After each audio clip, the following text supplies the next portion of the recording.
same event together. They must witness the event together. So Shimon Karcha Omer Afilum B'Zeh Achar Zeh is ultimately again. Rabbi Yoshua Bar Karcha says no. They don't have to see the event together. They see the same event consecutively or separate as well, as long as what? Ad Shiyiru Shneim Ke'echad. I'm sorry. So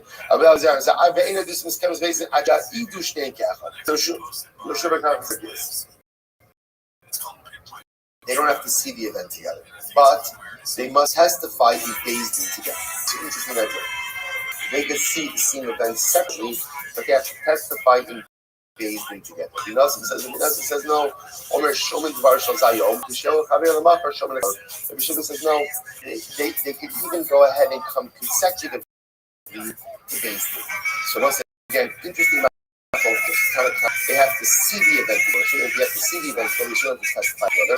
Rabbi Shimon Karcha, they don't have to see it together, but they have to testify about it together.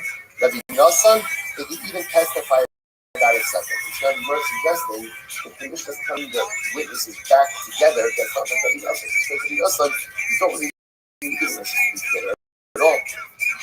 No, not true. Or we simply bring them back into the basis for the verdict, each of them, but them ultimately is the litigants. So much Rabbi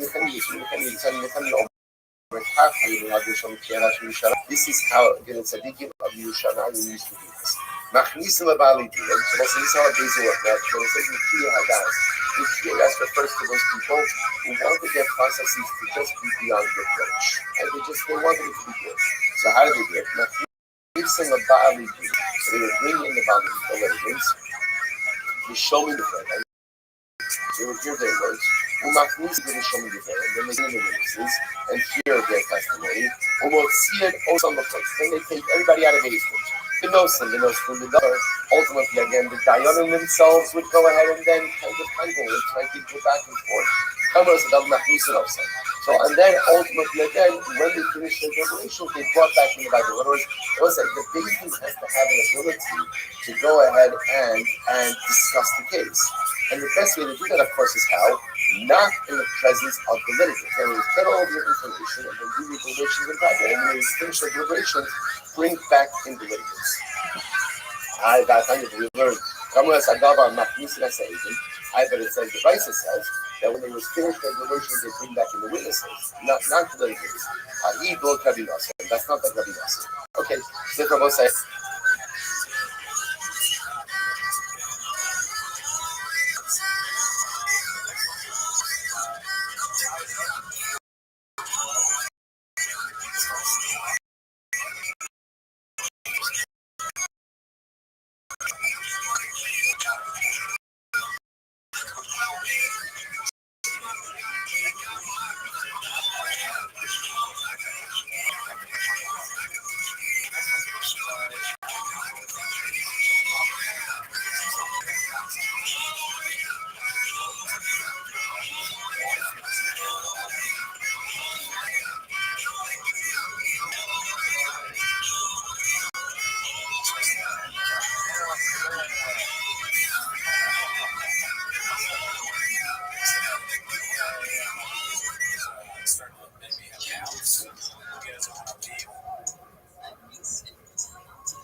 Give Muna mic.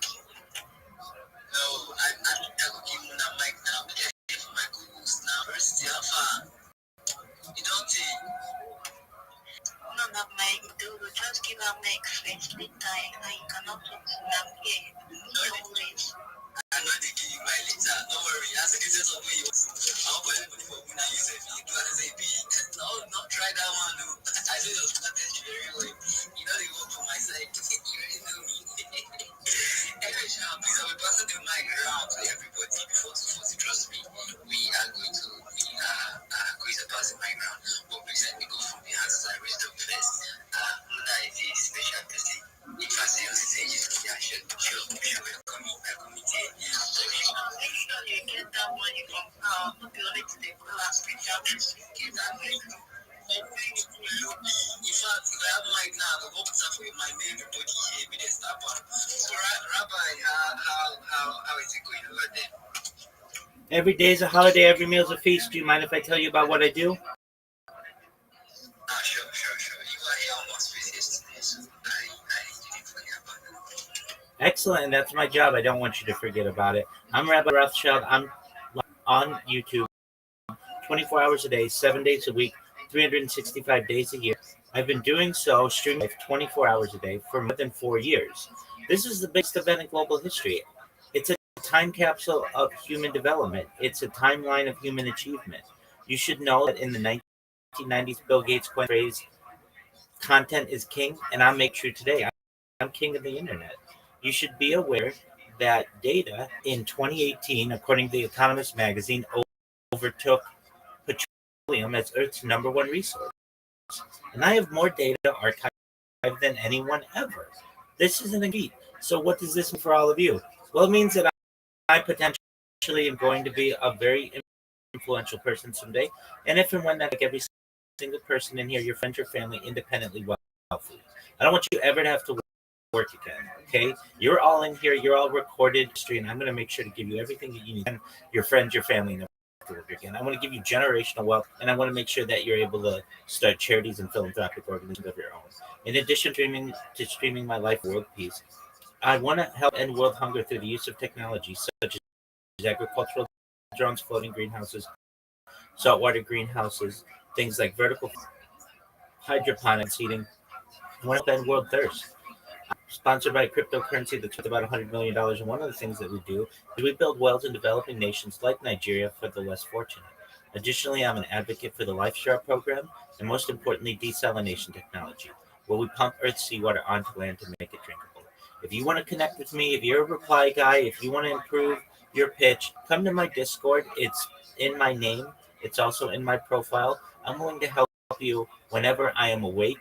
I'll make sure that your social media looks really great. We'll go through your pitch. We'll make sure that you sound very professional. I'm willing to help you in any way possible. So with that, I want to thank the room and thank you all for the opportunity to be able to tell you about what I do. Yeah, thank you so much. That was sharp. You take me. Okay, now moving on to this week. I want to pass the mic to VT, right? Yeah, VT. What one, please? What's your time? Right.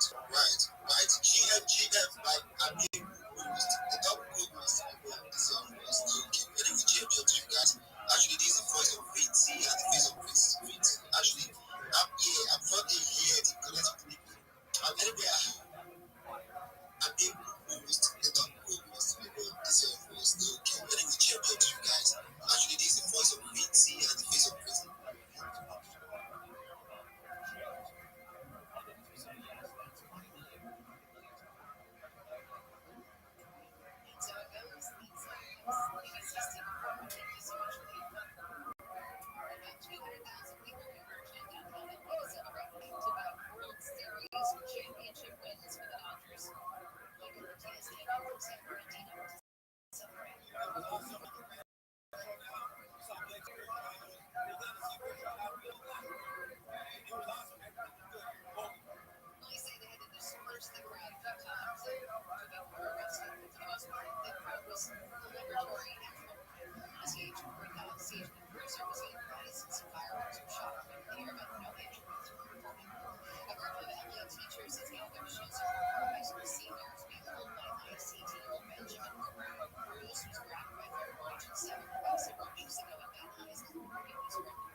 We have so much athleticism here. It's going to be difficult for me to even have the discussion of athleticism. This would be like if the founder of Converse had sex with Phil Knight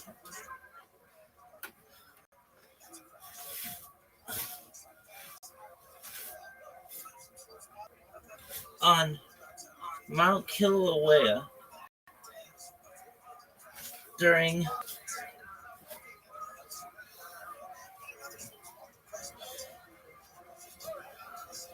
an eclipse after having just snow skied and water skied the same fucking day. This would be like if Tanya Harding had sex with Yogi Berra on the 50-yard line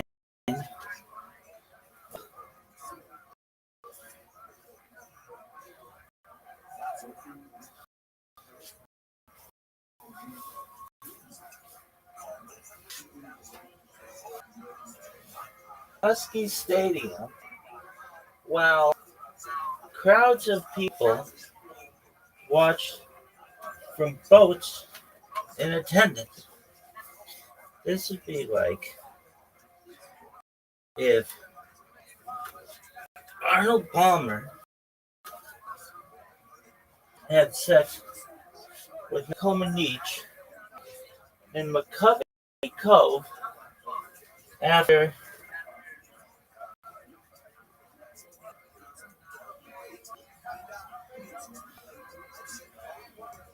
Tish Bob.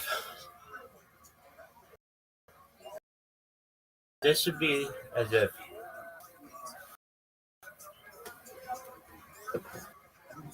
Annika Sorensen had sex with Chi Chi Rodriguez.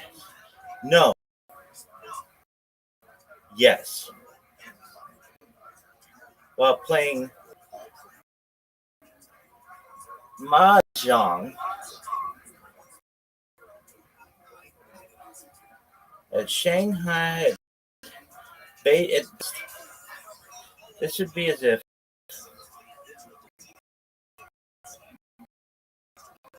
Cheryl Swoops rode Secretariat into the sea to have with Ted Williams. That's the athleticism we're in here. It's really, if y'all didn't know, this shit is unprecedented. And it will not have a precedent. It refuses to have a just call me unprecedented. They're like, oh, that's unprecedented. They don't even call me Rabbi. It's like, hey, they do out of politeness. Might be fine if they're just like, what unprecedented? Why? Because this motherfucker, I really try to put it into terms that you're gonna understand. This would be like if Aaron Boone had sex with Patty Berg at center ice of Joe Louis Arena on Flag Day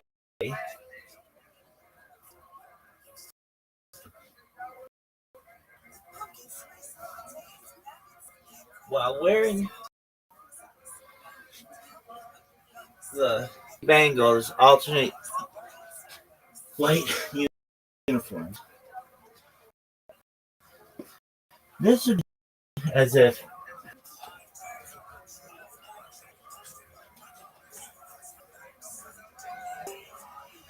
dog. Here he is. How you living, pimp? What's good?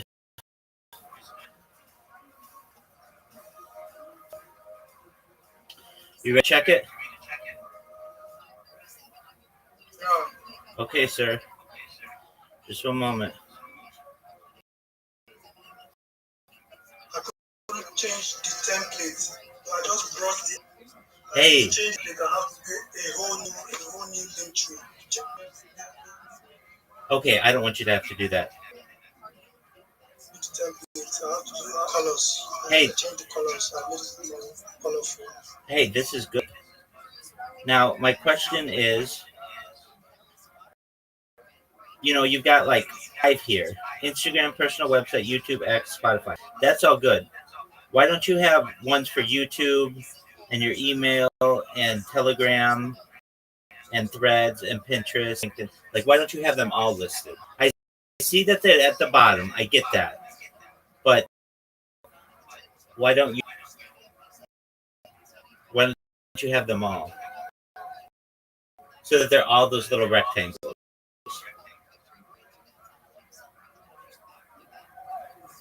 Yeah. Like,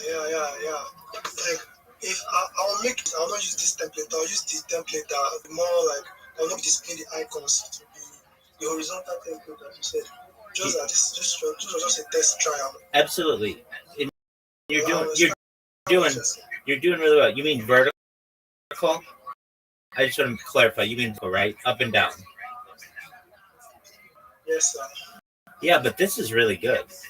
I mean, and don't you see why it's important that when you are a brand ambassador or Web3 leader, somebody can say, okay, I want to see what you've done before. I want to see your social media. All there in one link instead of me sending you a message saying, what's your chat?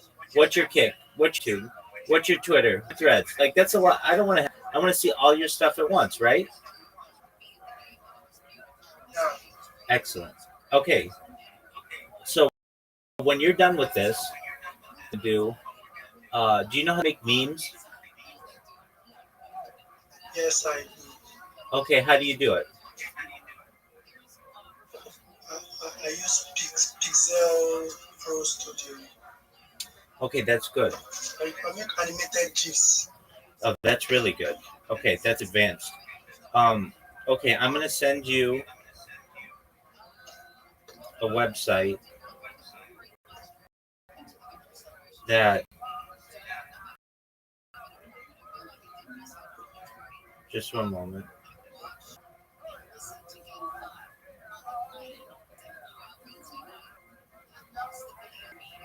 So you don't necessarily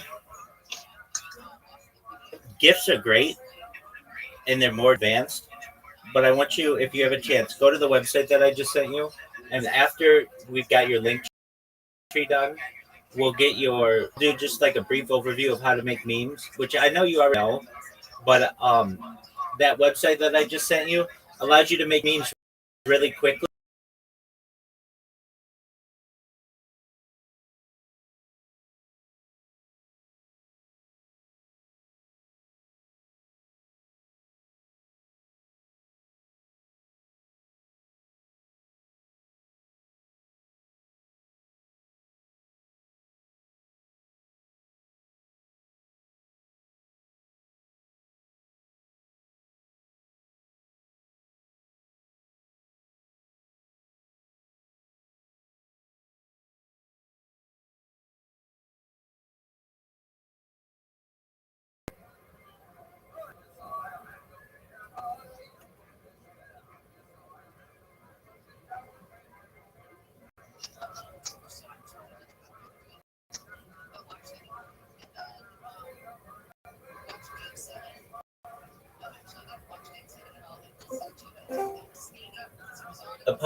Apologies, I had to reset my device.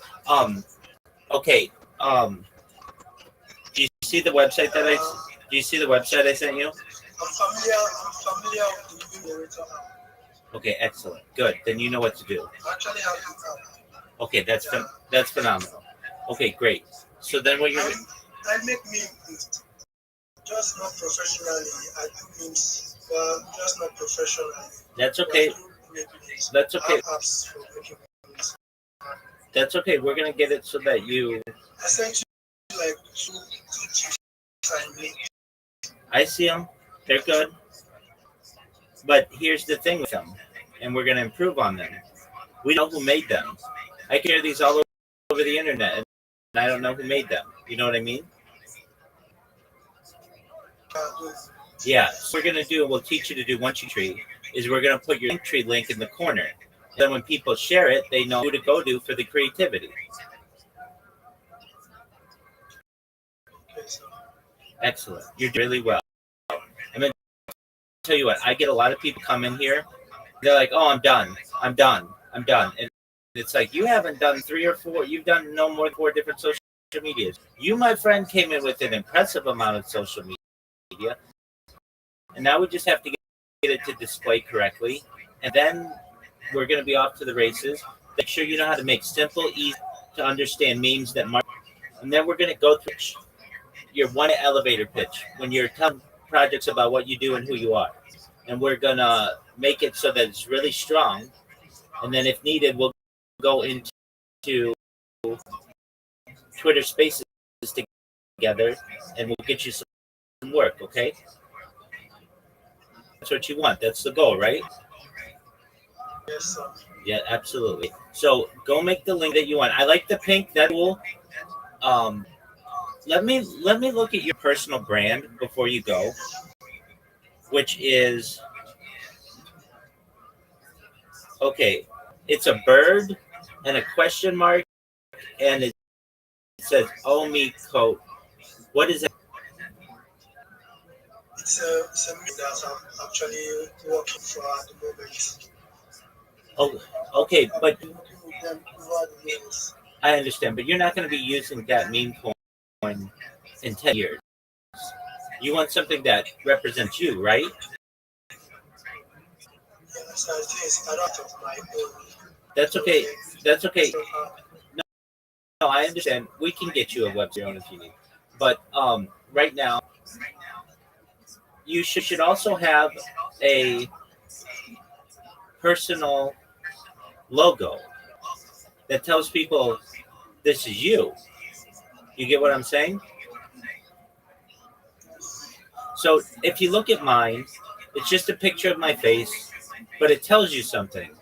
It says Rabbi Rothschild, Guinness World Record holder, most time on YouTube.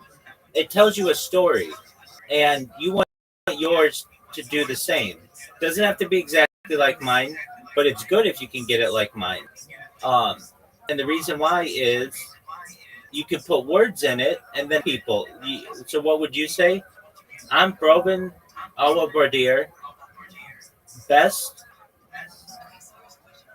Web3 marketer, or I would actually just put Broven Amber Bordier, and then my link tree, like in the circle. You know what I mean? Like and so that when somebody looks at your text, they know all your social media right away. Does that make? I have to really settle down and get all the links and all that. No, I don't have to rush it. Yeah, no, I know. We're just planning here. We're just planning here. Do you have the Canva app? Canva. Yes, I do. Oh, you're the man. Good job, dude. I mean it. Like I don't normally tell you that you're on the right track, but you definitely are. Good job. Okay, so the Canva app will do that curved text around in a circle. So what I do at the top, put your name or whatever you want to go by, Broven Amber Deer, and then in the bottom circle, put your link, and then in the middle, pick a picture that you really like. Be your face. It could be a pic like a logo that you've made. Something though that you want to use in 10 years.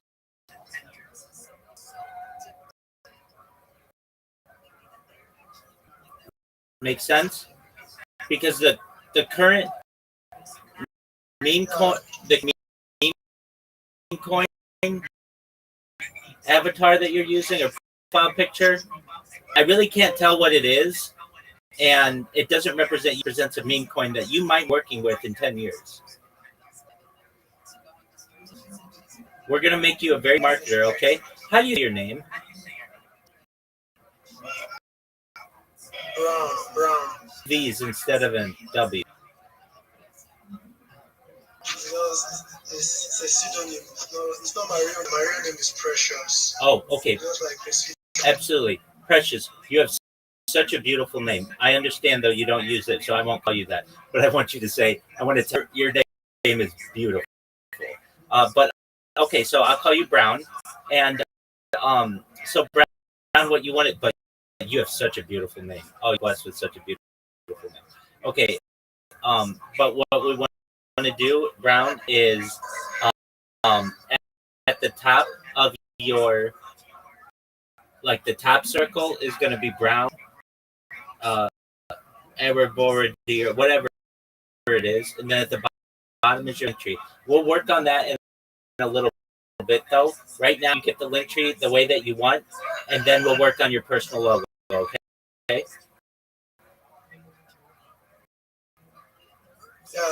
like that just not fully like me. But I get what you have to develop something more original and more so I get what you say. Okay, well then you go do that, and then when you're done, come back here and we'll go through it. Okay? You're on the right track. You're really doing well. Okay, excellent. Take care of that.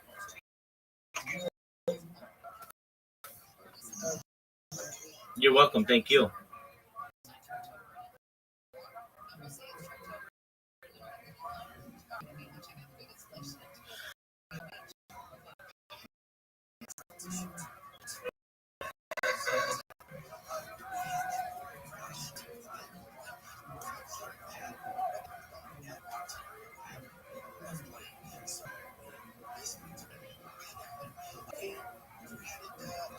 Shout out to Precious. What a beautiful name.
That's great. Lacey's built everything, the whole studio and all the stuff. Yeah, but watching Tim Allen specials found the mothership gave me hope for the too. Oh yeah? Yeah, well, the mothership, that would be a great location. Yeah. That would be something. Brendan shot at the mothership. David Lucas did it. He sucks. Why not Brendan Schaub? He's a way bigger name. He should film with his special, right? How's he fit in that thing? Yeah. With his crowds, dude. All the fucking crowd.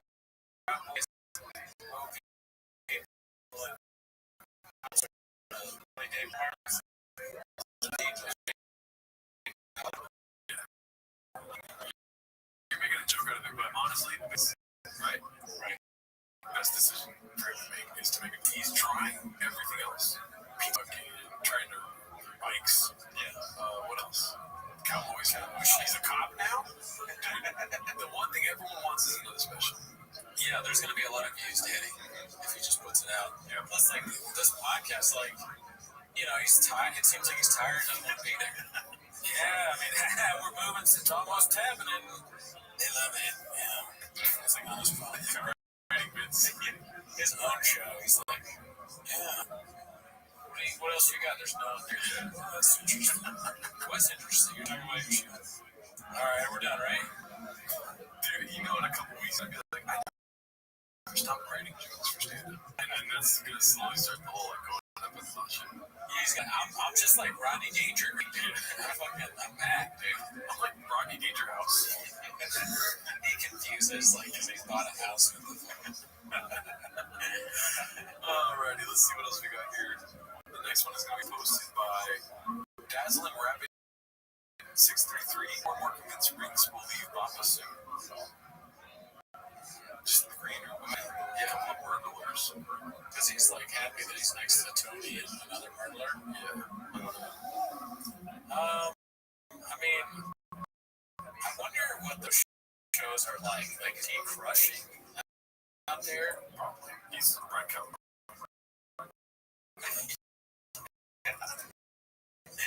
Slow motion crushing.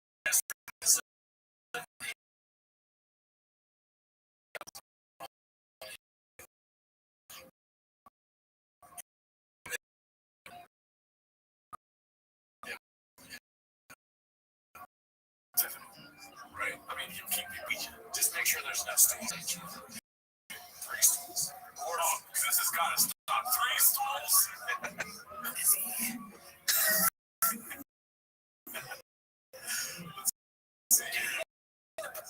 This is posted by inner attorney. Yikes, things has not been able to shake the slinging dick allegations. Yeah. So I have not seen anything from this podcast. No, I mean neither. And the way you understand how does that make itself manifest in you? You had opportunities of all sorts. I presume you do. That's your type of character. And today, guys like you would be banging their grad students, not guys like you. But this is fascinating aspect of it. I seem to shut that off pretty much at all. To slap pussy out of my face left and right. I'm on election and show my choke women. I got in trouble the other day because I messaged an OnlyFans woman who turned out to be a scam on top. She didn't make her bed. Tony Buxby and his horse. I was caught up in it, but Joe, I I wanted to know how you deny this. Because you have sugar in your tincture. How do I? Well, really, I'm high most of the day. I take a little Benzos. So I don't really even see a difference between men and women. I'm so tired most of the time. On drugs too much. They seem to have completely stopped that. Like if you go back to Feynman and Oppenheimer. They just avoided the question, dude. Yeah, give it up for this chef right here, dude. Look at this. 90%. He's like, I gotta quit that. Yeah, a low battery mode. They don't care, dude. That will lose their three guys never. They're taking some out of Oppenheimer, dude. More like Oppenheimer. Yeah, that's fucking Slammer. Oppen boner alert. Just thinking Oppen boner alert's good. There we go. Oppen jalapeno emoji. Robert Oppenheimer. Let's see here. Oh, fuck, dude. That's somebody else's. I didn't do that. Dude, I still like it. Oppenheimer's great. Haphazard posted this R.I.P. Clint. What do you think the R.I.P.'s reference to? Something about him choking him again, maybe.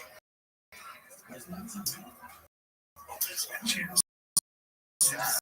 Goddamn, a couple weeks late, dude. I'm wearing my fucking cowboy get up today. Oh, dude, comment on the hat. The cat is hysterical. The cat. Jeez, I'm listening. Yeah, it took me to put this thing on today. Oh, yeah? Two. Couple. Okay. Oh, couple. That's just. This good chip could be the way chips are great functioning alcohol. Very highly functioning. He is a highly functioning, highly efficient alcoholic and creative user. He also makes he's a drug addict. Yes. Let's be honest. I don't think so. So we're going to have to go smoke. We should do like a little course. Yes, a course. Well, have you guys? I got to the doctor. I got checked out. Let me tell you something.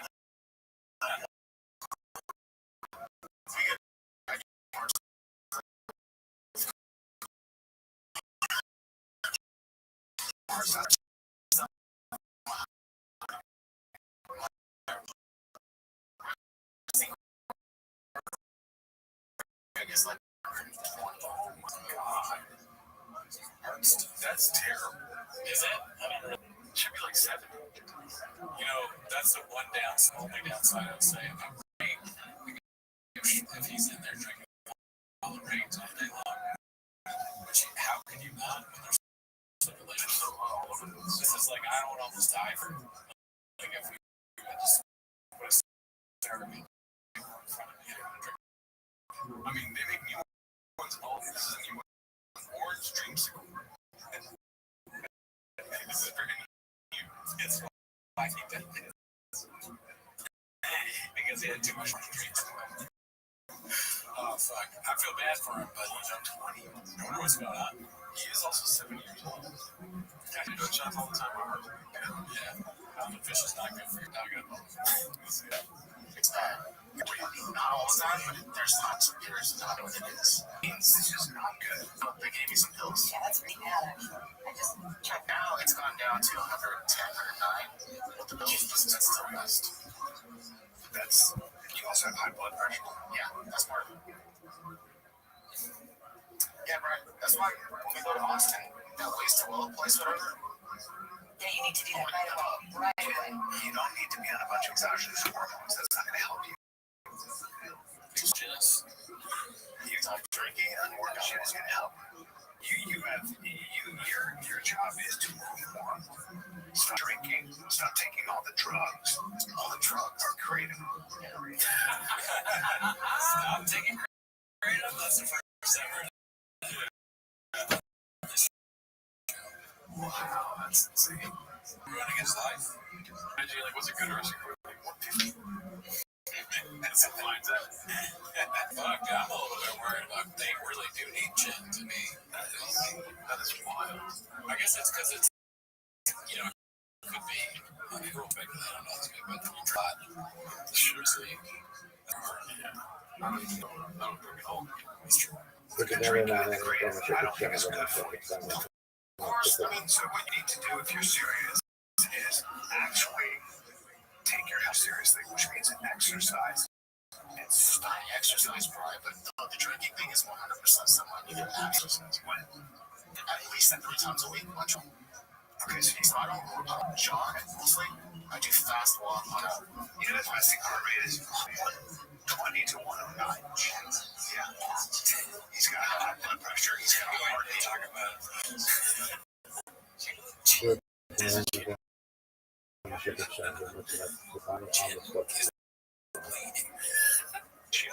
bleeding. And this is not good. You're going to be very passive. You're getting older, chin's dying. It is possible that what you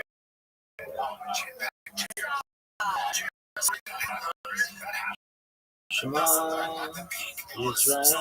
Yisrael. So it would be at 1:30. It would be at 1:30.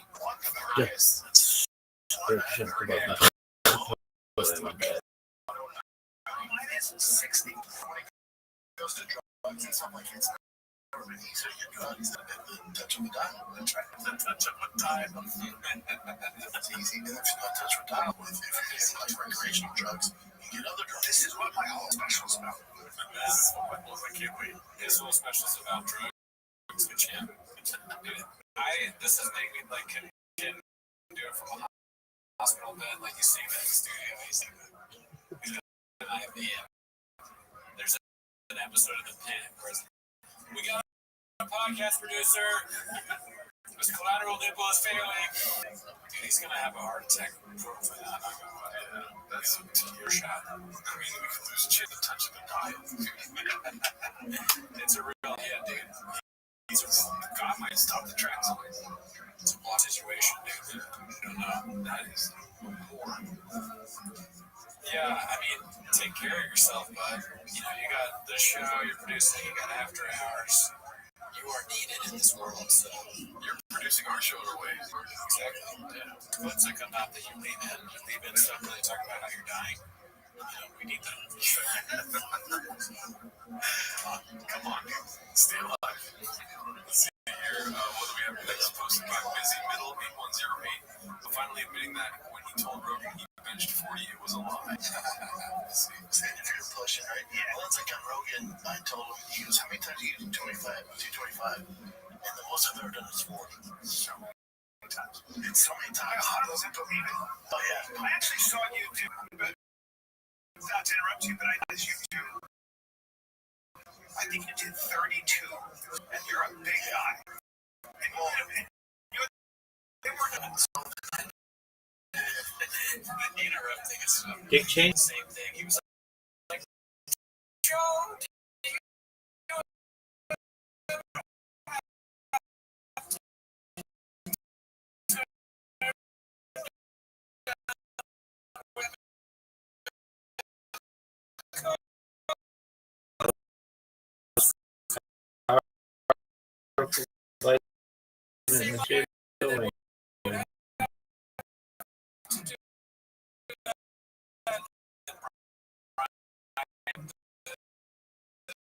Three times. It's an art form in this universe, the Rogan universe, where you ask a question, pause for a second. Another thing is China. With the cowboy hat on. Yeah, it feels like it. You know. Oh yeah. Oh, it was already there. Beautiful. Yeah. It says Gerardo Alacon on the outside. Oh yeah. Damn, dude. I mean, you're almost there. Yeah. 225. 34 times. So I'm 6 off of my own. How many times? 36. I actually got a price set back. El Rondo. Well, now you don't really put 4. I can crank out a lot of it. So you did 36. 36. I'm 4. That is a lot of weight. I know. I mean, that Rogan, I was like, I'm not right now. Like, if you did with Rogan, I was like, no, but I can do it. You can do it. I can fair. But yeah, it's fair. you're in that exact moment. For 35, you're very strong. I agree with it. I don't like, but that's like I've worked out bodybuilders, like people that you it's like so.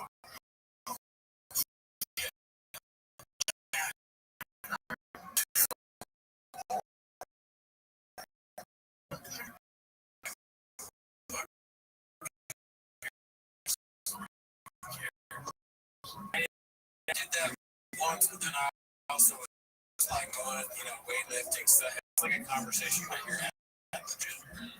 If you didn't have your headphones in, but that's one thing we talked about in the live was that you think that's boring. Should we do the thing where if you comment if you want to see it? We were thinking about doing where we see if I can just do 2 plates on either side or 1 plate on each side. So we want to see if I can do that. Should I try it today? When I go to the gym? Yeah. That was fun. You got it. No, it's good. You're right.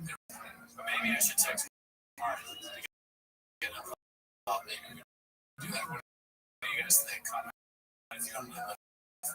135 one time. Let's see if we can do it. All right, let's see. This looks like Robert Goodell or something. That's right. Don't know. Stars do. I wonder what Chop would do. Don't even know. Probably not even a man. Number 1 sick. Is this a promo code? Yeah. See, this one stuff. Shop. Anti-electric card club. TRX giveaway drops May 1st. Oh shit. That's the biggest one yet. Let's see. Oh, school. That's all I put in the Google search. It was the exact same thing. Just flipped it. Yeah, they got a guy in Google search this shit. I just use that now. Photoshop. Wow. All right, let's see here. Posted by Wonderful Salary 554. 548 ounces. I mean, it's so funny that you could look up Theo figuring it out, and it'll be so. Yeah, just all these great accomplishments are like big deals. Like Ben Affleck's biggest movie star, probably one of. Great podcast, guys. I haven't heard this episode in my queue. I bet it's. I like Ben Affleck. You guys just say that Theo on and what crazy shit Theo says. Ben Affleck. Is that how you see it? Oh man, let's see here. Posted by I hate that I know. It's posted by 559. This is too to be true. Pick West standing next to seltzers. Oh yeah, so he's short, right? He was just some guy from prison or something. Yeah, that's where you get jacked. I used to do that. 100% facts. I was prison. I had a cappuccino in there. Brian's like, you two are amazing specimens of men. We did the whole podcast on just now. We like to I bet you what we just did is exactly what they did. Copy paste, copy paste, copy paste. Let's see here. Hard look in the mirror. Posted by TERP inclusive. Posted this. Redacted. Oh, it's 2. Oh, okay. It's the guy who goes back in like time or something. Different people. Like fixes their motion. Looks at every house. Okay. This is posted by Wonderful Salary 5432. The bill chose Ariel over your boy. Ariel's now able for college draft pick on oh my god. That can't be coincidence. There's a problem. That's season. That's the subreddit has a lot of things now.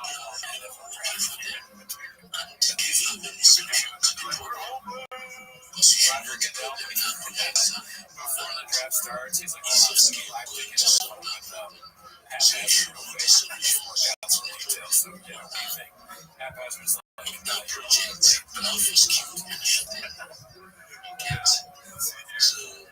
This was by Frank Ducks 82.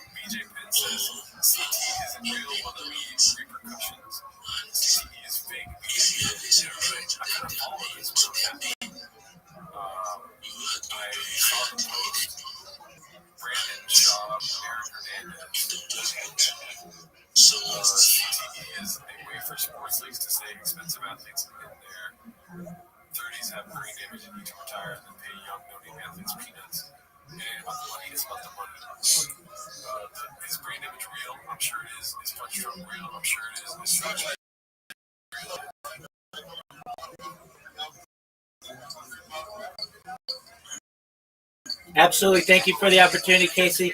My name is Rabbi Rothschild. I stream my life 24 hours a day, 7 days a week, 365 days a year for world peace. I've been streaming since the pandemic 24/7. This is more data than any person has ever archived on the internet in global history. We've seen the death of a queen, the birth of AI, the coronation of the king, and everything in between. If you weren't aware, data overtook petroleum in 2018 as Earth's #1 resource, according to The Economist magazine. You should know that I have more data archived on the internet than any person else, which may make me an influential person. And if and when that happens, I want to make you, your friends, your family, all independently wealthy. If you're not already, I want to make sure that you have the opportunity for generational wealth. I want to, yes, sir. Absolutely. I want to make sure that we're going to make you independently wealthy. I want to make sure that you have the opportunity of generational wealth, and I want to make sure that you're able to start charities and philanthropic organizations of your own. I don't want your money.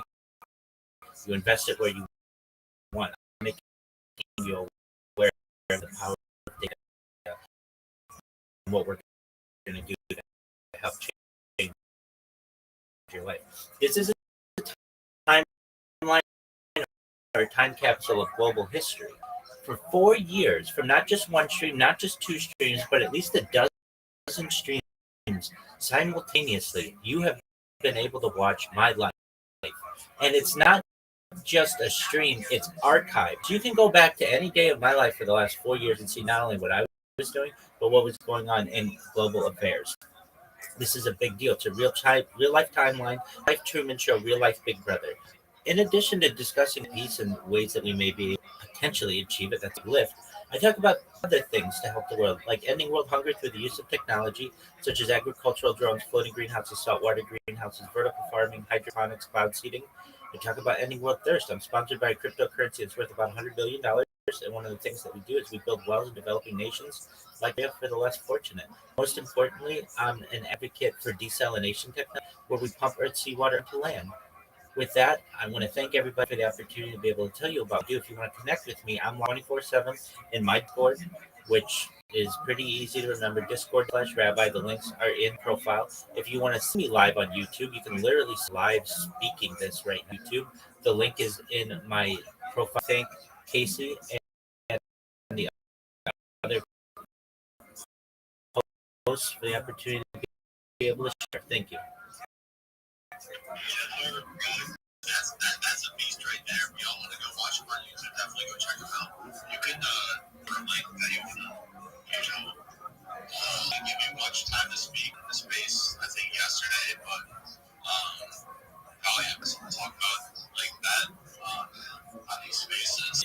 Thank you so much. I'll put my link in the Jumbotron, and if anybody needs to connect with me 24/7, I'm live, and it's more fun than the YouTube because we can't communicate really well aside from typing to each other in the YouTube. Come to my Discord, check me out. It's got over 2,300 people in there. If any of you ever need anything from me, more than make rich and talking about world peace and all those other things, I really mean this. I'm here to be a positive person in your life.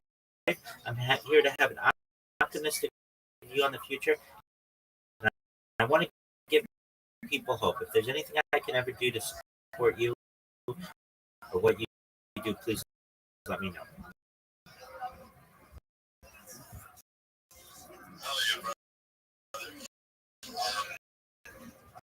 Definitely check him out. Drop your follow, keep the Jumbotron soon. There's hey. Yep.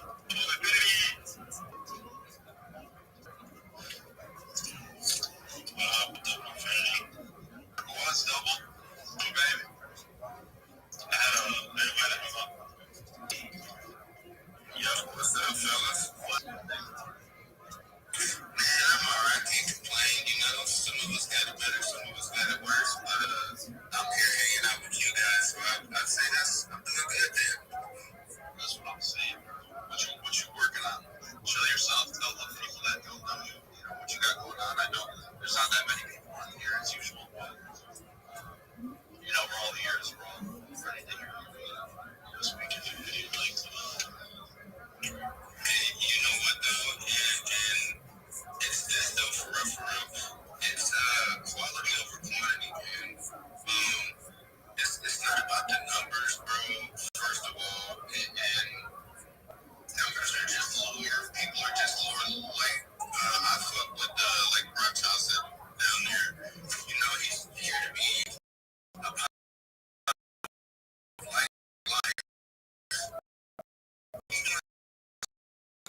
one God. There's one God. So and that's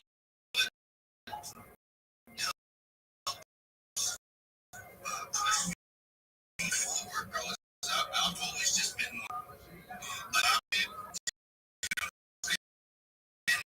obedience.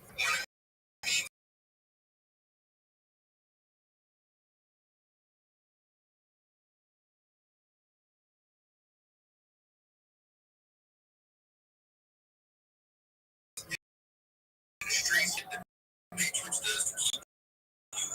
I'm trying. Yo, what up, James? How you living, champ? What's good, son? Big man? James. James. Can you hear me? James, do you speak? You, can hear you, Jim, how you living, pimp? What's good?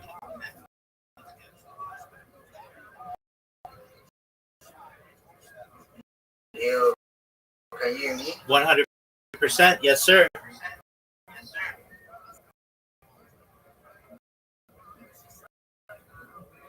I can hear you clearly. Okay, excellent. What's good? How are you? I'm good. I actually just saw you on the KC space, so I had to walk in. 100%. I'm gonna blow your mind. James coming in with a different account. This account that's in front of my face that I'm waving. You say? Do you see the account that is in front of my face and I'm waving at it?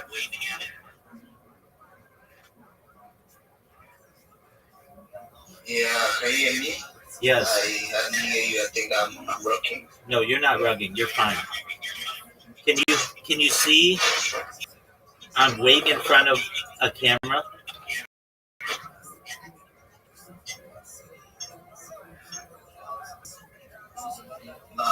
So I say. Okay, send me a message to that account.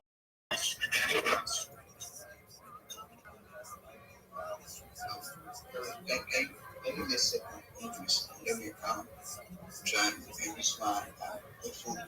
So you know what you're saying. The one right in front of my face.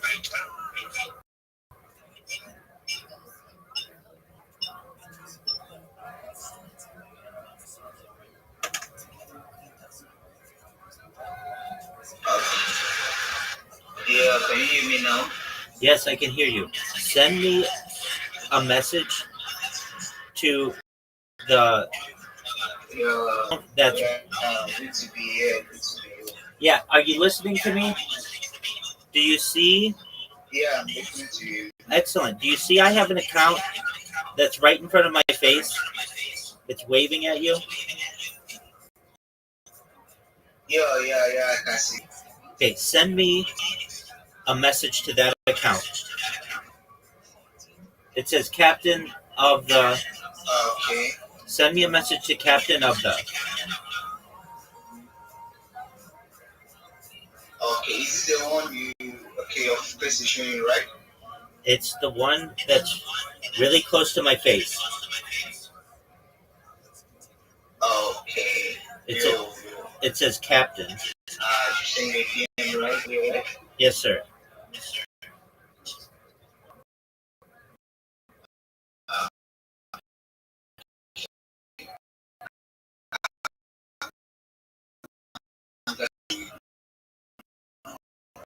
Okay. And then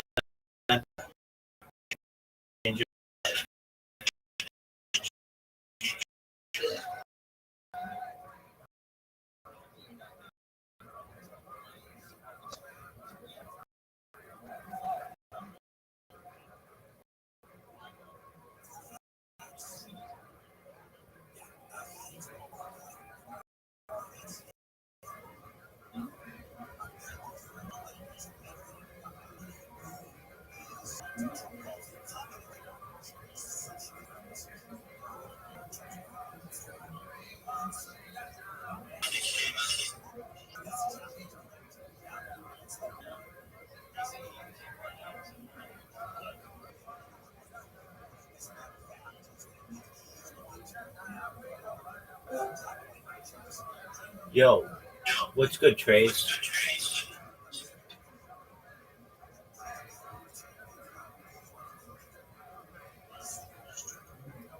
Hey, can you hear me, big dog?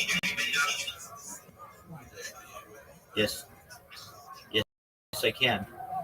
What's good, my man?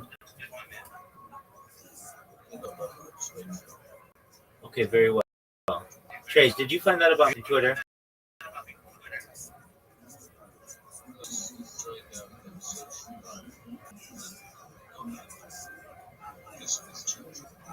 Okay, how was that?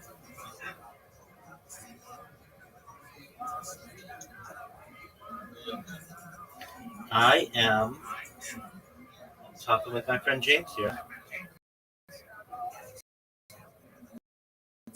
What about you?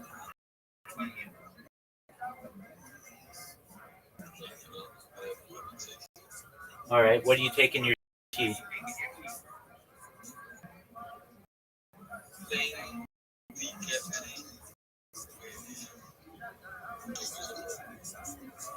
Okay, how is that?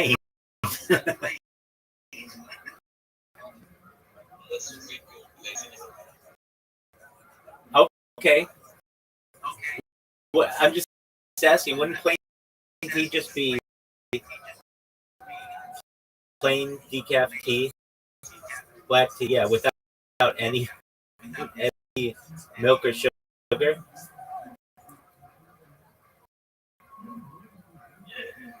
Okay, very well.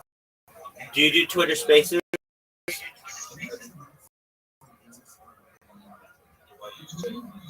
No, Twitter Spaces. Do you know what Twitter Spaces are? You should. You should get into it. It's really big time. Um, so it's basically just like Discord, but way more people, and you have like audio calls with like hundreds of people. It's cool. They're from the UK there.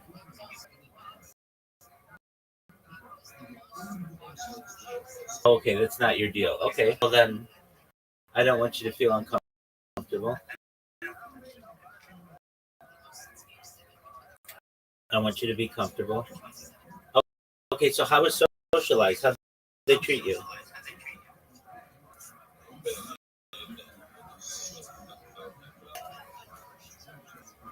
Okay, are they being respectful?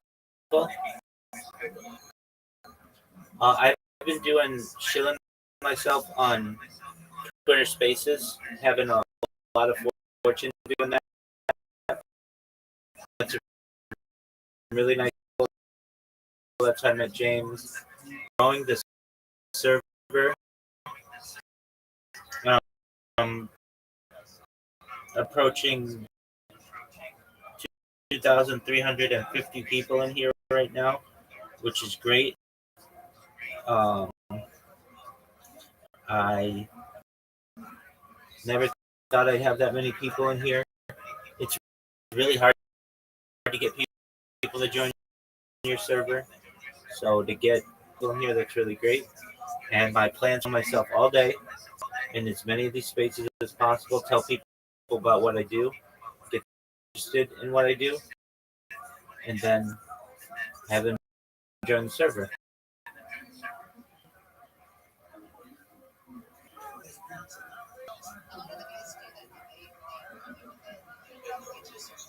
Can you hear me?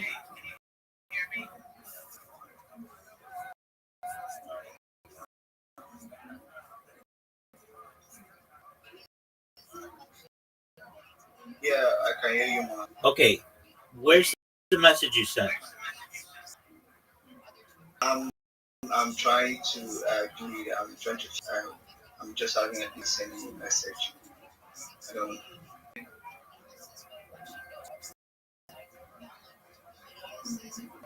I'm gonna try it again. Okay, you got to be able to. I'm gonna send you a message. Send you a message. I'm gonna message. Check your direct messages right now.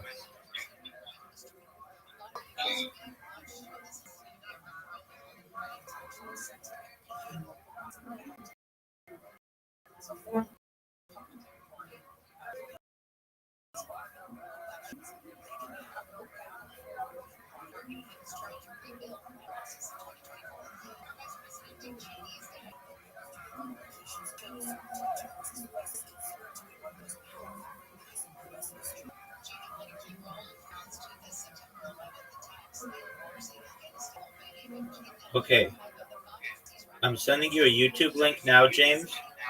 I want you to look at it and tell me how many live streams you see.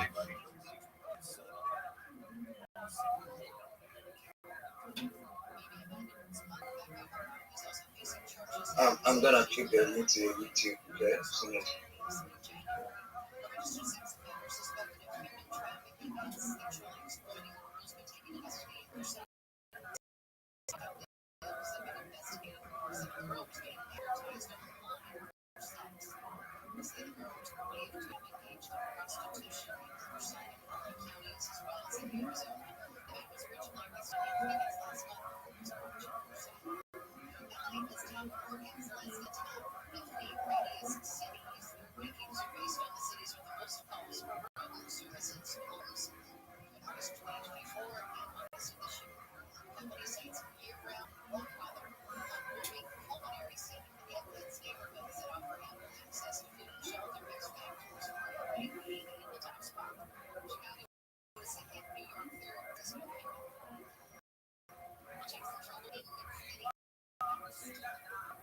yo man, can you hear me? Yes, sir. Yeah, I'm on it now. I'm seeing it. Okay, how many live streams do I have going?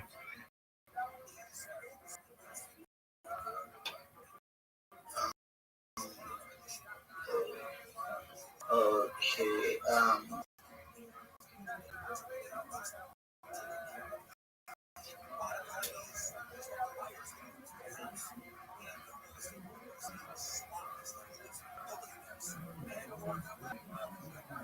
I don't know. Let me use my computer to look. I'm Absolutely. using my phone and all that. Absolutely. Use your So let computer. me just check it out. Absolutely. Use your computer. Do that. We're gonna help you. Yeah. We're gonna help you. So don't worry. Okay.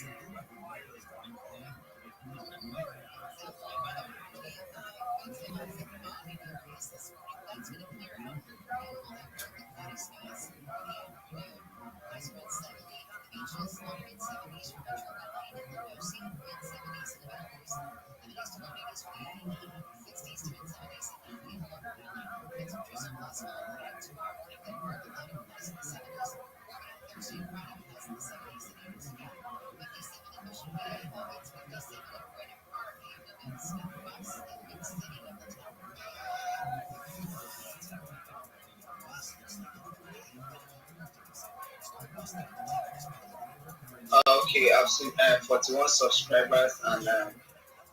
No. No. No. No. No. No. videos, right? No. No. You're not looking. I sent you a link. There are more than just one stream going. Don't click on the streams. Just count live streams you see.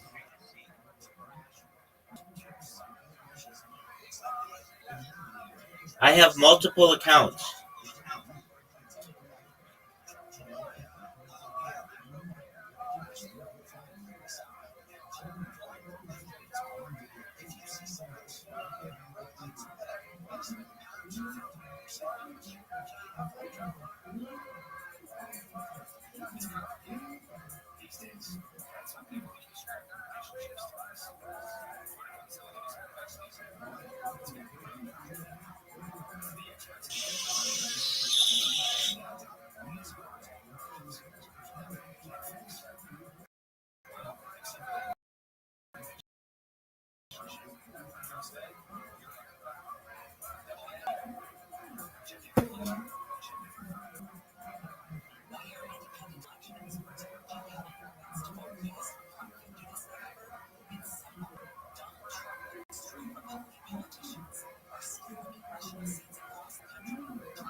Okay, I've seen the live stream here.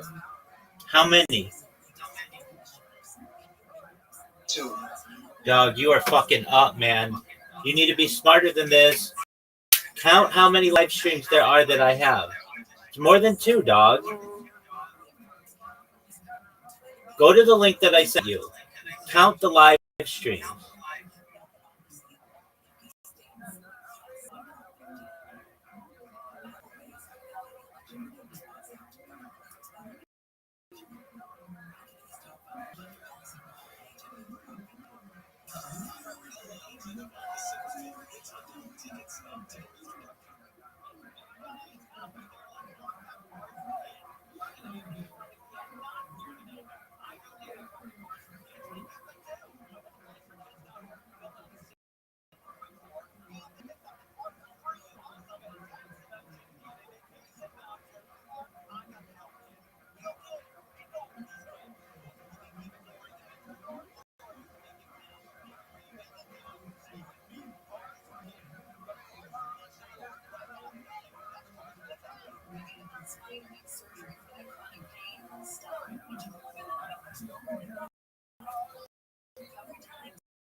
Yeah, I'm muted. Let me check that.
James, I love you, dog, but you take too long. This is really easy. I sent you the you couldn't send me a message. You could not. You could be able to count for me. I literally have people do this every single day, and they're able to do it faster than you are.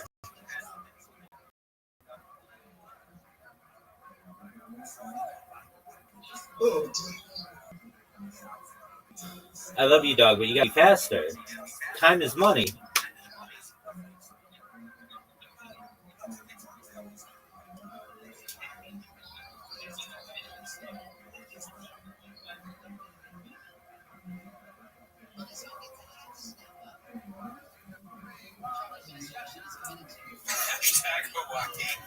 So again, not clear exactly who it is that we are bringing back. Right, bring it back. Now it seems to be that the Rambam Paskin is like that brisa. That the bringing it back is a reference to the litigants, right? Because we don't really need the witnesses anymore. What we need now are the litigants. So again, bringing the witnesses, bringing the litigants, ask all the questions you need to ask, separately, right? But together, and then everybody's out. Deliberations occur, and call back the litigants for the decision. Okay, so I will say now, the Gemara is going to jump back a little bit. So the Gemara says, "Gufa, we only do some stuff as Achilush name Kaf, but Yerushalayim Kachom Rafilu B'Zeh Achazeh." So let's go back to just a moment. This was right? So we had Tanakama and Yerushalayim Karcha. Tanakama held this is to form together a testimonial unit. What has to happen? Halacha may have to see the event. The Yerushalayim Karcha is not at all. They can go out even see it. They don't have to see it together, but they have to testify together in days. Yes, I can. What's the machlokes here? I will say, what's the machlokes? It could be about a pasuk, or it could be about logic. If you want to say it's a machlokes and logic, here we go. So you must. I'm one of the kamasit high. I understand exactly. I'm one of the kamasit high. So ultimately, again, the Tanakama will say like this: the two people form the unit if they're not in the same event together. At the end of the day, you're not forming any people who are fasting. That witnesses I wish I could help. See the same exact event is how for them to actually see it together. Otherwise, so for example, let's say again, they say we saw Ruben go and Shimon money. Dude, I tried. I asked you to send message and you couldn't. And you can't count how many YouTube channels are on there. If I can tell you anything, James, create a link tree. Then I'll be able to talk with you. And again, so it's the Tanakama. I'm going to tell you this right now, James. Create a link tree and send it to me. Do it. That's all I can do for you right now. Create a link tree, linkree.com. All your social media in one spot, and then we'll talk, okay?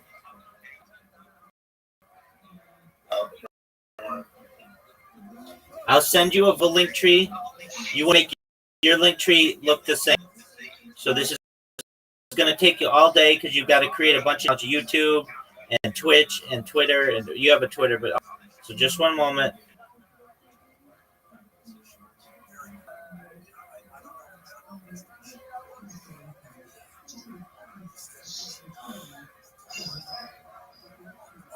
All right, I just sent you the link. Take a look at that link and do yourself a link tree just like that. It's free.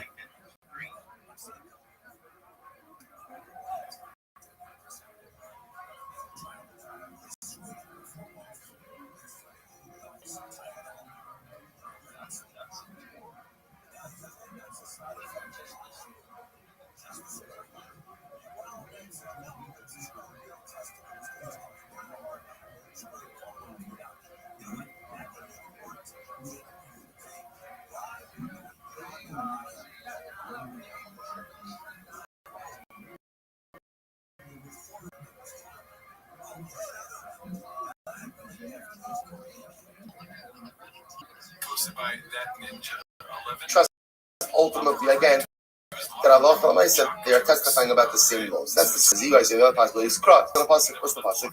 The sin who ate o ra'a o yada. Pasuk says he is a witness and he saw or he knew.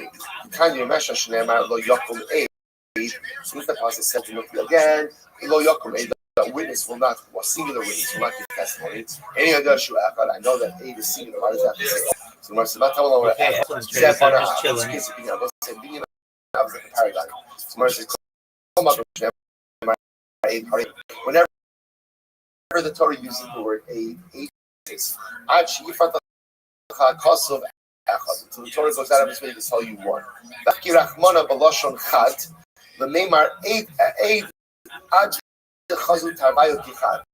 ultimately, again, when is testimony good? Only when the two witnesses see the same event as they witness it together. However, again, the Gemara says, so therefore, what's we have over here is a halachah. Now, again, remember, the Gemara addresses Rabbi Nosson for the third of it. But essentially, what we have over here is the machlokes and Yeshua ben Karcha. Tanakh witnesses only form the testimonial unit if they see the event together. Then Yeshua ben Karcha, even if they don't see it together, as long as what? As long as again they test it. Now what's the machlokas is common Karcha? Either it's based on logic or it's based on interpretation of the pasuk. Now again, for our purposes, there's also a third opinion, and Rabbi Nassim says they don't have to see it together, they don't even have to testify together. So we'll see the Rambam Pansky is like a Yeshua and Karcha. Otherwise, so witnesses need not actually witness the event together, right? But they must testify together in days in order to form a testimonial unit. Now, the exact framework of that we'll have to see. Let's go a little bit weiter. Says the Gemara. The Aimei do some scams of days. Remember again that this is Rabbi Shimon Karcha. Rabbi Shimon Karcha said, even though the witnesses don't have to see it together, but they have to testify together in days. Now, Kimon Rabbi Nassan Shomin Dvar Shazah Yo Ukisheva Charei Lamar Shomin Dvar. Rabbi Nassan even went further. Rabbi Nassan said, not only do they not have to see it together, but even what? They can even give their testimony separately in days, right? Witness one could come on Wednesday, and witness on Thursday, and they can still combine. So the mind commits to what's my focus over here? E-Bison is Svarah, guys saying Pro, could be either logic or a pasuk. E-Bison is Svarah, maybe it's Svarah. Mar Sabra 8 Echad Kiyasu L'Shua Asi, L'Amar Allah Asi. So one opinion says, listen, whenever a singular witness comes, a singular witness at most is only coming to make someone chayav Shua, right? But a singular witness is never generates a monetary obligation. And therefore, the first thing we will say, when the Eid shows up in Basin, his power at obligating someone in the shua, chayiv in money. The Idach asu ki asu b'chadi hadadi b'chad kumas hamasin elimitzan alachu. So we'll say, so the other thing we'll say, look, when two witnesses show up in Basin in general, are they talking out of one mouth? They're not talking out of one mouth. Each time we combine their statements. How can that? What does it matter if you combine two witnesses in a unit and showing up at the same time? Also showing up on consecutive days, so Rabbi says, we'll say that's the svara. Rabbi says another possibility is the argument on a pasuk cross. If a witness does not give his testimony, he will bear his iniquity on the days. And everyone agrees that the halacha follows Rabbanu now again, let's have the Rabbanon hold that halacha l'maisa witnesses have to go ahead and see the same event together. Remember again, that's what they were talking about before. Everyone agrees that the halacha l'maisa karcha, right? You must have a halacha ba'kushi hadiyah. So here, do we compare the actual experiencing of the event with the giving over of the testimony?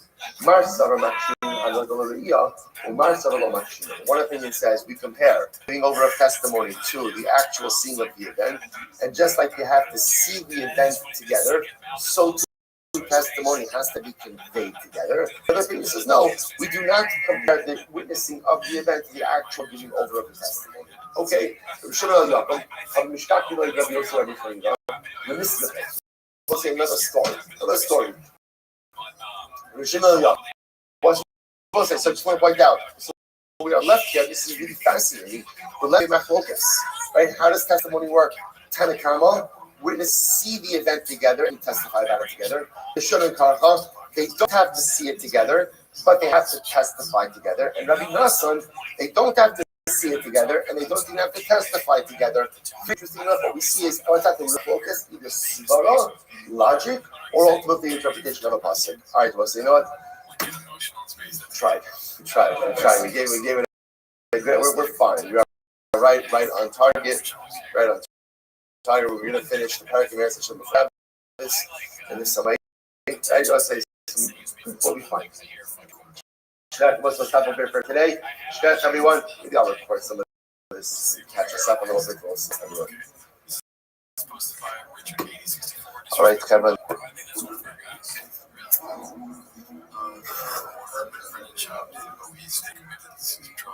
To strong that moment, become the person you and your family deserve. So he's trying to make confidence. Yeah.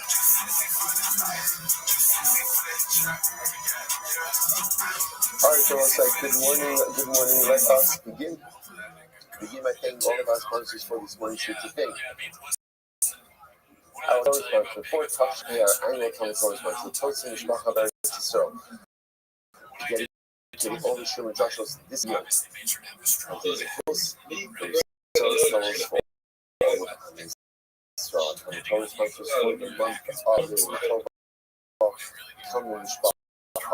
Dedicating Sherman this month in memory of Ben David, the governor of Rabbi, who was killed fighting in Gaza for the Kanakoli Pope. Taking Sherman together with the show of all of our precious soldiers who have been most relentless. Hashem have tremendous aliyah and their Hashem their families. Again, bring them back to Shalom and the Kol, and the men of our holy soldiers, and they shall protect them, allow them to be successful with Maasi again. Once we got a lot. So again, today's Daf is Chav Test 29 on Chav Test 28b, and we're picking up the Meretz Hashem. Let's just pick up 2 lines from before the line gets wide. Yes, that are up. So, but again, Hashem, we will make it. So the Gemara says, so I actually started this case yesterday. A person is permitted to give testimony for his wife, who is an arusa. Right? So in other words, he has only moving to marrying Rachel, but they only did erusin. They haven't done erusin. So they're taking the initial part of marriage. Not yet living together as husband and wife. So the halacha is that kind of says that Reuben is permitted to go and testimony on behalf for against. It sounds like for against his wife. I'm not, most of the first wife. But I'm going to that's only true to extract money from her. In other words, because he has no respectful interest. But again, to testify on her behalf that she should acquire money, not to lose. Why? Because then he's convicted. Why is he convicted? Because halacha l'maisa, whatever she gains, ultimately again, he will gain. So the Gemara says, it's not true. It's not true. The truth is, again, the Gemara says, in reality, an arus, a husband, even if it's only innocent, is not believed to testify on behalf of his wife, regardless, right? Whether it's to that she will acquire money and lose money, it doesn't make a difference. He's not believed. He's not believed. He's considered to be a cousin, considered to be a relative, and therefore himself not believed. My dad did. The Gemara says, well, let's analyze this. What is it that you were thinking? So the Gemara says, so it's just a second. Here's what originally shaped our third wide line 28 B Haftas on the page. So Ishtarusa. So this one. Alright, just stand at 10 for 29 minutes. Man is married to Rachel. The only good is once remember again, how do you get that ring? Reuben gave Rachel an item of value, said, Hari Akmich Shasli Tabas, you become a with this ring, they're married. But cannot live together. So you should have not only in the Tamba. So if a man has innocent with a woman, and let's say again, she dies, so he does not come and only for her. Remember again, Anunas is the status between death and burial, where the mourner is exempt from all positive mitzvahs. Snappy Gemara says that applies to innocent. Furthermore, if Reuben's a Kohen, he would not go to her funeral. He would not become tummy for her. The so what does that show you? That as much as they're married, she's not really halachically in certain respects considered to be his wife. So again,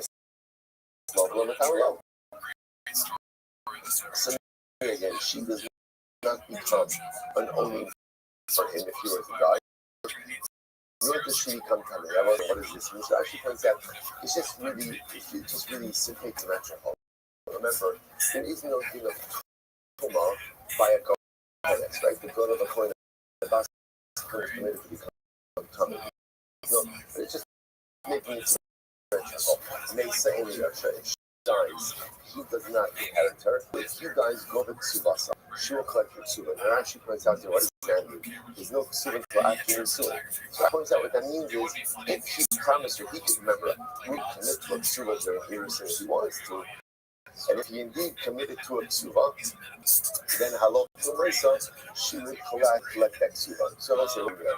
But you see, during Hirusin, to certain respects, halachically, they're not considered married.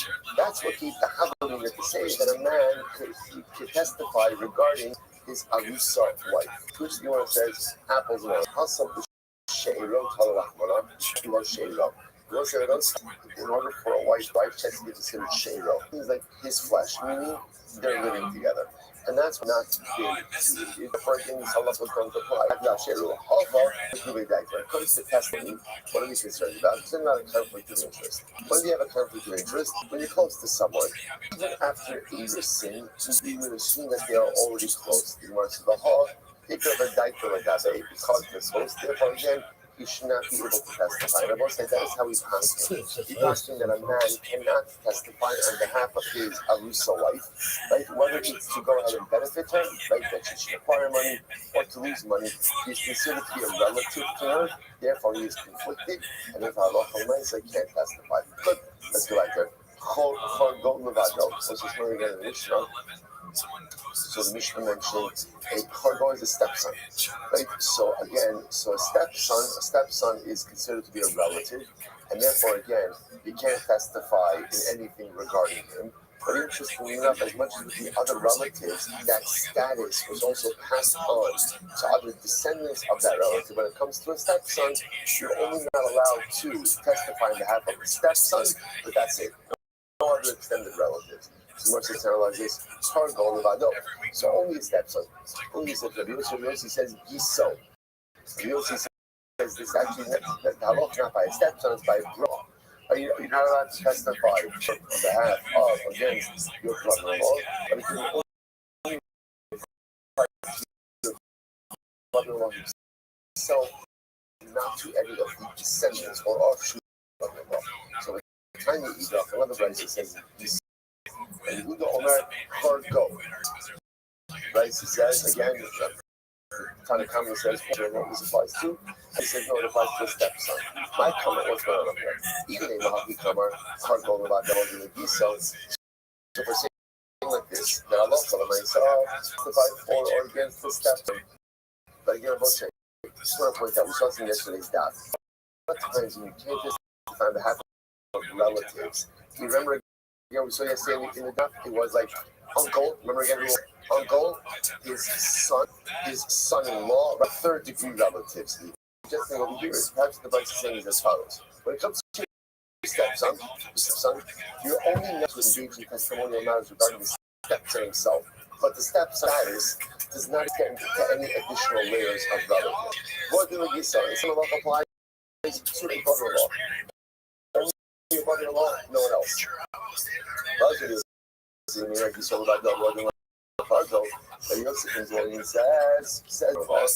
and also to the step so another cost no money. The Mishnah says you can't testify on behalf of your brother-in-law, right, or involving you, and that applies to your brother-in-law, who his son and his son-in-law. So who's it in his dad? Rabbi Yossi, or need to be Rabbi Yossi, the Allah, talking about is going to say, the truth is that Allah is like this. You can't get involved in testimony regarding your stepson, but that only applies to your son. No other derivative relatives from your stepson about your son. When it comes to your brother-in-law, who would know the custom? Right? When it comes to your brother-in-law, can't concern half of your brother-in-law. So, and also again, your brother-in-law, his son, and your brother's son-in-law. All those individuals are also part of the prohibition. But when Rabbi Yossi comes along and he says, it's all about no, really, it's your brother-in-law. And about go when it comes to your stepson. So then again, the testimonial prohibition will apply to who no yichasno. Again, to the stepson, son's son, and his son-in-law. The Allah husband and the kira. So it's the cases of the 8 fathers that turns out to be 4 relatives. That reflects on this way. That's what it is.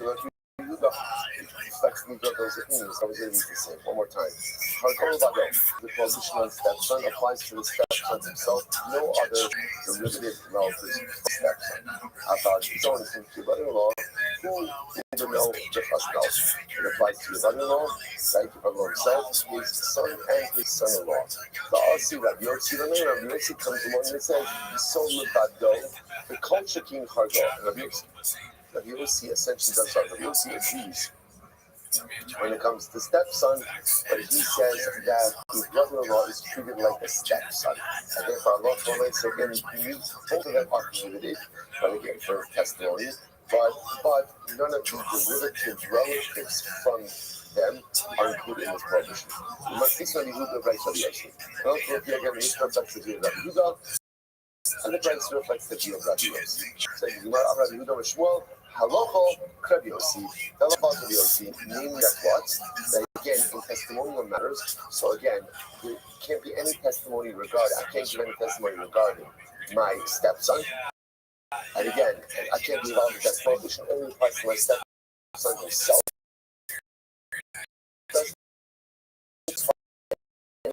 Stepson relatives. Furthermore, applies to brother-in-law. I can't regarding my brother-in-law, but I'll also myself again, which is only upon him, not any of the other derivative relatives. Okay, beautiful. Send to you, man. How must not we'll say, okay, there's interesting story there. There was a matana, there was a gift. Right? This gift, let's just call it moving and giving shimon, and it had a star, and on the star was signed two brothers-in-law. So the witnesses were brothers-in-law. And so right when they say witness to each other. So the Gemara says as follows. So Rabbi Yosef, Lakshura, so Yosef one day should work. So two brothers-in-law serving as witnesses together on this gift. So Rabbi Yosef wanted to say that they should be kosher. Why?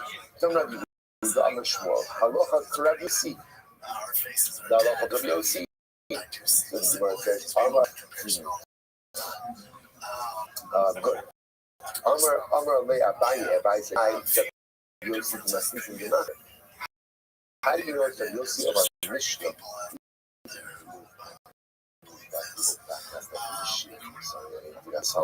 So the Gemara says, how do you know that it's Rabbi Yossi of Mishnah that ultimately holds that it's kosher? Maybe Dilma Rabbi Yossi did right of the pasuk of the itself. Maybe it's Rabbi Yossi.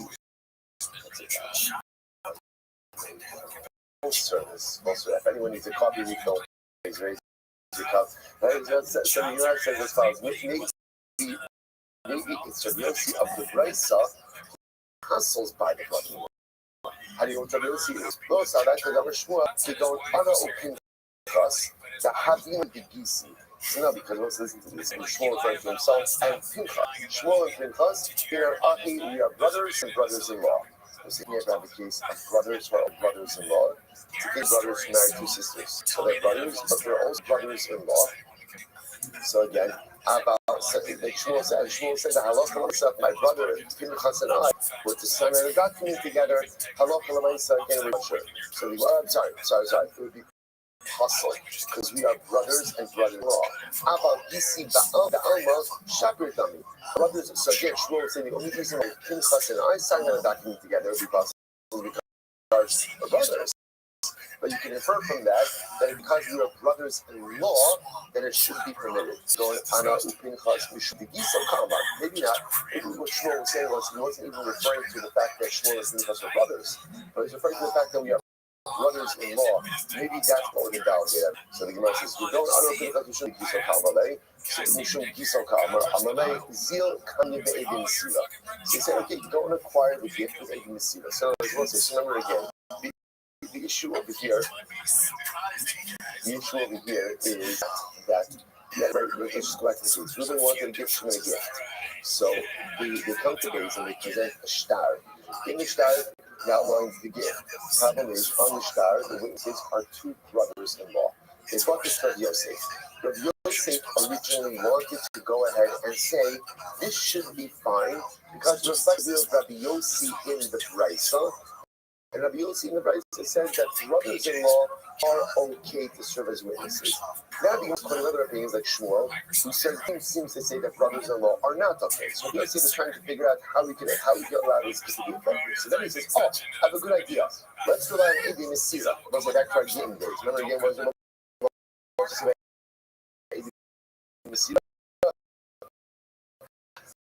So Edim Mesira, which means that which doesn't really matter who's sitting the shot. What matters? Who witnessed the documents. If people do a document of 2 valid witnesses, to go. First thing is hold on. Rabbi Avamog have the Mezuyas Mitochos. Who possible? But Rabbi will say even the Rabbi who holds that Edim Mesira cards say like this: if you have a document, and inside the document, it appears that the document is inherently void. For example, since there are clearly invalid stars. So Rothschild says that if you see, Allah saying if your brothers and signing in the star, would then not automatically do it? To which the Gemara says, zero. So if you see two guys, sorry, you gotta leave. Zero does Allah. Sorry, you gotta leave. No way I can affect the validity of that. So you don't say, okay, I'm stuck. Because you've got the brothers and signing in the star. Is not due to allow this star to be effective. Okay, beautiful. Here we go, man. So this is over again. Rabbi said that even if the case of, let's say again, Reuven has in this case we'll call her Rachel. Reuven's daughter Rachel marries Shimon. Now what happens? They have children, and then Rachel dies. Reuven initially said that Shimon, Reuven's son-in-law, is still considered to be a relative of Reuven, even though again they're mutual relative, i.e. Reuven's daughter, Shimon's wife, died. So the period of the Yehuda, it's really the presence of the children that keeps father-in-law and son-in-law converts in this house. We'll say we're on Chumos 28b, 6 lines up on the bottom. There you go, man. I'm going to be wrong. Those are the interesting son-in-laws, right? They remain related by dint of the grandchildren. By dint of the grandchildren, even though again the daughter wife away.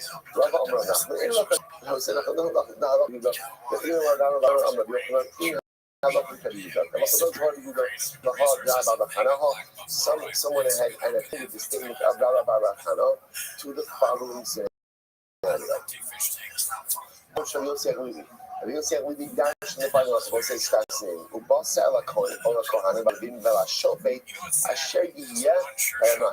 You will come to the Kohen Levim, to the judge, who will be living in your days. Someone says, "Where's now the discussion?" So I say, why do you have to tell me? If you have a legal matter, go to the judge who's alive, and what? Said that's wrong. I want to go to the judge who's not alive during my days. It's like, why does the Torah need to claim that statement? So you might listen to this error. Rather, most of the first thing that a judge is only disqualified from ruling if he is related to you by a minhag in that time. But a judge who was related to you, but is no longer related to you at the time of the judicial proceeding, is permitted to adjudicate. And therefore, again, the Gemara says that hello, myself, to describe the notion of Rabbi Huda, right? That again, we're arguing because Rabbi Huda says that since you are grandchildren, you're still related to your father. To which the Gemara essentially says, no, you're not. No, you're not. You're related to your son-in-law when your daughter is alive. She's the bridge. But if you're not alive, then ultimately, again, a father-in-law is subject, even if a relationship to grand, can adjudicate each other's cases. Beautiful. Beautiful. Like we said before, so the thing is as follows: the sons of the father-in-law of my so right, which means his brothers-in-law. Like the sons of the father-in-law of Mark, so now his brother-in-law. Top of Chavtes, 29ers. Krobin bin Shachat. Say Krobin bin Shachat, correct? They were related, and then they came distance. I will say that what does that mean? So remember again, Marco's wife passed. So now, technically speaking, he's no longer related to his brothers-in-law. Okay, so what happens? The Gemara says, also the Gemara came before him to adjudicate a case. Okay, so again, Mar's former brothers-in-law came to him to adjudicate a case. Now again, at the point when they came to him, they're former because Mar'ukva's wife, their sister, passed away already. So what happened? I'm on the road. Mar'ukva says, I'm sorry, I can't help you. I'm hustled to adjudicate this case. I'm with says in my Geshtah. So what do you say? We pass like a Rudik is married to again. This is Rabbi Yehuda in the Mishnah, right? Rabbi Yehuda in the Mishnah said essentially any in-law relationship is maintained even after what we'll call it, even after the bridge relative died, as long as there are children. So in other words, you are related to your in-laws, to your in-law relatives, as long as there are children there. So again, the former brothers of Morocco come to Morocco to adjudicate a case. Morocco says, I can't do it. The brothers will say, oh, you're plotting down law like a Bikuda. So which says that what? Even though your wife, our sister passed away, because their children were still related.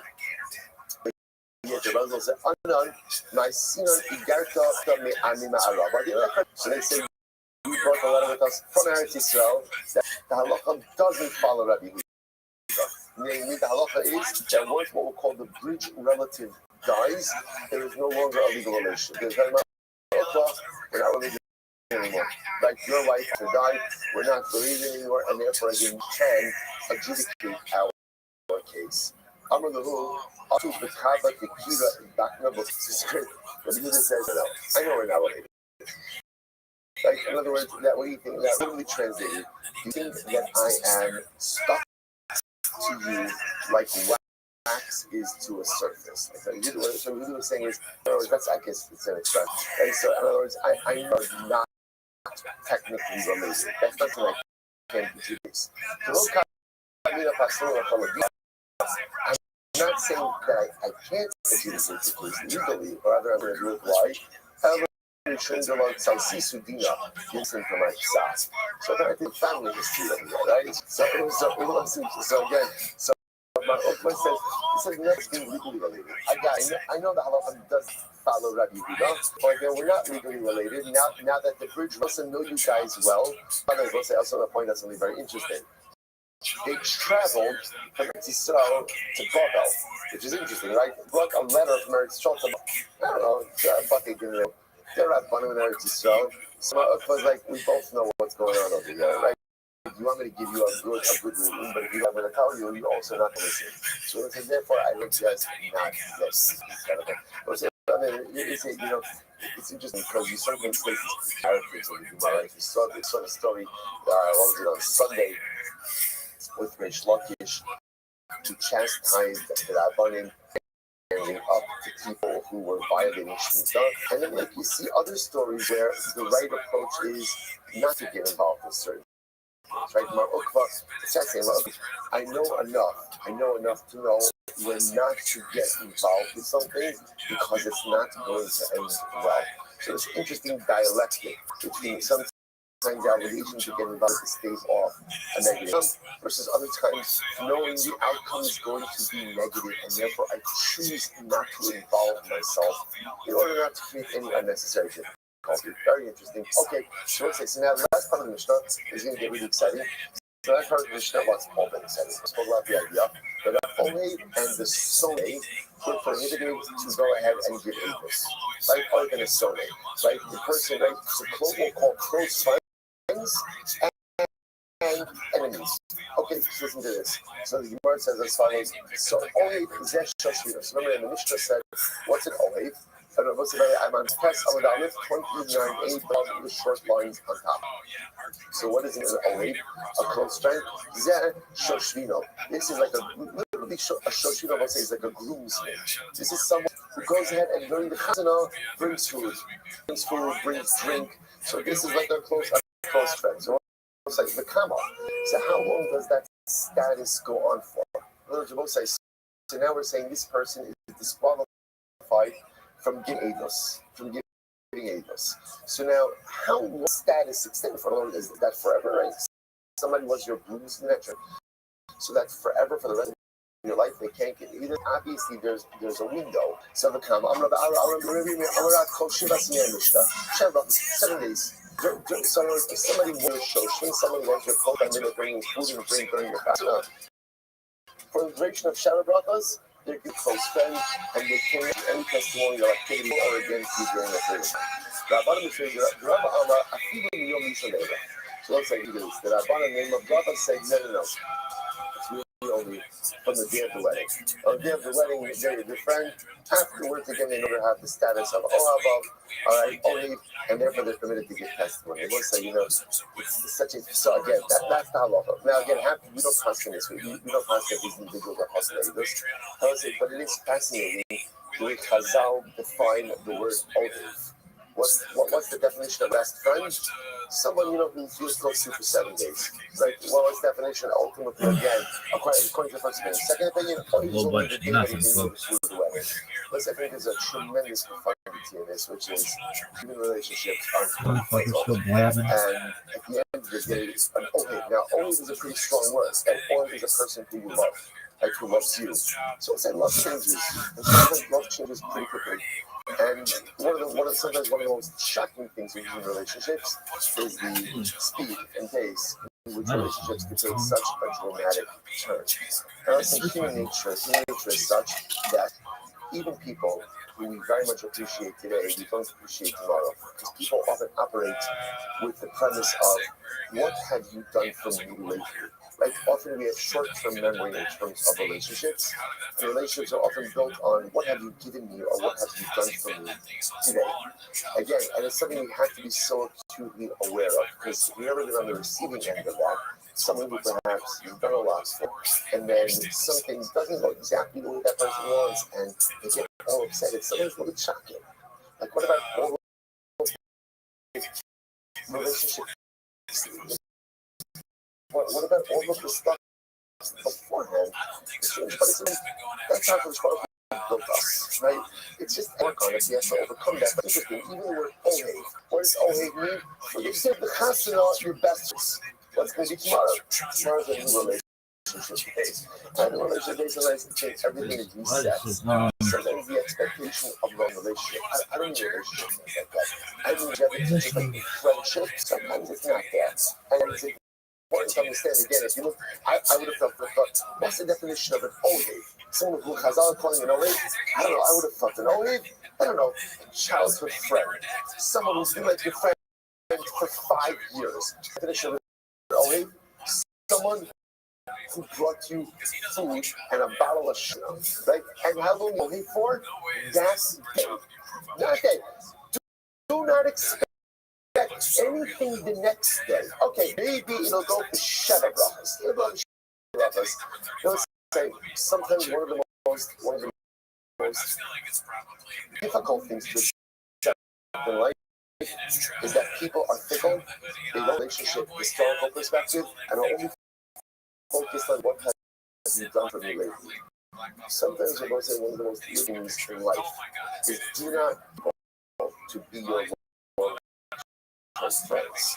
But if you need something, and when you do that, what you end up doing is doing yourself to get things done. Because you recognize, I really can't, there's always a small circle of people, of course, that I can't rely on. But that doesn't apply to most people. Maybe it applies to your closest loved ones, maybe relatives, maybe a very full of friends. But you can't really do things in life to happen. You got to move on, because even the only, it's a very short term. A day, 7 days, can be a very long time. A lesson, but a very empowering lesson for personal life success as well. That's what I think. I promise it's going to become. What's an enemy? An enemy is anyone who you have not spoken with for 3 days because of animosity. So Tanarabanan, so the Gemara says as follows: so let's say, so remember again, the pasuk. Now again, the pasuk is. The pasuk is so let's say, so he's actually talking about seeing you kill someone else accidentally.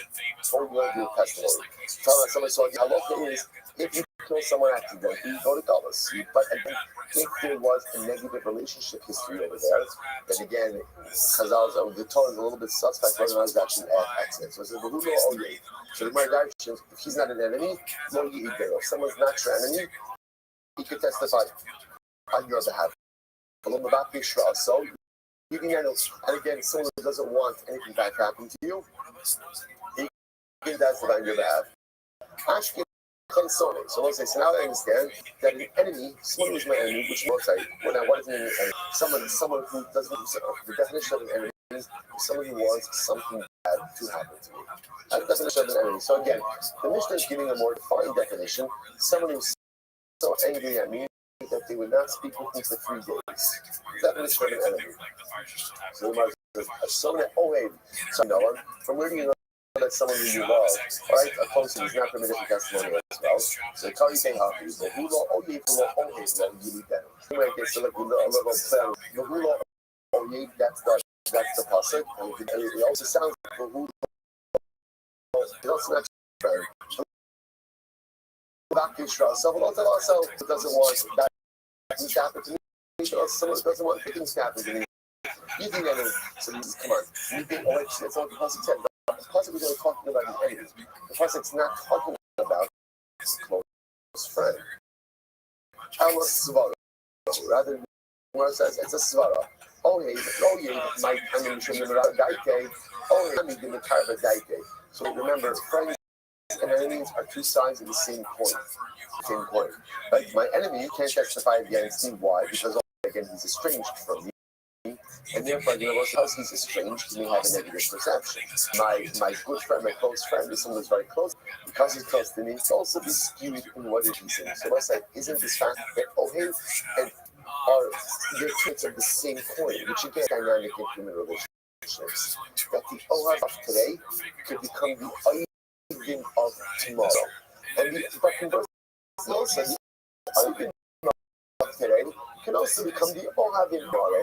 But once again, highlighting this dynamic of the fickle-kite of human relationships. And also this is incredibly important. It's important to understand how fickle human relationships. And that's why, again, a person has to be so careful, number one, to invest, and how much you depend on those relationships to accomplish the things you do in life. Because it's nice to think friends of today are the friends tomorrow. It doesn't work that way. So if I'm putting eggs in those friendship baskets, that may be a very dangerous thing to do if you want to accomplish in life. Incredibly so, those things. So the Gemara says, Rabbanan, who gave you a blown back to Shra, so my God. What did the Rabbanan do with this? So the Gemara says, Chad Dayan. So one alternate maybe is teaching the halachas for God. So remember again, we disagree with Rabbi or with the kind of common in the Mishnah, right? The Rabbanan don't accept this idea that of an Ohev, of a Sonah, yes, but not of an Ohev. So what do they do with it? But even Rabbanan who say that even someone who's your close friend, make it that sometimes even have Rabbanan would agree that someone who's your close friend cannot be a dayan, can't be a judge. Can't be a judge. So the Gemara says, good. Bahula Oye Lo from the Back So I mean Shesoni Zazeshin between Afar. So let's say they use your other two times that 2 times the Chachamim who despise each other cannot sit on the same page. So it's interestingly enough, so Halakha Lamaisa again, which makes sense. The creation is not able to work as a cohesive unit that undermines the integrity of the judgment they're going to deliver. Incredible website. All right, so Halakha Lamaisa again. So first of all, you should just know, Halakha Lamaisa, the Rambam does not accept this idea of the Ohev and the Soleil. Right? So Halakha Lamaisa, even if someone is your close friend, they are believed to give testimony. Even if someone is your enemy, they are believed to give testimony. And I will say now, the next mission we're going to talk about how we cross-examine witnesses. And we know just a lot of people go based in give testimony, but just because someone is known to be your close friend or to be your enemy does not automatically disqualify them from sitting from not testimony. Now, I will say it will halakha l'maisa disqualify them from being a judge. Right? So in other words, your close friend or your enemy cannot be a judge on your basis, but they can be a witness. It can be a witness. Okay, let's go like that. Let's say, see what you see. Now we get into the mechanics. So now we spend a good amount of time focusing on who is fit to be a witness and who is not. Then we get into the process of how do we go ahead and cross-examine or just examine the witnesses. Case of both this nature.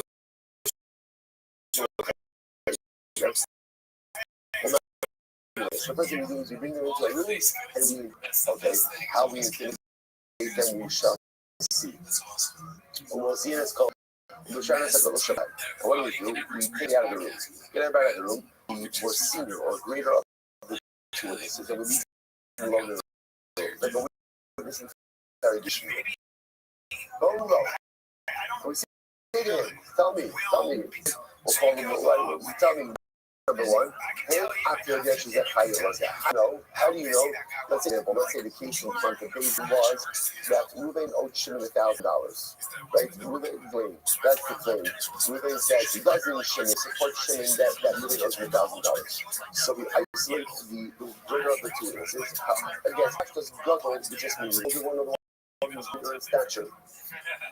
We isolate him by himself. How do you know that who Amarli Shani Chayev Lo Ish Slowly Amar Yishu Chayev Lo Amar Close. So if we get the number one says, oh, I'll tell you how. Reuven told me that he owes Shimon $1,000, right? Or Levi told me that Reuven owes him $1,000, so testimony is no longer valid. So let's say we'll try this case. Interesting enough, I don't know, one would have thought that hearing Reuven say that he owes Shimon $1,000, that's it, right? That's in the back. You can see that from the testimonial perspective, that is a new. So we'll see why that is. Testimony. If witness number one says, we were present when Reuven, the borrower, admitted in the presence of Shimon, the lender, that he owes Shimon $1,000. That's good testimony. So then after again, we even take number one. We then bring number two, both, so we invest in to give this the buying notes and the dollar. So if it turns out, again, I say, now understand, all that does, what are we trying here? We're trying to figure out admissibility of testimony is admissible. Now we begin the case. Right now, we begin the case. But so it's interesting that investigation of testimony is almost like a pre-trial process. First of all, let's get great. Ask the witnesses check out. Let's begin the Din Torah. Shnayim Omrim is Zakai. So I'm saying now to the basis. Now let's say the basin is sitting, and the basin got three judges. Two say innocent, and one says guilty. Zakai. We got the majority. Shnayim Omrim. Two say guilty, and one says innocent.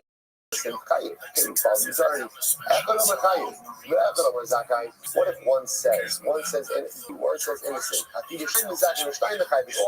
two say innocent, two say guilty. One judge says no, he doesn't offer an opinion. What's the option is already before? When a judge says I don't know, so what happens? It's as if he does not exist. It's as if he does not exist, he is removed from the panel. Now, the process that we do with that, interestingly enough, is Yosifo Dayana. What we do is we're going to see is we add on additional judges in increments of two. We'll discuss this process in the Gemara. But the takeaway over here will say, the judge says, I don't know, I think that in the legal system, if you have a judge, you have somebody who says undecided, stuff like that. But that in the Supreme Court, when you say undecided, no, you have to take a position. I'm sorry? Recuse, right. But that means in halacha, at least in halacha, when you go and you don't know, you're out. So as in Gemara Tzadavar, Bezdin passed the verdict. Listen to this. So let's see what happens. So now, it's very to see, by the way, the process, right? So step one is the issue of the testimony. Right? Let's see. Does the testimony check out? Step two, the actual bring forward, the actual adjudicating of the case. Then step three is the of the judgment, the verdict. So when they finally came up with the verdict, so the greatest of the judges went and brought in the litigants and said, Omer, and then they would say, the Bezdin would say, you're innocent or you're guilty. Okay, that's the big Torah. This is big. This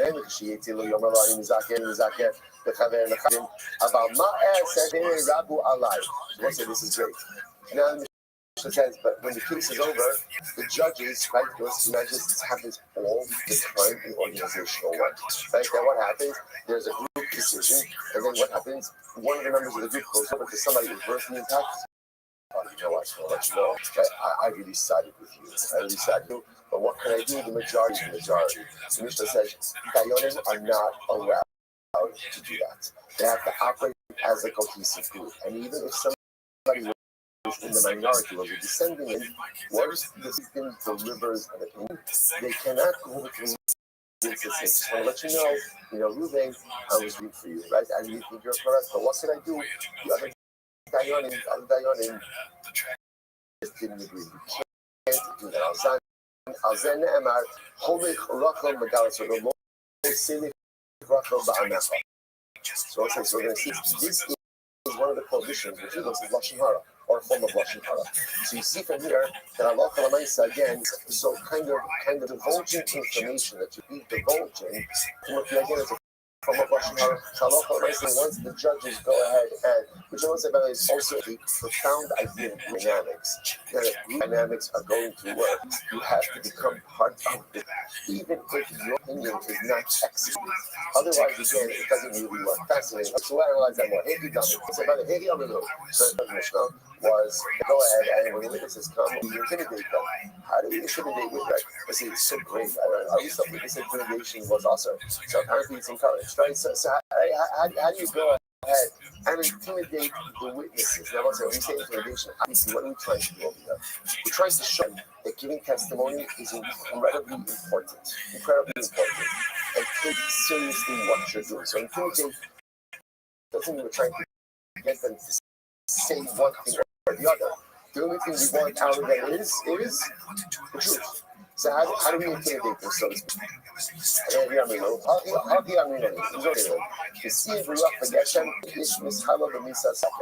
let's say, over here, not close over here, the pasuk from Mishnah, and it says that sometimes the clouds and the wind could be there, but ultimately again the rain doesn't. Why? The penalty of lying is that lying can result in holding of rain. So essentially, the this person is, if you lie, don't keep impacting yourself. You don't lie, and your corruption of justice is going to have an impact on everyone. This is found because a lot of times in the psychology, like why do you commit that? So there are many different levels why we commit that. But one of the reasons why we commit that is becoming kind of like on a macro level. What I'm doing doesn't matter. It matters on a micro level. In other words, I'll accept matters for me, but I convince myself that what I do does not really have an impact on anyone else. I live in a silo. And it's really not true. Yesterday's that, whatever I do impacts you, and whatever you do impacts me. And once I some kind of the greatest deterrent to sin, because when I recognize that at the end of the day, actions have an impact, not just me, but on everyone. So tell Diana, tell Boy, just understand that should result in it should have an impact. And when it's only love, that's not going to have an impact on his life. Luckily, remember, Chef Shani had a couple sometimes the family extends for 7 years. So the witness could always say, you know what the good news is, my profession is not dependent on the rain.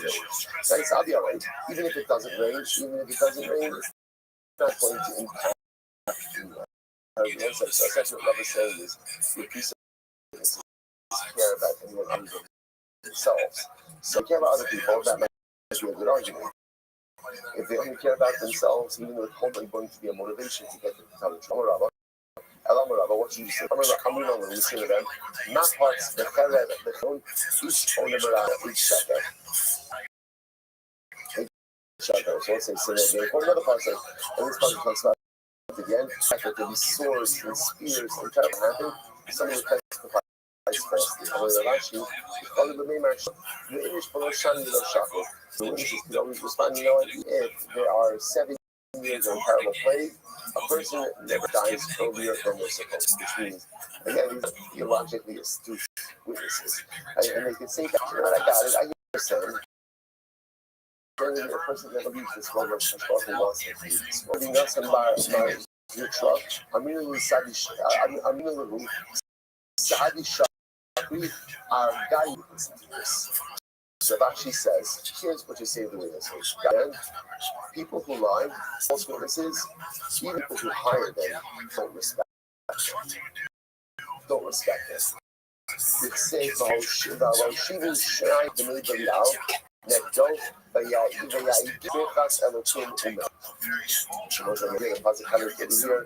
that evil comers and episode of witnesses were hired, but the hired witnesses will call the name Belial. But even if you can win it, listen to me. You tell me what you just understand. If you're willing to sell your integrity, no one respects you. Because even people who hired you, even people who bought you, recognize that you could be bought. And once it's enough, the Gemara says, oh, that's it. That's going to be what sways the witnesses. It could be that punishment from HaKadosh Baruch Hu is not going to be enough to win the day. But the notion that if I lie for testimony, I'm fundamentally based, and no one will respect. Even if you hire me, I'm doing what they want, but people who hire me also look down on me. Why do they look down? Because they know that I could be bought.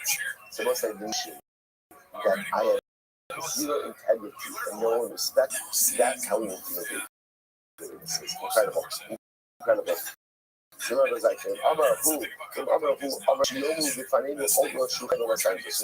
again, interestingly enough, the Mishnah said, when the testimony is accepted, or when does it become credible, only if witness number one says, we were present when Reuven admitted in the presence of Shimon, which indicates that just if Reuven were to admit the fact that he owes money to someone, even to the witnesses, right, or to someone else, not in the presence of the lender, that is not, that statement has no credibility to it. So let's analyze that. So when a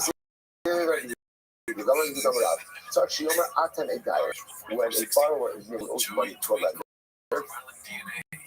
the statement is meaningful if he appoints people as witness to God. If my honor, so listen to this. Shimon goes over to Reuven. Says, Reuven, you owe me money. Reuven says, yes, I do. The Malka Amar Lo today will be there. So Shimon goes over to Reuven and says, give it to me. Amar Nishat B'cha. And Reuven says, I was just kidding. What's that law? Pater. Reuven is Pater, right? Because an admission that only takes place between the borrower and the lender is not halachically valid. Halachically valid. Taina Rabbi says, supports this. What do we do at that? Right, Shimon goes over to Reuven, Reuven owe me $1,000. I'm going to hang. And Reuven says, yeah, I do. The mother, I'm going to go to the next day, Shimon says, Reuven, give me my money. And Reuven says, I was kidding around with you. I was just kidding around. Salacha, I said, again, what's Salacha? So the word is Pater. Ultimately, again, Reuven is going to be Pater. Again, the admission that was made between Reuven and Shimon has no halachic stance to this. I feel definitely not together. So this is Shimon goes over to Reuven, and you see how Shimon has two witnesses hiding right behind the wall. And he says, Reuven, you owe me $1,000. And Reuven says, yes, I do. I'm not Elohim. And Shimon says, are you willing to admit the loan in front of two witnesses? And Reuven responds, and Reuven says, no, I'm not admitting it. I admit that I owe you, but there's no way I'm admitting it in front of witnesses, because if I do that, you could debase it. So let's say, remember again, there are witnesses who hear the whole thing. Shimon knows about witnesses because he brought them. Reuven has no knowledge of them. The next day, then, Shimon comes to him and says, Reuven, give me my money. Ultimately, again, and Reuven says, I was kidding around. Nevertheless, Pater. They must say, now what's the Chiddush over here? The Chiddush over here is that even though there were witnesses, right? But because the witnesses were not known by or appointed by Reuven, therefore the admission halacha has no teeth, has no halacha validity. However, the tornin lemesis. Rabbi says somebody incites to do avodah zarah, it does not advocate on his behalf. So what are you talking about? Mesis man b'kashmei. Who's talking about a mesis? So it's incredible. He's missing what it means to say. If a low tarn in torn and low. So we'll say in general. We're doing a bunch of low tarn low. In general, when a person comes to bathing, Beis Din does not act as advocate on behalf of someone. In other words, I want to say sometimes a person will come with a court case, and the Dayanim know, oh, you could make this claim, you can make that claim. Beis Din doesn't do that, right? Beis Din is not your advocate. Beis Din is a Beis Din. Get a good lawyer, right? But Beis Din is not your advocate. However, when it comes to capital cases, Beis Din will advocate on behalf of the defendant. So in other words, if there is a claim that the defendant could make to free himself from a death penalty and he doesn't make it, Beis Din will advocate on his behalf. However, the Gemara says, right, making 20 relations, but this doesn't apply to Avodah Zarah. If somebody's on trial for trying to incite idolatry, incite other people to idolatry, in that case, even though it is a capital case, Beis Din will not advocate on his behalf. My Shnam is this, why is that?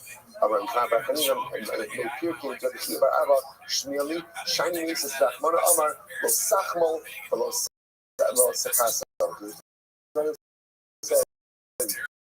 Do not become passionate and do not go color for him.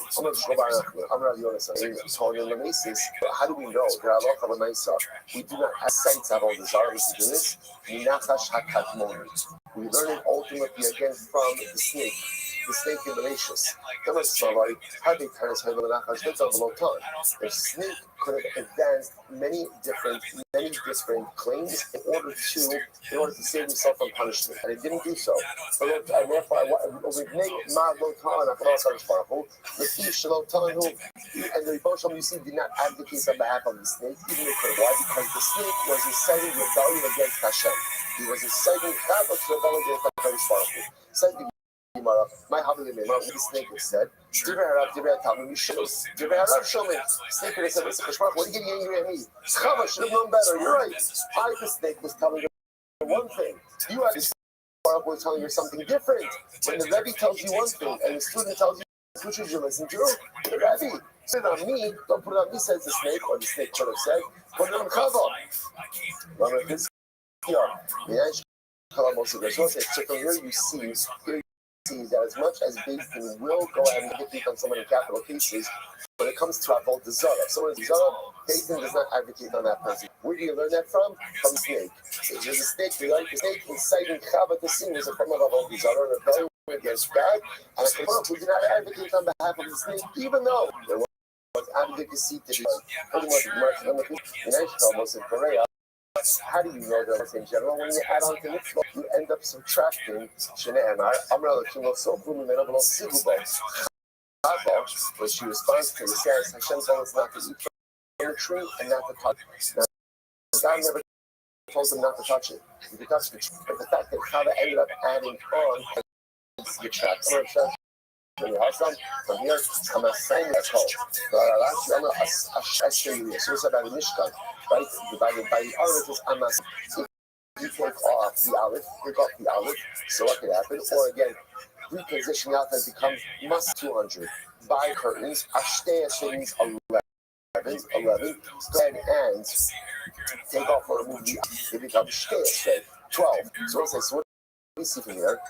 You see from the halacha that if you that if you change, like the Baruch said, with all kinds of problems. The idea of so again, we see from the Nachash, I won't say from Chava, what we see is she added onto the prohibition.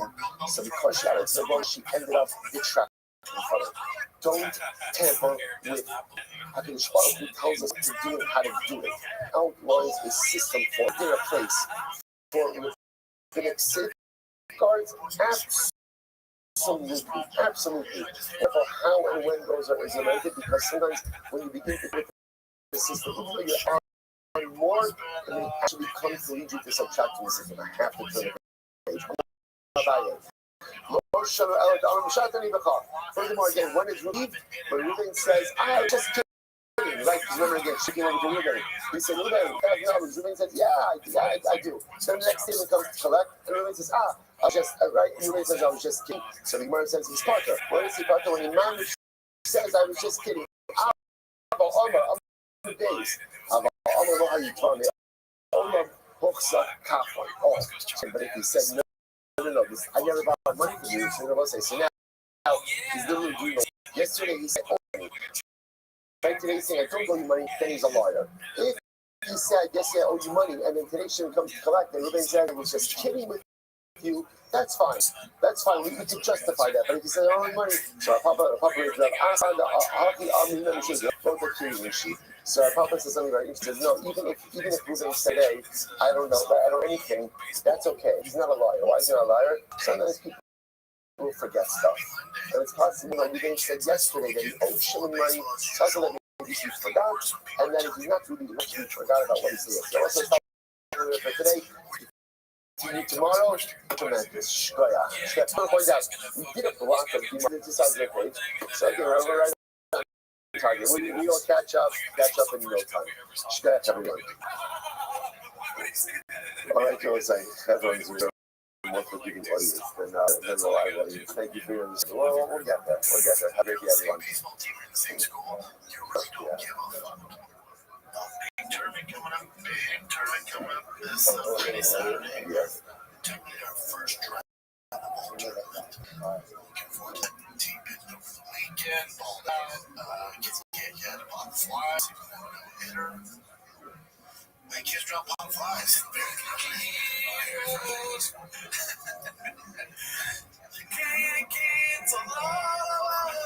All right, so it's like good morning. Let us begin by thanking all of our sponsors for this morning shoot to thank our Talmud sponsor for Kapay, our annual Talmud sponsor, Kacha Beretz Yisrael, dedicating all the Sherman Drashos this year.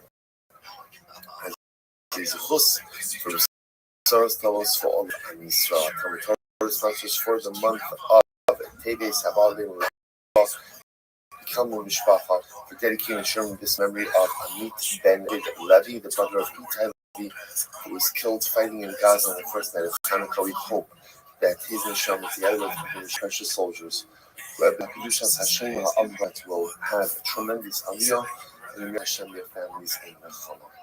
We dedicate the learning and scripture of our hostages to the Sparrow of Merit Hashem, bring them back to the Mishpachas B'Shalom and the merit of our holy soldiers, may Hashem protect them, allow them to be successful. B'chol Ma'aseh Yedehem. With that, let us be a lot to do today.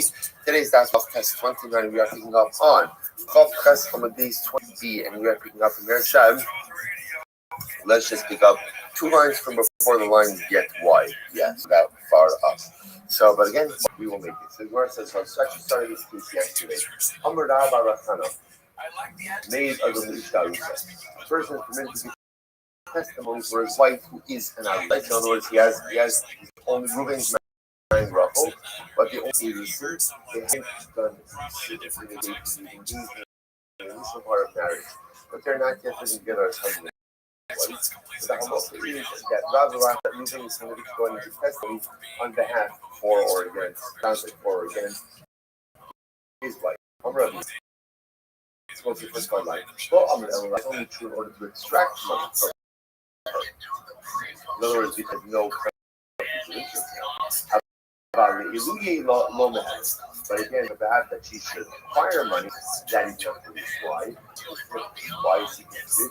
Because halacha, so whatever she ultimately again, he will do. So the Gemara says, hello, it's not true. It's not true. The truth is, the Gemara says, in reality, an aros, only innocent is not defined to have on his wife, regardless. Right? Whether it's that she require money doesn't make a difference. He's not to be a relative, and therefore, Allah not my dad. So the Gemara says, well, let's analyze this. What is it that she is thinking? So the Gemara says, here's what originally shaped our thing. First wide line is 28 half that's on the case. So this is what it calls.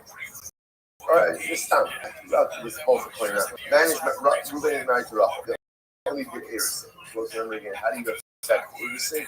Reuben gave Rachel an item of value. He said, how it actually just leave it about. He'll become the Kedesh in the spring. Erusin, they're married, but cannot live together. So Ishtarusa, lo only in Canada. So if the man has, and let's say again, he dies, so he does not become only for her. Remember again, I mean between death and burial, where the mourner is exempt from all positive mitzvahs. Now the Gemara says that does not apply to Eliezer. Furthermore, if Ruben is a Kohen, he would have to go to her funeral. We cannot become tummy from her. The thing, so what does that show you? What does that show you? That if merchants were married, he did not really halakhic. He's with respect considered to be his wife. He Something that does not become owning for him if he were to die, nor does she become owning. I will say now again, what does this mean? So actually points out it's just really symmetrical. Remember, there is no din of tuma by a kohenes, right? There's no other point that possibly is permitted to become tummy. No, it's just making it symmetrical. Mesa in if she dies, he does not inherit her. If she dies, she will collect her ksuba. There actually points out what he says. There's no ksuba until after Nisun. So actually points out what that means is if he promised her, he could remember. Ruben could commit to a ksuba during years if he wanted to, and if he indeed committed to a ksuba, then halal Mesa, she would collect ksuba. Someone said, "What are you seeing here?" What you're seeing here is that Pearson, in certain respects, halakhically, they're not considered married. That's what he. Probably like to say that a man could testify regarding a Rusa wife. This one says apples and oranges. I'll set the shade. We won't call it apple. I can't do those shades. Look at those hellos. In order for a wife, it's just to say shade. Shade means like his flesh, meaning they're living together. And that if they're not living together, the full marital bonds has not been executed. And therefore, I think it's halacha don't apply. Although you shouldn't be that. When it comes to testimony, what are we concerned about? We're concerned about a conflict of interest. When you have a conflict of interest, when you're close to someone, after either sin, you assume that they are already close to the if you're a Rabbi, because you're close to your body, you should not be able to testify. And I will say that is how we you asking that a man cannot test up his arusa wife, right? Whether it's to go ahead and benefit her, right? Acquire money or to lose money, he's considered to be a relative to her, therefore he is conflicted, and if our local can't testify. Good. Let's go back there. So the Mishnah mentioned a Kargon is a stepson, right? So again, so a stepson is considered to be a relative, and therefore again, you can't testify in anything regarding him. But interestingly enough, as much as the other relatives was also passed on of that relative, when it comes to you're only not allowed to testify on behalf of the stepson, but that's it. No other extended relatives. Versus let's analyze this Kargon about. No, so only a stepson. Only he says he's so. Because it's actually not, that halacha is not my brother-in-law. But you have to testify for behalf of against your brother-in-law. But you can only have your brother-in-law himself, not to any descendants or offshoots of the brother-in-law. By the time you go, another verse says, he's so badon. You do Omer, go. Right, he says again, Tanakh says only applies to, and Yehuda says no, it applies to. My comment, what's going on? So we're saying like this, that Allah son, but again, I'm both saying, translate that mission is that. And a lot of times this is on behalf of relatives. You remember again, we saw yesterday, it was like uncle, remember uncle, his son-in-law, right? What we call third-degree relatives. Now it's more suggesting over here, that's the Bryce is saying as follows. Look to your stepson, you're only not allowed to engage in testimony allowed regarding the stepson himself. But the stepson status does not extend to any additional layers. What doing his son? Same about applies to a brother-in-law. Only a brother-in-law, no one else. So about the word of the cargo. Yosef comes along and says that no, applies to the brother-in-law, right? And also stepson. So who will know the cost no money? What do you do with Mishnah? Because the Mishnah says testify on behalf of your brother-in-law, involving your brother-in-law, and then apply brother-in-law who his son and his son-in-law. His opinion is that. Lo Rabbi Yossi. Rabbi Yossi, the Ella, what does it mean to say? Hargol Levado. The dialogue is like this. You can't get involved only electricity regarding your stepson. It only applies to your steps. No other derivative relevance from your stepson. About so when it comes to your brother-in-law, who know the cousin? Right, when it comes to your brother-in-law, again, you can't decide half of your brother-in-law, and also, again, your brother-in-law, his son, your brother-in-law's son, and your brother-in-law's son-in-law. All those individuals are also part of the testimony of prohibition. Pastor Yossi, Rabbi Yossi comes along, he's talking about really it's your brother-in-law and only your brother-in-law. About forgo when it comes to your stepson. So then again, the testimonial prohibition will apply to who can know the custom. So then it'll apply ultimately again to the stepson's son, and his son-in-law. The Elohadra and Kira, Shmonas Abosh and Esen Arba. For those who saw this in yesterday's daf, the cases of the 8 fathers that turned out to be 20 relatives. Whose opinion does that reflect? Yes. Look at this. Look at Yudah. It reflects neither of those opinions. Elohad comes in the same. Farkol Vado. Which is when it comes to stepson, the prohibition on stepson applies to the stepson himself. No other derivative from the stepson.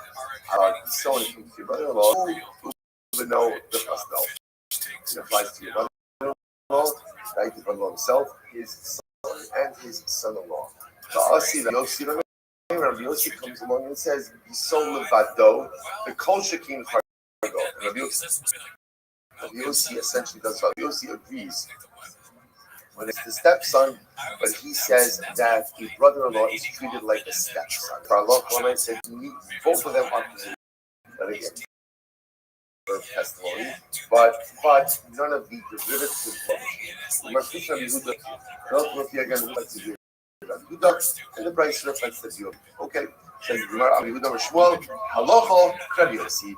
The halacha of Rabbi Yossi, namely that what? That again, in testimonial matters. So again, there can't be any testimony regarding my son. And again, I can't be involved in testimony, but that prohibition only applies to the son himself. It doesn't apply to any of the stepson derivative relatives. Furthermore, same thing halacha applies to brother-in-law. I can't go ahead and engage in testimony regarding my brother-in-law, but Allah says again, that prohibition is only on him, doesn't apply to any of the other derivative relatives. Okay, beautiful. Says the Gemara. We'll say, okay, so there's an interesting story here. There was a matana, there was a gift. Right now, this gift, let's just call it Reuben was giving Shimon a gift. And it had a shtar. And on the shtar was sons, and the shtar was two brothers-in-law. So the witnesses were brothers-in-law. So witness A, witness B were brothers-in-law. The word says as follows. So Rabbi Yosef wanted to say it should work. So you have two brothers-in-law served together on this gift. So Rabbi Yosef wanted to say that they should be kosher. Why? Some Rabbi Yehuda Amar Shmuel, halacha Rabbi Yosef. The halacha of Rabbi Yosef.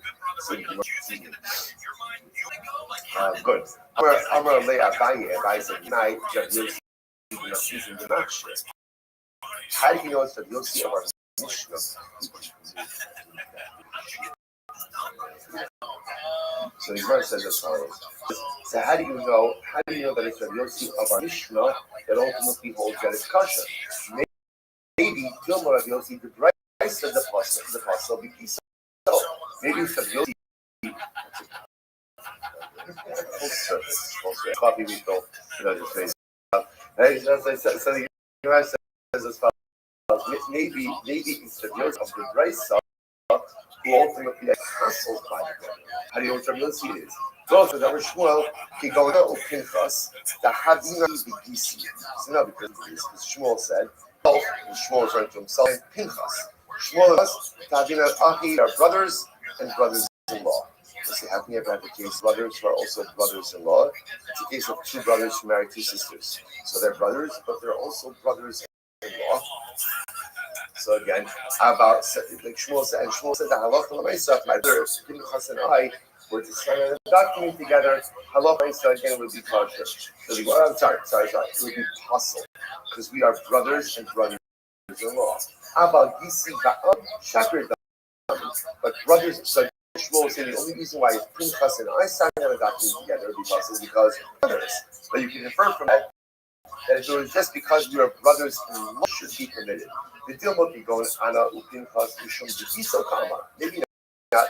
Maybe what Shmuel was saying was he wasn't even referring to the fact that Shmuel and Pinchas were brothers. But he was referring to their brothers-in-law. Maybe that's what would invalidate everything. So the Gemara says he was going Anna Pinchas Mishum Diviso Kama. So Mishum Diviso Kama. So he said, okay, go and acquire the gift. So it was, remember again, the issue over here is that you got to get this question. Reuben wanted to give Shmuel. So they come to the base and they present a star. In the star, it outlines the gift. On the star, there were two brothers-in-law. They brought this to Rabbi Yosef. Rabbi Yosef originally wanted to go ahead and say should be fine because it reflects the view of Rabbi Yossi in the and Rabbi Yossi in the Brisa says that brothers-in-law are okay to serve as witnesses. Now the Gemara is putting other opinions like Shmuel. So seems to say that brothers-in-law are trying to figure out how we allow this to be. So then he says, oh, I have a good idea. Let's see. We'll say back to our getting days. Remember again what Rabbi Losh said about eating a sira, which means that it doesn't really matter who signed the Mishnah. What matters, who witnessed giving over the documents. So give over the front of 2,000 witnesses, and we're good to go. We pulled up. The Gemara says, Rabbi Lazar the Muzuyah Tofos, Shuhu Pasul. Rabbi Lazar holds, will say, even Rabbi Lazar who holds that eating the sira, he say like this: if you have a document, and inside the document it appears that document is inherently void. For example, if witnesses that are clearly invalid, that will invalidate the shtar. So you have a Lazar who says you can see a heresy. Even if you have brothers while signing in the shtar, would then not automatically invalidate it? To which the Gemara says, Zil. Yosef says to the two guys, sorry, you gotta leave Zil. I'm sorry, you gotta leave. There's no way I could affect the validity of this. Yeah. So Yosef essentially said, okay, I'm sorry. Because you've got the brothers and signing in the shtar, there's enough to do to allow this shtar to be effective. Beautiful. Rabbi Yosef, remember again, Rabbi Yehuda in the Mishnah said, Halacha l'maisa, even if he gave case of, well, let's say Reuven has a daughter, in this case we'll call her Shimon.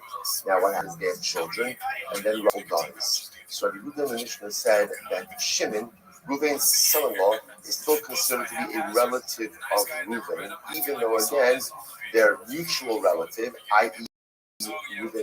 Reuven's daughter, Shimon's wife, died.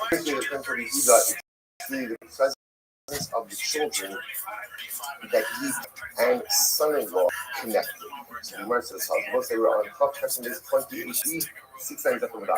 But you don't, man. Already tell from Amra Tabla, Amra Jirona, Amra. Those are the interesting son-in-law. It's how most son-in-law. They remain related by dint of the grandchildren.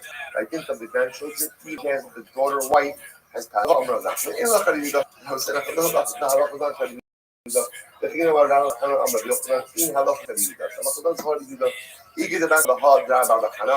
Someone had an attended statement of Rabbi Barachana to the following scenario. Rabbi Yosef Lili dash in the following was says fascinating.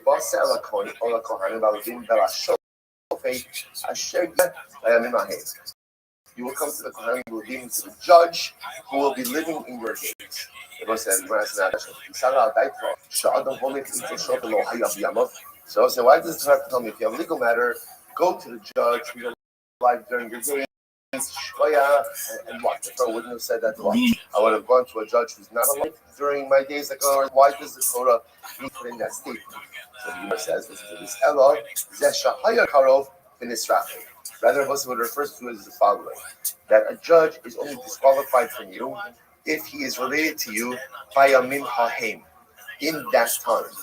But a judge who was related to you, but is no longer related to you at the time of the judicial proceedings, permitted to adjudicate. And therefore, again, the Gemara says, And therefore, again, the Gemara says that halacha l'maisa, this would seem to dispel the notion of Rabbi Yehuda, right? That again, we're arguing with because Rabbi Yehuda says that to our grandchildren, you're still related to your son-in-law, to which the Gemara essentially says, no, you're not. No, you're not. You're related to your son-in-law when your daughter is alive. She's the bridge. But if your daughter is not alive, then ultimately a father-in-law and son-in-law no longer have a legal relationship, even though they share a relationship to grandchildren. And therefore, Allah they could adjudicate beautiful. Allah follows, but you see how okay, beautiful, beautiful, as we said before. So Stigma says follows. B'nei Hamud Mar Okla. So what's the interesting piece over here? The sons of the father-in-law of Mar Okla. So right, which means brothers-in-law.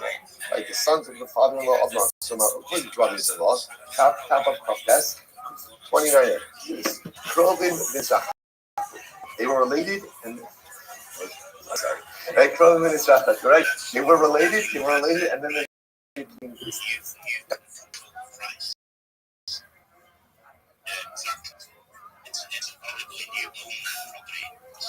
It's definitely something I'm interested in seeing how it works with the sort of numbers that we're looking at. And I do think that it will work really, really well. And it just depends on how degen people are. And we're going to get a good idea of that by the coin flip. So the coin flip is going to happen on day one. And we'll see how many people get involved in the coin flip and sort of how degenerate they are with it. And that will give a good indication of, okay, do we fast track the casino or do we focus on something else? Like that's kind of gonna set a precedent. Yeah, it's gonna set the precedent and it's gonna set like the tone for what we do from the div side. Obviously it'll be released, but it's a question of prioritizing, right? If people are more interested in the racket side of things, building up businesses, if they're sort of looking at that, or if they're looking more on the banks of the PvP, I beat you, I take your money kind of thing. If that's the way that people are looking at it, then we'll focus more on that. Rabbi, I see you put your hands up, man. We'll come to you in just a second. I'm just letting some more people come in. Harban, I see you're up here as well. Good to see you both. Good to see you around the space. A couple of people in the audience want to shout out Captain Trench, Roch, Sticky, Cricket Kel, Matthew Guys, Natural, Nick, Sickle, EJ James, Brian Brook. Good to see you all in here. And we should look at people coming in very soon. I've invited some of my imaginary friends to come in and speak with us today. So they should be here any moment. Rabbi, over to you, man. How you doing? Every day's a holiday, every meal's a feast. How are things in your neck of the woods, Mata? Can't complain, man. Can't complain. Excellent. I'm well, thank you. Do you mind if I tell you guys about what I do? For the opportunity, I'm Rabbi Rothschild. I live 24 hours a day, 6 a week, 365 days a year for world peace. I've been doing this now for more than 4 years. I want you to think about that. Any moment of any day for the last 4 years, you can go back to my YouTube streams and see exactly what I was doing and what was going on in the world. We've seen the death of a queen, the birth of AI, the coronation of a king, and this is a real life Big Brother. This is a real life Truman Show. I'm not live on just one stream like a normal influencer, not just 2. I'm live right now on 22 different YouTube streams. You can watch my life in 360 degrees. The future of mankind can watch my life in more than 360 degrees. I even have a ceiling camera. What does this mean for all of you? Well, if you weren't aware, data overtook petroleum in 2018 as Earth's #1 resource, according to The Economist. And I have more data archived on the internet than any person ever, which may make me an influential person in the future. And if and when that happens, I want to make every single person here, your friends, your family, all independently wealthy if you're not already. I want to make sure you have generational wealth if you don't already. And I want to make sure you can start charities and philanthropic organizations of your own. I don't want anything from you. I don't want you to give me a dime. I want you money in the future. In addition to talking about helping the world through the philosophy of pacifism, I am someone who feels that we could perhaps, with education and some engineering, end world hunger through the use of technology such as agricultural drones, floating greenhouses, saltwater greenhouses, hydroponics, vertical farming, cloud seeding. I want to help end world thirst. If you weren't aware, I am sponsored by a cryptocurrency. It's about $100 million, and one of the things that we do is we build wells in developing nations like Nigeria for the benefit of the less fortunate. Additionally, I'm an advocate for the LifeStar program, and most importantly, desalination technology, where we pump it into land to make it drinkable. If you want to find out about anything more that I do, look at my profile. You can see all my YouTube, more than 20 at once. If any, that's just something to see. It's one person on camera from 20 different angles. Additionally, you can join my Discord. We have over 2,300 people up there, and I'd love to be connect with you. If anybody here needs any help, more than me helping you financially and helping here to be as can be a positive life, I'm here to have an view on the future and I'll give people hope. And I want to thank you for allowing me to share that. I actually tried to figure stream the other day. Do me a favor and put your stream in the jumbotron, like a link to your Absolutely, with pleasure. Thank you. Because I did try and find you the other day, but I couldn't find you on YouTube. I'm not sure if it was an issue on my side or I wasn't searching for the right thing. I'm not 100% sure. That's okay, Mafia. I will leave no doubt this time. You go to the link from YouTube that I'll post in the Jumbotron, and you will be shocked at all my data. Thank you. Appreciate it, man. And good stuff. Carbine, I'm going to come to you, and then I'm going to come to you. Carbine, how are you doing, man?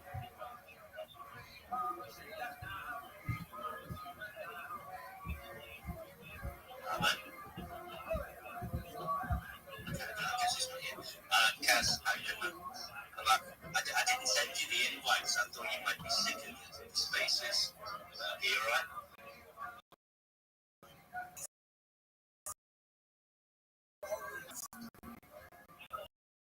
No, you're still there. How can I hear you? That's good.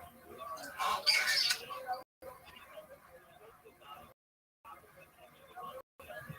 If you're trying to speak, Kaz, I can't hear you. You might have to go around, man. I see we got some trees in the building. Always good to see you guys. I see we got some EU in the building as well. Good to see you. Burning from Tasso. You guys are gonna get the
And let's say, now, what does that mean? So remember again, what it means is Mar Ukva's wife passed away.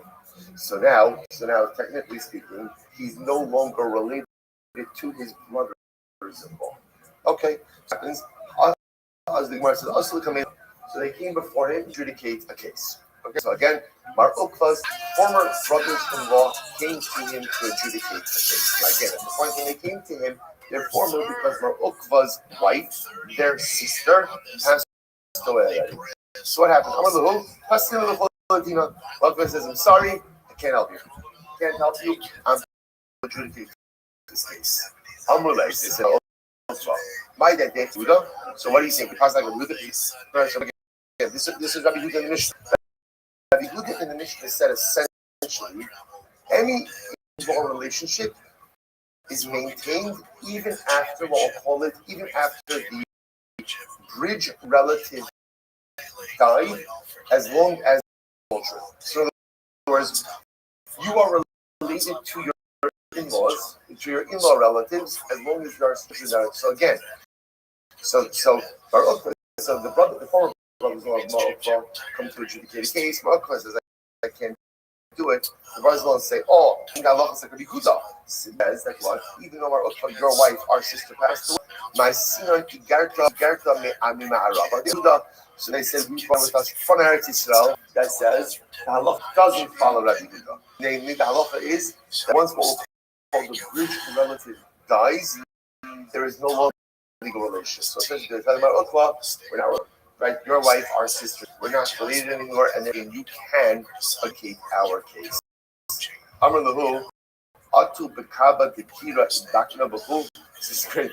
It says no. I know we're not. Like in other words, that what do you that literally translated?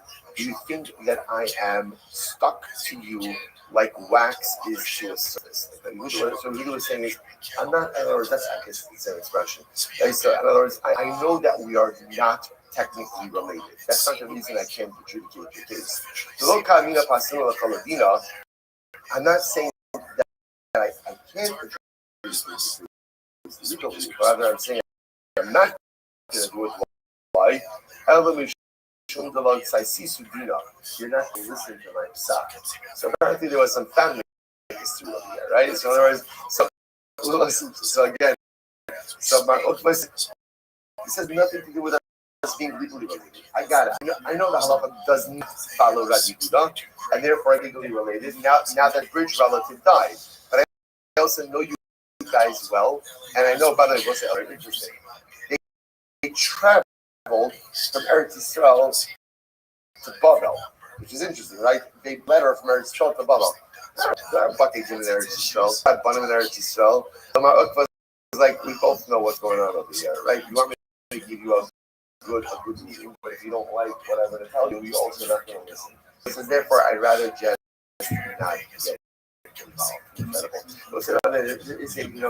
It's interesting because you're such competing narratives. Right? You saw the story on Sunday with Rich Luckish, who chastised the Rabbanim for not up people who were violating Shmita.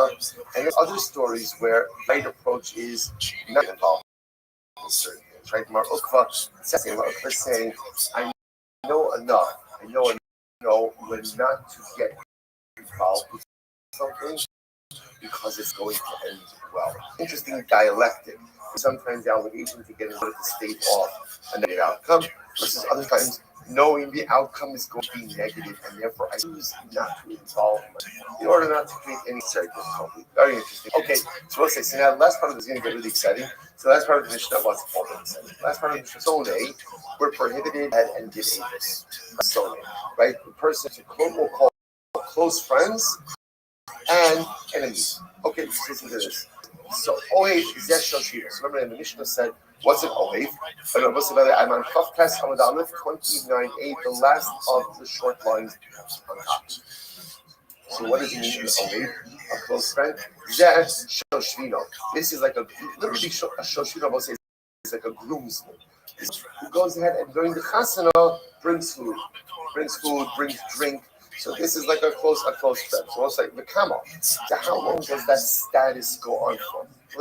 So now we're saying this person is disqualified from giving Avis. from giving aces. So now, how long that status extends? Or is that forever, right? Someone was your booze, so that forever for the rest of your life they can't give you this. Obviously, there's a window. So I'm gonna have kol shivas mishka. 7 days. So somebody was your shoshin, someone was your close friend. They were bringing food and drink during your fast.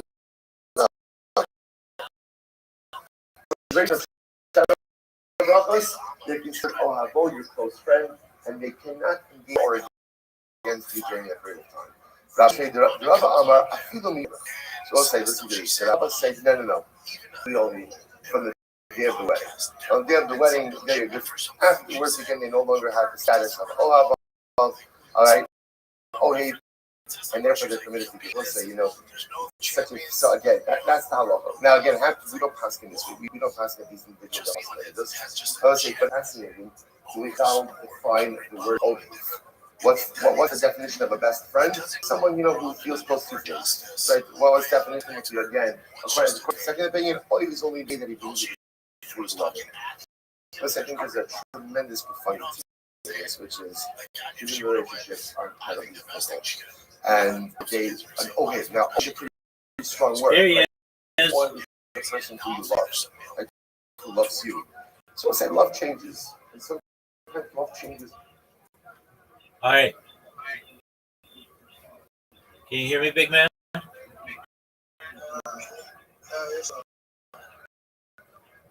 Excellent. You ready for me to check? Yeah.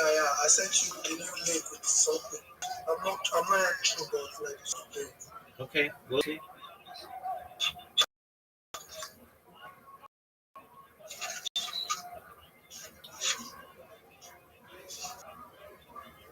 This is excellent work.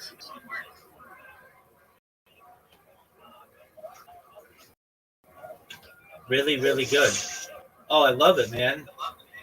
This is really good. Good job, man. Thank you, sir. You're welcome. Okay, Brown. I like your gifts. I think that's really creative, but you need a brand for yourself. You know that, right? Yeah. So something that's not moving. It's got to be static.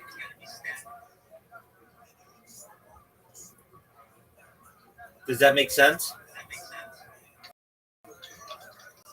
Right? Because you can't always use static, or you can't always use motion. Yeah. Exactly. So, Like I'm rushing, so I'm like.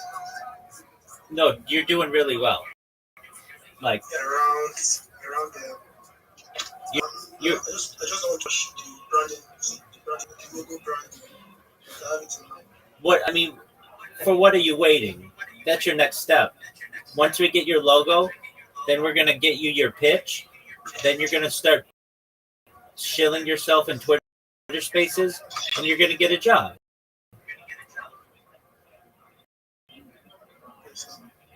Proud of your link tree? Don't you think it looks good? Thanks for advice and everything. It's all thanks to you. Absolutely, Brown. Okay, so now what we're gonna do is we're gonna have you create your logo. So remember what I said. I think it's in your best interest to have the top part of the circle say your name, Brown, whatever, and the bottom part of the circle be your linktree.com/whatever. And then in the middle, you put a picture of whatever you want to represent you. You create one.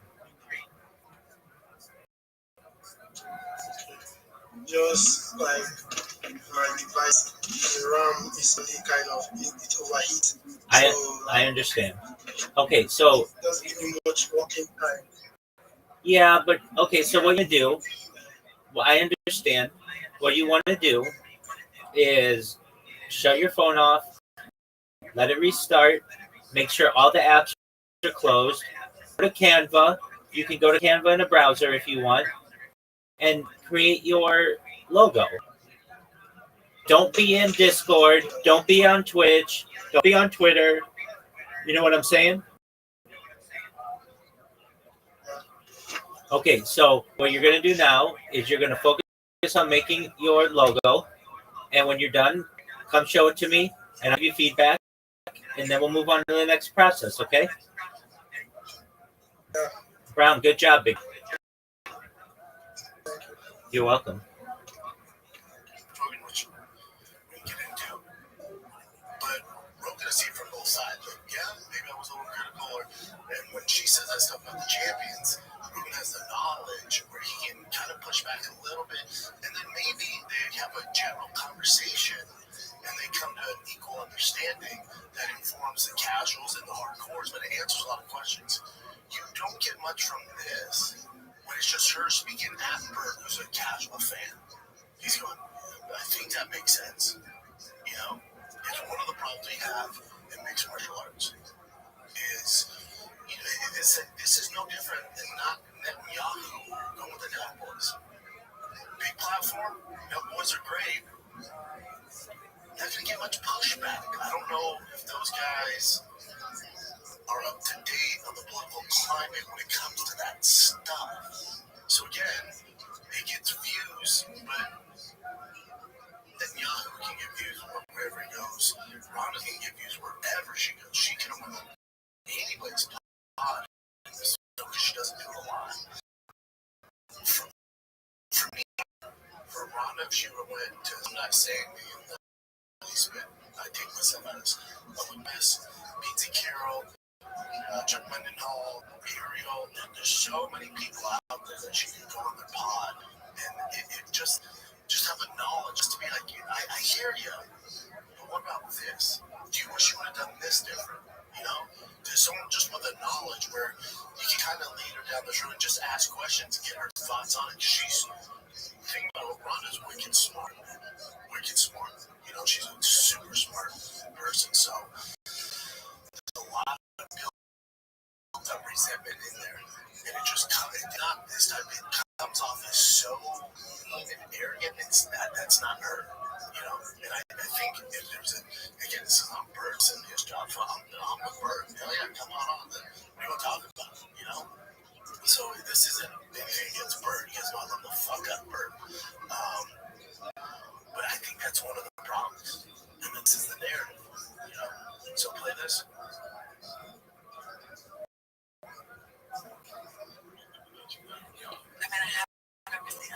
There's nothing that would really change my life. $1 billion. $150 million. $1 billion. $350 million. Billion. You're just fighting one person. Alright, I will beat the shit out of you in your backyard for this house. How long are you trained? Just fucking Joe will walk over. How long for me to train to be Rhonda? I'll never happen. He wouldn't know. He's not an expert. He's a fan of an audience. That's interesting. Pause it.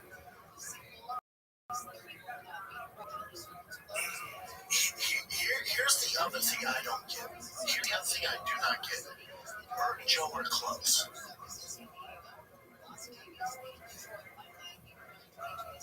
Other podcasters have, especially in the comedy world, have other comics on, and those hosts are close with Rogan. When you bring somebody on and they throw a jab at your boy, I don't understand how you just let it ride or have fun with it. Oh, what?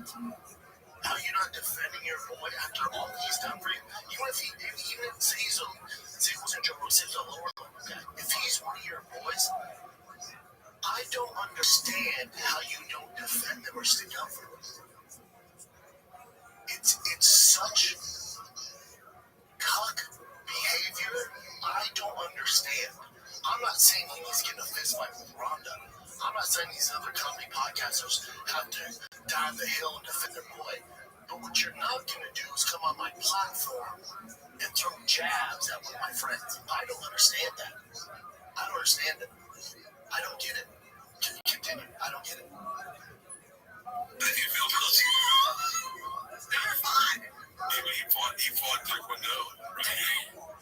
Never fought. That's not fighting. That's not fighting. Well, I'm gonna exit this conversation. I don't want you to get any bad DMs. We need to get out.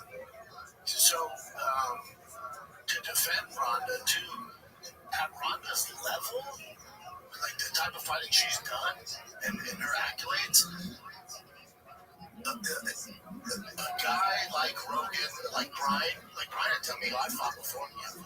Yeah. Now, to the average person who's never been in competition, or someone that's fought at the highest level, I did taekwondo, I did karate, I did kung fu, I did jiu-jitsu. That's the equivalent of me going up to Freddie Freeman going, I play baseball. Dude, when you extended on that out, doing the World Series with Mookie for the double play, dude, I did that. I did that in middle school. You go, what? Oh, we're not. What? That's not even the same thing, dude. So, some people see it as a jab, and it is, but from Rhonda's viewpoint or perspective, and what she's done in combat sports, and this isn't Rogan, Callan, concerning anybody who says they fought it, but when you get to the UC level, when you get to that elite level, your definition of fighting can be different. If that makes sense. Not yes, but when they go, I fight. You can't compete in mixed martial arts at the highest level to run to that, then her standards are super high, which is part of the reason where she's at. Her standards are so high. So to say that to someone like that, that's where that comes from. I think most fighters are going to say that. Now, they might not say it on a big podcast, and there's a way to handle that, but that Ron is very direct, and I think there's also a lot of resentment. Now, the way Ron is handling this PR stuff that she's doing, now, I don't know if to sell a book or what, I don't think she's coming out and fighting, but what makes Ronda great is I've told you guys this, she's like a Kobe Bryant, she's like a TJ Dillashaw, she's such a fucking savage in every aspect of life. She's such an absolute winner. So it's gonna be when you're an absolute winner, it's very direct, very to the point, no bullshit, cut the fat. When you're not competing, and she still has this fire that comes out like this. When you compete, people are, I can't wait to see her fight. But when you don't have a competition coming up, when you're tired, it comes off, it's harsh. That's what it is. Her resentment when it comes to the MMA fan base,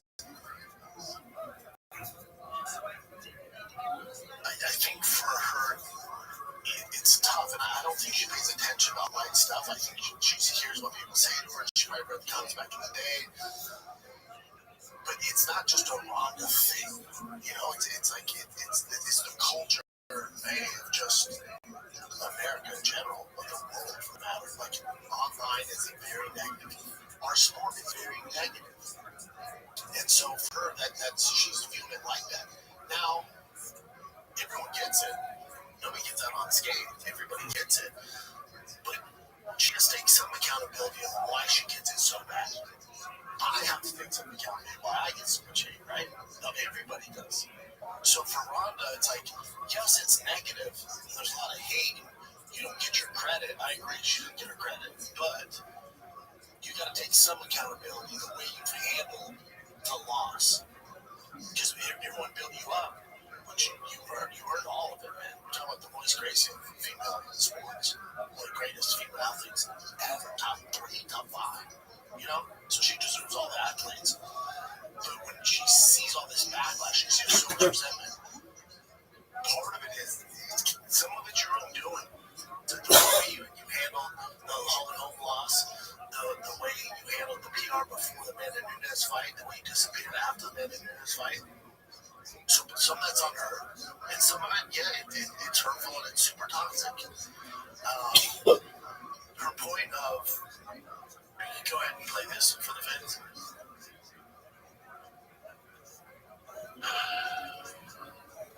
Are the most, what you've done for us fans and media are the most would it be done for a slightly crowd of any sport? Like, you look at WWE and they have such a reverence for the legends. And in MMA, it's like the second that you're not on top, you're not shit, you never were shit. Chuck Liddell, when he's on top, oh my god, he's the best, he's the best. The second that he loses, oh, Chuck Liddell, he's shit, he never was shit. Rampage Jackson, oh my god, he's the next Mike Tyson, he's so great. Second he loses, oh, Rampage ain't shit, he never was shit. GSP, oh, he loses, he's not shit, he never was shit. I think the only reason that why MMA fans have their lips so firmly planted at the base of the peacock is because he retired before he reached his limit. And if he kept fighting until he reached his limit, everybody would be like, oh, he made shit, he never was shit. And they're like that with everybody. Like, name one person. Brock ain't shit, never was shit. Name one past champion that has that the kind of respect that the current champions do. It's really sad because I think it encourages people to try and get out while they're peaking and taking all of that equity with them instead of passing it on to whoever's next to take up the mantle. I wanted to retire undefeated because I was so afraid of, like, oh, everything that accomplished is going to be nothing if I ever lose. So I have to retire undefeated. MMA fan. So just off the top of my dome, just no looking up anything. Let me go through guys that are beloved with losses and lost the belt or never even got to the belt. Just off the fucking tip of this CT brain, Nick Diaz. Beloved. You ever looked at Nick Diaz's record? It's pretty solid. Beloved. Huge career. But you can't walk the streets. Everyone loves Nick Diaz. His brother too. Rabbi Jackson, fucking beloved. Beloved. Max Holloway, Volkanovski, GSP is a massive one.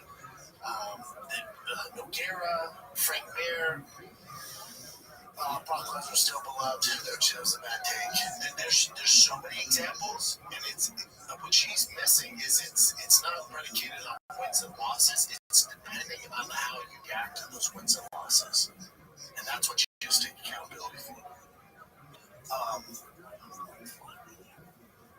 She mentioned WWE. That's a little different. I know people love WWE.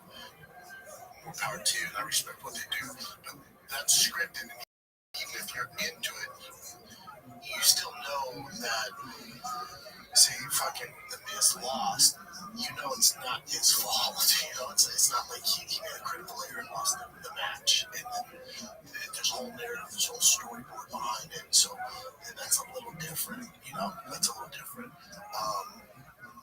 Hulk Hogan, he had his issues beloved, if you want to talk about that sport. Undertaker, there's so many examples, Mike Tyson, fucking beloved. Everyone loves Mike Tyson. There's a ton of fucking guys, But again, that's her perspective, Amanda Nunes, beloved. There's so many people in sport. And then there's also guys that maybe never got the belt. Uriah Faber, Mike Brown, Matt Brown, Roy McDonald. There's so many fucking examples going off the top of my dome. There's so many examples. They either fought the belt, lost the belt, or never got attained the belt and the belt. Only solid. How you living, pimp? There's so many guys. Excellent. How'd you find out about me, big dog? How'd you find out about me originally?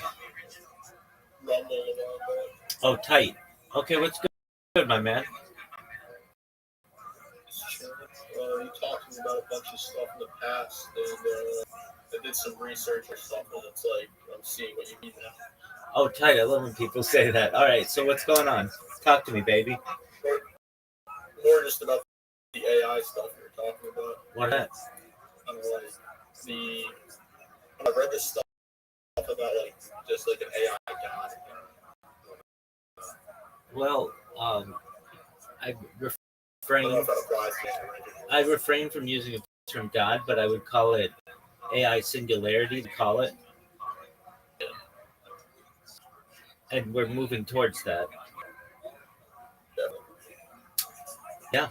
yeah, and some people consider it a scary future.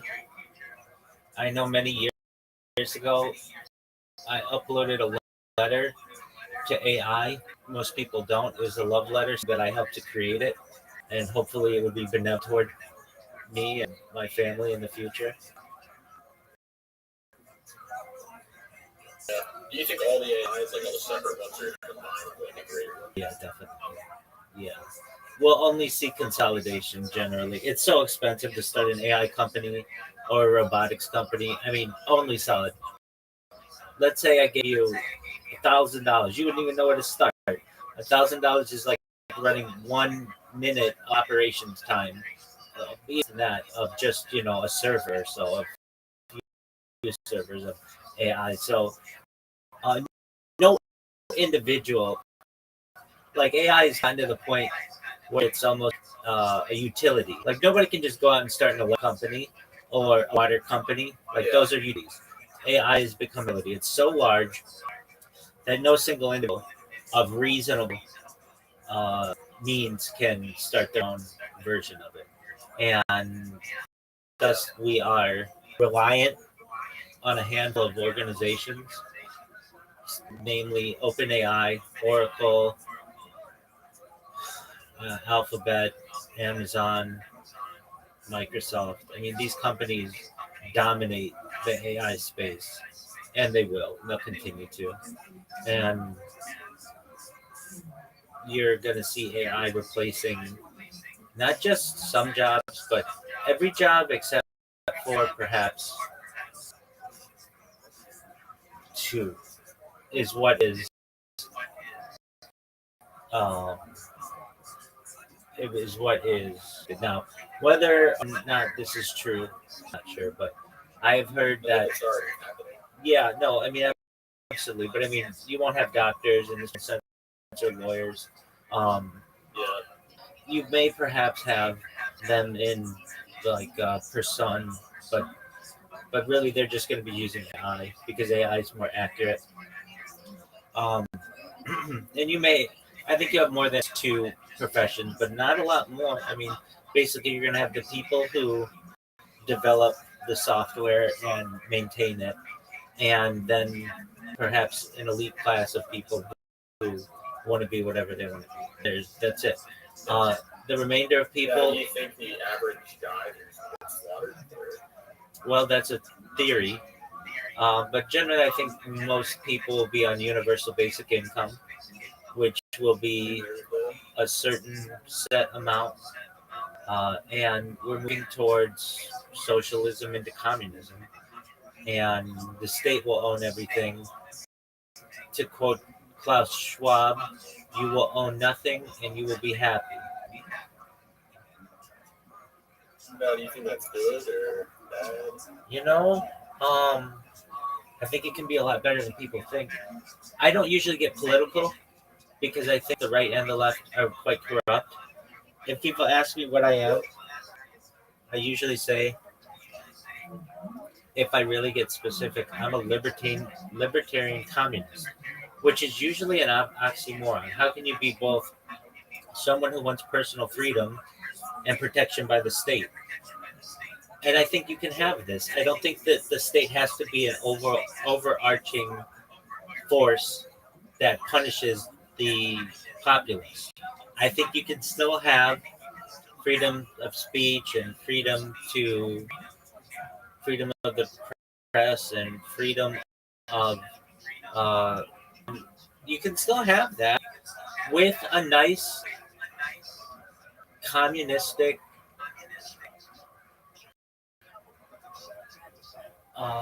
the word for which I'm looking is safety net or phrase. So there's nothing wrong with allowing people to say what they want to say and do what they want to do. But if anytime anything's bad, they need to go to the hospital or they need education or they need food, it's there. It's provided for them. Now the unfortunate thing that occurs in these societies is you have an elite class that emerges because somebody needs to make the decisions. And that elite class then creates a two class system for the elite and everyone else. And slowly but surely, the lower class is punished.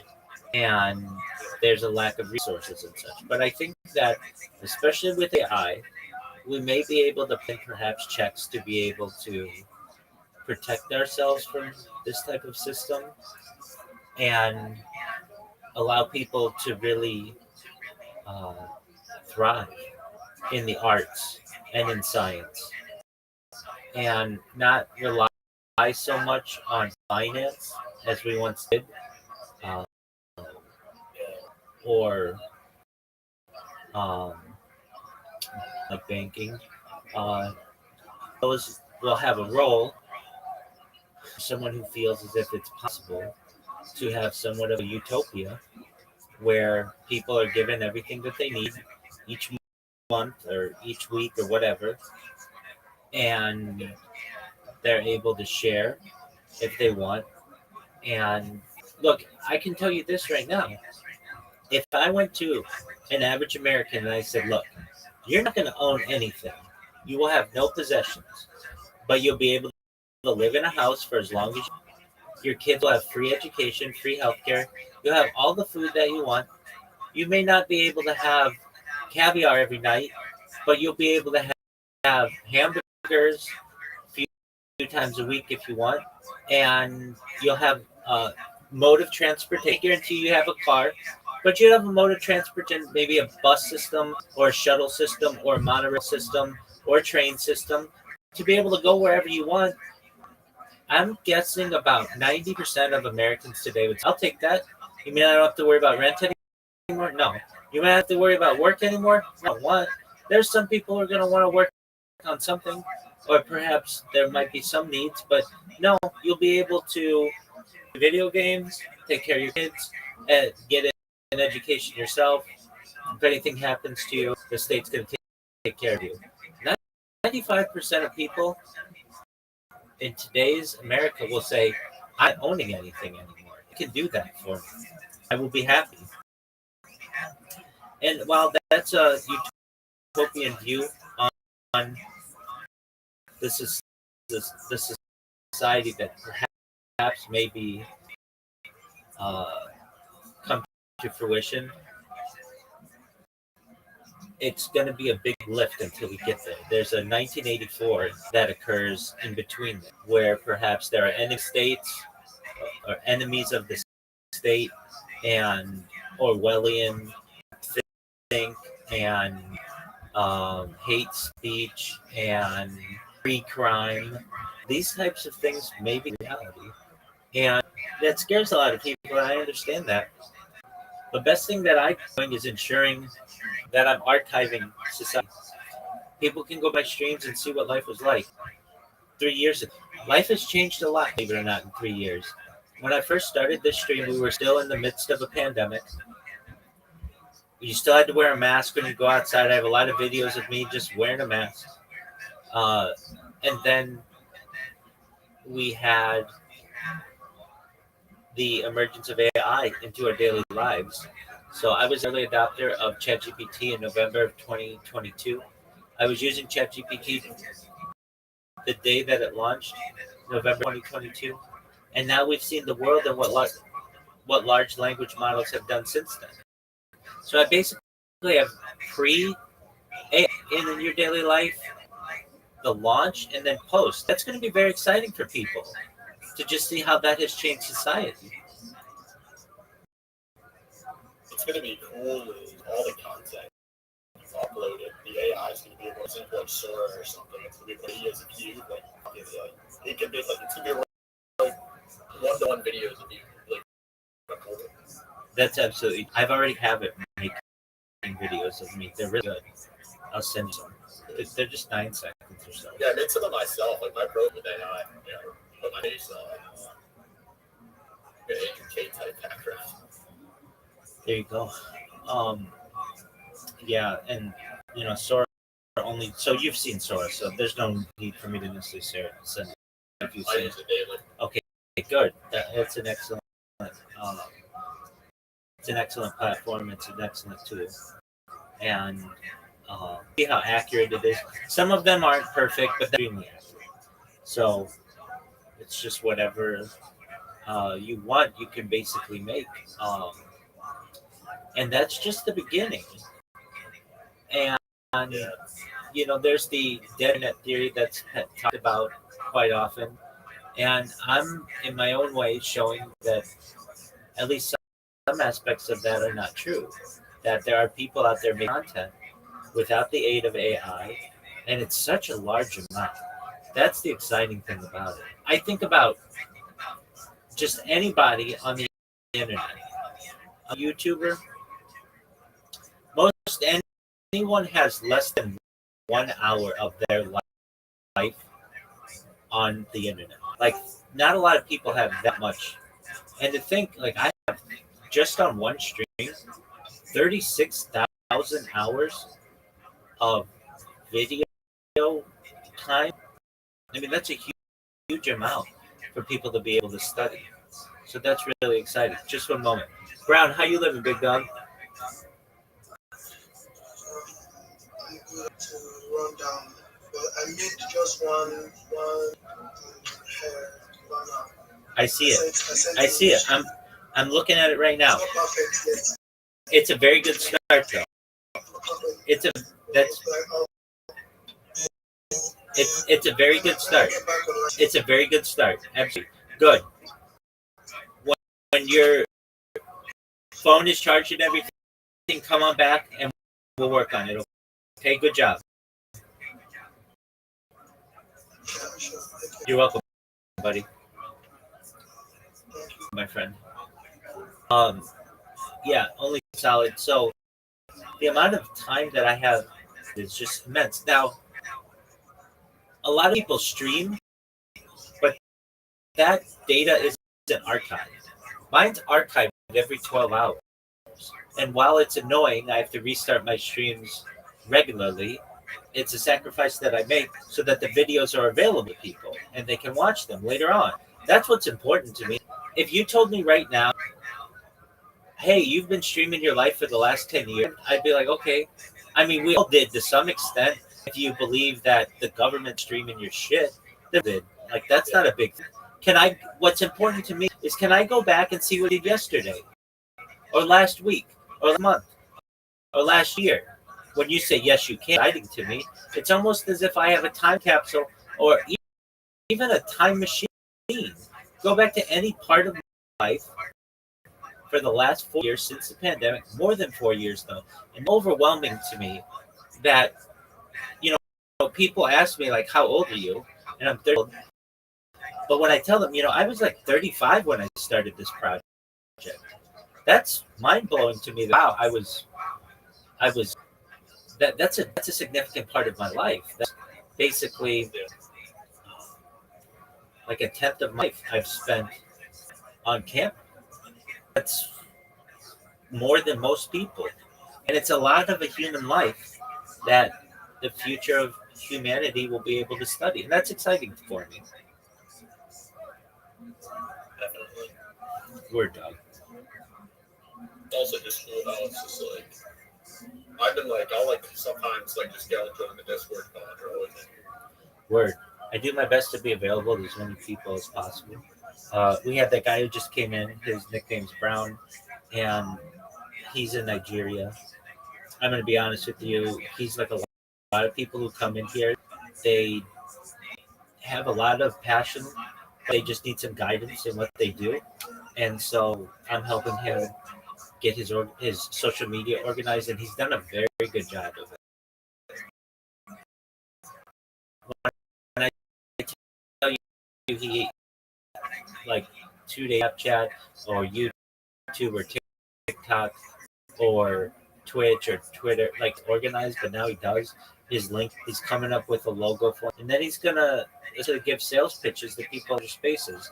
He's gonna be able to job and able to himself. And frankly, Nigeria do that. That's why there are so many Nigerians involved in cryptocurrency, because they have learned to not trust economies. So they have this opportunity. I'm probably the biggest crypto person on earth and I don't even know it. Now I've been wearing crypto merchandise for years straight. I'm sponsored by cryptocurrency. I talk in cryptocurrency spaces maybe at least a half dozen a day, but I don't really invest in it. I only people give it to me, and that's cool. There are a lot of people who just want me to have their coin, have their uh, NFT, and that's cool. Do I think it's the future? Yeah, absolutely. And I think that I'll be able to make a lot of it. But as of right now, it's like not though it is very important. It's like who I would want running crypto is the person who doesn't really give a fuck, and um, but they're very involved in it. They just don't realize it. I got some money RP right now, which are hoping will skyrocket once the system collapses. Oh, dude, hold on to that. That's a good investment. I need to move it to a decentralized wallet though, because I think a theory that Robinhood and all those like mainstream wallets are just well. It's not a bad theory. All their money here, they'll just be like, wait, we hold every crypto wallet. I guess these are all ours now. They could do that. Oh, that's what I've been doing. What have you been up to recently? Kind of just been in college, just day to day, kind of sort something else out at the moment. Okay, what's new at college?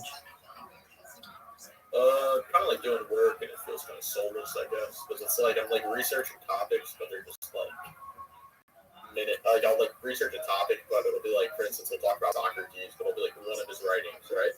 And then we'll end up talking about something entirely else, and it's just like I'm more like I don't like just learning like a bunch of little things. Like I want to have like a specialty topic that I focus on. You know.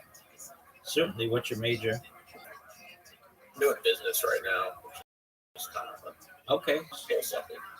No, I understand, but I want to do. that works. I want to do some like online business. Like I'm seeing like kids my age. Like I even have like IRL friends that are making like $2 to $3K a week. Okay. It's just like, well, I just want a greater purpose. Kind of like what you got, where it's just like you got like it's your passion, you know. It is. It is. People, me, when you go viral, you're gonna stop. No, that's when I want to do it even better. I want to do this the rest of my life. I get out of streaming to the point where I delayed having children or having, getting married and having children for this project. I knew that it was in the world, but also I know that I could have the most beautiful woman on earth and have as many children as I want and write a future for them from now till the end of time once I go viral, when I wouldn't have had that opportunity previously. And it's, I think, whatever woman is out there we all love, she'll understand why I waited, because previously we would have just had a normal life, which is fine. But a normal life in California can be paycheck to paycheck and making mortgage payments and all that other bullshit that I don't want to have to do. I want to be able to say, what mansion do you want in the? We're gonna buy it cash easily. We're gonna have an island if we want. We're gonna have the ability to vacation anywhere in the world. We're gonna have multiple homes. We're gonna have an entire fleet of butlers and maids if needed. We'll be normal people, but we're not going to do anything if we don't want to. I mean, I'm really going to be able to. Perhaps it was a bet that I made on myself. Like, look, if I do this and this is right, then this is the best idea in global history.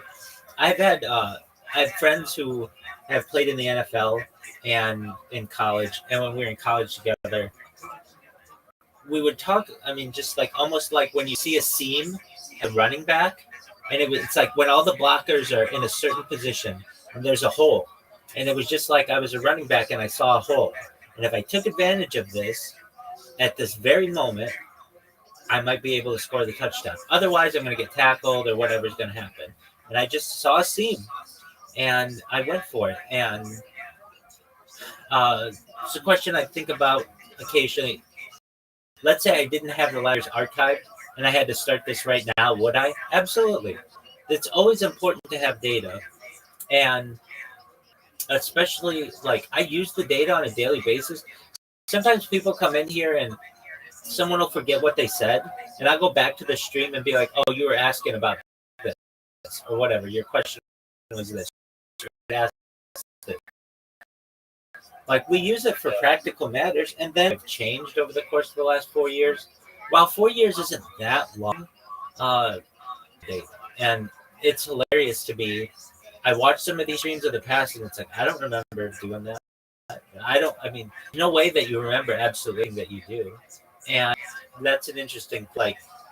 Um, Normally, when people are on camera, they remember what they do, but I don't because there's just so much to remember that I don't remember singing that song, or I don't remember making that joke, or I might not remember wearing that outfit.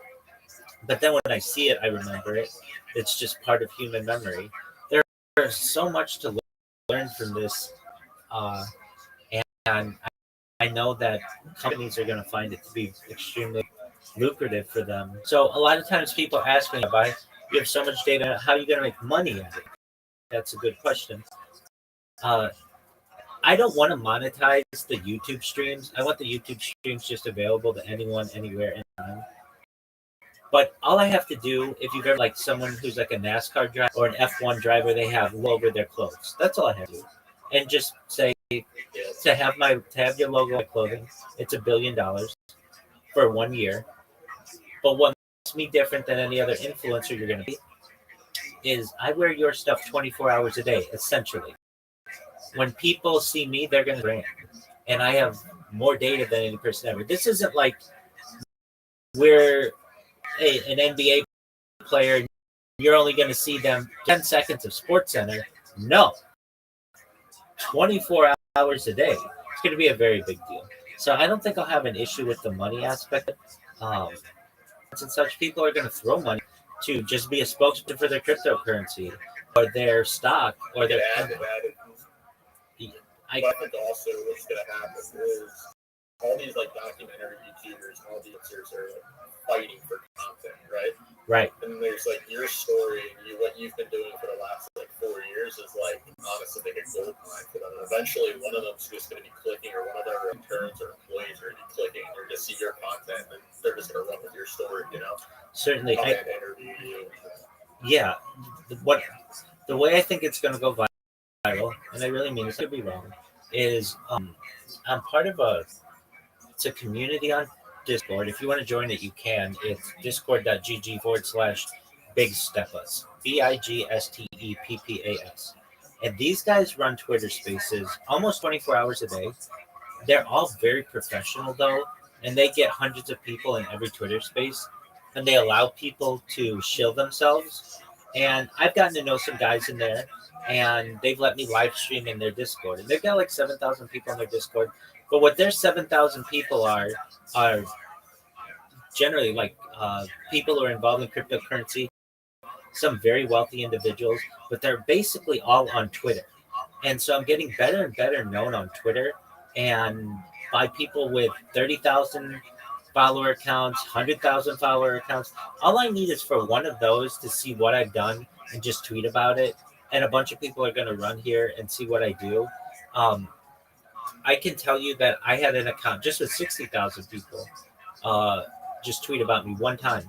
And it was like I just had this rush of people who came in here and who came to YouTube. So they just have to hear what I do. And of anything, I will say this: I'm very good at shilling myself because I've had to do it for 4 years. So I have a very good elevator speech, and it has different versions. I have like a short version. I have the full length. Just depending on the space, how much people want to hear me. Yeah, I'm able to give both. But even like when I'm done shilling, people are like, "Whoa, that I can't believe it!" Like somebody called me sharp this morning. Sharp. It's to the point. That's what I want to be. I can't stand when people waste time. Generally, it's fine to waste time for some things, but uh, you are given an opportunity about yourself. They don't care about what you had for breakfast, or the grilled cheese last night was good, or they slept for 6 hours and you wish you for 8 hours. Nobody cares about that. Tell me about you. Tell me about what you do. Get to the point, and then if questions, we can do follow-ups. These, do you know what Twitter Spaces are? Yeah, I've seen it.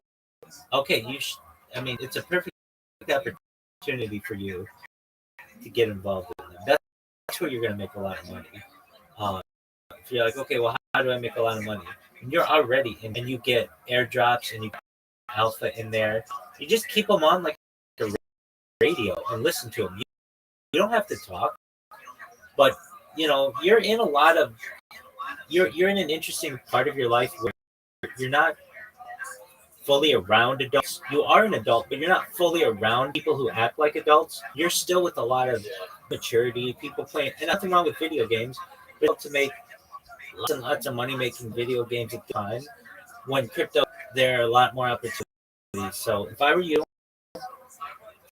I would just get my Twitter account, go into Twitter Space. There's a great website. It's called spacesdashboard.com, and you can see all the spaces that are going on concurrently. And it's a lot more than what Twitter shows you. I would just get into some of these cryptocurrencies, listen to what they have to say, and you're young enough that if you make an investment like in some of these for $5, it can. I know a girl who made it. She was a like a checkout clerk at a grocery store while going to school, and she invested $60 in, I think, SRP or something like that, and it's worth tens of thousands of dollars for her. And like I think maybe even hundreds of thousands, perhaps at this point. Um, so that's all you need to do. Like you basically have something that a lot of people don't have, and that is time. You have the opportunity for these investments to grow. Now I know you're busy at school. I get that, but there's nothing that says that in the back you can't just be listening to these people. And then if you want to, turn your mic on and talk with them and say, hey, I'm only Solid. I've never spoken in one of these Twitter spaces before, but I want you to know that I'm invested in cryptocurrency. I heard that you're having an airdrop. Giving you my wallet. Send me whatever you want. Some of these airdrops people can retire on if you just do enough of them. I know some women and men, but I know both actually. They make $100,000 a year just getting free stuff from people. It is. So that's what I've been up to. I'm glad to hear that what I've said with you is coming to fruition to some extent, just to know the accuracy of it. I'm not saying we're going to be accurate on every prediction we make, but I have confidence in what I tell you. If I didn't, I wouldn't say it to you, or I would say, look, this is just a hunch or whatever. But AI being the future, absolutely. We shall narrow intelligence. We're moving towards artificial general intelligence, and then artificial intelligence, and that's where you really get into AI being a singular being, like you would come in with. So I hope that helps, big dog. It's gonna be cool, like when it gets to the point where you have like one else, you just generate like King of the Hill all day. Yeah, Entertainment's gonna be awesome. it will. I'm with you on all of that, and I I'm gonna leave you be in a bit. I appreciate it. I'm gonna get back on the Twitter Spaces. So I'm gonna get back to your thing. Absolutely. Thank you so much. Keep checking in. I appreciate it. And if there's anything I can ever do for you, let me know, okay? See you right. Big dog.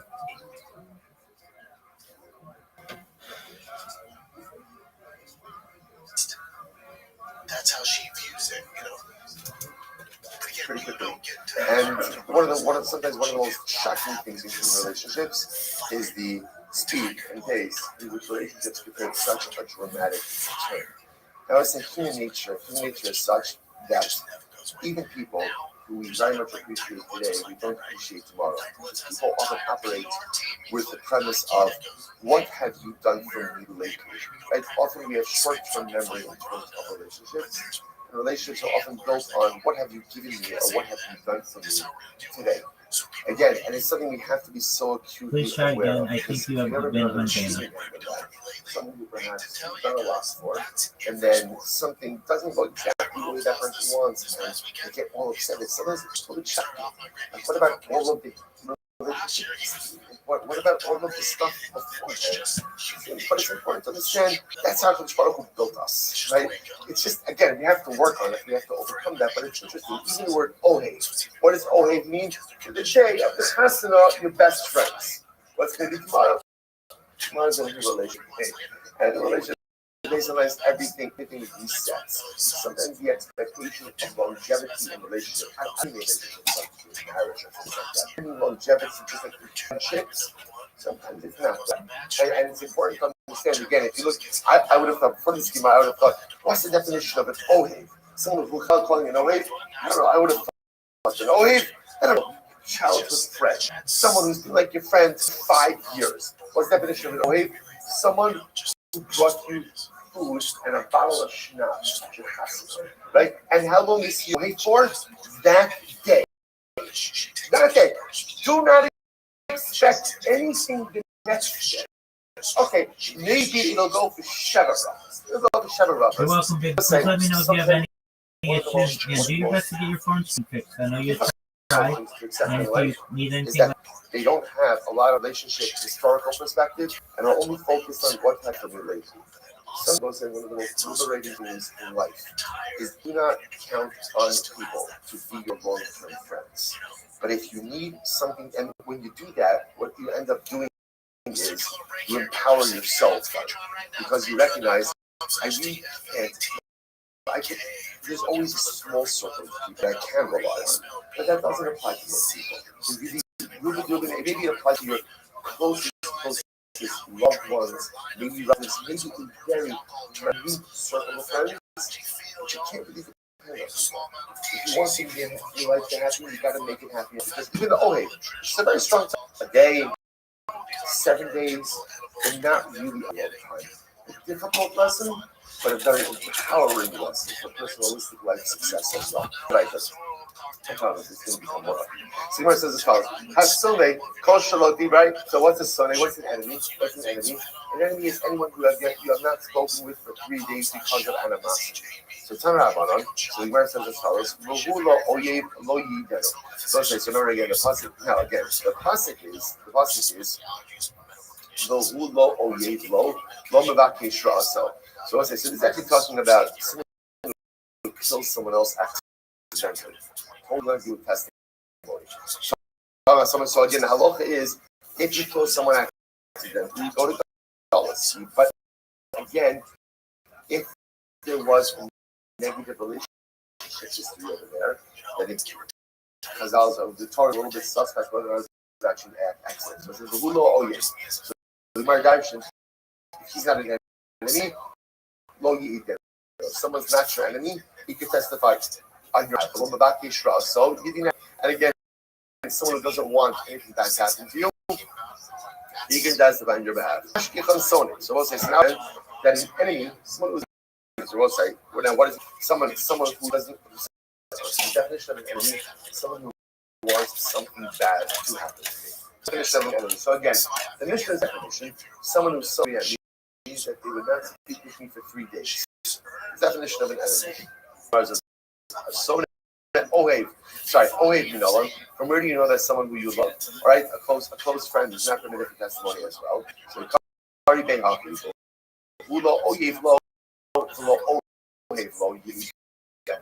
the same way you can select a little play on words.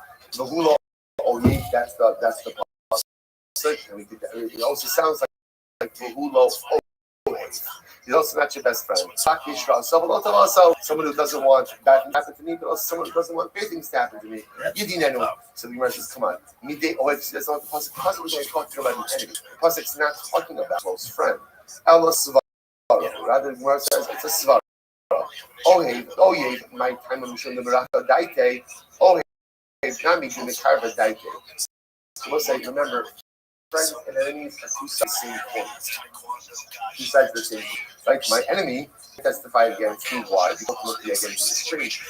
And therefore, I'm going to also be touched. He may have a negative perception. My good friend, my cousin close to me, they also skew in what it is that he's saying. So I'll say, isn't this fascinating?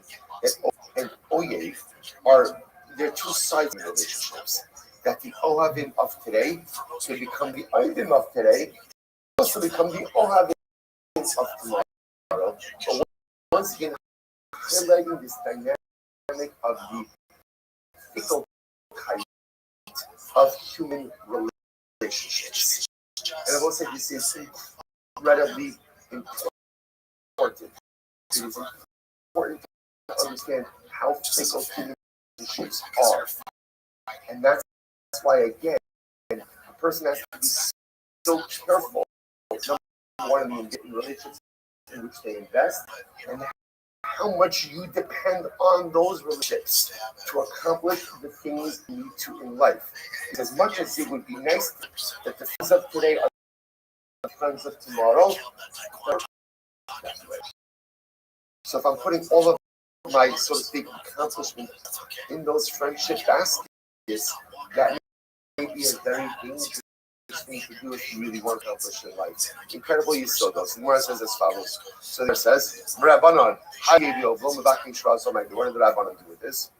So the Gemara says, Chayin. So one Oki again is teaching the halachos judge. So we'll say, so remember again, the Rabbanon disagree with Rabbi Hugo, with the Tanakh in Mishnah, right? The Rabbanon don't accept this idea that of an Ohev, of the Sohev, but not of an Ohev. The Rabbanon who say that even someone who's your close friend, they can testify that someone who's your close friend cannot be a dayan, can't be a judge. Can't be a judge.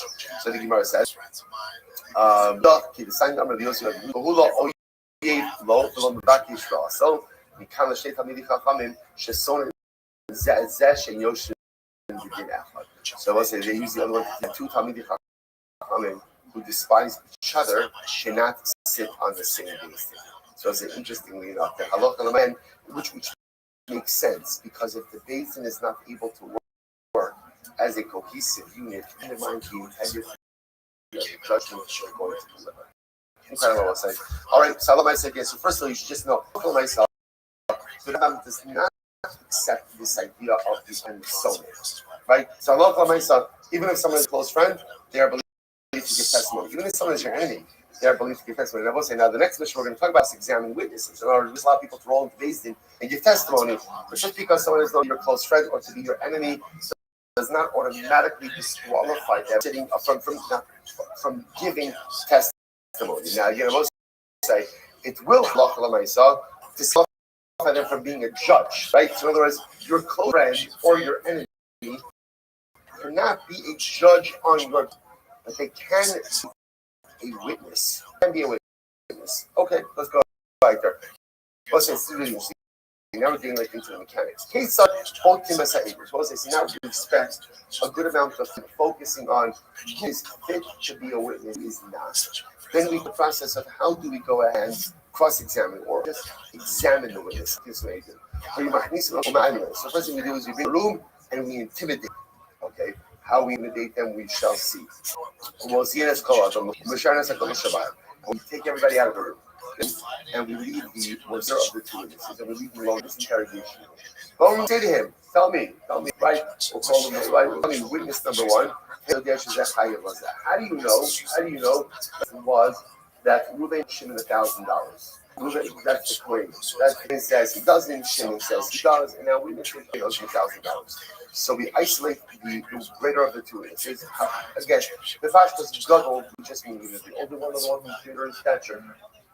We go ahead and we isolate him by himself. And we say to him, tell us, how do you know that Reuben owes you $1,000? Amar hu Amar li shani chayev lo, ish toni Amar li shu chayev lo, lo Amar klum. So witness number one says, oh, I'll tell you how. Reuben told me that he owes Shimon $1,000, right? Or Levi told me that Reuben owes Shimon $1,000, so such a testimony is no longer valid. So we'll see what this is. Interesting enough, I don't know. One would have thought that hearing Reuben say that he owes Shimon $1,000, that's it, right? That's in the bag.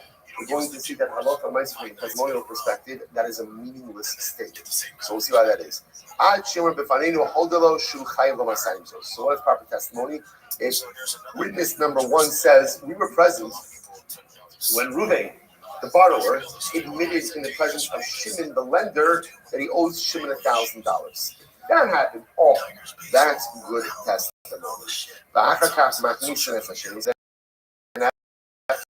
So again, we carry witness number one. We then bring in witness number two. Both, so we investigate him. If it turns out that their testimonies line up, then they're going to play. Now, understand, what are we trying to figure out over here? We're trying to figure out admissibility of testimony. Once we've done this process, and now we've established that testimony is admissible, now we begin the case. Right now, we begin. So it's interesting that investigation of testimony is like a pre-trial. A personal investigation. Okay, after the witnesses check out, let's begin the dinner. Someone said no, but now respect the business. Now let's say the business is sitting, and the business there are three judges. Two say innocent, and one says guilty. Zakai, we go to the majority. Time over chayiv. Echad Zakai say guilty, and one says innocent. Chayiv, okay, we follow the majority. Echad chayiv. What if one says guilty, one says innocent? Or two say innocent, two say guilty. The echad omer eini yodea. One judge says, I don't know. Doesn't offer an opinion. What's the halacha? We've seen this already before. When a judge says, I don't know, so what happens? It's as if he does not exist. It's as if he does not exist. He is removed from the panel. Now, the process that we do with that, interesting enough, is Yosifu Dayanim. What we do is we're going to see is we add on additional judges in increments of two. We'll discuss this process in the Gemara. But the takeaway over here will say is that halacha l'maisa. If the judge says, I don't know, I think right in the legal system, like you have a judge, if you have somebody like that, I don't have in the Supreme Court. Can you sit undecided? No, you have to take a role, take a position. I'm sorry. You choose, right. So that'd be the same, right? So in any event, in halacha at least, when you go in and you don't know, you're out. So days in past the verdict. Listen to this. So what happens? So now you can see, by the way, the process. So step one is investigation of, right? Let's see. Does the testimony check out? Okay, if testimony checks out. Step two, the actual vindication of the case. Then step three is the delivery of the judgment, the verdict. When they finally came up with the verdict, so I go through the greatest of the judges went and brought in the litigants and said, Omer, ish atazaka, ish poli atachaya. And then they would say, the base and say, you're innocent or guilty. Okay, that's a din Torah. The most said, this is אני מזכה לחבר לחייבים, אבל מה אעשה שחברי רבו עליי? So we'll say this is great. Now the Mishnah says, but when the case is over, the judge, can you imagine this happens before the crime in organizational work? Right, then what happens? There's a group decision, and then what happens? One of the members of the group goes over to somebody who adversely impacts. Oh, you know what? So, I really sided with you. But what can I do? The majority is the majority. The Mishnah says, Kayonim are not allowed to do that. They have to operate as a group. And even if somebody was in the minority, was a dissenting opinion, once the Beis Din delivers an opinion, they cannot litigate the same. Just want to let you know, Reuven, I was really rooting for you, right? I really think you're correct, but what can I do? I'm Dayanim. You can't do that. So we're going to see this. This prohibition is refused as Lashon Hara.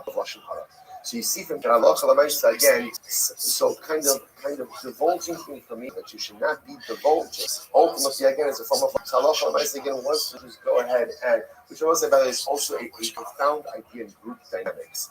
the group dynamic always to work. You have to become part of the group when it is not executed. Otherwise, again, it doesn't really work. Fast. Okay, so we'll analyze that more.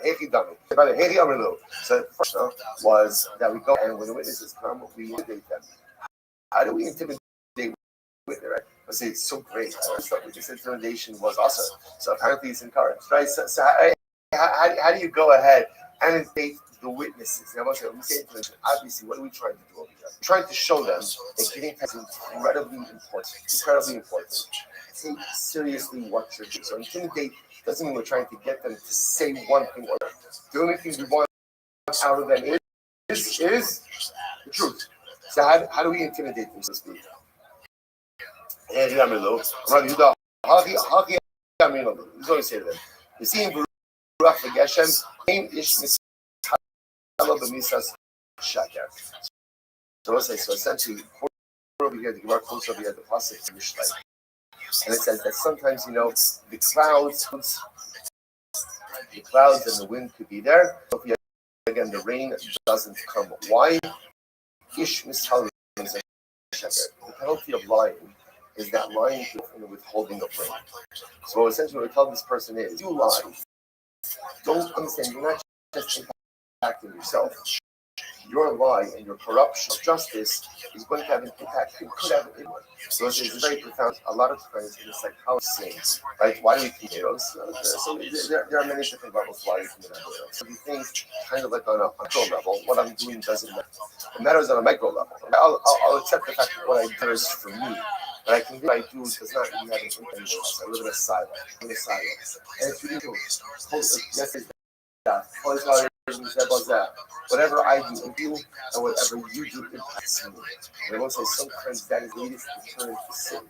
Because I recognize that at the end of the day, so my actions have an impact not just on you, but on everyone. So we tell Diana, we tell the agent, if you lie, just understand that resulting in holding of brain. In other words, it can have an impact. So, one of the Rabbi, that's not going to have an impact on the witnesses. Why? Shev Shani have a kapla, sometimes the family extends for 7 years.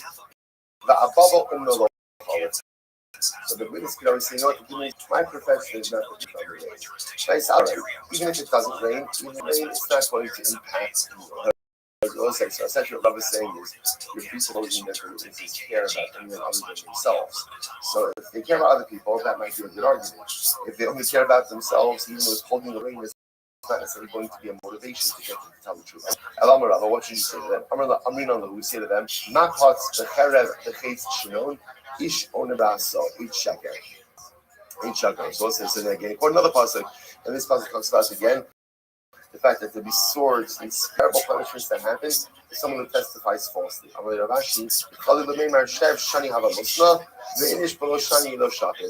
the witnesses could always respond, even if there are 7 years of a terrible plague, a person never dies earlier than they're supposed to. Which means, again, these are theologically astute witnesses. And they can say back, I got it, I hear what you're saying, but at the end of the day, a person never leaves this world wants them to reach this world. Okay, I'm Rashi. I'm Nasan Bar Zutra. Aminu Lahu Shakri are guys. Listen to this. Rashi says, here's what you say, guys. Just understand, people who lie, even the people who hire them, don't respect them.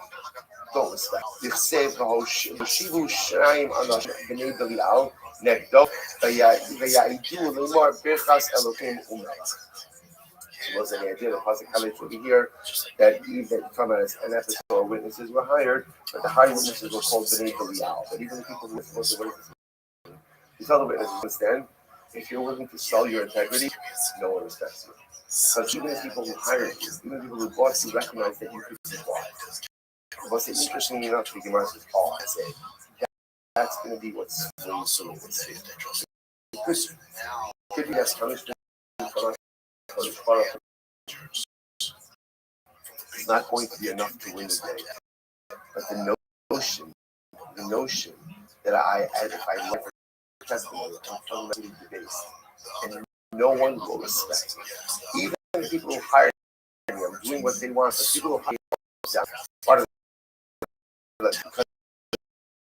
they know that I could be false. That I have zero integrity and no respect to me. That's it. It's incredible. Incredible. So goes like this. Amar who? Amar li. Achiyomu bihu hodla shu chayla l'sayim. So let's remember again. Interesting enough. So this incredible. Only if witness number one says we were present when Ruvain, the borrower, admitted his presence of Shimon the lender, which indicates to us that just if Ruvain were to admit the fact that owes money to some of the witnesses, right, or to someone not in the presence of the lender, that statement has ability to it. So let's analyze that. So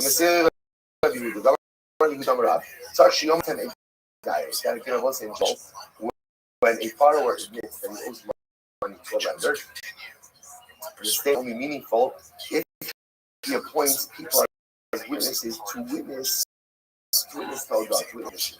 If my Rabbi Yochanan, so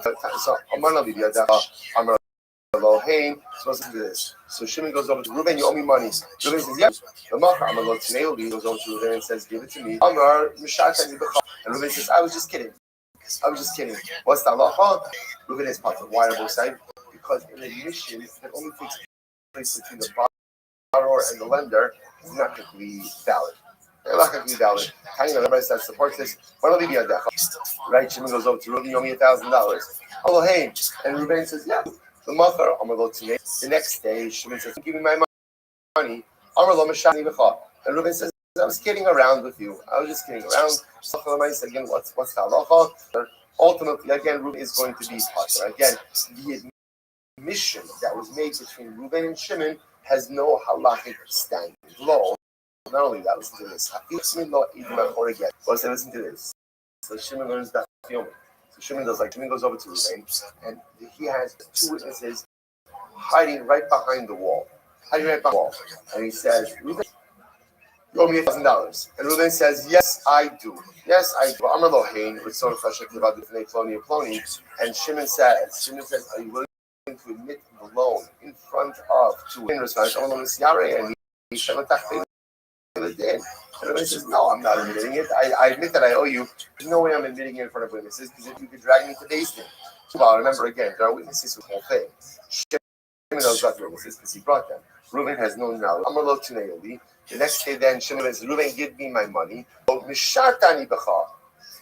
Ultimately, again, for the last potter was in what's the Kiddush over here? The Kiddush over here is that even though witnesses, right, there were witnesses, but because they were appointed by Reuben, the admission has no teeth to it. It has no halachic validity. However, ve'intonin lemesis. Zara, Beis Din does advocate on his behalf. What are you talking about? Who's talking about it? So it's incredible. He's missing something in Torah law. So most in general, we did in the Pashas,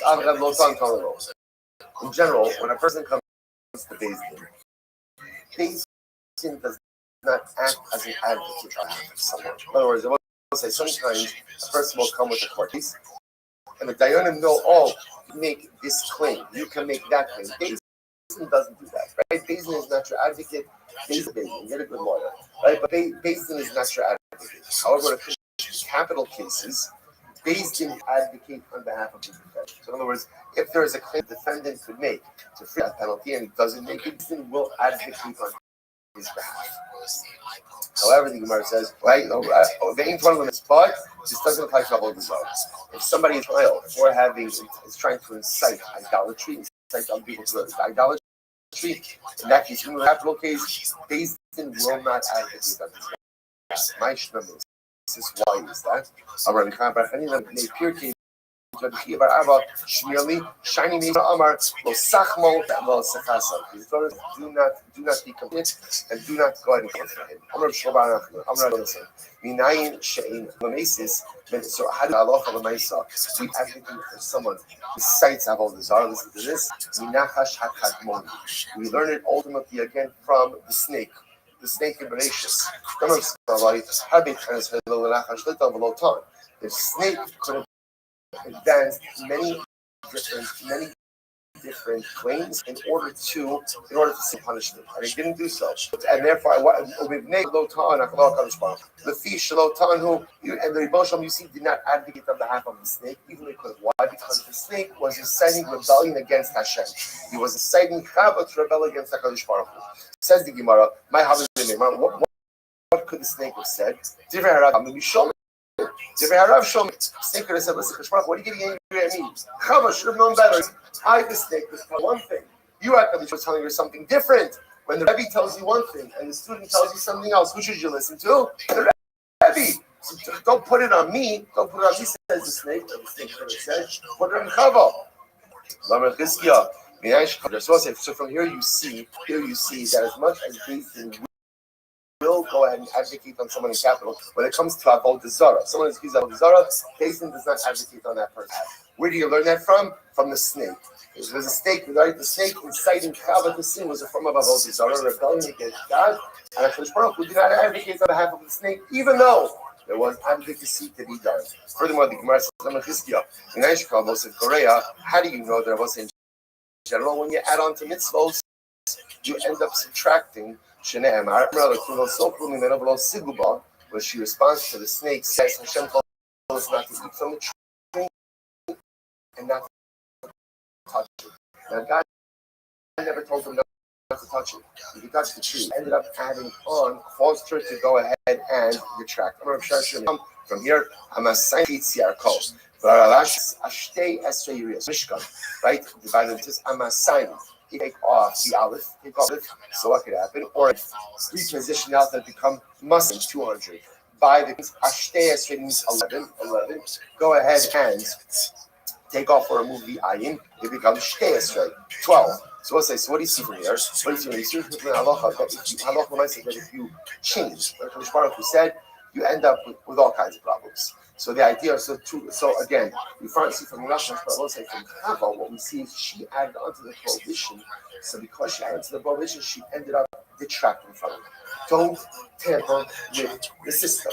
Hakadosh Baruch Hu tells us what to do and how to do it. The Torah outlines the system for us. Is there a place for rabbinic safeguards? Absolutely. I want us to be careful how and when those are implemented, because sometimes when you begin to tamper with the system, even though you're adding on more, it may actually come to lead you to subtract from the system. I have to. Rabbi,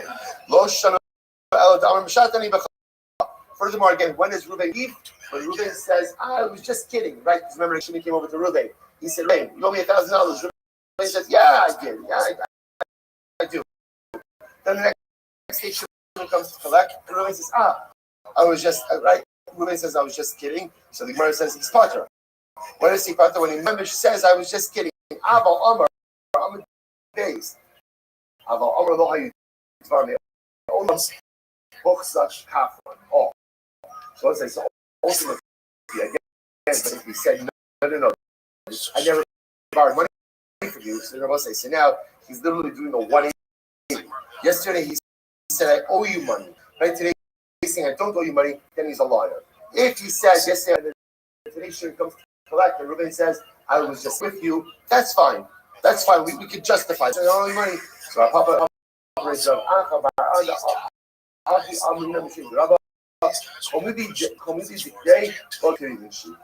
Papa says, no, even if Reuben says today, I don't owe you anything, that's okay. He's not a liar. Sometimes people will forget stuff. And it's possible that even though Reuben yesterday that he owed Shimon money, it's also that maybe he forgot, and then if he's not seeing money, but trying to act, he forgot about it. So also something for today, continue tomorrow. So we did lots of tomorrow. It's just wrong block. That's all right. We do this. So again, we're right on target. We will catch up in no time. Shkach, everyone. All right, fellas. Everyone Zoom. I feel like you're more forgiving than Roman. Thank you for your understanding. Well, we'll get there. Have a great day, everyone. start with your own design studio with hundreds of ready-to-use templates. Get the word out like you have a team right behind you. Invest at Shopify. All right, Joel, good morning. Good morning. Let us begin. Sorry, some technical difficulties are to the delay. Begin by thanking all of our sponsors for this morning's share to thank our Talmud Torah sponsor and your Talmud Torah sponsor for Touching Pay 5785. Consistent sponsor dedicating all the children and Russians this year as these includes for the Soros Toldos for Am Yisrael and our Talmud Torah sponsor for the month of Tevei Sabbatim will come to the Talmud Mishpacha dedicating all the children and Russians this month in memory of Amit Ben David Levi, on the Bracha, a strong and valiant soldier who died al Kiddush Hashem, fighting in Gaza on the first night of Hanukkah. We hope that his Neshama has Ali and his family and the Talmud of the America are learning that Ibn Shalom brings all of our hostages home, the Shalom and the Karov, and that our holy soldiers are successful to follow. With that, begin today's daf is 28. We are picking up Hashem on the days. A lot today. We are picking up at the Mishnah in Eretz Hashem. So brand new sugya ahead of us today. The evening ain't broke. This morning, one of the things that we've established is that the car of a relative is adjudicate a case. So that's both serving as a dayan, as a judge, as well as going ahead and as well as going ahead and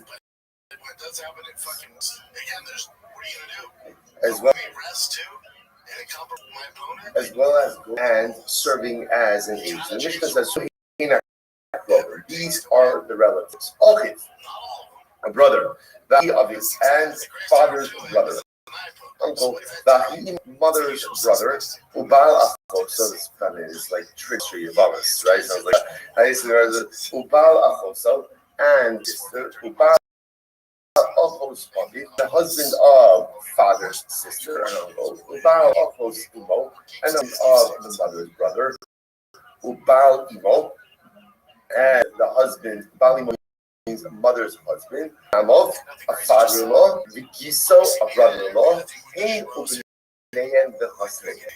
Them sons as well as their sons-in-law.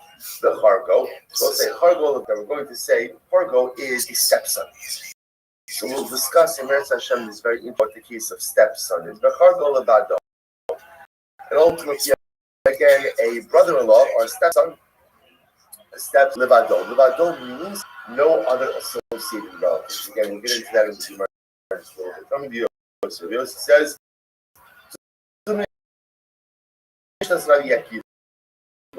this up what we learned up until this is the Mishnah. This is the statement of Rabbi Akiva about Mishnah is shown up, but again, the first iteration of this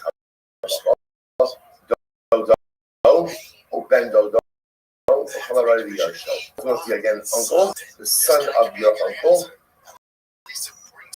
and anyone who is in line to inherit. So as I say, it's interesting. So the first version of it, and again, we'll get into all this obviously, but again, the first version is Rabbi Akiva. After, again, they really made this about inheritance.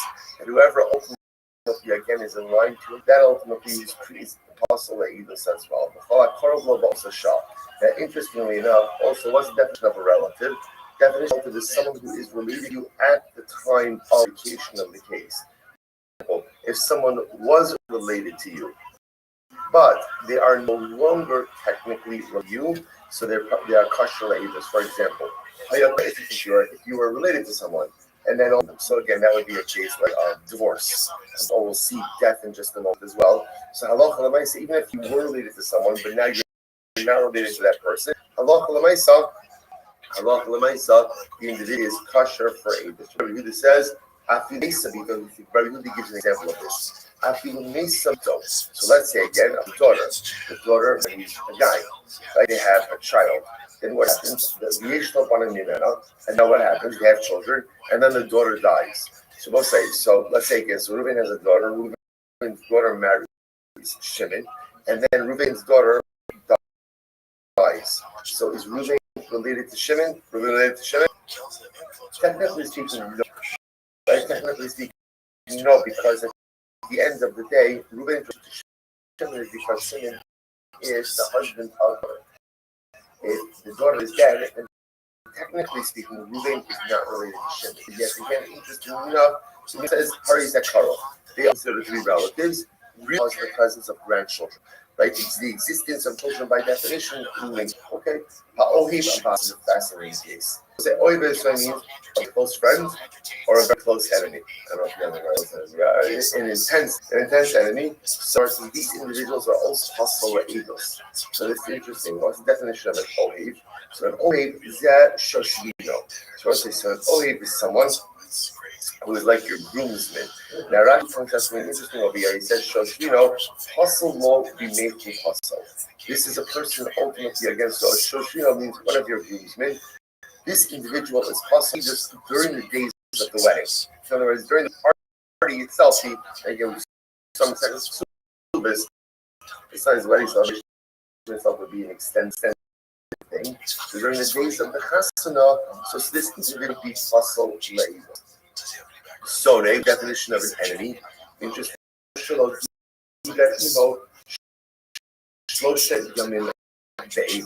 this is fascinating. This is anyone who you have not spoken to for 3 days because of animosity. I know because you could very well be able to speak to some 3 days, right? But if I'm not speaking to them for 3 days because of animosity, that's called an enemy. And these individuals, so obviously, the Ohev, the very close friend, right? The close friend is not believed to testify on my behalf because close friend. The enemy is also not believed to testify or adjudicate on my behalf because he's my enemy. Our relationship responded back to him, no.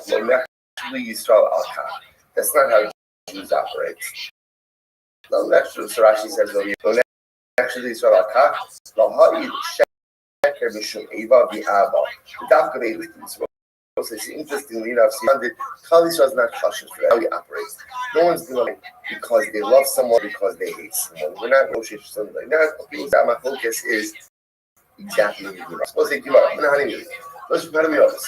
How do we know what? Where do we know this that relatives are not adjudicate the case? Where exactly is that concept?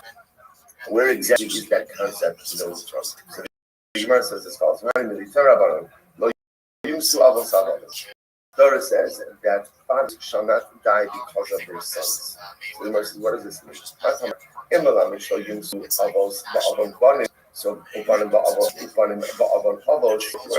to teach me that the father is not held responsible. The father is not going to die because of his son. And his son died because of the sins of his father. The Torah is teaching about responsibility. A person dies because of his own sins. A person is not supposed to be held accountable because of the sins of someone else. Okay? So what does it mean when it says that fathers won't die because of their sons? It means because of the testimony of their sons. His sons won't die because of their fathers. Because the testimony of their fathers. Okay, so this is the makar.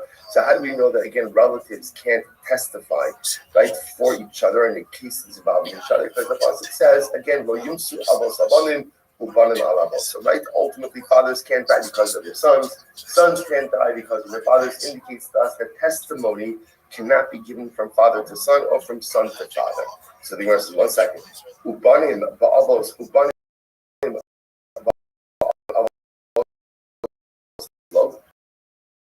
Now the Gemara kind of meant that fathers don't die for the sins of their fathers. Fathers don't die for the sins of their sons, and sons don't die for the sins of their fathers. The Gemara made that as a declarative statement. People only die for their own sins. The Gemara says, "Is that true?" Bob said, "Okay, there's a pasuk. The pasuk says Shem will visit the sins of the fathers on the son. Which sounds like children can be held responsible for the sins of their fathers. To which the Gemara says, that's where the father engage in sinful behavior, and the children perpetuate that very same behavior. That is where there's going to be responsibility of the fathers on the son. When the fathers engage in sinful behaviors and the sons choose to perpetuate those behaviors, then there is responsibility upon the sons, not only for their behaviors, but also for the behaviors of their fathers. What does it mean when it says also for the iniquities, for the sins of their fathers, they will be held accountable? When the sons decide to perpetuate the sinful deeds of their fathers. So Ata Omer Kisha Oxen or Eno Ata Omer Kisha Oxen or Eno Ela Kisha Eno. So maybe you'll say, how do you know that only sons are responsible for the sins of others when they perpetuate those very same deeds? Maybe sons are in general responsible for the sins of their fathers. Kishu Omer Ish Bechet O Yavos. As the passage says, each person only dies for his own sin. Hare Kisha Oxen Maase Avos and Biadeh. See from here, the sons in general are not responsible for the sins of the fathers, but unless they continue to perpetuate those very same averos. So let's point out some really incredible look. You see this dynamic on one hand, so those are not held responsible for the sins of others, but yet if they perpetuate the sin behaviors of the father, the sons are responsible. So Rosa, what do you see from here? What you see from here is something fascinating, that you know this in life, you don't choose the family you're born into. You don't choose your parents. And a lot of times it can happen that a person is born into a dysfunctional situation. And sometimes a person is even born into a sinful situation. What Chazal is sensitizing us to is, while it's true that you don't get to choose your bringing, but you absolutely get to choose the life you want to create for yourself. In other words, perpetuating dysfunction is a choice. With dysfunction is not a choice. But at a certain point in time, a person has free choice about the life they want to live and the person they want to be. If you don't make changes in yourself, that is on you. So to be brought up in a sinful home, okay, everybody gonna do. You can't choose where you are. But at a certain point in time, when you choose to perpetuate the same behavior you were brought up with, that's on you. That's on you. At a certain point, Kosh Baruch Hu says, you know better. You know better. You know differently. You do not have to continue down that same road of spiritual dysfunction. You could choose something different for yourself. And failing to choose something different for yourself creates personal responsibility. Such a tremendous episode, because people spend a whole lifetime blaming their parents for everything that goes wrong in their life. My father didn't do this, my mother did this, my other way, they might be 100% right. They might have had the worst in the world. Or even if they didn't have the worst in the world, it could be that the whole life was really functional. And there's a lot, there could be a lot to ours. Freud wasn't the first person to discover a lot of who and what we are as dependent on our parents. Chazal knew this long before that. But there does come a moment where a person has to make a choice about who they want to be going forward. Maybe parents did mess me up. It's possible. But now I have to make a choice. Do I want to be Ochi's Maaseh Avoseh or not? Perpetuate that? Or do something different for my teaching us over here, a lesson of empowerment. It is so tempting to think, you know what, the way you were brought up, that's the way you're going to be. And Chazal come along and say, no, if you're fortunate to have a good chino, but sometimes a person doesn't fortunate to have a good chino. But then there comes a point where you gotta choose what you want for yourself. You can't spend your life blaming. You have to decide who and what you take responsibility for the life you're going to lead. It's incredible. So Gemara says, oh, 1 second, is that true? True that you're not held responsible for other people's averos? Aye, but what about the Pasuk said literally again, a person with the Pasuk said a person will stumble over his fellows. So Gemara says, what is this about? Ish b'chon achis means one Jew stumbles over the sins of another Jew. What does this teach me? Malamid shekulot aredin zebazeh. So what does this teach us? This teaches us that each of us are responsible for each other. In other words, it's kind of like holy celebrating Zebazeh.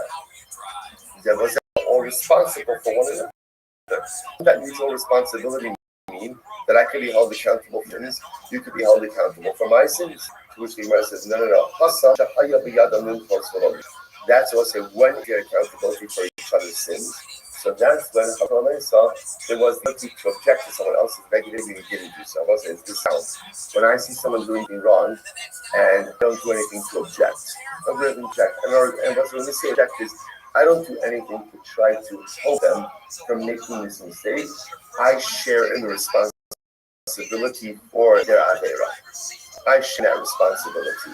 But that's when, if I don't do anything again, I can say I share that responsibility. On the other hand, someone's coming in avera, and I don't really have the ability to do anything about it, to object, to do anything, then there's no responsibility. So I want to point out, this is even a different concept.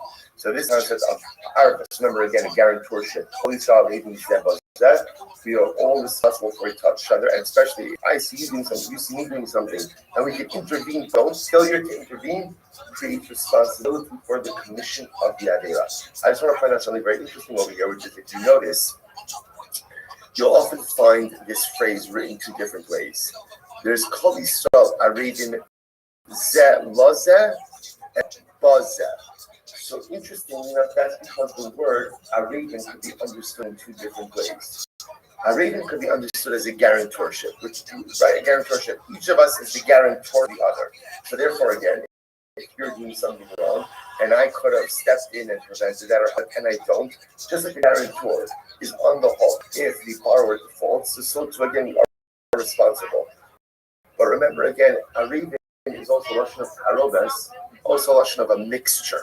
And again, that's why you'll find Zeh and Zeh Lazeh. When it's used ultimately in the context of a guarantorship, so it's often called Zeh La Zeh, one for the other. But it also means arobes means a mixture. That means calling Arevin Zeh. There is a mix of clouds, so we are all one mixture. So once I saw so beautiful, I actually saw it earlier this morning. The Rabbi says something so beautiful. Listen to this. He says, "Arevin Hainu Min Zebazet." The cloud sounds like a tarot. That's a mixture. And he said, "Lo sel liros es anslo."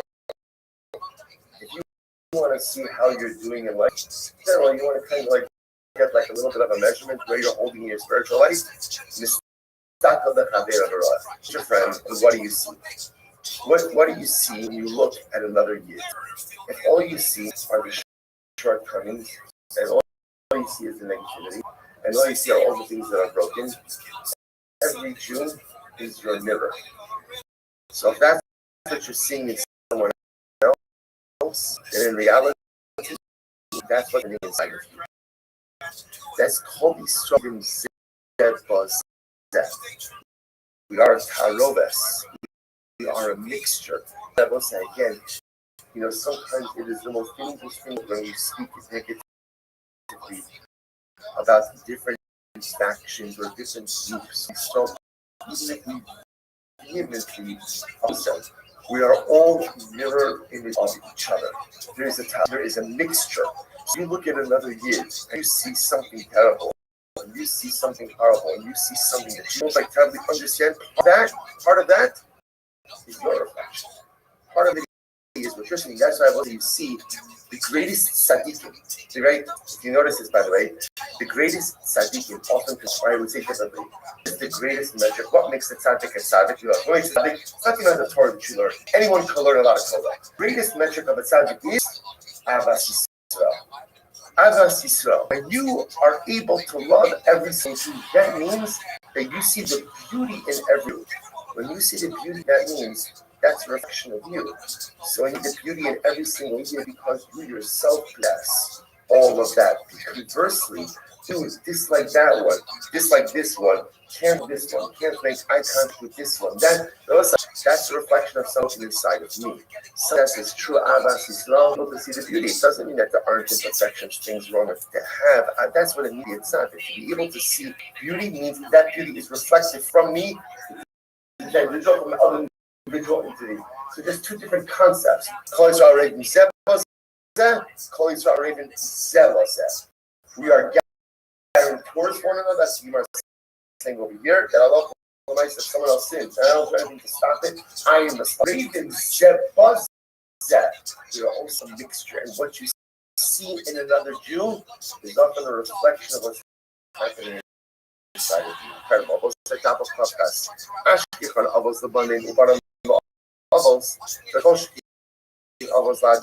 I understand now that again, sons can on behalf of the father, father can't on behalf of the son, so we just did. And almost means brothers for each other. Cousins. And cousins can't testify for each other. It came to almost out dead. Could have just said the father can't testify by the son. What's bunning? So even cousins, even for each other, go ahead and testify. It's now a cousin and relatives for that matter testify for each other. I know that relatives can't form a testimonial unit to testify on behalf of someone. I know that. Alright, what's the Svara? Kirisanya, as we learned in Ha'idin Nasim Zolin and Mushneha.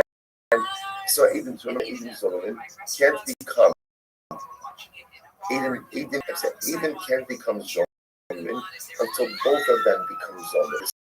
Okay, we'll see this in a second. It's actually very exciting. This is exciting. And Meretz Hashem will say so. We will see that witnesses only become a Zolin if the testimonial unit is made in Zolin. You have to go ahead and be the group. So the Gemara says, these are that getting to our relatives to testify. It's not point out what's happening over here. Up until this point, what we've proven that relatives can testify for or against each other. Now we pivoted a little bit. How do I know that relatives can't form a testimonial unit to testify for or on behalf of someone else, right? Brothers, cousins, uncles, right? Can't be a unit. So the Gemara says, so remember again, witnesses only become zomish until both of them become zomish. Alright, so then to a zomish. We saw that's the fun of the if you would think that again, relatives in general can testify on behalf of someone else. Nim to a zomim nera ke'ilosach. Then was like to turn out the kids, making another relative into a zomim, and halacha might mention a capital case where again either zomim are executed or turn out to be the case of a testimony relative. Okay, I'm really revolutionary. I'm just going to your logic. What is this logic? Let's learn. Shlosha achim, three brothers, the echad, and one person is combining with them. Hare Gimel Etios. These are that's words. So what's the key? So take a look at Rashi. Rashi's right to the right. Shlosha achim be'achot in kol echad. Associate brothers, Ruvain, Shimon, and Levi. Now there's another guy. Call him Avram. Avram's been living on a piece of land for 3 years. Yitzchak comes along and says, "Hey, Avram, get off my property." Avram says, "What are you talking about? I have been using this property uncontested for 3 years, and I have witnesses." Now, interestingly enough, the late testimony works is like this. There's one witness. We'll call him Yehuda. Yehuda, the one witness, has seen Avram living on for 3 years straight uncontested. The problem is, Yehuda is an Eid Echad. It is an Eid Echad. So what does Yehuda have? But then there are three brothers. Saw Avram living there year 1 uncontested. Shimon saw Avram living there year 2 uncontested. And Levi saw Avram living there year 3 uncontested. Now what we want to do is like this. We want Yehuda, who is the witness who saw all 3 years, come with each of the brothers for their respective year, and that will give Avram 3 years of testimony of uncontested use of the property. Now look at Rashi. Rashi says, Shloshim be'achad minashot. There are 3 brothers, right? That's Reuben, Shimon, and Levi, and one guy. We'll call him Yehuda, unrelated. All of these guys testify about the fact that Avram used the land uncontested for 3 years. So the Gemara says, Al Karka Shamayit Echad Mina Achin Shuk Ashor Yishona Ve'ad Abam and Shuk Ashor Shnia Shlishi Al Shlishis or Shalosh Edios V'Chazaka Kayenes. So we'll say this is considered to be 3 distinct testimonial units. In other words, Reuven with Yehuda's unit was group 1, Shimon with Yehuda's group 2, Levi with Yehuda's group 3. And together, they established the Chazaka of Ab. I'm just finishing Rashi. The Lord Minon agency, you don't say that this is one unit, or agency Alagima Edios. So once I say, interestingly enough, even though these are 3 brothers, right? You might say to yourself, oh, it's one testimony, and it's in balance, it's 3 brothers. Come on, look at this as 3 different testimonies, and therefore it's unrelated to first kasher. So the Gemara says, it wasn't interestingly enough, but fascinatingly enough, they are considered to be one testimonial unit for Hazama purposes. So the Gemara says, Nimsa Eitzon V'Shal Ve'Elosavit. Don't say second. And here's the problem. The problem, if it turns out that hello, so because they're one testimonial unit, so one brother will end up having to pay based on the testimony of a relative.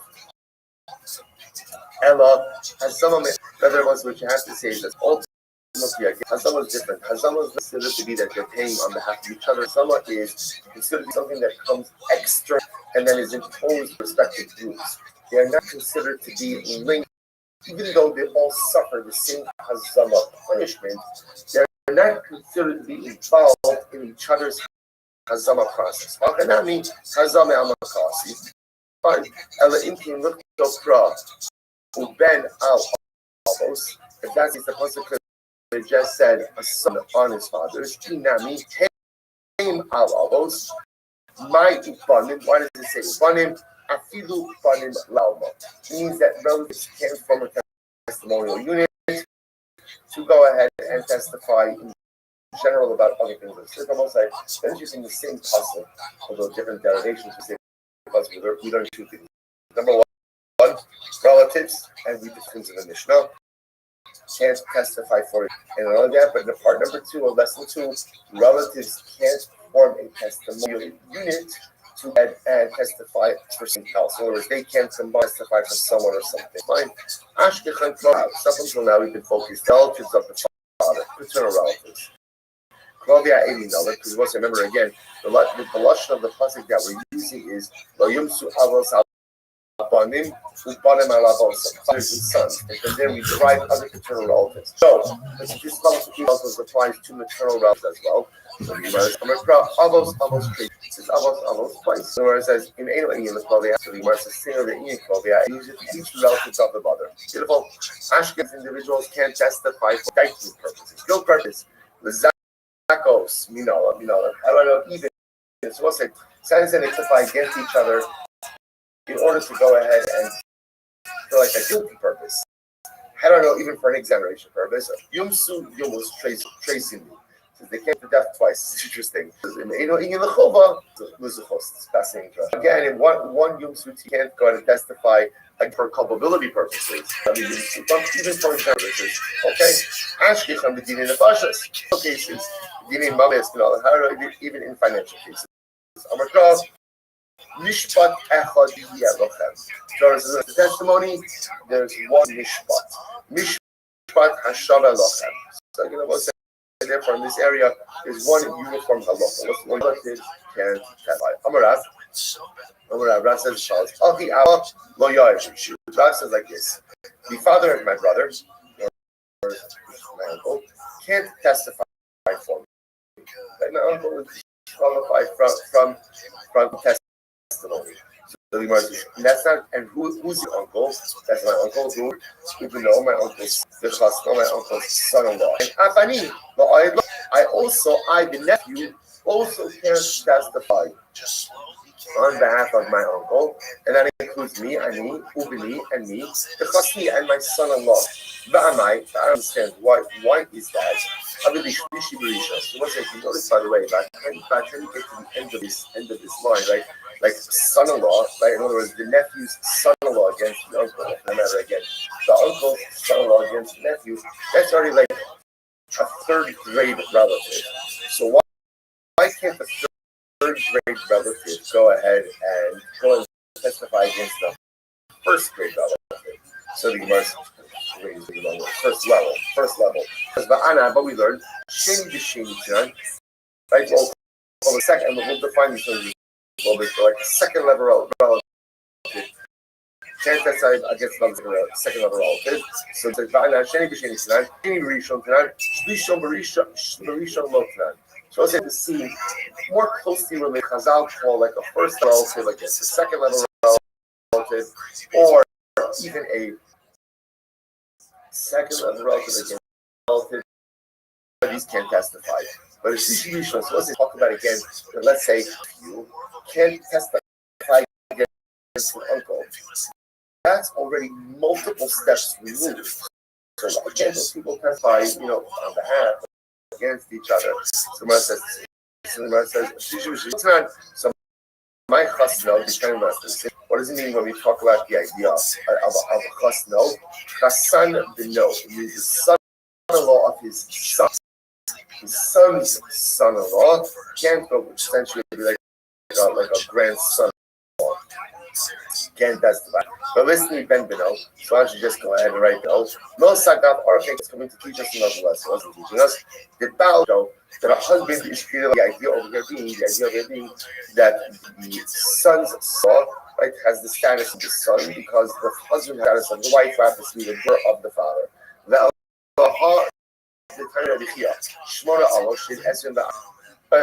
Takeaway message in all of this is anyone and everyone related to each other should not testify yet. Because by the way, just you think to yourself, you might be thinking to yourself, I'm sorry, this one thing doesn't apply to me. So say, this does apply to me, this comes up all the time. It's customers, right? Again, by weddings, you have like a lot of testimonial stuff going on. 8 day tonight, 8 day right? So the cloud puzzle is, if anyone is related to you in any way, you do not use them in any testimonial capacity. Again, even though, but I want to point out that there does a certain point in time, like let's say by third cousins, even by second cousins, that already you are far enough removed. But again, we're going to see that in general. The way again, this is different. This is different because sometimes someone has testimony that you need, so you do have to know where it ends. But okay, so let's go. So one says, so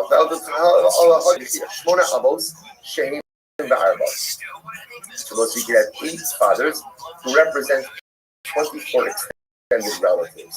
So the Gemara says, if that's the case, go with even the son-in-law of the son, honey tlusim, that's when you break out all the relatives, honey tlusim v'tartim, that would be 32. Elali olam, rather than when we speak about son, we really mean ultimately again the son-in-law, Kasan Bino. So why are we calling the son-in-law of the son? Since he's marrying into the family, right from the outside, he's considered to be like a separate and distinct generation.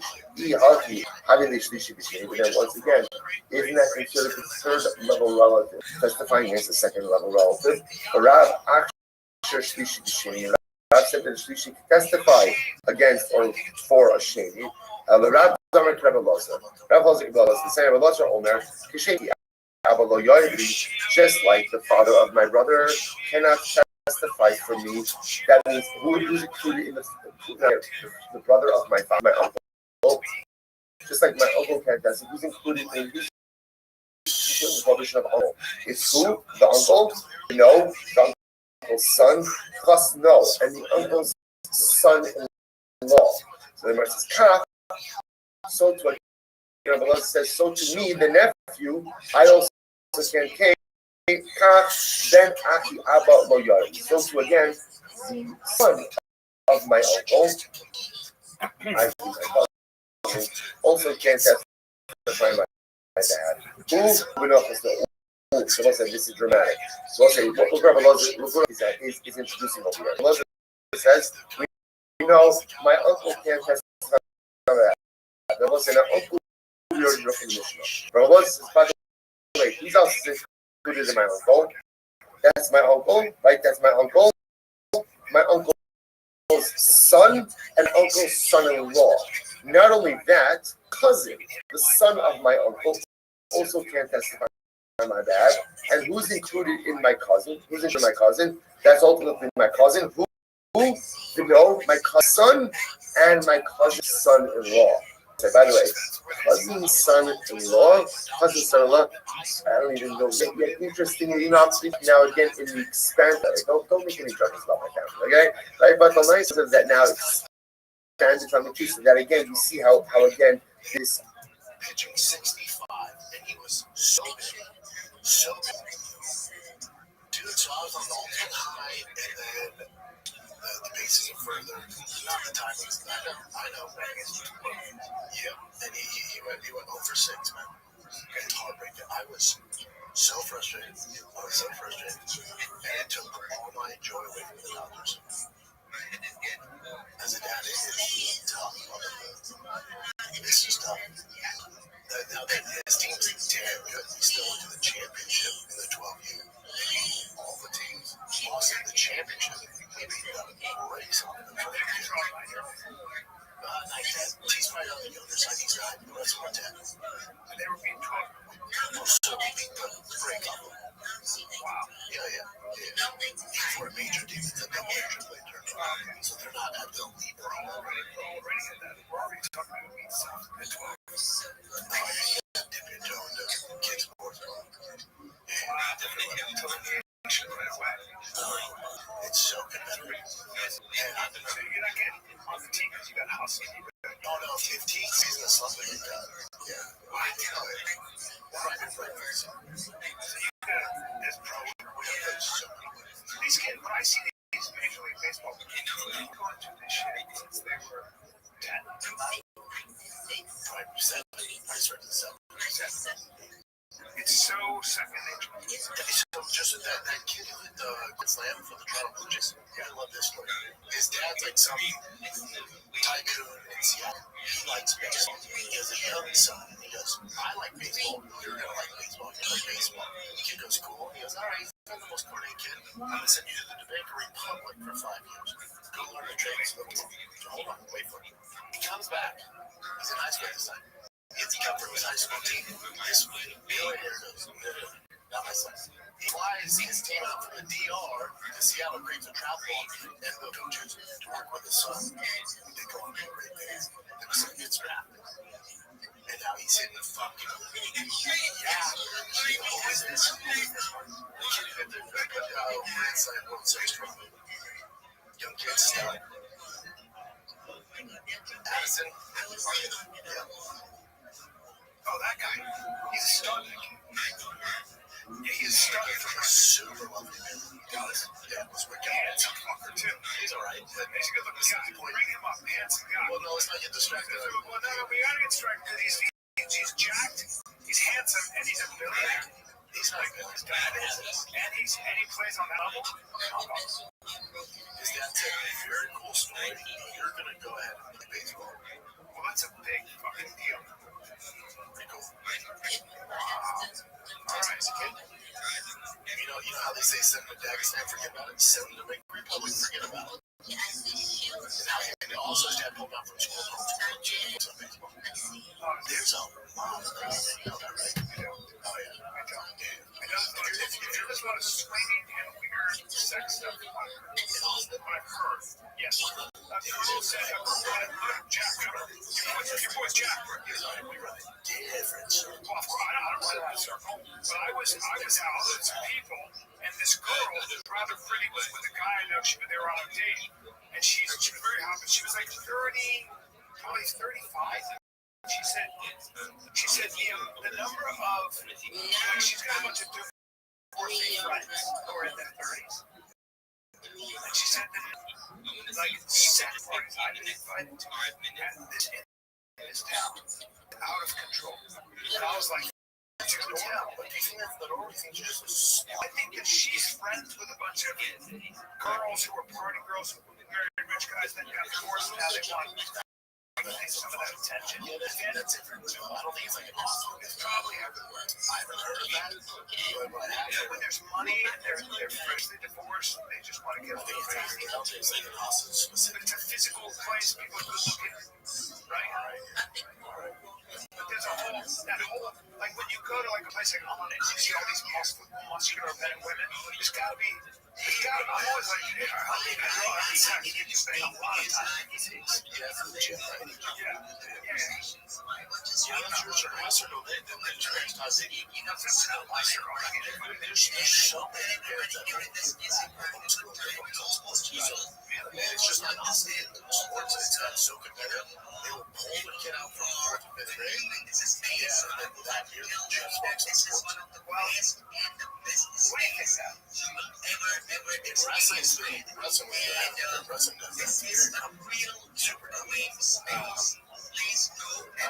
it depends on your kid. If he's just a guy, just a guy, it's cool. But if there's something there, here's my take on it. Somebody asked me if I did absolutely sports, whatever. You're telling me I get another year of my son before he goes off to college?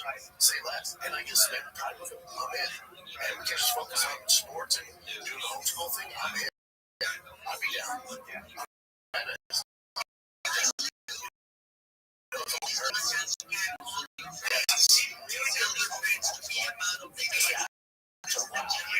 Like just how far ahead kids are about. They get more than once in the school. That's right.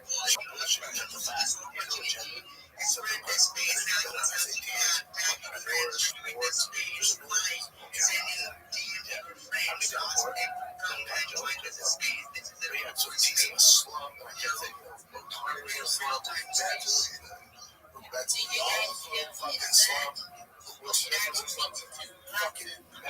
He's in a slump. I'm just listening out slumps on slumps on slumps. Yeah, I think he literally overcomes it. But it's all good. His club's good. So I'm getting on my driveway. And I'm just dealing with a lot, dude. I took it out on Tiger from his.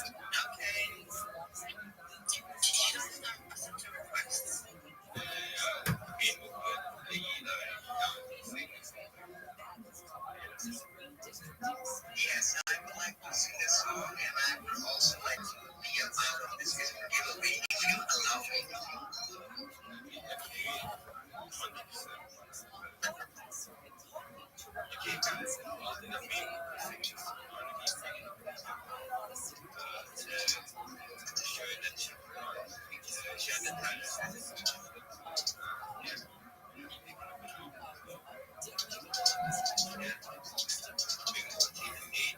Sure, buddy.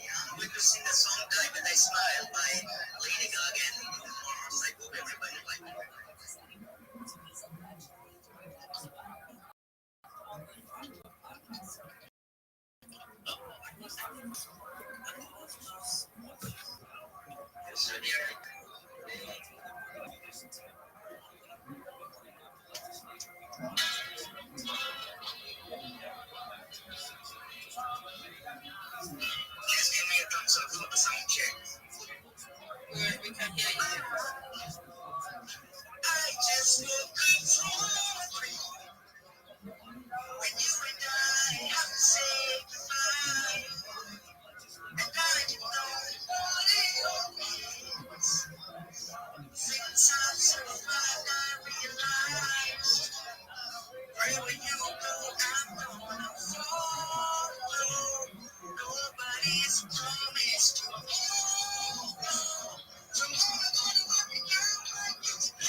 Okay, everyone's saying, I'm seeing my phone saying, yeah, she said,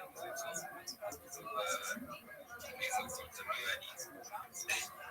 Yes, I'm sending you my screen right now. Guys, you see that? That's the first winner of space right now. Look, he had an amazing talent. He had instrumental on the back. He had a good voice. And he wanted to talk. Like, you're going to be next. Let's talk right now. Very shortly. And he's having your friends as well. Briefly, like space. Let's try and get as many people here. We can get the comments to 1K. We can get it to 1K, you guys. I want to see at least 1K comments. 300 likes. I want to see 200. Let's get as many people. We can use a man. Yes, sir. I did.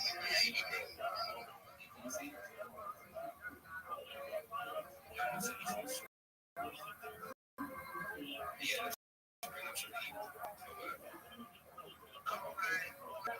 Alright, time to bring up people to let's make this person who's there for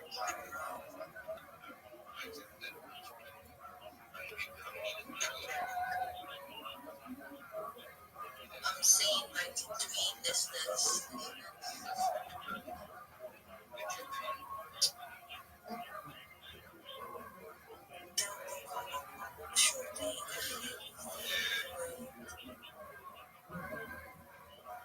Okay, let's start with see. I'm so scared.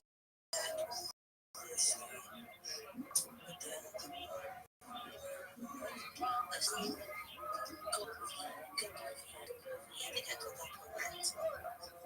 I think I got that correct this time around. How you doing? Can you hear me? Speaker. Is that listening? It dropped.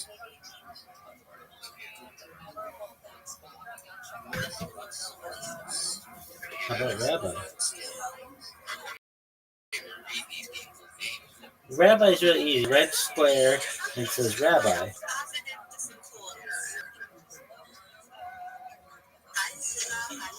God, what is this bullshit?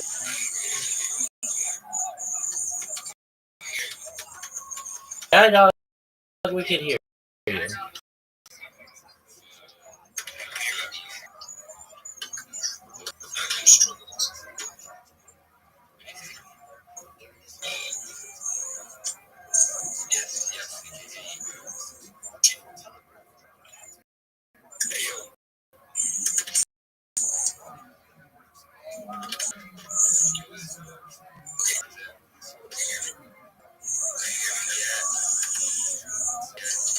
This guy sucks. I hate you. I want you to know that. I hate you. I hate the way you communicate.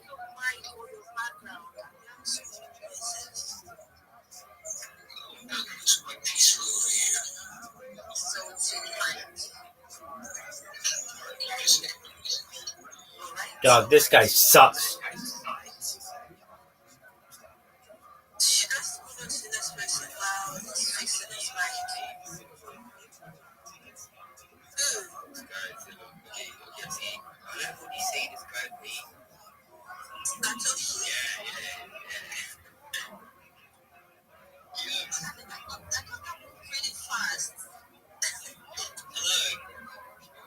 Hi, Satoshi. How you doing? I'm good. How you doing?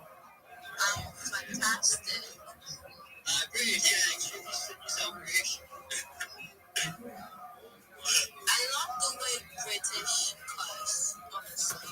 Well, you're gonna love the way Americans curse every second. These motherfuckers need to hurry the fuck up.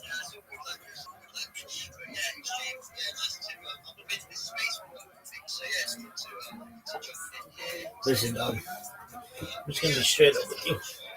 I fucking can't stand you.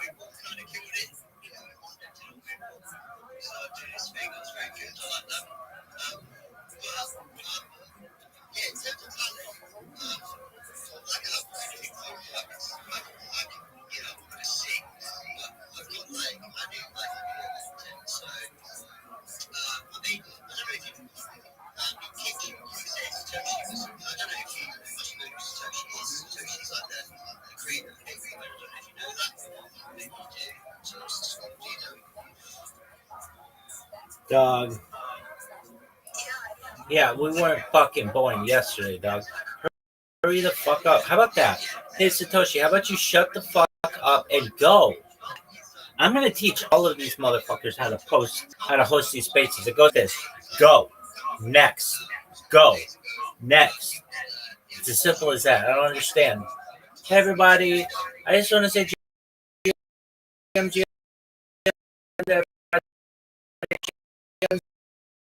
GM host, Jim, and Alpha. I like what to be. I'm a graphic designer. I'm a creator. I'm everybody in your fucking country. That's everywhere. Okay, do something you do.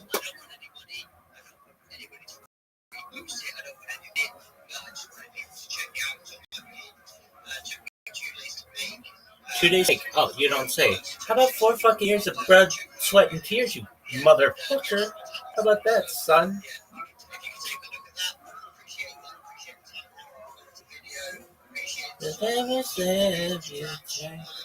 Dog, this is the absolute worst shit I've ever. How about no?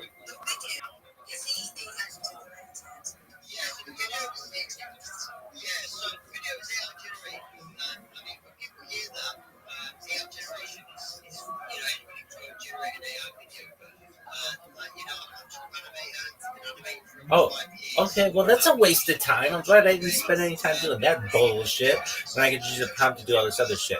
Dog, do you know what 4 years is?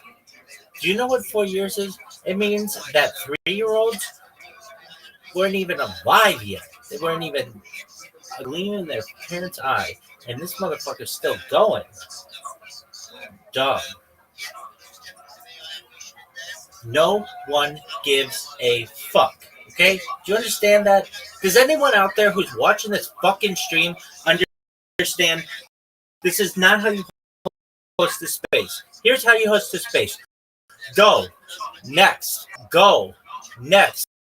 At any point, if somebody's like, oh, you've been streaming your life for 4 years? That's baller as fuck. Cool. Next. I get nexted. That's fine. The fuck up. Hey, we've got 70 people. Let's let this one person take 20 minutes to talk about Jesus. Motherfucker, shut the fuck up. Just go. Dog, you people are the worst.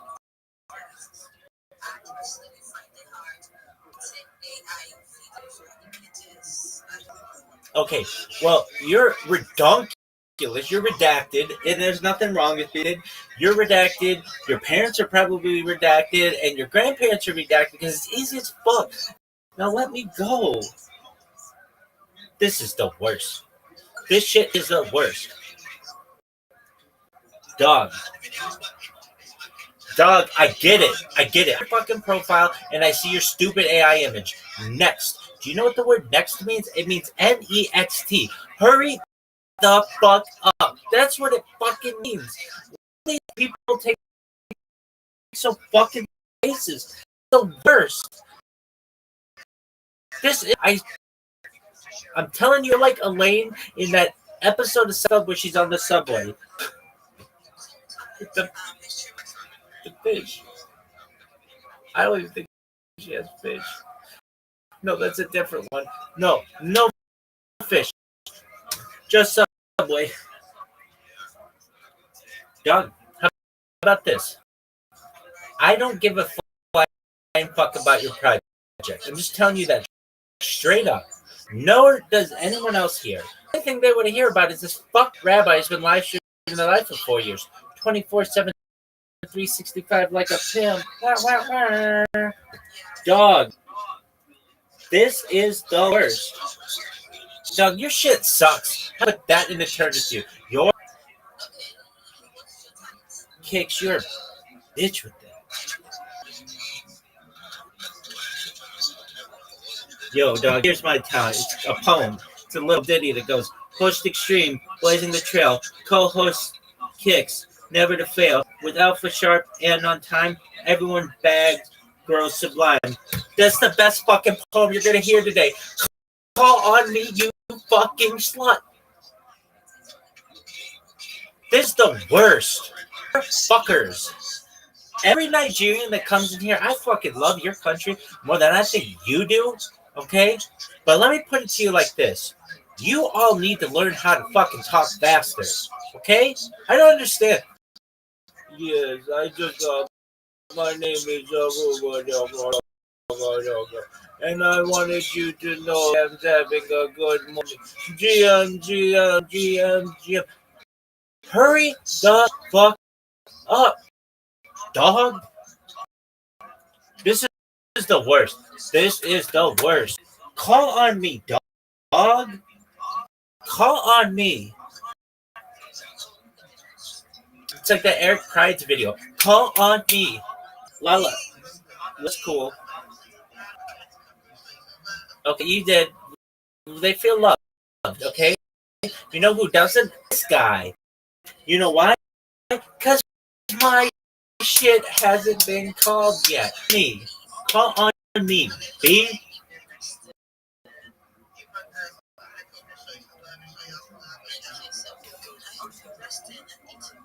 Yeah, hurry the fuck up, dog. This is the worst. Dog. This is the worst. This is the worst. You're welcome.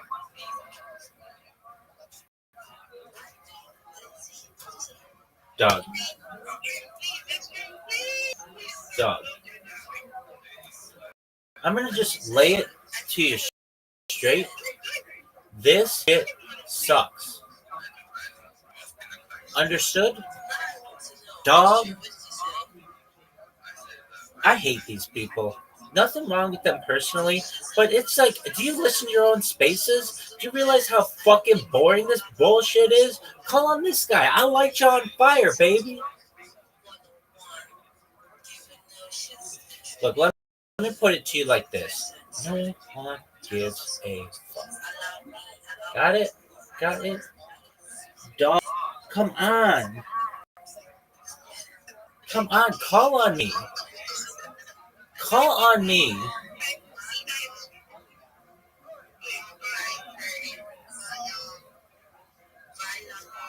Bye, Lala. Lala, thanks for fucking...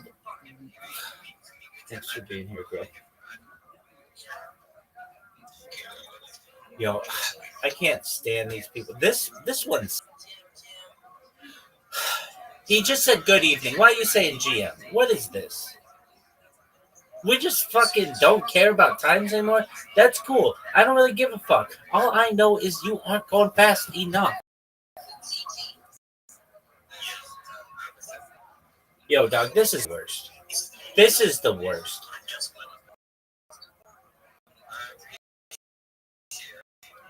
Culture speaks really fucking quickly and then move on, because I want to be a part of that. That's known as Rothschild. Don't fuck around. That's the fucking.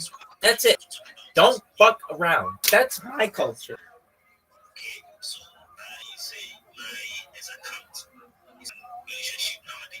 Dog, let me just tell you this right now. I'm already bored by your fucking pitch. I don't like it, and I think it sucks. Move on to the next person. Relationships suck. You know what does it? Live streaming your fucking life for years. Let me tell you about it. Come on. This is the worst.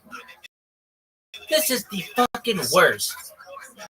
I know if people are like, whoa, is he really pissed off there? I'm just frustrated by these motherfuckers. I'm playing it up because I'm hilarious, but this is just the worst. Come on, dog. Dog, stop this. These people are the worst. Just terrible. I'm not wasting time listening to fucking grilled cheese sandwiches. This is the worst.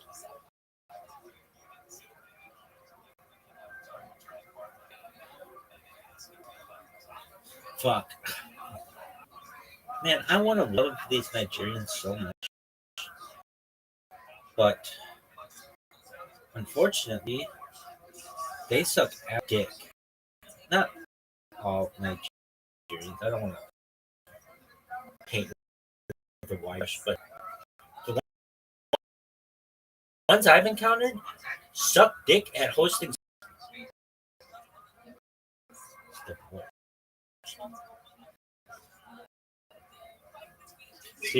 They're never calling me in that fucking space. Fuck those people. Not in a million years.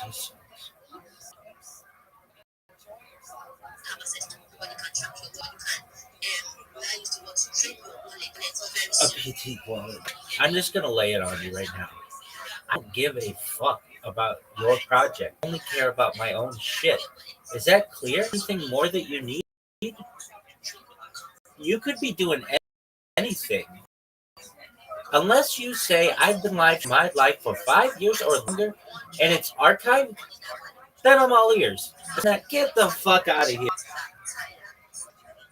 Dog, you people, the people in this fucking call will not shut the fuck up about stupid ass shit.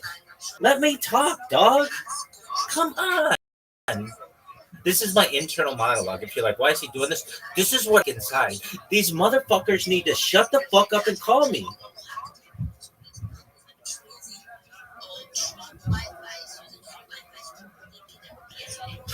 There's no alpha being exchanged here. GM is not alpha. That's what I want people to fucking know. GM is not alpha. Rabbi is alpha.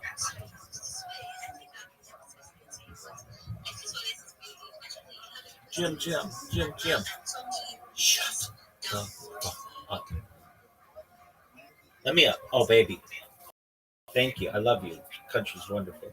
You're wonderful. Sorry. Okay, I just unmuted you. Do you have anything you say? Thank you. Fuck yeah, I got stuff I want to say, girl.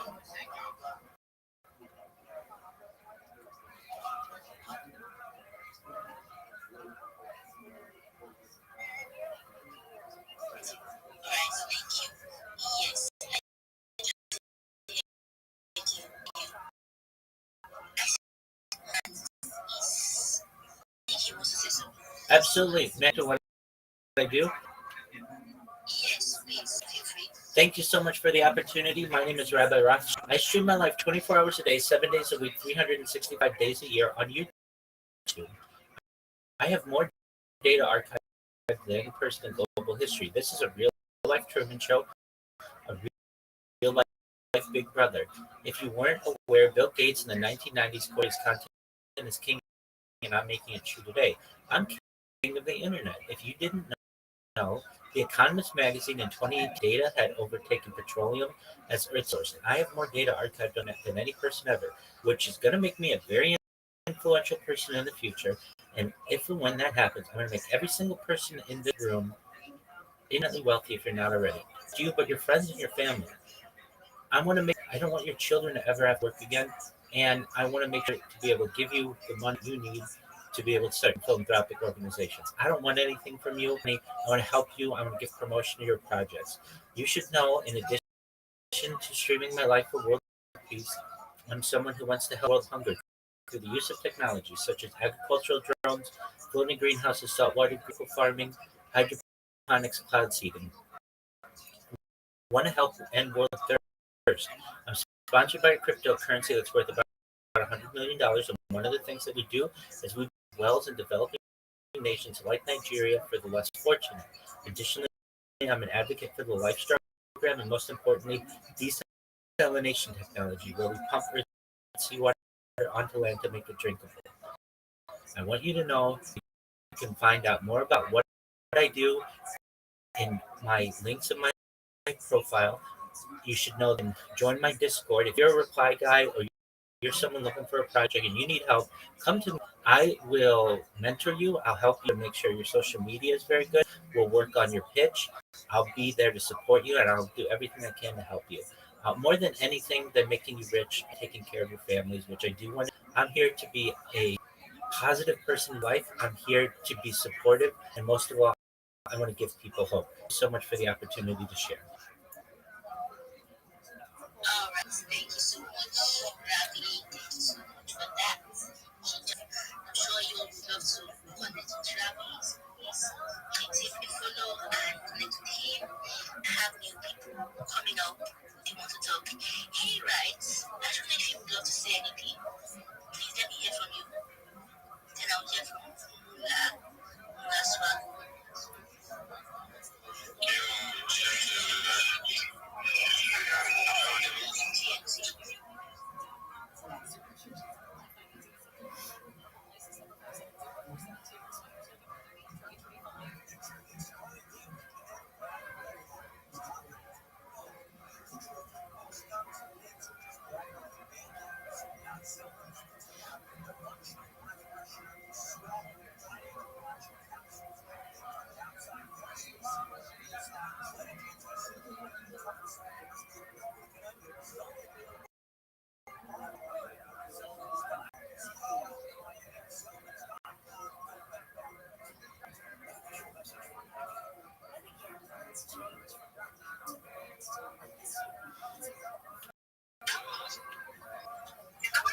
Dude, just leave this shit going.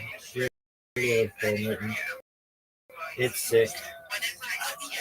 Nobody's ever gonna call on you. I wouldn't. That's not true. I'm not big. I'm not like the overbearing. You're hiding in the bushes. I heard you tell that story on Storyboard. It was very funny. Oh yeah, but no, I'm not like shouting at T from But this is usually I don't say anything to Turn the page. Nobody heard. Turn the page. Improve the kid's fucking game. I know this.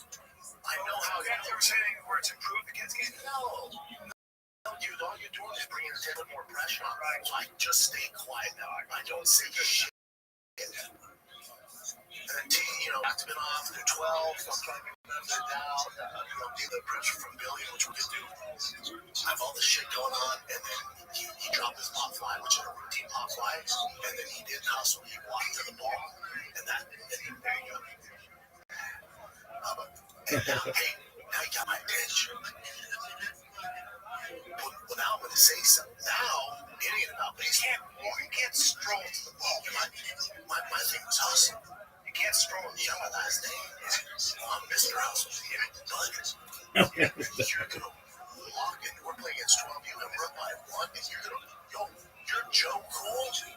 Well, let me introduce you to Big Brown. Now it's not pop. Now it's not pop. See, that's Big Brown.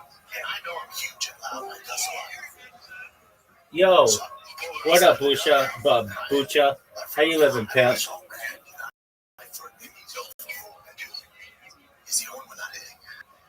I saw red, and I said some stuff I should have said, and I forgot his team was listening. The conditioner and the coaches were listening. Well, be separated from your mother, and then we'll coach the Dominican. I apologize this morning, everybody. I apologize last night. I apologize to Tiger. Because when you do that, he doesn't go, oh, no doubt. Okay, I'm looking better. He goes, I'm more embarrassed. You're going to embarrass me for my fucking teammates. And he goes, shut down. Now I'm going to shut down. Oh, you thought that was bad? Check this out. Now I'm going to apply no effort because fuck off because you embarrassed me. Oh, boy. I totally fucked up. His team still did their thing. Yeah. And we did to that 12 team that went on to view that we should have beat. Yeah. Last inning, bases loaded, there's 2 outs. That's when they brought him in the day before. Tiger strikes him out. That's his thing. He's closing. Tiger's not in the right headspace. They should have brought him in, but he was probably like, his dad just yelled at him. He's this other kid who doesn't pitch a lot. We got kids going 65. They bring in this shorty who's pitching about 40. And this 12-year-old goes, oh, looks like Christmas came early. No problem. But they're still looking for the ball. We still got rain.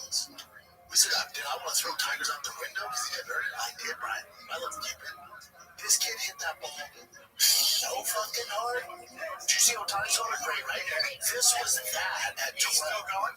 It went to the cows. Because mine, there's all these cows. It went. That's how fucking. And it's 9 o'clock at night. I'm there all day. That's how my day ends. That's travel ball in a fucking nutshell. Travel ball in a nutshell. Let's take a little break. If you're sick of these ads, head on over to the Patreon. Ad-free. It's patreon.com/TFATK. Bonus content, extended episodes, shop show for free. Also, Q&As, so much fun stuff, $25. Listen, all your favorite NBA players are back, and DraftKings Sportsbook, an official sports betting partner of the NBA, is the place to bet on NBA stars this season. New customers bet just $5, get 3 months of NBA League Pass, plus score $300 if your bet wins. And new bonus bets. Download the DraftKings Sportsbook app, use the code FIGHTER, that's code FIGHTER. $5 get 3 months. Pass plus 300 bonus bets events in partnership with DraftKings. The ground is yours. Gambling problem? Call 1-800-GAMBLER. In New York, call 877-WIRE or text HOPE and Y 4669. In Connecticut, help is available for problem gambling. Call 888-789-7777 or visit ccpg.org. Please play responsibly. On behalf of Blue Hill Casino and Resort in Kansas, ask the per wager tax may apply in Illinois. 21 and over age. Eligibility varies by jurisdiction. Void in Ontario. Restrictions apply. And must win to receive bonus bets which expire in 7 days. No odds required. NBA League Pass auto renews until canceled. Additional terms at dkng.co/audio. Limited time offer. Later, I gotta drive home long. I fuck this all up. But you know, it happens. Your son is learning so many lessons.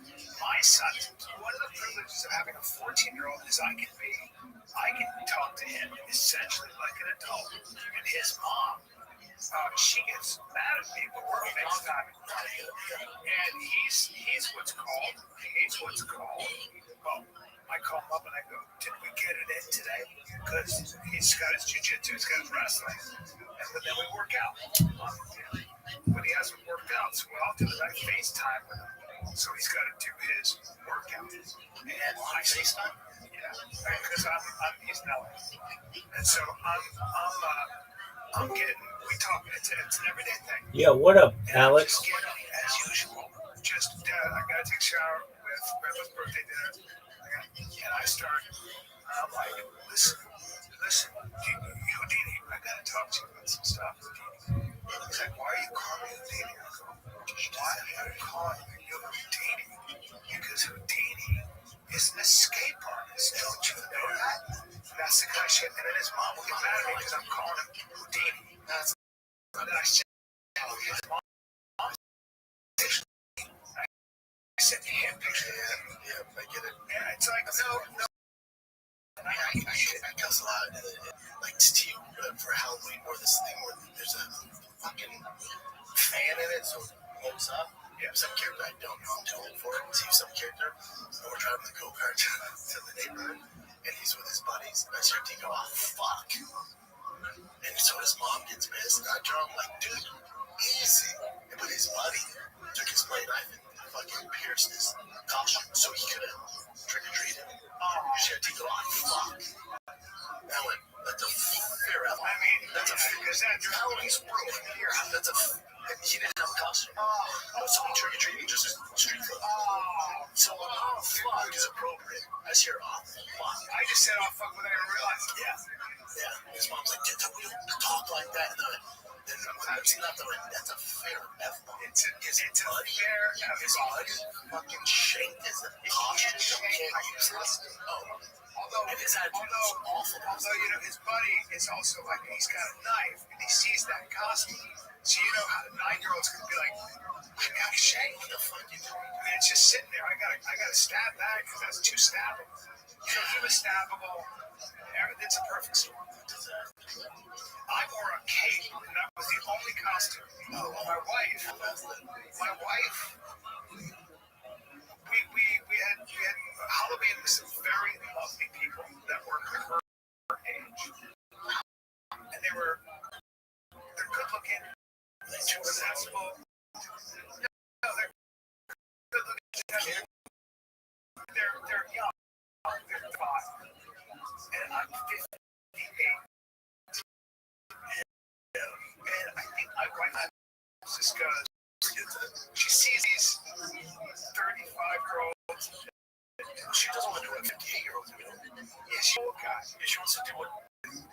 old guy decided to, like, they're all in costumes, and old guy decided to wear a shitty sweater. These two just talk past it. Hired out of it. And she, I've never had her do this, but I could tell she was just like, she was I was sitting down. She goes, never, I was shocked. She goes, go help. Like, I was like, she had another. I was like, hey, you're being mean, but I kind of get it. Because you're looking at these good-looking, tall, 35-year-old men who are successful. I'm an old guy in a shitty sweater. Let's go on Young Frankenstein, some shit nobody wants to see. That's not butterscotch. I do that. I'll like start telling a story, and I see people are looking around, and I'm like, hey, am I the old guy who's not welcome?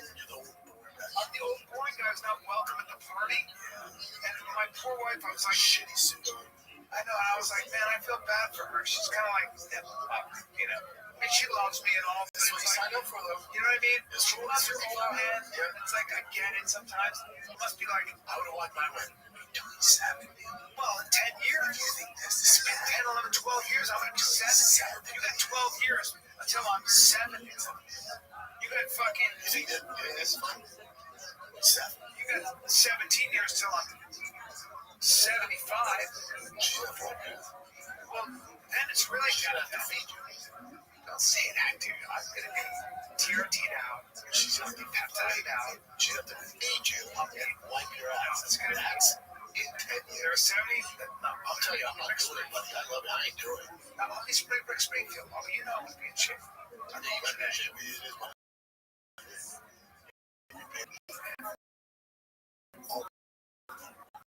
This is Springfield. That's me, bro. I don't know what the fuck that is. Just that one slapper that we're referencing. That is a fucking slapper though. Look at that. Those two gay men, right? That's his son. Those are Marks. Those guys.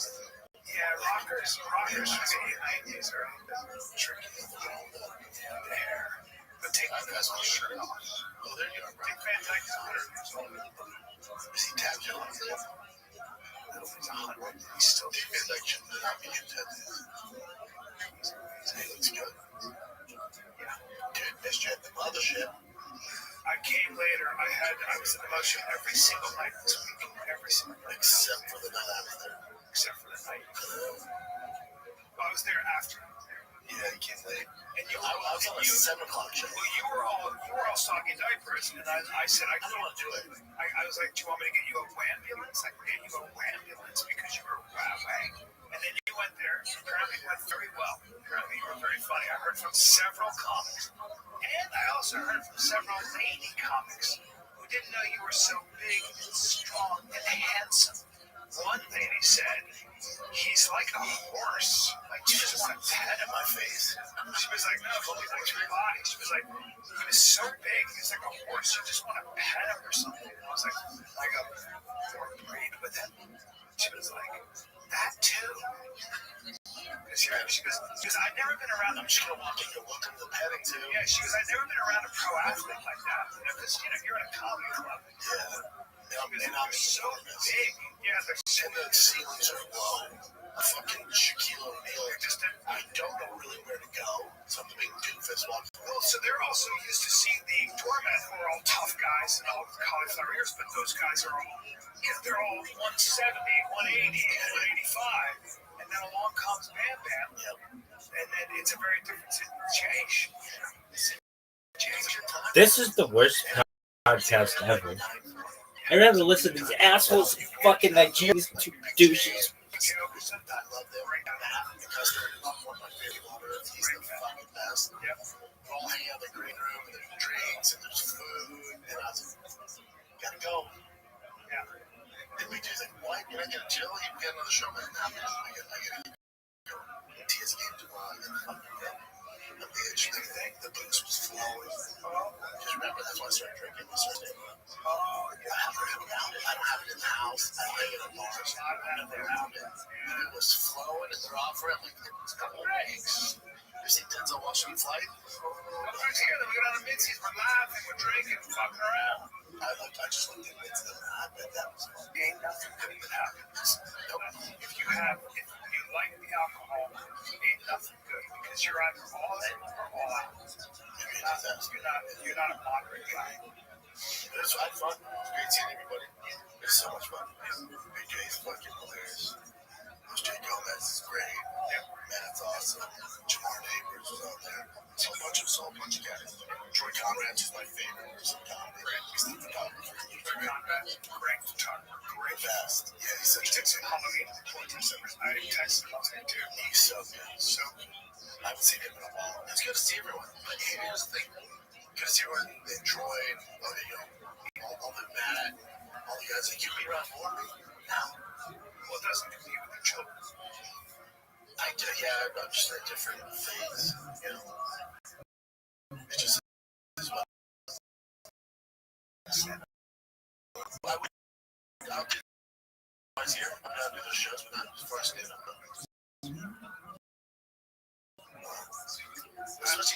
I heard there was a rumor you were banned from the mothership. Is that the online rumor?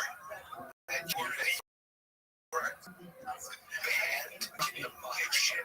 Did Joe Rogan ban you? Is that what I read on the internet? So much for the edification. I guess he was unbanned. Yeah, banned. You were banned. Brent Shaw, Pearls with Bessie. Really? Okay. Can you imagine though? When they're like, they got me working. Joey can't come in. Maybe you can do. I'll go. Oh, he said that? Like, yeah, I'm so sorry. So we admit his boss. Now what you do is That too. Alice. Well, then what happens is they'd be like, well, how are we going to get him? Well, do we should just attack him at the same time? It's going to be a fight. No, I had so much fun. Much needed. Did you see Hassan and Terry Post? I did see them. But guys, I started with them. I did see them. I saw a bunch of people that was good. Well, Terry's got a baby now, so he tends to not hang out. I get it. Yep. It was good timing. You know, I called you. I didn't want to do it. Just deal with a lot of stuff with Billy. She finally got diagnosed. Yeah, my baby. Yeah. She got diagnosed. It's hypotonia. So, you know, she had the issue when she was born, and they warned us of this. And then she'll be 2 end of November. And then she was like crawling normal, you know, took forever. And then she's not walking. She walks. It's just sad. So then finally the doctor diagnosed her like hypotonia. What the fuck is that? You know, kids are born with it. You know, the tough thing is like some kids are born with it, and then due to therapy and everything, they're walking after a year, 2, 3 years. They have to wear braces and stuff like that, and then some. It's just fun, you know, distant memory. They walk and it's all good. And some it's for life. They have wheelchairs or they walk and it's fun. That's what you're feeling, brother. She's braces. Yeah, she gets paid for braces on Tuesday. And you know me, I've been pretty good. And then talking best, they're like, well, the best thing is the pool. They can move the pool, yeah, because it takes the weight off. Yeah.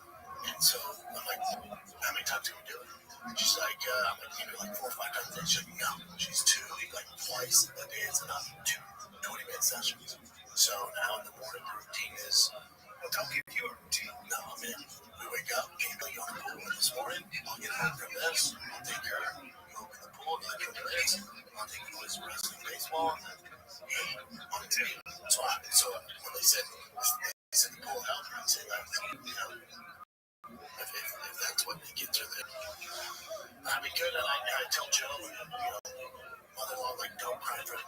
Don't let her know there's something think she can beat this. So I'd be good. Then I'd be good. No crying. I'd be good. And then someone sent shoes in the mail. And she can't wear those shoes. Down to the braces. Back up. That got me. Walk away, you know. That got me. But mom and dad bad for a reason. You know what I'm saying? Like, it could be way worse. I know it doesn't help, especially my wife, and she's thinks it. The thought of our maybe not walking at night. But I don't believe in any of that. I believe in therapy, and I'm her dad for a reason. So it's routine, dedication, work ethic, dude. That's the other guy. God's like, here you go, mama. Like all this shit, it's in like the hair. Safe fucking less. It's twice a day, Monday through Sunday. I don't miss. You know? Hey man, I mean, nobody, I can put you in a hole and you're gonna find your way out. You know, if anybody can deal with that, the challenge is when you go through chaos like this is you don't know what the challenges are gonna be, but staying positive for your daughter and She can't know. You know what I'm saying? Why is mommy dead? You know what I'm saying? Yeah. That's what you don't think about until you go through it. The kids too. We lost some time because they were she reps that kid. Yeah. But you He's never gonna be able to play with us over here. I'll stop on that. yeah. She can't know that this is Right. this. You guys don't treat anything different. That's right. The routes on you. You boys were given this athletic ability. Don't be lazy. And to be fair to Tiger, like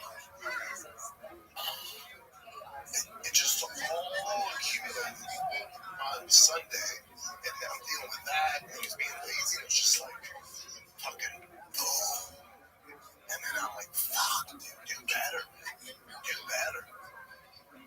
I talked to him like, listen, dude, I don't show a lot of emotion. You know, I'm super positive. Dude, the basics, being tough. I don't show your brother. When you guys go to bed, you don't show anybody. You don't show me. I don't show my Sounds so fun. I'll be like, what I go? I'm like, what's going on? Like, he always wants something. Yeah, wait a minute. What's going on with Billy? It's like, fucking like, how's it going? Not well. Sometimes shit sucks. There's nothing. I'm like, no. Hey, how's it going? I went to this one. You know, it's good. We won the pool once. She's fit. So this is like a life But the braces, no, she hates them. It's terrible. Yep. So it's just what it is, man. Yeah. That's the fight we're getting. Yeah. And then we joined him. She's like, well, and then the therapist's like, yeah, you can apply for the handicap. She'll get that License. Big fucking maybe. But if there's even a slight chance you can, I will do everything. They're not gonna say she can get better because you guys can do that, do that. And then you can apply for handicap. They don't know, right? No, Billy doesn't know. She knows because I'm saying the doctors they don't know. They have some cases where again kids got therapy and they stay her condition when she was a baby. And then so now she has this is the part of the brain that's not developed. Yeah. And so now you have to build those synapses with her walking. Her hips and your feet go in. The first thing I saw when I Googled was in some cases it can't be cured. So like the So Hey, Kyle. when her joint was like, oh, the therapist said we should get a handicap. But oh my God, I'm not getting a fucking handicap. What are you talking about? Yeah, Take your part closer. I'll fucking carry her in the chair the entire way. yes. I'll take your hand out. Fuck this. Tina Taro said she went through her mom died and then she got breast cancer and she like another thing happened. It was like God was like she's got cancer. And she lost her mom. A little more. Yeah. It's not enough. Just give her a little. She had some kind of crazy attack, like some internal bleeding. It's like God was like, it's just a little more, like just push it a little worse. Sometimes it's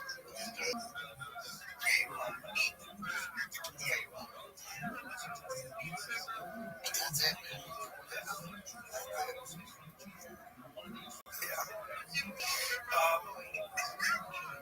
What else were we going to cover? Your assessment of Austin so far. Great people. The Halloween was like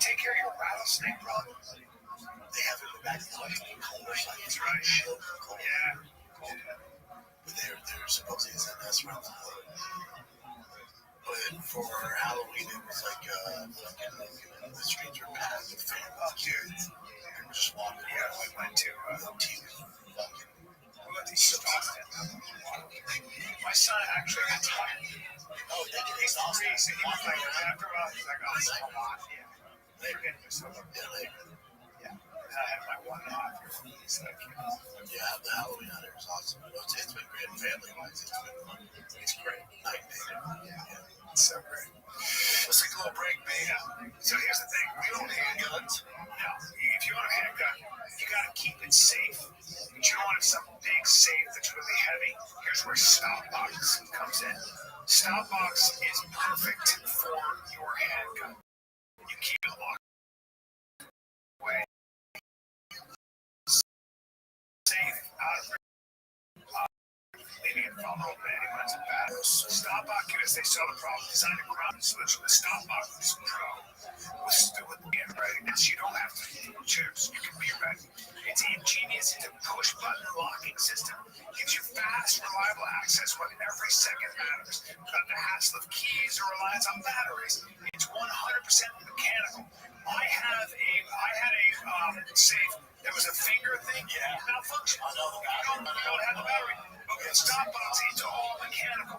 All you gotta do is press the button. Mine, you do it with three things. You just practice that, it pops right over. Yeah, they don't have to worry about tears because everything is sourced right here in the USA, US of A.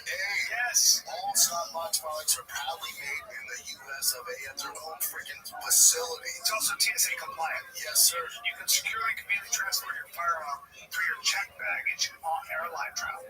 Stopbox also offers a range of other innovative products, including their vehicle-safe chamber lock and other essential gear designed to keep you prepared and protected wherever you are. So, for a limited time, you guys get 50% off at Stopbox when you use the code FIGHTER at checkout. Head to Stopbox, that's STOPBoxUSA.com. Use the code FIGHTER, and you get 50% off your order after your purchase. Ask you where you heard about them. Say we sent you. We love you guys. StopBoxUSA.com. Jen finally switched this up. Stop fucking crying. Jen, you finally did something this weekend. You finally left your house. This is a big deal. It is a big deal because it's like the second time I think I've actually gone out. I've actually did something out there. I went to watch It's having like a shirt or something. Oh, dude, let's go. Let's do this. Let's do this. I tell Jay, I go, hey man, I'm gonna make the mothership tonight before you look. He goes, yeah, I'm in. It takes a while to work out tickets. I asked him, they give me 2 tickets VIP. I go, yeah, believe it or not, this is 2 hours before the show.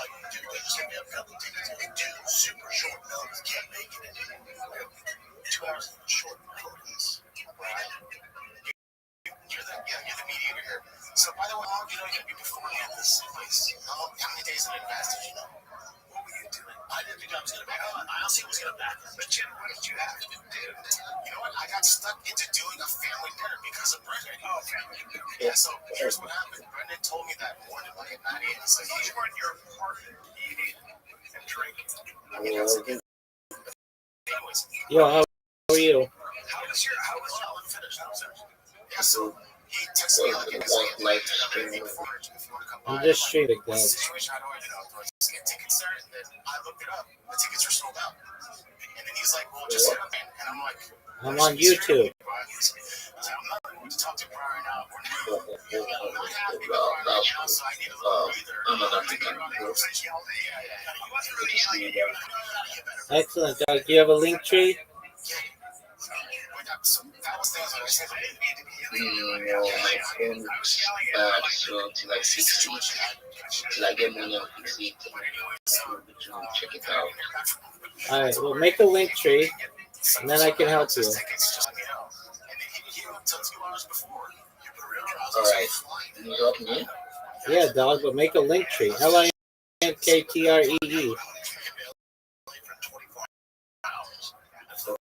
Okay, so what should I do? Make a link tree and connect all your social media. It's free. I should make a link tree for myself. Correct. Okay, so what should I do? I know. Make a link tree for yourself. Get your social media on it, and then come back to me. Sure. So anyway, by the time I did that, I told him, my cousin's like, since you can't hang out, let's have dinner with the family. By the time he texted me, I'm not bringing my whole family. So I was like, I can't. I don't know, like, link to accounts. Uh-huh. So how are you feeling? That's your help. I mean, I feel fine. Create a link tree and then come back. That's kind of crazy. So I just got my blood test back, results back from my testosterone. I think I got that. No, dog. It takes a while. You got to connect all your social media. It's not that fast. You know, but then I was on TRT. Brian told me about this year. You have to see. I have one.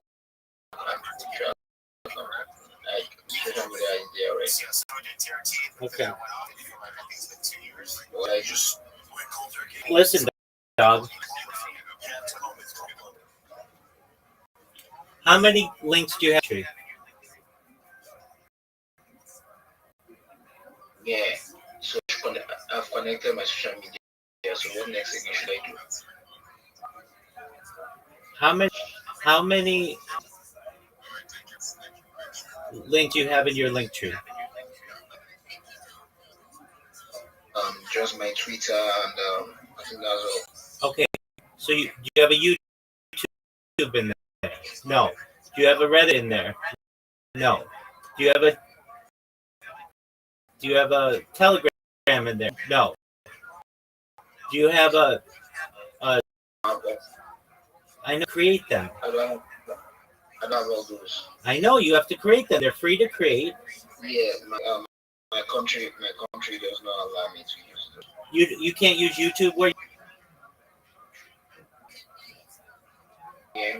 Yeah, you in Nigeria. Yeah, because of the insurgency, the trouble that's happening, they blocked us from using it. Dog, let me just put it to you this way. Okay, what about Reddit? Huh? What about Reddit? What about Telegram? What about Snapchat? But I can only do Twitter and Telegram. Yes. Okay, let me ask you this, Alex. Why is it that I've gotten 5 Nigerians in here in the last 24 hours and they can all do it? You can't. They cannot and I can because I'm smart about it. Okay. Normally I can't. Normally. Okay, I understand. I get that. I can't really help you though if you don't have social media. You need your social media to have it. So you got to be able to market yourself. I can get all those social media, but if I get them, what's the benefit? What am I going to do so that I don't keep on stressing myself to get something at the end of the day? I don't understand what I'm getting it for. Okay, how do you market yourself? Aren't you a Web3 marketer? Yes, sir. Are you a Web3 marketer? Yeah, okay. Well, if you don't have social media, then you don't market anything. You have to be able to market yourself. If I pay you to do a project, I need you to post on YouTube. I need you to post on Reddit. I need you to post on Snapchat. I need you to be able to do that stuff. If you don't have a social media platform, you can't help me. Then you're not a good.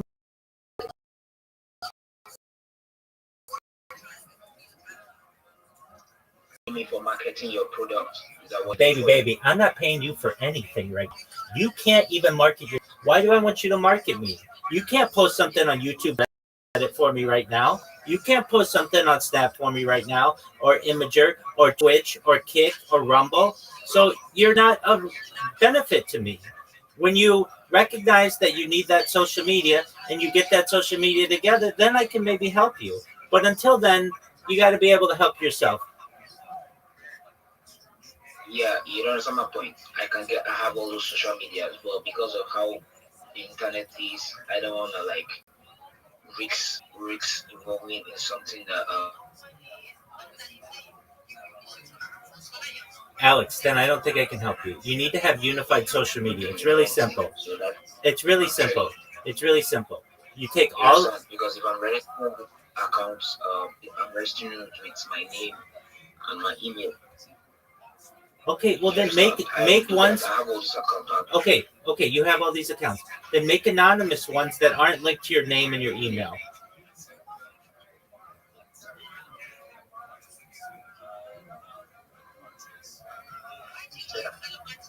If you want to be a marketer, the first place you have to start is be able to market yourself. And if you don't have social media accounts that you can't share with anybody, then you're not a marketer. I do have that, but I'm just trading carefully. That's why I see I don't have it. I understand. You're treading too carefully for my taste, and for that reason, I'm out. I can come back in, but you've got to understand, I need somebody who's going to be able to put themselves out there.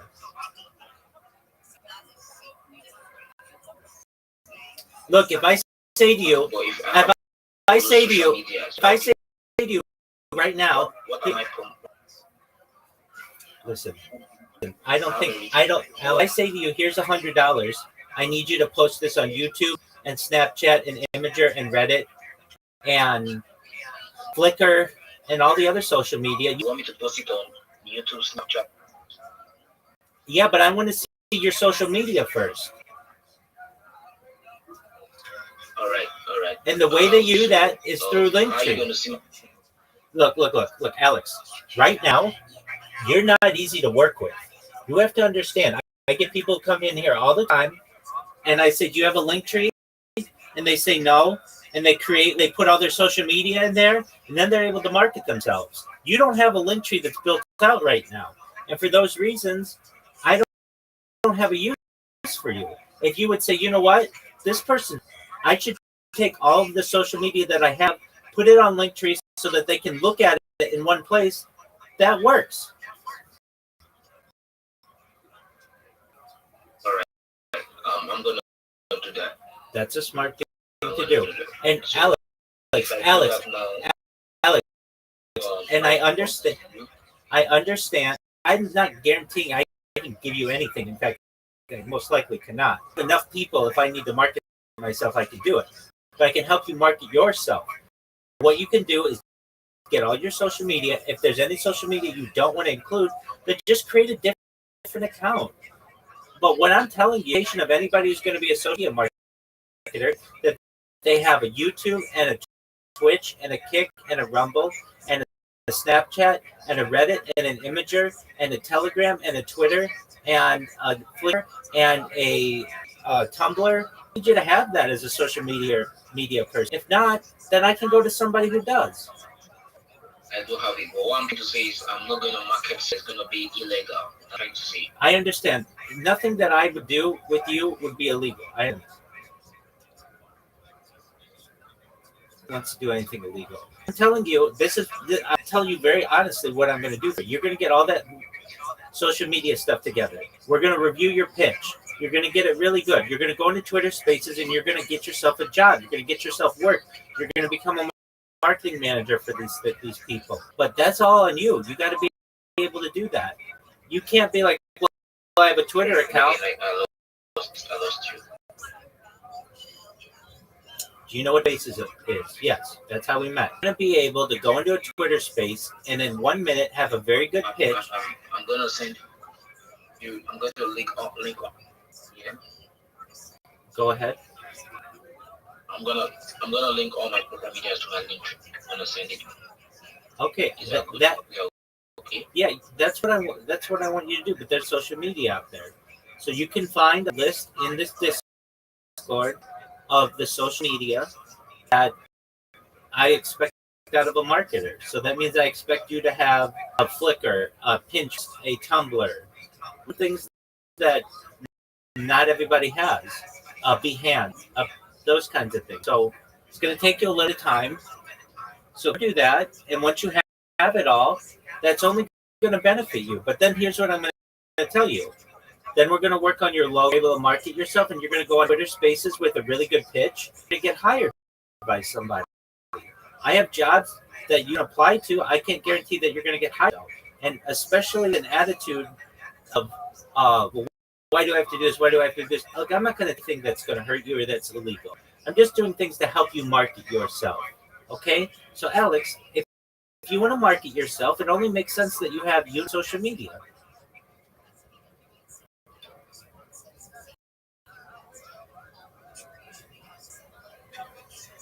All right, with that, my friend, I'm going to use the restroom. I'll be right back.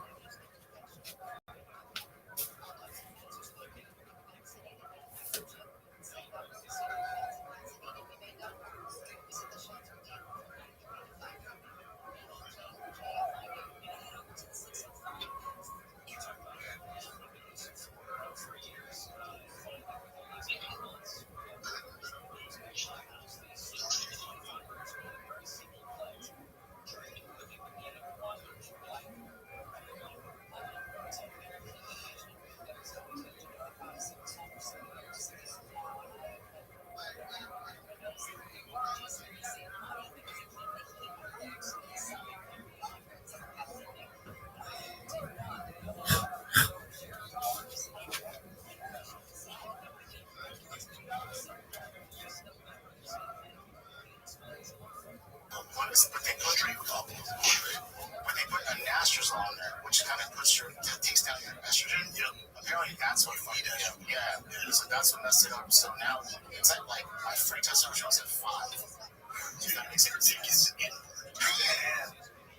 and then the regular testosterone is like at 400, but the free testosterone, I don't know much about it, but the free testosterone is at 5. And they say it should be at least, it should be like around 15. Well, it should be higher than that. Definitely higher. But no, it's a totally different life. Do you feel any different? You don't feel like the dudes on? What I feel is my libido is just like, but when your testosterone is that low, your energy's probably fucking terrible. Yeah, and also your mood, your mental state. All that hormones are very important. So what are we gonna do is fix it? I don't know. You just go ways to well. I kept asking you guys. I want to go, but you guys don't know. Just stick to your doctor. So see, that's the testosterone total 449, which is fine, right? Let me know it's not, because it should be 249 to 800. And then the free testosterone is at 5.2. That's what they're like, dude. That is. You don't have much going on. No. So ways to well. Yeah, I get you. So I'll connect you with bring him after this. So they'll do blood work again, or I know submit this, but then they'll make sure your levels aren't 100%. I've been wanting to go forever, so I just end up bouncing about. Yeah, but I know you directly, so he's broken. Yeah, is that too? There's so much shit you can do that's healthy, beneficial, that there is helpful. My guess is energy levels, all the shit. Yeah, my routine doctor's not doing shit. My guess is you're not moving much, you're not physically moving, and you're drinking a lot. Exercise 1 time since I've been. Yeah, so all of that stuff is just not. But the drinking is like. You're not drinking as much. No, not even near as much. He's only down to 6 pack. How much are you drinking? That's good. No, probably less than that. Rowdy, man. By the way, remember I went from like hard liquor to soju, wine, beer, and then less percentage of beer. There you go. That's way better. Tailored up. Way better. Yeah, congrats. But then you went out. So you went out Saturday and you went to Solar Boy? Yeah. That's what you did 20 minutes and moved it. Just 20. I couldn't. Yeah. Make it simple. It's not happening. Let's move on. So what did you do? You guys know Alice Moore, right? I know. He's my boy. I see him at Gold Gym all the time. I wear his hat all the time. That's it, right? Yeah. He's legit like a super cool guy, and his music. I didn't know what to expect. When people say they sing or they do, I'm always like, I don't want to tell them, oh, you sound good when they don't. But this dude sounds freaking awesome. He sounds like an old school, straight up from way back in the day. Like Waylon Jennings. You like him? Yeah. He's great. His voice is insane. It's super long. So you went to that, Jen? You're so busy. Yeah. Things are popping. Get your test up a little bit. Some weightlifting, some sleep, some. You sent me this. You saw Rhonda's making the rounds, and she went for Kreischer, which is interesting. She went for the Kreischer show. Threw a little shade at her. Yeah. He's not an expert. He's a fan with an audience. Disagree with he's not an expert. He's the expert of all experts. He's seen more fights than anyone. More than that. So Joe is an expert. Taekwondo is not fighting. That's valid. Because you realize from Ronda's perspective, like the level that she fought at, like I told you this too. Like, if you're at that level of fighting and seeing combat sports, we don't view taekwondo and karate as fights, man. Yeah, that's all she's saying. I don't think she was being. People say that she's firing shots. I think she was just saying, like, it's hard. So you have to be a fighter. There's certain things about fighting, like just very quickly. Like I take privates in the talk, but privates mean nothing unless you actually have somebody on top of you trying to fucking beat you up. Like the only way to get better at jiu-jitsu is actually enroll jiu-jitsu, like and really right and then apply it. So that's a small analogy to life. Like I think that there is something you get from being in the octagon, training as a fighter, sucking weight, all the deals with injuries, all the stuff you're going to learn. So I'll give you an example. When I saw Yair Rodriguez, I said he's going to be the UFC champion, and you said it's not going to work against better guys. And I said why? And you went like this. You went, I don't know. It's just not. It just won't. You just knew that there's something you knew that you couldn't explain, and it only comes from like that kind of training. It only comes from training. There's certain things you're gonna do. Fighting to it. That's not it comes from starting fighting. It comes from starting from nothing, going through the ranks, the pinnacle of what you want. You said there's a different perspective. Yes, for example, when cryo was all the rage, I remember you quietly said to me, I don't think it's gonna last because it doesn't work. Because cold plunging is the way to do it, not this cryo stuff. And you were right. Why did you know that? Because you played sports where you really did that. You were really fucking injured and you needed that. You needed that. All you guys did. And I think there's certain things that you get from doing that you'll never get from watching.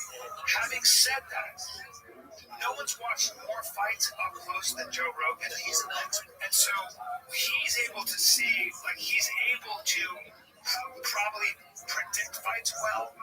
He's probably able to see what someone's holes are and liabilities are in a very big way. So it'd be like Jim Lampley saying, I'm really good at breaking down fights. Max Keller, really good. Up to a high level. Now they might have boxed, but not at that level. So from Ronda's perspective, she's like, yeah, that's not fighting. And she's earned that. Anyone in the UFC, if he tells me you do taekwondo karate, so no, that's not the same. That's fine. The only issue I have with you is he's not an expert.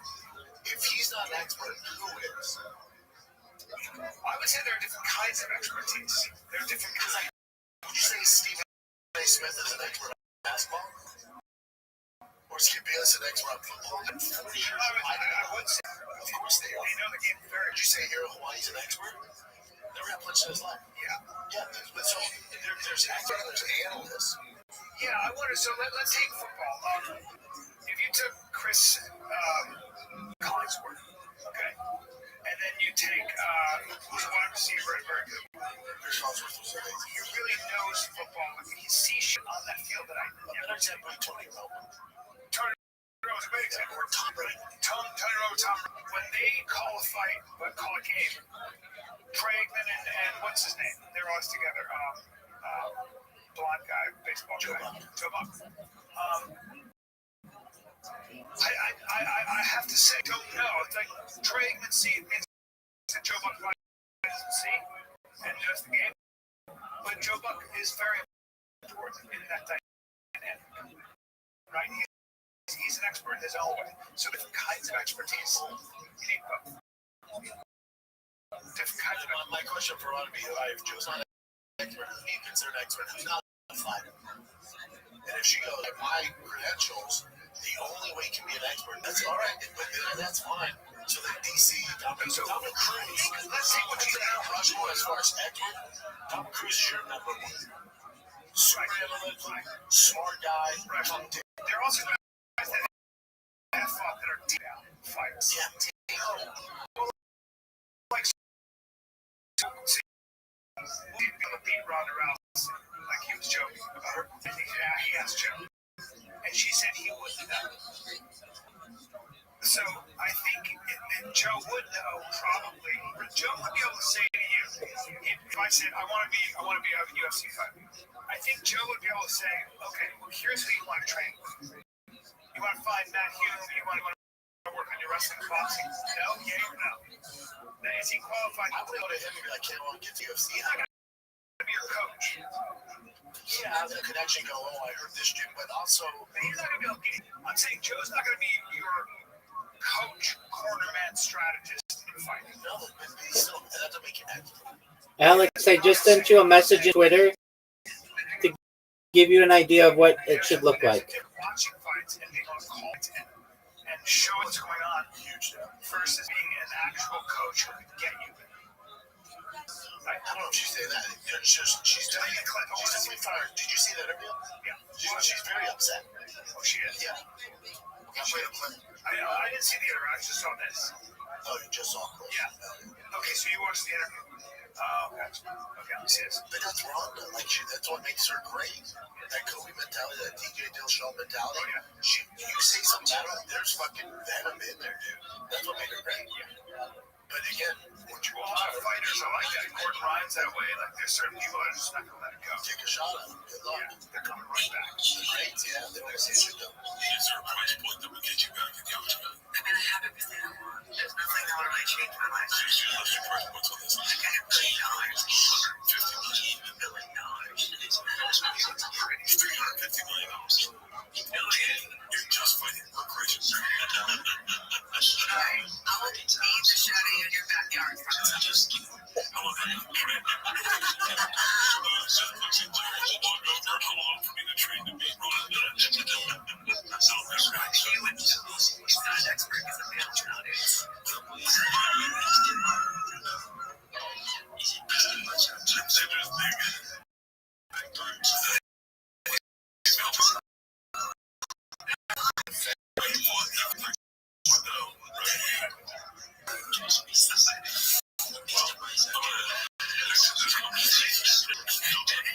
want you to get any bad DMs. I need to get out. Check his profile. He's I think it was making a bigger deal about it. actually known for like But I haven't like with this. I'm walking the streets. I've never said anything. So you wouldn't disagree. He's not going to do it. So, what do you mean? I guess my only criticism of that whole take is saying he's right. Wait, Joe has said, I have heard Joe say, he says, when he talks about MMA fighters, I've heard him say, I'm going to quote him, he goes, well, MMA fighters have to train to a point where they're about to break. You have to balance that. He goes, us mere mortals, he's talking about himself, don't have much. Actually working to just go down teaching. So if you go to my TL, you will see it. So this is actually a project built on PMP. So I don't know if you guys actually invest on PMP. So I just came up to just use the project. Right? So this is based on PMP. It has been run for over 9 months. So there's a little tricky story behind PMP, which is very it's going to actually take me some time before I speak a lot about it. So let me just brief it up. So guys, this is based on PAP. It has been on for over 9 months. And the case is top, and the case is top. So the process has been for over 9 months, and 3 people has been on the project. They have been building the project since over 8 months. So and it happened to me that one of the builders had to get the token and went with the liquidity, and so that happened to me that this particular boss of mine had to take it upon himself to build the piggy bank up right from the scratch, and he has no financial help from anyone. He has been building this that time on till now, and I believe what he's building is a very kind person and very good person. I respect him so much, and so I'm like a volunteer working for a voluntary, not that is actually paying me. I'm working for a voluntary because I really love what he's building and all like that, and definitely I know that he is going places, so I'm hoping to future benefits with the actually. So you guys should just check it out. It's actually based project because he has a lot of plans for it.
Alex, if you can hear me, if possible.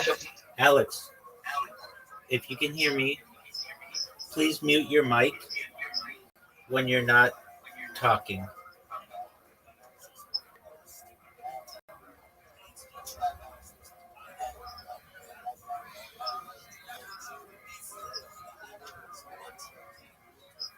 Thank you, Alex.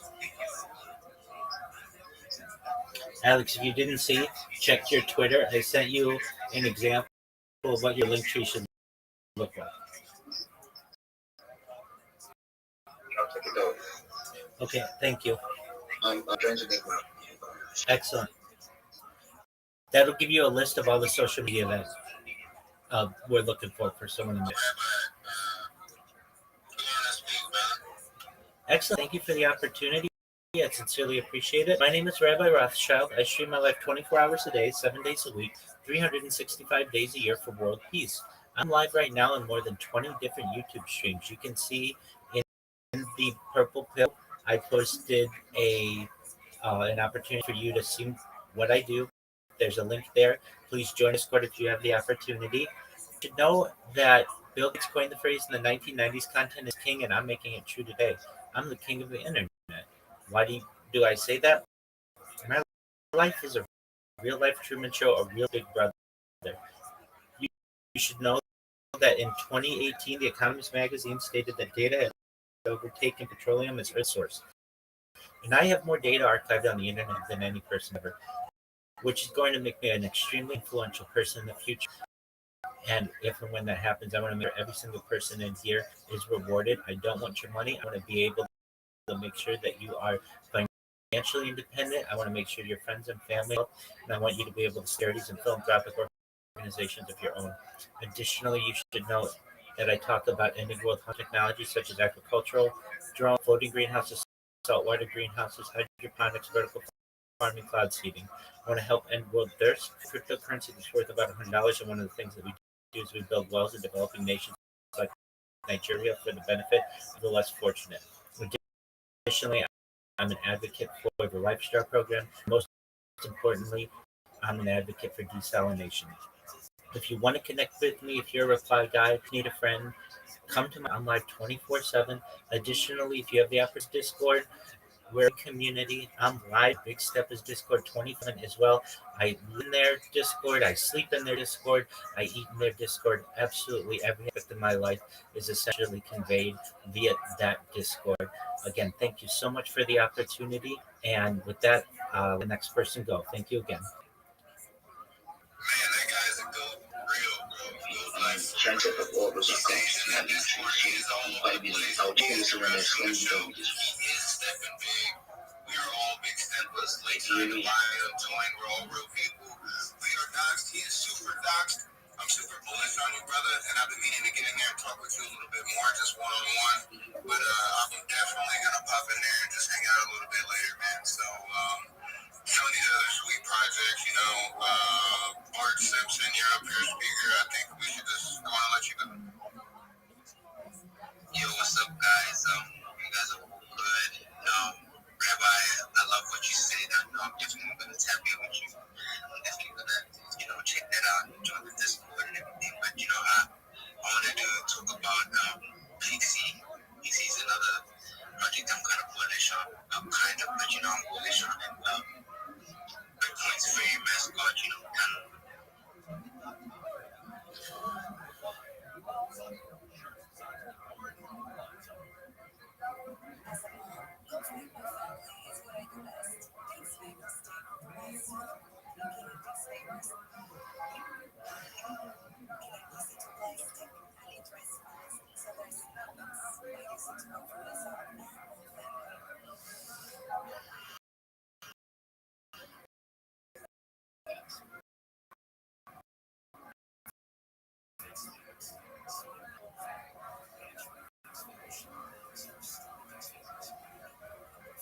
If possible, when you're not speaking, excellent. When you're not speaking, if you can, just mute your microphone. Whenever you need me or you need to talk to me, I'm here for you, okay? And then you just unmute.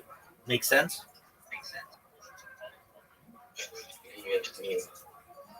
Excellent.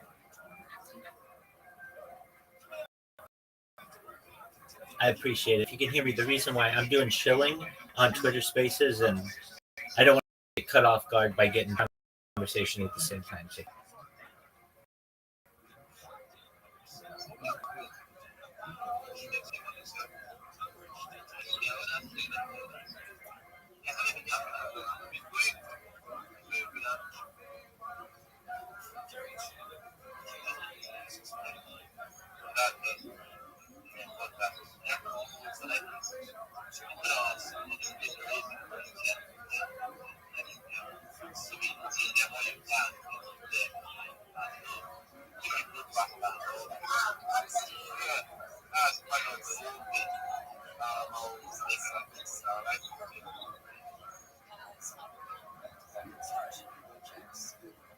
So my goal is kryptonite and continue.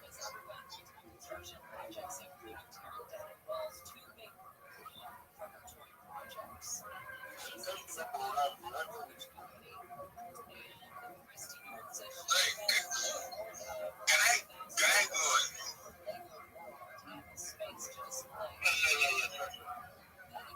Alright. Yeah, I just got wisdom from you right now. And I see you there. Rabbi, Charles, welcome to the space. It's good to have you here.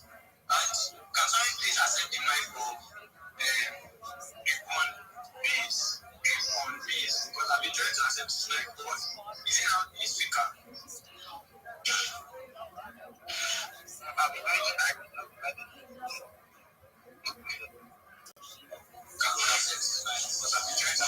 So yeah, back to what Stephen was saying.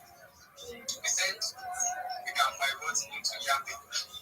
So I wanted to actually ask you something because when I listened and when I observed from your statement, you spoke not because of what you have heard, but basically maybe from what you have observed from like detailed information. So I want to ask you, your account is like 1K followers. From what you observed, what's like a plus or like what's the like mini strategy to pivot into Yappy? I know that you don't yap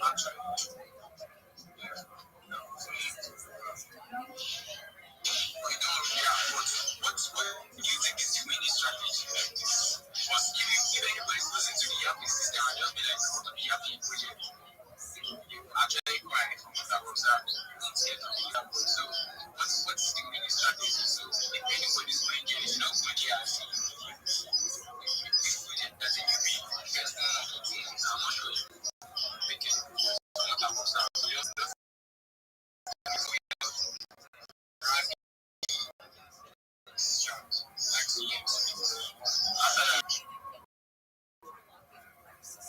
okay, so, you know, what I've said, just for that. Yes, I'm also new to that.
Let's try, if we are speaking, let's try and break this down fast so that people don't get bored of what we are saying, because we have a lot of speakers that has not even spoken, and we have some new people on the space. Now we also want to hear their voices, so please let's break things down fast so that you can hear their voices also. Thank you.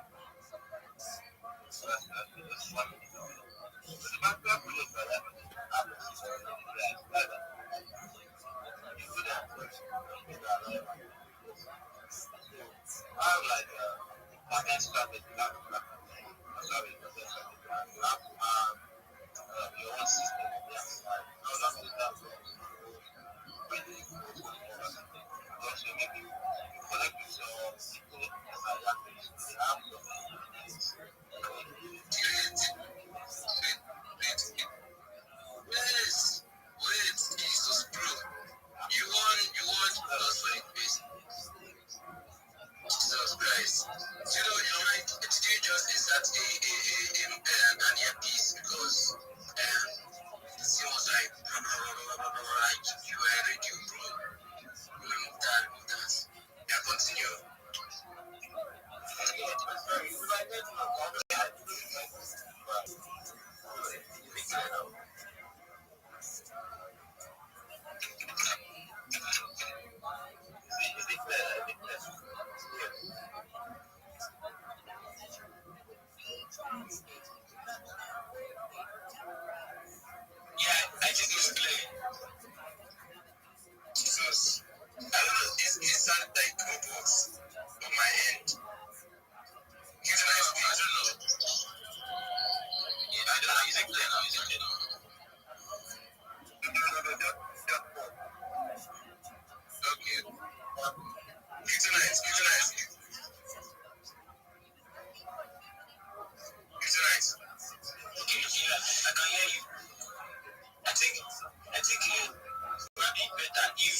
Thank you for the opportunity. My name is Rabbi Rothschild. I stream my life 24 hours a day, 7 days a week, 365 days a year for world peace.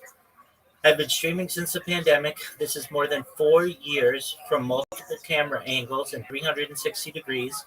You can see in my profile links to my YouTube where you can watch me live with this pitch in 360 degrees and on more than a dozen different views. You should know that Bill Gates coined the phrase in the 1990s that content is king, and I'm making it true today. I'm king of the internet. My life is a real life Truman Show, a real life Big Brother. Didn't know in 2018 The Economist magazine stated that data had overtaken petroleum as Earth's number one resource, and I have more data archived of a single individual than any person ever. It's going to make me a very influential person. And if and when that happens, I'm going to make a single person in this Discord or in this Twitter, pardon me, I'm going to make you all independently wealthy. If you're not already, I'm going to make sure that you have generational wealth if you don't already. And I'm going to make sure that you have the opportunity to be able to start charities and philanthropic organizations of your own.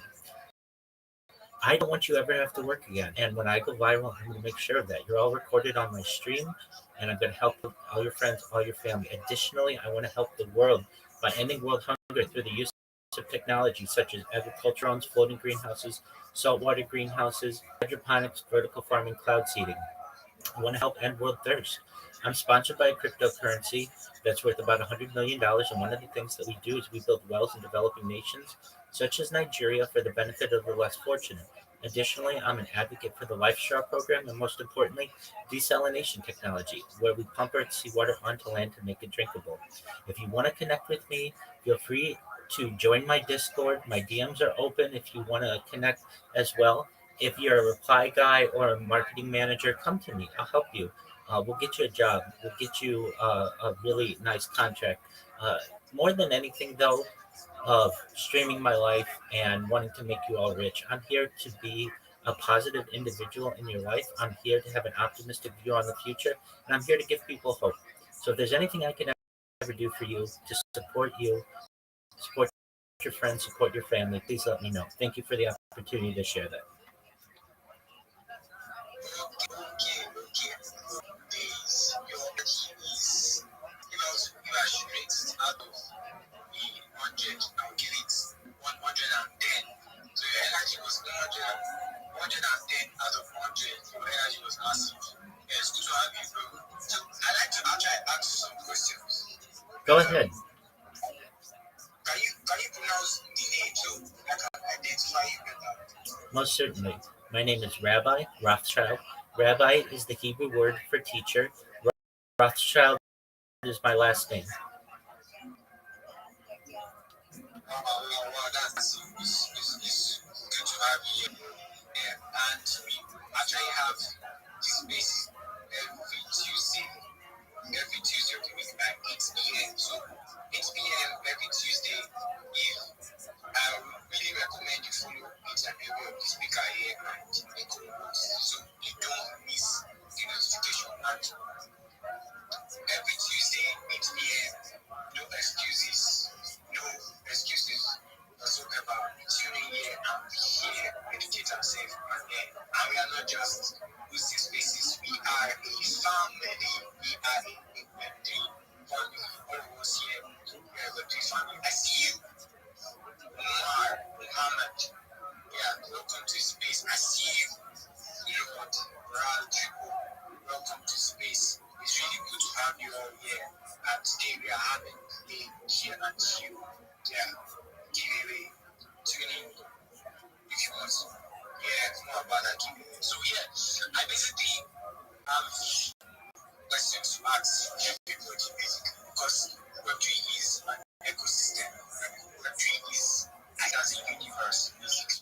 Because yeah, I see it as a universe. The universe consists of many things, planets, solar system, many things. So I basically want everybody here to like introduce yourself. Yeah, I have what I do in this space. I want to be that.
Branch.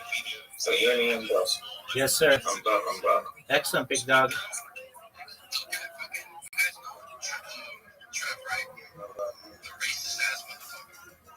Did you see the Twitter?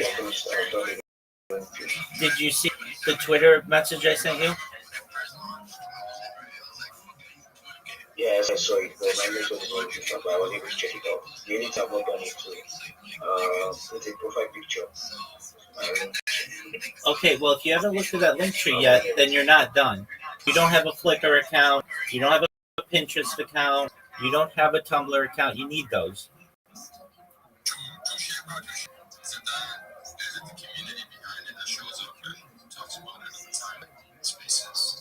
And I have the list of all the things that you need for your link tree in that message I sent you.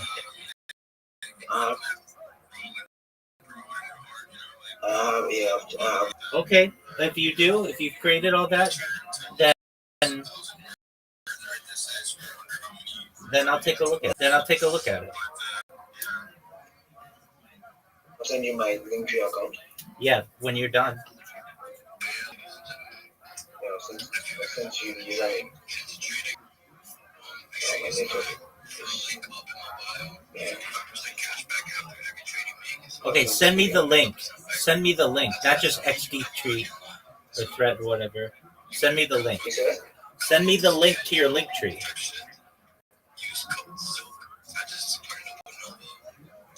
Okay, I'll send you the username. Confirm me through the username. No. You've got to understand something. Alex, you need to understand something. I don't work for you. I'm trying to help you. You want to make this as easy on me as possible. I'm not going to search your username.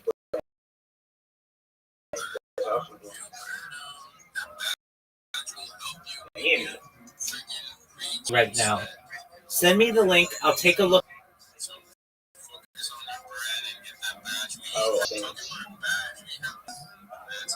I sent you my username, but I'm able to today.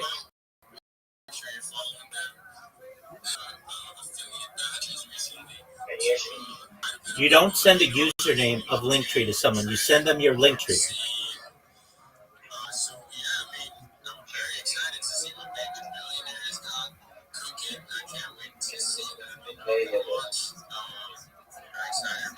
All you have to do is put the word linktree.com / before your username and send it to me. I'm doing good. The market's not doing the best, but everything else is going good. Project's going good. We've done a lot of outreach lately, like Needles was saying, and sent out a bunch of affiliate badges and stuff like that. A little bit about the project, if it's okay if I chill real quick. 100%. Appreciate it, bro. Yeah, so a little bit on the project. Basically, what we're cooking up right now is a NFT project. We've been working on it for probably like a year and a half now. We're building through the bear market, and things kind of pumped a little bit, so we're super excited about that. But lately, the market's been getting cooked a little, so we're still here though. We're still here building. But the project is an NFT project. The utility behind it is trade calls. It's stock trading. We do a lot of futures. We do a lot of options trading, and then we also do leverage trading. In CT, the whole idea was to merge TradFi and DeFi together. Normally, that's like two separate communities that don't really. There's some cross-pollination, but for a minute there, I feel like TradFi and DeFi kind of had a little bit of a beef. Like some of the guys didn't really talk with each other. Say. And we also do sports bets as well. So we're trying to bring out DJ together in the Discord community. We've got some pretty dope art we're going to be launching at the month. We're also partnered with Blood. that's a partnership you're releasing here in a little bit. It's an exchange with no KYC, so that's why we ended up going with them. And we've got some games that we're launching for whitelist spots. There's going to be a playable slot machine game that you can play once per day. High score of the gameplay that you get per day goes on the scoreboard. And the top 1,000 high scores are going to get whitelists for the actual NFT project. There's also a built-in mechanism to win jackpots in the slot machine game as well. And the jackpot gives you a free NFT mint. So, a couple cool things that we've got cooking up right now. There's another utility that's on the back end that I haven't really spoken about or put out there, but it's a pretty cool mechanism to yield money and earn money, similar to like dividend off of holding a Baby Billionaires NFT. And there's a couple things that we're gonna work on the back end for that. It's protocols that are running everything, but yeah, that's some of the utility that's coming out for it. And if you guys want to check it out, the pin post is up top. You can also go on our project page and check out the landing page as well. I hand drew all that stuff. It's all hand illustrated. The NFTs were hand illustrated by me too. We've got a pretty sizable team, and like we're just trying to bring the community in. The whole idea is to teach our community in CT, the community that's given us so much, try and teach our community members a skill that nobody can take from them as long as you have an internet connection. You can trade from anywhere and make money on your phone. That's the whole idea of the project. And yeah, it'd be really cool to have any of you guys, come follow, come get a white list, and potentially be one of the community members who might get an NFT. But yeah, I appreciate you having me up, DMs. I just want to say shout out to everybody in here. Make sure to follow all the speakers. Make sure to follow everybody in here. One of the big things that, one of my favorite guys that DMs mentioned, Trent Scales, he's always talking about connecting his money. And that's how we do it around here. So follow each other, comment on each other's posts, like each other's posts, retweet. Never hurts to do a retweet. But yeah, appreciate you guys having me up. It was an honor, bro. Thank you for stopping by here. You dropped a lot of information that I also wanted to know about. So it's amazing. And what you're cooking. Also, I'm sure a lot of people in this space would love to, have a badge. Is that something that you are maybe offering to someone that shows up and shows up for the project? Oh, yeah, no doubt. We just started rolling those out. So the actual project page got verified last week, or maybe it was a week and a half ago. But yeah, we're rolling out badges to anybody who wants to come in, help us build, and wants to be like a face or a main contributor to the project. Like I said, we've got whitelist spots that we're giving out to badge members as well, so that they can not only get badged up, you get that premium account, which BM's just talking about, boosts engagement. It'll drive your engagement through the roof. Just having that badge and having that premium plus account, it gives you a lot more on the dashboard for like the analytics and stuff like that too. But really, it helps with if you want to change your PFP, you don't lose your TIG. There's a whole bunch of like upside to it as well. But yeah, we're definitely giving out membership badges. If you guys want to shoot us a DM, we have a little intake form that you can fill out, and yeah, we can get you badged up and get you affiliated with the project. Guys, and keep in mind, I think a badge makes your profile look legit. It doesn't. You can have a blue tick and still be a partner. You know that, right? So having a badge just pushes it out and makes it look more legit. Like you're an actual human being and not a drone. It lets people know you're working with a company that trusts you, or something that's trusting you to represent them. So yeah, they're basically paying your premium plus for you with the badge, and it looks clean. Like my badge, Yeah, bro, that badge is fire. Not gonna lie. Yeah,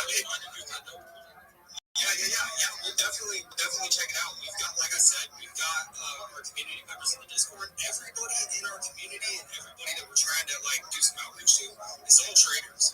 So, and I know a lot of CT at the end of the day, everybody does leverage trading, everybody does. Maybe you don't know about futures, maybe you don't know about ETFs, but we've got a lot of different trading material in the Discord that you're going to have access to after you verify the NFT. Well, 100%, bro. Like, definitely check out the referral link. I love that badge, and everything that you're spitting out was super on point. It does just make you that much more, make your account look that much more efficient. So people are going to be willing to DM you. People are going to be willing to reach out to you and you know, maybe potentially offer you a Web3 job. Like that's what we're all out here building our brands, building our reach, trying to open those doors and find that opportunity. So yeah, that was a really good point. Zoo. Yeah, so I have some questions. Can you guys hear me? Yeah, I can hear you, Liam. Shoot away, bro. You, Jim, everyone, how you guys doing?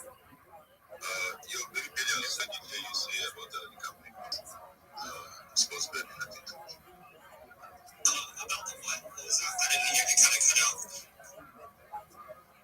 I did hear you say about the sports betting, like the gambling aspect. Yeah. So we've got sharps and cappers that do sports betting, and they do sports betting on like everything, like anything that you can think of: football, basketball, baseball. They do UFC fights, boxing matches, like literally anything. Yeah. We've got about 3 cappers right now, but Rich is one of our main ones. He's every single day firing off, bets and all that stuff. He's in the Discord live all day, every day. Yeah, super active in there. Okay, so are you kind of like a bookie, like organizing like a sports betting? I don't understand. So we don't do the actual sports betting. We are partnered with a company that does the actual booking and all that stuff. Our community is basically just a community of callers. So I'm talking callers on coins. I'm talking callers on futures, options trading, long-term plays. And not only is it about the calls, like you can follow the live trades, you can follow the calls, you can make money that way, you can follow the bets, you can make money that way.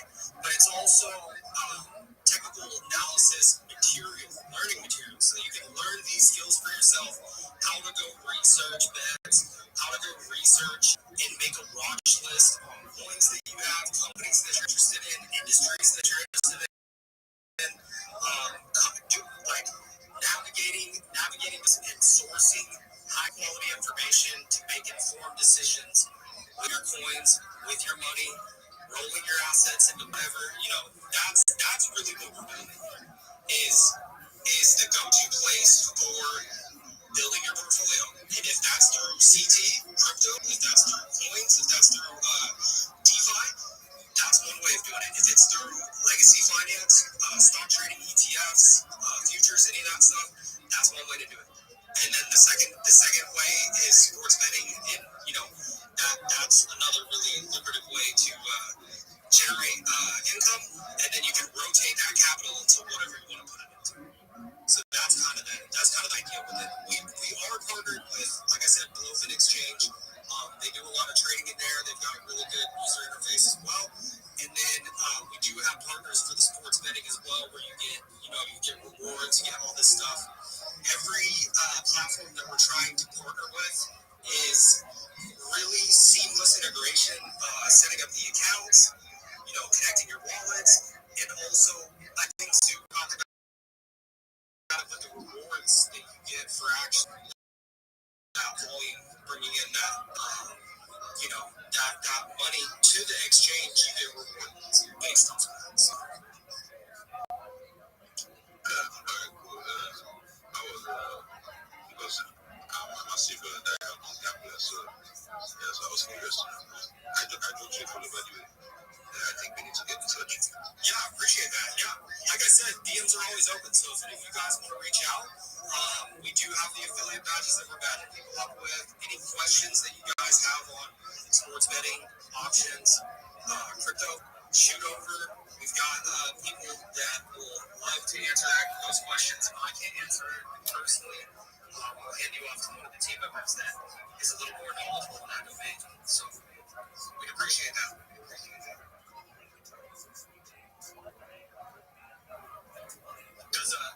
Does anybody else have any questions? Sorry, I go on tangents sometimes, but I try getting the information out there.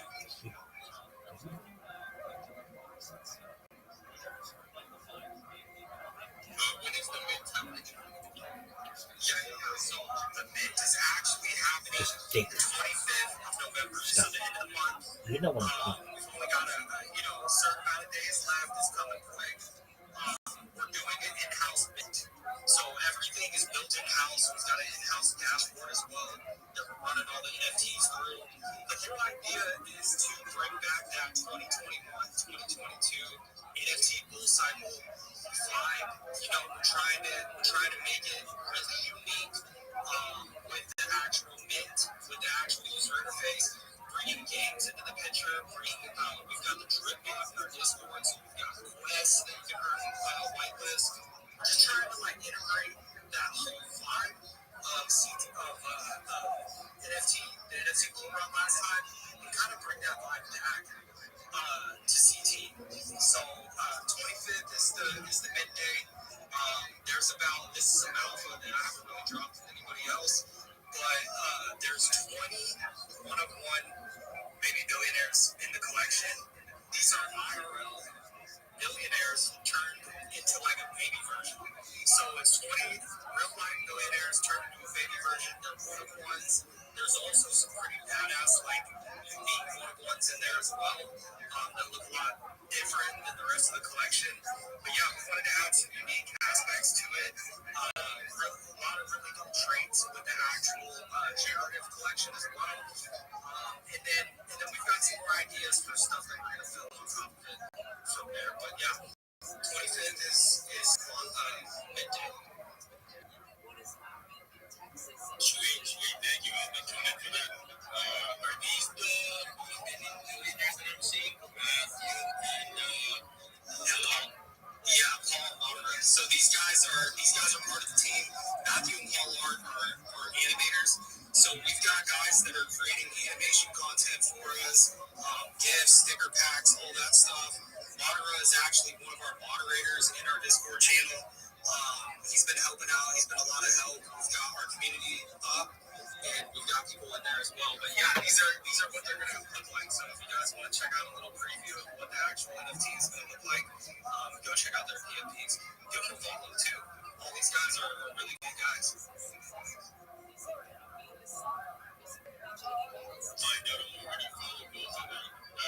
What's up, Matthew? See you up there. How you doing today, bro? You. What's up, guys? How you doing?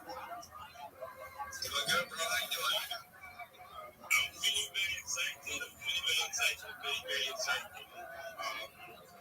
I would just assume that anytime I see maybe Joe has never been anything about music. He's always said, I'm a fan. I have a big impact for him. I will say this about him, and I've said this probably more than 15 years ago. In terms of a commentator for fighting, he will go down as the greatest athlete because he did fight enough to know the difference in black belt, jiu-jitsu, boxed, kickboxed, taekwondo.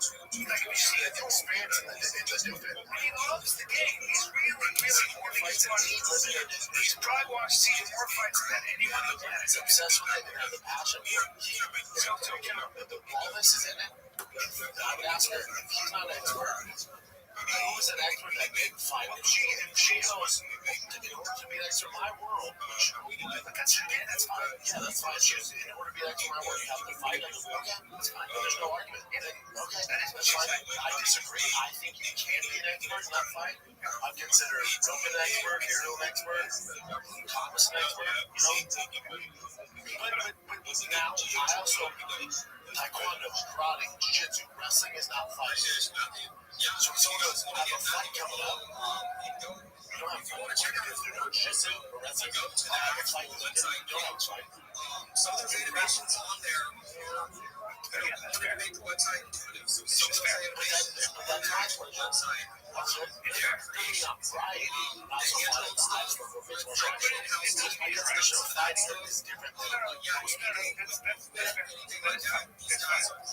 Now, I would say Muay Thai is fine.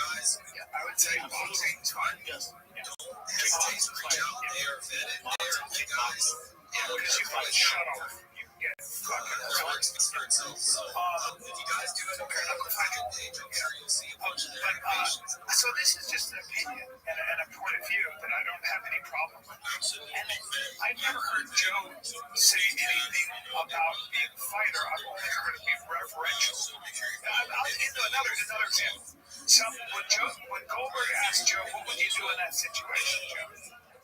Joe said, I have no idea what I'd do in that situation. I don't know what I'd do. I'm not that guy. I'm not that bit of the opposite. He said that. So he's never said, if Joe was walking around claiming one thing, a different thing.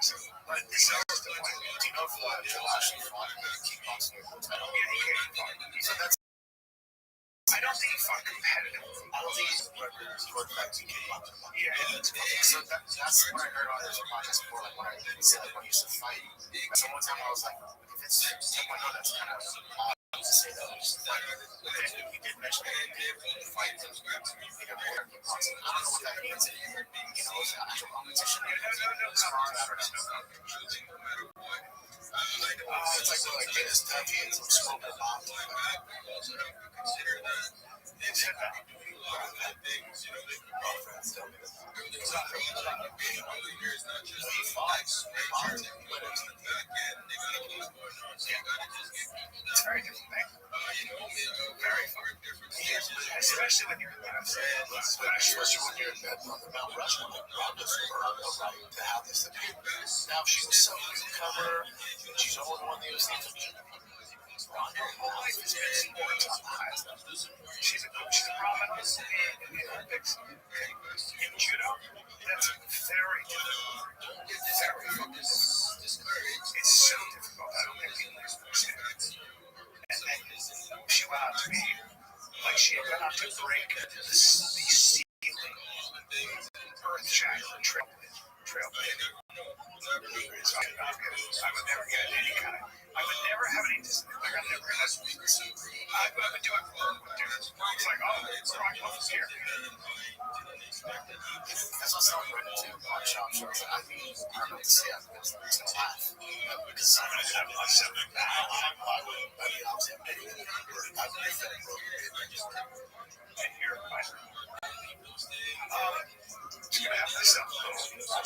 That's my max. Because I think to flow. I need to prepare for fight. If you already had some fucking magic mind, you would have been clear-headed. Me too.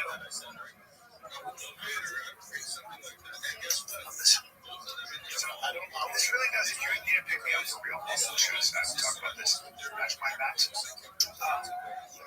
now have 58% off their sleep product. You tried their sleep product? Baby, it's really good. And they got their Go to my website, check it out. 58% off their sleep product. I promise you, give it a shot and let me know. Give it a shot. I take this for that long-term energy, and I love it.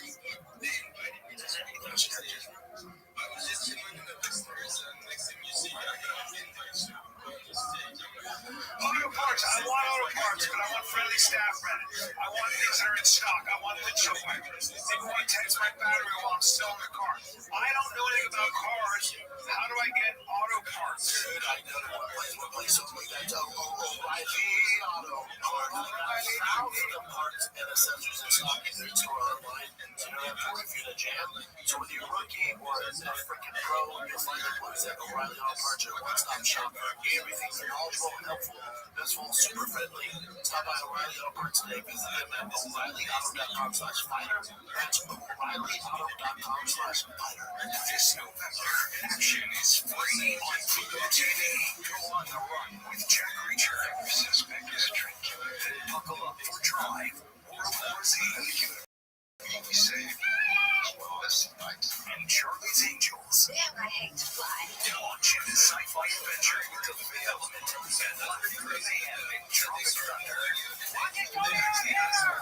The thrills, all for free. Pluto TV. Stream now. Pay never. Oh, what do you think this? That Tesla truck's worth that $10 Las Vegas. Don't you listen? Are they, here's the thing. I would just get in your cars that is electric and just drive for 3 hours. So really, yeah, I would say the same thing. Don't get this drive at home. I can drive it for 5-6 hours. You're driving and not running. Make sure that they're unique. Don't just, copy and paste the same GM. So this is unique. Make connections. It makes it feel like your cars can't go to it in Discord and Facebook chats. There's again really good people building. There's more really neat people. That house in general. That's how you're driving. It's always fun to meet those people, engage with them. Spaces is one of the unique places you can do that. You can have a conversation. A lot of the time, it's usually just a therapist. It's not really that 16 times, but don't be nervous. I still get nervous when I'm on stage. Don't be nervous when I'm on stage because it's a better. 16 times 55. What's his name? And that's if I'm cooking. So,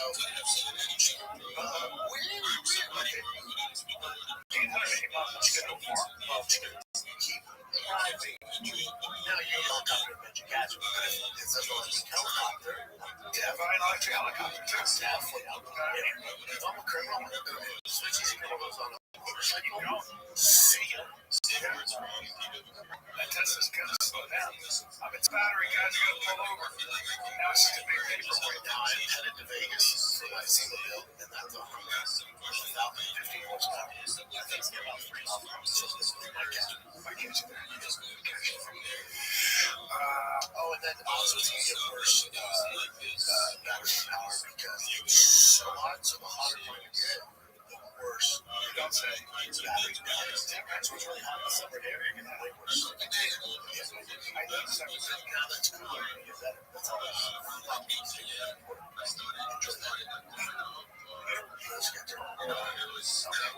well, there's talks of ATV close out. We're showing no channels, but it's mainly in Europe. There's channels in Europe. However, your boy was on Derek. You're canceling his show after a 14-year package. My record of most appearances is secure. What did it mean? That is MTV though. That means they're shutting down shortly now. Cancel because that's hours and hours of program. There's so many episodes. That's all the DBS. So that's going to be, I guarantee you, what's next? They just get rid of it. Or MTV, I get an idea. How would you play fucking music? Rock. Fucking rock. Yeah, that's awesome. Based on the shows, it's going to go to 2026 anyway. And he was making 32.5 million a year. It's awesome. 30 seasons.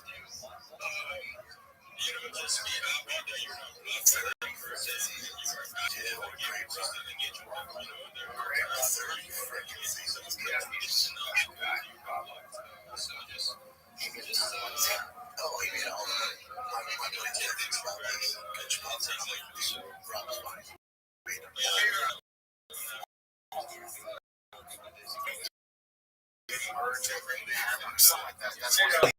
Big dog, how are you?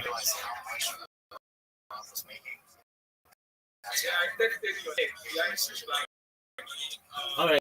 Well, I'm in the middle of a space right now, big man. Say what? I created what you have created. I linked most of my social media platforms. Okay, why didn't I get the link? Okay, why didn't you link it all? I linked it all, but I couldn't find Reddit on the platform to add my link. It's I tried. Can I ask you a question? I'm telling you, it's on there. Other people have done it, so if they can figure it out, you can figure it out. Yeah, I should. I want to ask what the job is about. I don't have a job, but I can tell you who does, and that's the big steppers. They have an application in there, but they want people who can market for them. And so I'm helping you build your resume so that you can get their job. Are you in the Big Steppers Discord? No. You can send me the link. I can join the group. Or you could just, or listen. I'm the customer, okay? You don't want me to have to work. I'm going to tell you what it is. It's discord.gg/Big Steppers. BIGSTEPPAS. You go in there. They have a very simple BIGSTEPPAS. They have a very simple job application. It's 3 questions. So go fill it out, and they will give you a job if they think that you're a good candidate. And if you have further questions, let me know, okay? All right. You're welcome, Big Don. Rabbi, I'm on this Discord channel. I'm seeing you in the reality lounge. What'd you say, Big Dog? It's Alex that's talking. I see you're in the steppers everything. Yeah, I'm in there right now. Yeah, you're in this reality lounge. I see. So you're gonna want to apply for their job as well. I applied at that time and then they did not. Okay, well, did you reply with your new social media links? I applied, but they did not reach back to me, so I left. I understand, but you didn't have your social media together. Now, I see what you've got, XD Threat. I see what you've got, Alex. But you don't have YouTube on there. You don't have Rumble on there. You don't have Twitch on there. You need these things. I'll take a while. I don't have much data to do that. Well, I'll link in my Telegram. Maybe Pinterest and maybe I'll link it to again.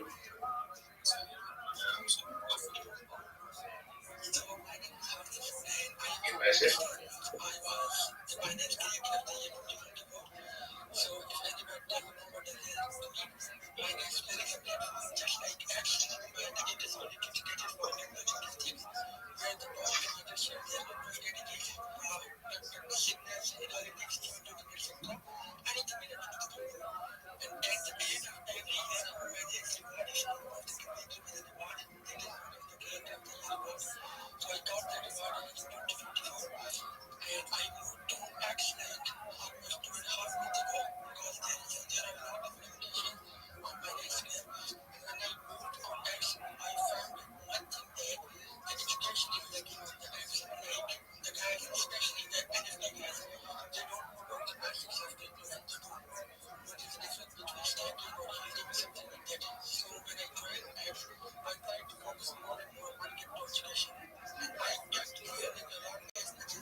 on Twitter from January 2000 plus now. I can do that to somebody now. I can do that to just one person. I think I did a good job being on Twitter, right? That's the way I see it. So I'm glad that it's helping you and it helped you, and then now you're doing your own thing. That's what happens, bro. You just need that head start, bro. Just that small nudge, bro. And that's what I got, and I'm glad that you got something similar. And yeah, bro, the sky's the limit now. It's just up to us how much we want to network and grow. And we'll continue to do that. We'll continue to show up, right? Network in spaces under the alpha, and that's spaces are what got me to get my account being verified, bro. The check mark for the first 3 months on Twitter, I didn't have the blue check mark because maybe I didn't know the value of it, or someone didn't talk me about it, or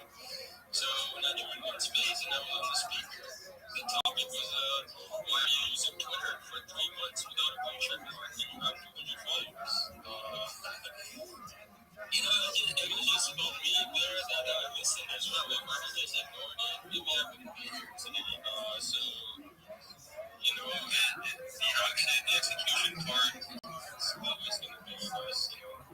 Others will only be able to tell us or guide us, but we do the work.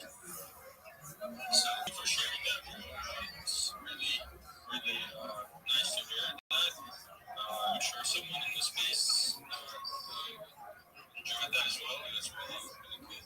Appreciate it. And you're doing amazing, bro. Your content is very educational. You put a lot of work into your content, so keep doing your thing. You're bringing some knowledge into the space. That's awesome. We have a couple of hands up. Let's just go to those. Bob J, how are you today, bro? I'm good shit.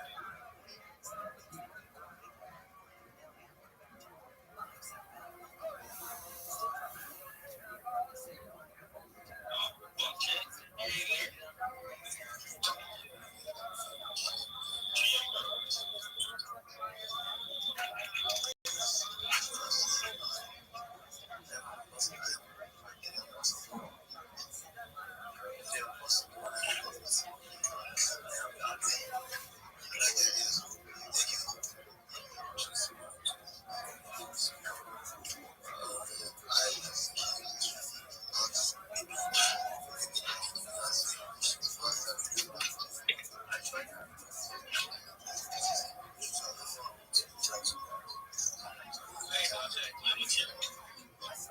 Hey, Bajay. You sent a DM to our project page, or you sent a DM to one of the team members?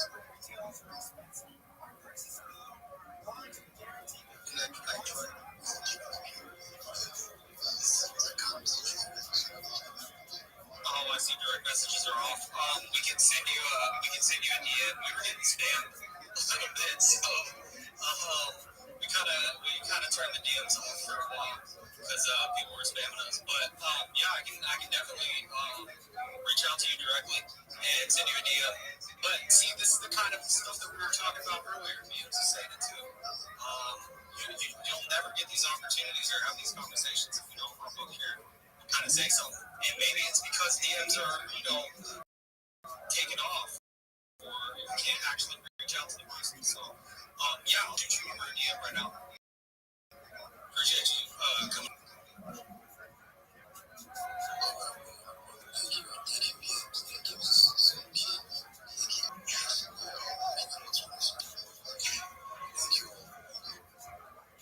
Anytime, and thank you. It's pleasure connecting with you, bro. I don't think we were following each other before this space, so you being in this space, now we're both connected as well. So thank you for being up. Chill Bill, what's up?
something like a meme that relates to it, it'll probably get, thousands or millions.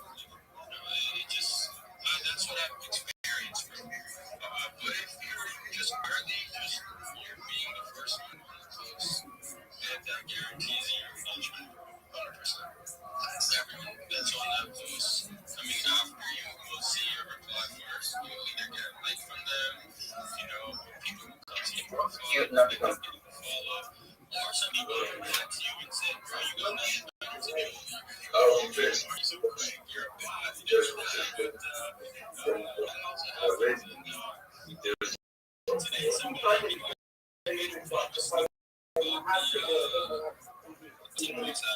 Yo, Aloise, mute yourself. I've asked 4 times when you're not talking. Please mute yourself. Thank you. I'm in the middle of the conversation, and I've got to be able to hear. Thank you.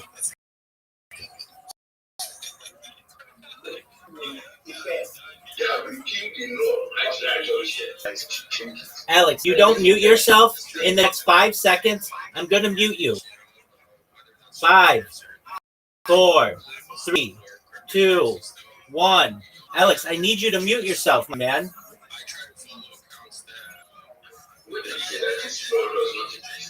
Alex. So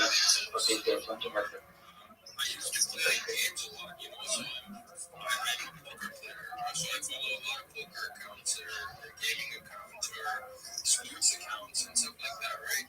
Cryptocurrency. So all combined, it's like 200 plus accounts that I have notifications on for. It's also, of course, other KOLs and influencers or people who generally just support me. I'll tell you for them as well. So that's if you have notice on for me, you see that I reply to a bunch of mix of different accounts. I'm usually the first one. Now I'm seeing a lot of people that I would connect with. Like, Harris is one of them on there before me. He's figured it out. It's just about figuring it out and then moving and just having your own flow with it. Anyone can do this. It's just figuring it out. I figured it out, but I figured it out that you have to be early, you have to turn on notification, you have to be early, and then you will get thousands of notifications. This thing is going to do, I do know that sometimes I get a late text, but yeah, this is going to you. Solution is like it, but I was just saying that I just get it also want to be.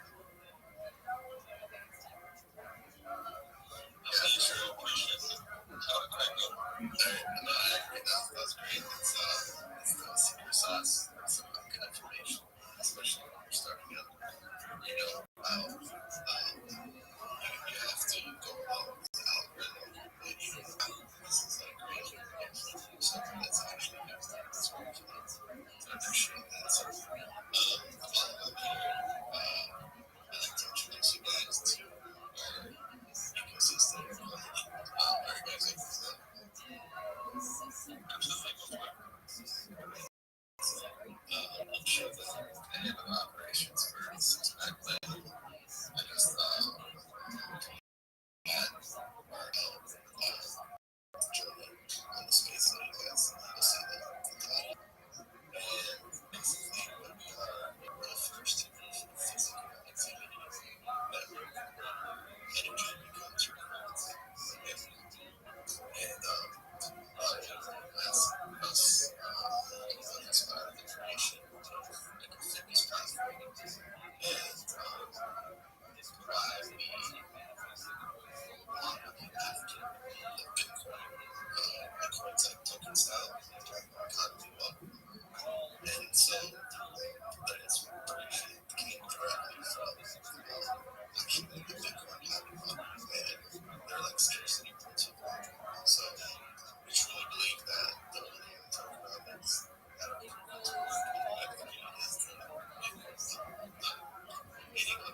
right now. If I can download the app, might be walking like fucking alignment 12 miles a day, so I'm alive, I think. Listen, man, it's all about being productive. We just our CEO was just what makes that I'm in the US for our company is a big TV show. Essentially, what he visions is for people to just wake up and look at miracles, whether it's a watch or whether it's the shoes that they wear. 30 months of life or 30, and in the future, other things. So that's his vision. And it's exciting. Not physically looking, so you don't have to download an app. You can just go on our website, and it's explained by I don't know. You can just go on my profile and just click the link, and it'll take you to like the setup page. But there's a lot. There's a lot to it. The way I like to describe it is I hate them. Hate them. They're the worst communicators ever. Essentially, there's like level one where you start, which is that's what the free start. And once you have the account, you know what that comes. Okay, yeah, so you know exactly what I'm talking about. If you know about it, that's you definitely know what's in our so it's kind of like those levels where you start off in our free start land, and then you accumulate up tokens, and then you move up to the second land. And in the second land, you're able to find more tokens for the same amount of activity, and so forth. So you just want to upgrade and upgrade. And until you get to like level 6, times your land where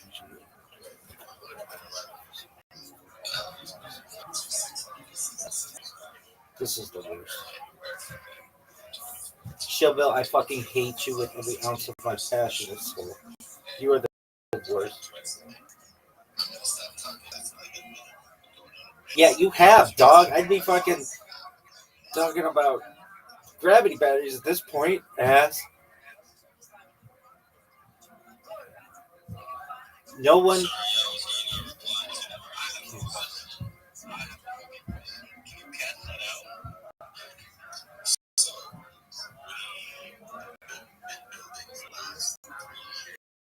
I hate you.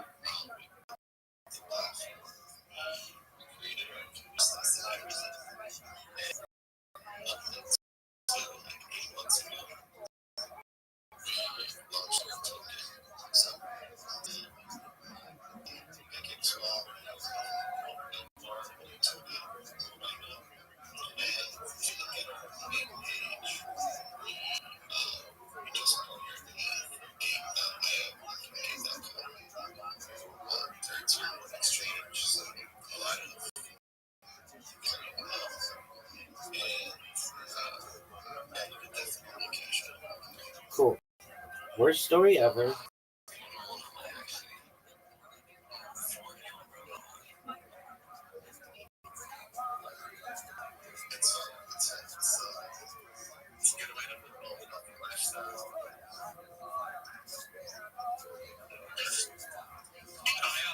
I love the project, Showbill.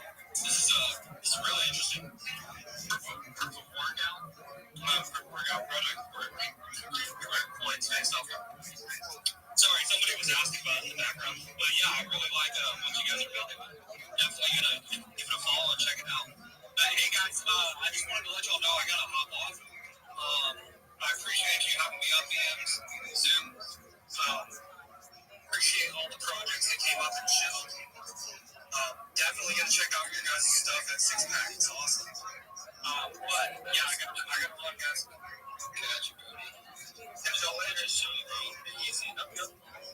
Peace out. Catch y'all on the CT. Catch y'all. Guys, this is really cool. Oh my god.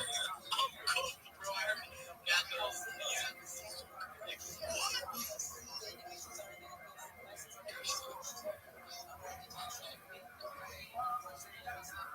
I don't know how to answer that one.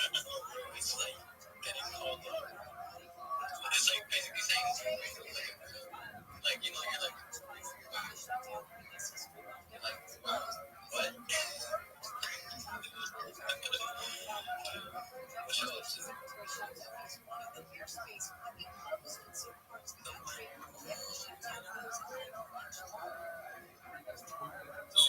fault, bro. I was on mute. Damn. Just chilling here, bro. Alright. There's a space that's starting up. I don't want to bump into that. $730 million right now from U.S. market today.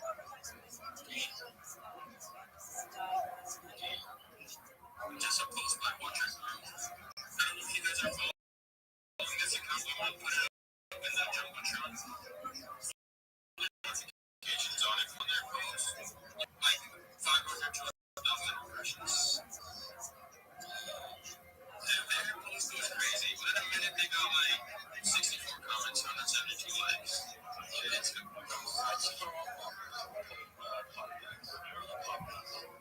No, how do you spell that? Base. Pop base, okay. Yeah, base. Base, just like a base. Pop base. I see. Pop base is your best source for pop culture related entertainment news and work. That one? Yeah. He's like that. I believe in that. Old school art. Either Jim or down back comments. That's like my first page. He's like Pennsylvania's down back comments.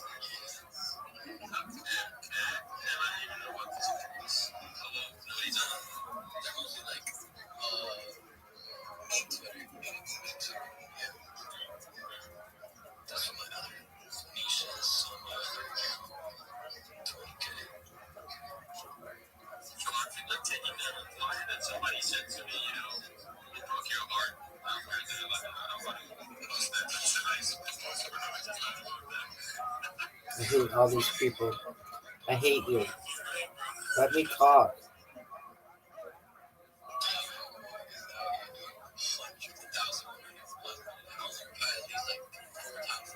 Look, no one cares. No.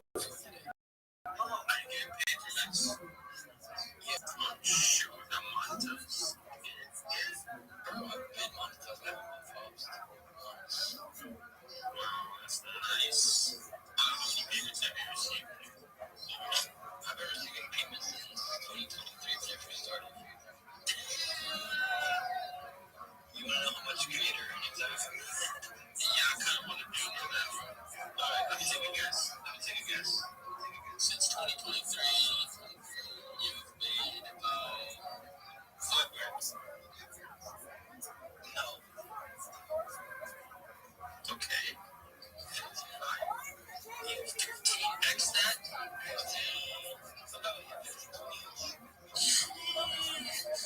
Just got revenue shares? Yeah.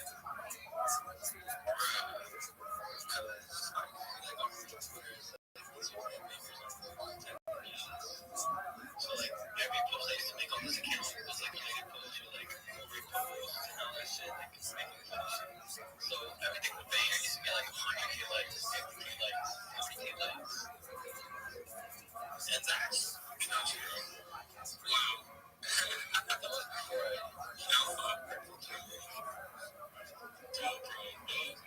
But yeah, guys, everybody knows the sauce for the algorithm. So I saw Nikita post this. It was like repost, images, videos, all of that brings higher engagement or page basically. So those get pushed out the most compared to like normal posts or like whatever else. So it's mostly like reposts, media posts, and yeah, that's what you have to post consistently to get like on time. Been doing videos since like 2019 or so. Hell yeah, bro. I definitely do because when I looked at a page and I can tell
So yeah,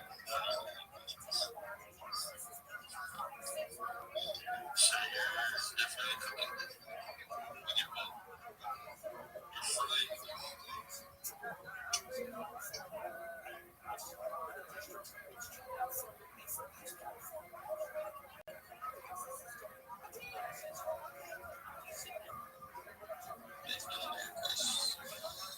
It's like what's up?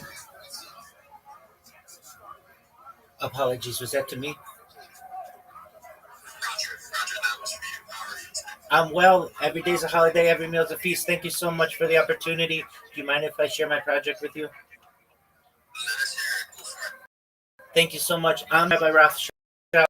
I stream my life 24 hours a day, 7 days a week, 365 days a year for world peace. This is like a real life Truman Show, a real life Big Brother. Streaming for more than 4 years since the pandemic. This is more data than any person's ever uploaded to the internet in global history. I'm not live on one stream. I'm not live on two streams. I'm live right now on 20 different streams. You can watch me in 360 degrees. All the links are in my profile. I have a ceiling cam. You can watch every angle of my. You should know the Economist magazine stated in 2018 that data has overtaken petroleum as Earth's number one resource. And I have a data archive of any single individual in global history, which is a really huge event. This is a real life timeline, a real life time capsule of human development. You should know that I want to make every single person in here financially independent. If you're not already, I want to make sure that you have generational wealth for you and your friends. And I want to make sure you're able to start some philanthropic organizations of your own. I don't want anything from you. I just want to make you aware of what I'm doing and that this is the biggest event in global history. In addition to streaming my life for world peace, I also am an advocate for world hunger through the use of technology such as agricultural drones, flow greenhouses, saltwater greenhouses, hydroponics, vertical farm, cloud seeding. I want to help end world thirst. I'm sponsored by a cryptocurrency that's worth about $100 million. And one of the things that we do is we build wells in developing nations like Nigeria for the benefit of the less fortunate. Additionally, I'm an advocate for the LifeStraw program and most importantly, desalination technology, where we pump Earth's seawater onto land to make it drinkable. If you want to connect with me, I'm always live in the in the Big Steppers Discord. I'm live in my own Discord. All those links are in my profile. Additionally, you should know more than making you rich and taking care of your friends and family and solving world hunger and thirst and all those good things. I'm here to be a positive person in your life. I'm here to have an optimistic view of society, and really, I just want to give people hope. So if there's anything I can ever do for you, please don't hesitate to reach out. My DMs are open to you. I'm live in my Discord 24/7. If you're, thank you so much for the opportunity.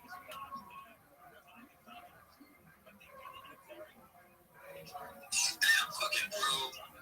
Bro said I am streaming everywhere you can possibly imagine. Bro, where else you streaming right now? What are the platforms? 100%. Well, I'm live right now on 22 different YouTube streams. So you can find that link in my profile. Also, it's in the purple pill. I'm also live on Twitch. I have over 50,000 followers on Twitch. I'm live on Rumble.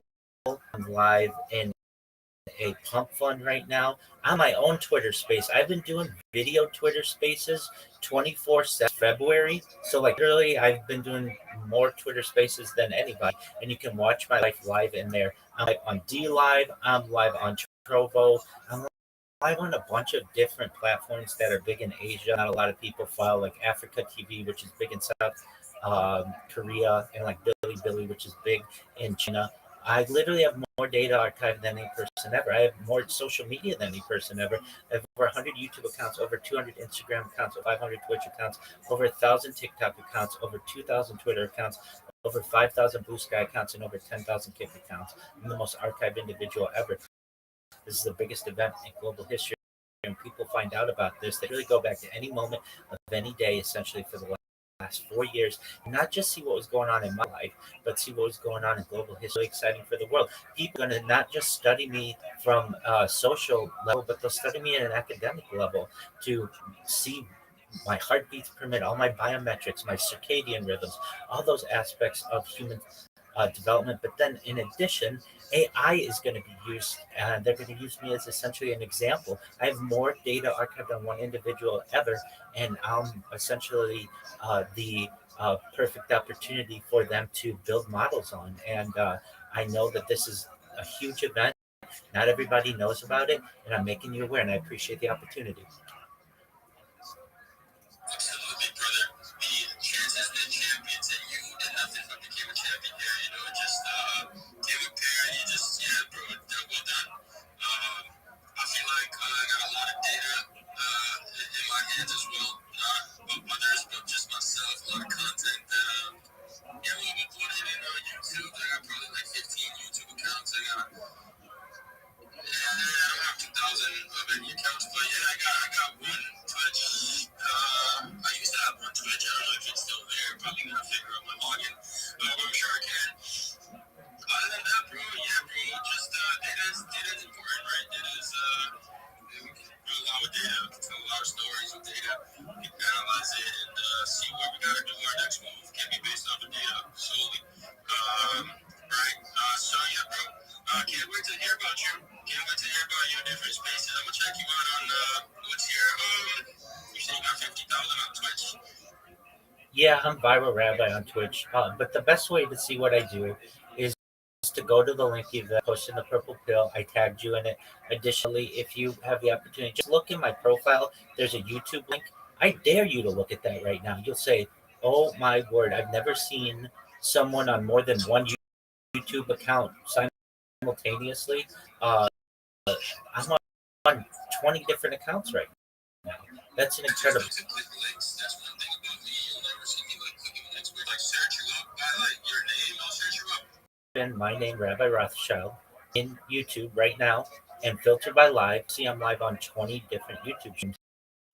I have so much that if you just type my name, there's other stuff that'll show up. If you filter by live, which is the key, see, and your jaw will hit the floor. You'll hear yourself on YouTube right now. I'm doing that right now. Just give me a moment. We'll check it out. Absolutely, BMs. As you do that, you can hear the joy in my voice and in my heart. I'm waving to you. So when you hop into one of these streams, you're gonna see me waving, and I live online. My passion is I think I see it, bro. You got like a pinkish room. 100%. Yeah. So you should not just see me on one stream, but if you can filter by live, that's what I want you to do, BM. So where the filters are in the search, filter by live, and look how many I've got going right now. Just the you should see over 15 available, and that's in 360 degrees. It's the biggest event in global history. I see it. I see 1, 2, 3, 4, 5. Yep, 6, 7, 8, 9, 10, 11. I see it, bro. Yeah, you waving right now, bro. Yeah, I see your left hand moving, G.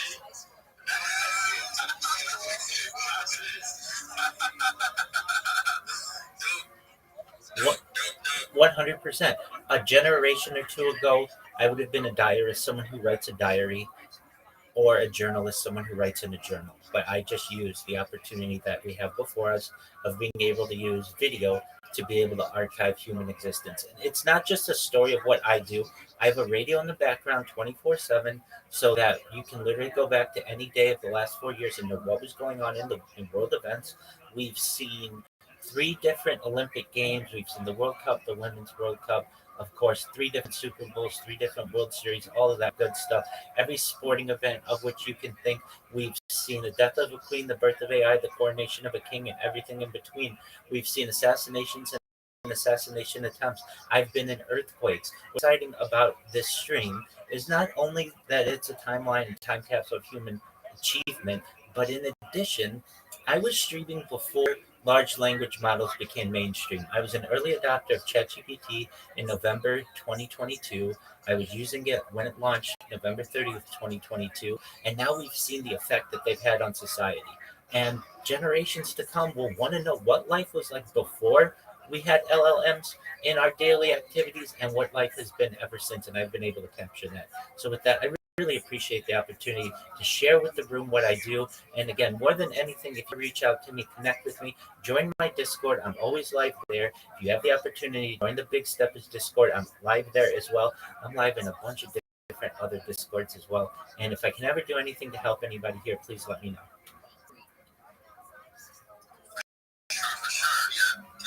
Discord. It's not a big step up, so I'll see me in there. And question: is this your only Twitter account, and it's not verified? Yeah, no, I've had verified accounts, a bunch of them, and I've had accounts with tens of thousands of people. You get banned one day. One day you just open up your Twitter and it says your account is suspended. You go through the cycle of trying to appeal it. You don't know why you got banned. That happened years ago. So every time I try to re-verify, which I do, and I do get it successful, then every once in a while I get banned for whatever reason, and I just am sick and tired of not letting that get me down. So if the banning, the people at Twitter support want to stop me, that's fine. I'll just create another account and keep on going. I looked into the issue. The reason why they say that I've been banned is because it is considered Bayesian to create more accounts after your first one's been banned. And then I looked into why my first one was banned, and it said account inauthenticity. But it's like it was me, 100%. So I don't really get a great answer out of Twitter support. That's why my account is small. That's why it's generally pretty new. But you should know I have more social media than any person ever, and I'm taking over. That's the way to go. Let's go. You ain't giving up. That's awesome, bro. Definitely someone that was subscribed to me that had about like 10,000 followers, bro. They also got suspended for impersonating. But they were just like, bro, what the hell? I'm posting my own self in the comment. Like, it's me. So, yeah, I don't know if it's people that act or if it's not taking care of this, but something doesn't seem right. And, and also, if anybody knows King Ed also got his account suspended. He has like 16,000 plus followers. He has subscribers on, like probably hundreds of people subscribe to him. But his account got suspended. But he was able to get it back. I don't know like what's going on, bro. Like, yeah. To be honest, I'm prepared for it. If it happens, it happens. I'm just gonna start right over. I wouldn't be surprised if it does happen because a lot of people, tend to report you for whatever reason, whatever. They woke up and on the wrong side of the bed and they just feel like reporting this account. I'm prepared for it all, bro. If somebody at next team didn't like me and doesn't whatever, I'm all ready for it, bro. They wanna like take my freedom of speech away, which this whole platform is all about. And go for it. You know what I mean? But if I can come back, I'll come back. So, I'm not gonna give up. But yeah, that's hope it doesn't happen to anybody here. But if it does, just know that you can come right back and we'll have your back. This community that you built, they'll remember you. They'll remember the work you put in and stuff like that. If they were really good with you, I'm surprised that I'm not suspended for already because I'm sure people, have been reporting. I'm not gonna lie. I've gone through those checks quite a bit of times. Where it says you had some unusual activity, but I'm like, what are you talking about? Like, it's just using my account. Nobody else uses it. I don't even know. I don't even have another device. I just use my cell phone. So it's not like I'm trying to do anything crazy. Like, all I do is reply live. And I thought you can be a reply guy on here. So getting suspended or banned for using the application the way it's supposed to be, I'm ready for it, bro. But I just see people are insecure and they're not ready to hear what somebody has to say. So they take away your freedom. That tells me a lot about that person and the platform itself. If that was to happen, than anything about me. Because, you know what I mean? People can't handle what you have to say. They'll try to silence you. You know what I mean?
should put the network though, otherwise you're not watching it. Yeah, then he said Fort Dix, the same place that our boy Steve was for 6 years. Michigan, Jim. He's there for 4 years. For sure.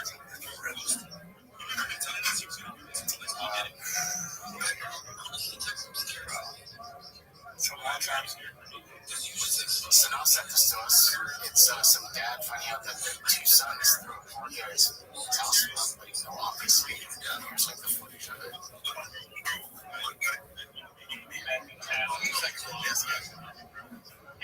two sons, 18 and 19.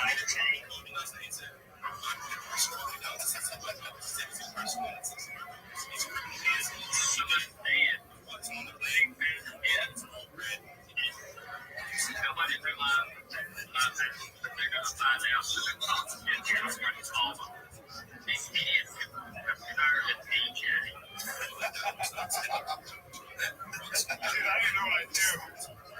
I wouldn't call the cops. I might even just leave. Look at these kids. You know what I would do? I would embarrass the kid, my kiddos. Call everybody. I'm gonna leave. I'm telling everybody. And then next one we got like things up there. And then I'm gonna be shot. I'm not gonna embarrass the kids. Here's what I'm gonna do. Try to have their party.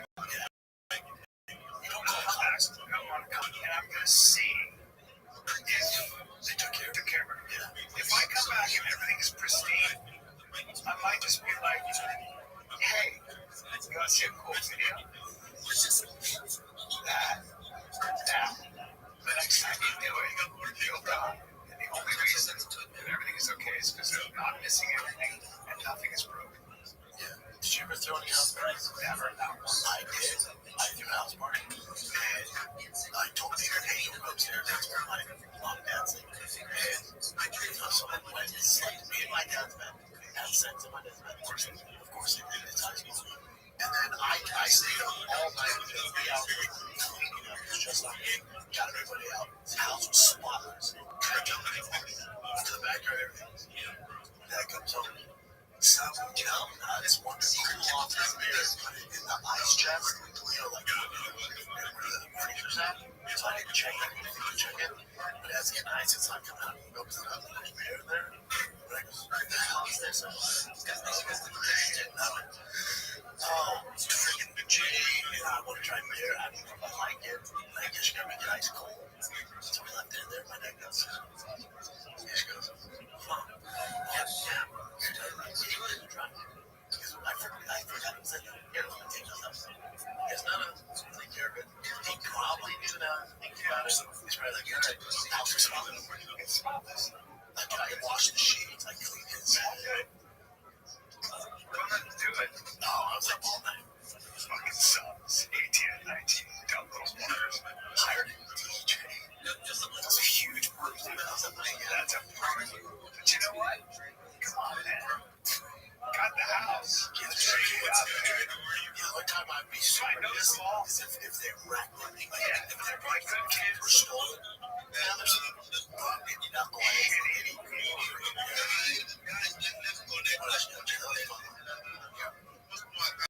Do you remember that story of somebody donated their kidney to Selena Gomez as part of the trend? Yeah. So, the internet making a lot out of it, but Selena had a wedding recently and she didn't invite that girl. And she gave her clothes. What happened? Yeah, there must have been some sort of falling out. People were just reading through comments and whatever. So there was kind of falling out, but still, it's kind of like, you can make kidneys okay. Yeah, maybe she fucked her man or something. Damn, it's such a big deal. I give you my kidney. You take me there. I need help with it. I don't think I should have to my phone. My kid. Or you're going to die if you have that kidney. What's the girl who's the dude? Damn, Yeah.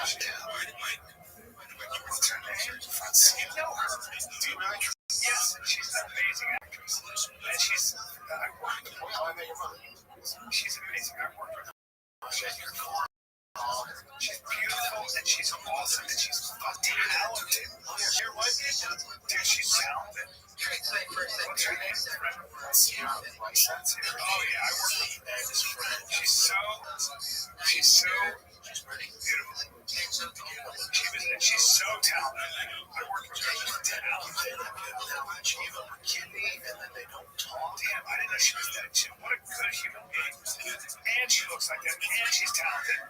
And I'm feeling like I knew her back in the day. And I was probably young and cute. He's gonna come to That's the hospital. Wow, that's a big deal for her to do that. Because let me tell you about Fatia. She's got a very good career. She's always working. It's not like she's not some clinger on. She's like, Well, now they're not friends. I met, I was at the Laugh Factory, and the last time I saw Francia was when she was with Selena Gomez and Justin Bieber, and they were watching her stand up, and we all went up and hung out afterwards. And God, Justin was like 17, but she was fucking how old is Justin Bieber? I bet you that's what it is. I'm gonna freak out. He was 17. He's 31. Jesus Christ. That was a long time ago. Boy, she was. I wonder what's going on. So I wonder, who knows? Maybe she was busy. Maybe she's shooting. I'm gonna walk out and Right. hey, guess what? Maybe she didn't invite her friend. I've never heard of this girl, nor do I give a fuck. He gave her everything, and I was leave here, never think of her or their relationship ever again. This is very fair. It's very fair. Oh, did she not invite her to her wedding? Oh, well, fuck me. I don't give a flying fuck. I think that's fair. By the way, you can switch over to Patreon. Just a real quick reminder. Oh, yeah. There it is. I don't watch videos like this. Let's just watch this real quick because the Patreon got a kid. Patreon, man, appreciate it. We don't discriminate. All guy, Patreon, Nathan, Patreon. Put your name in the lower thirds, but of course, he said the same. If they're asking, do you think this is justified? Nice context here. Two neighbors fighting. That's pretty much it. Let me know when you see this video. You know, if someone got shot and killed, by the way. So if it's justified, what's happening? Probably fucking tree. It's either can fight, that's established. Go to the ground. What is this music?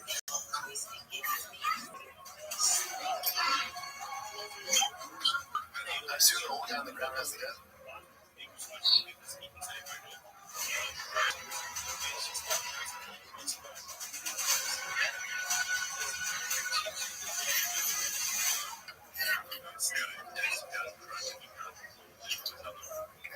Get the gun.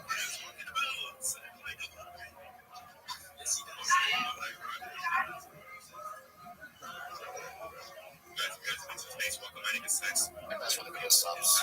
Hold on. Let's see this again. Okay, I was not ready for murder. Hold on, Jim. Let me see what this is. Go up. Right here. So, just so you can't all right. So, Franklin County Prosecutor Ron O'Brien says a Columbus man has been indicted for murder after allegedly shooting and killing his neighbor. Joshua Samuel Farrell, 30, has been indicted in 2 counts of murder. 2 counts? Why 2 counts? He's accused of killing his neighbor, 51. 2 counts. Alright, police say this guy and Farrell have been arguing for some days when I asked them to make the shooting. I wonder if they're arguing about what the Micah says, because then I can dip in. O'Brien says Tate was walking by Farrell's home when Farrell left and confronted him as struggling suit and Farrell shot him in the chest. Farrell was later charged with murder and assumed death. Yeah, I feel like. Let me see something. I'm going to show you what the difference is. It was. It didn't ever seem like his life was in jeopardy. Now watch this. Okay, so now that's it right there. Wait, go back. Watch this. Go back. Let me see. No, I'll show you. So the younger guy engaged. But the younger guy looks like he's the old guy. Can you go back again? The guy without the shirt's the old guy. But the guy without the shirt dies. Yeah, I know. So this is the younger. See how the younger guy just came at him? They got tossed. Yeah. Okay. And the old guy pulls a gun out. The guy Yeah, but it says the 30-year-old killed the 51-year-old. So the one on the ground is the 30-year-old. I think they got it screwed up. Yeah. Now he's got a gun. You gotta get off his head. Why don't you just back on? Grab the gun. What you don't do is this. You just keep going. But to be fair, the guy that shot him, it never seemed like his life was in jeopardy. It's not like he was punching in the face or doing anything. That's not certain things. That's murder. Yeah, You can't just kill somebody. well, first of all, it's murder because you engaged him. You came after him. You attacked him. Yeah, so Joshua Samuel Farrell is and he shot a 51-year-old. Yeah, and he engaged with the 51-year-old. He's the one who made a physical first. Guilty of murder, 5-day trial. Okay, that's true since the life in prison. Life in prison.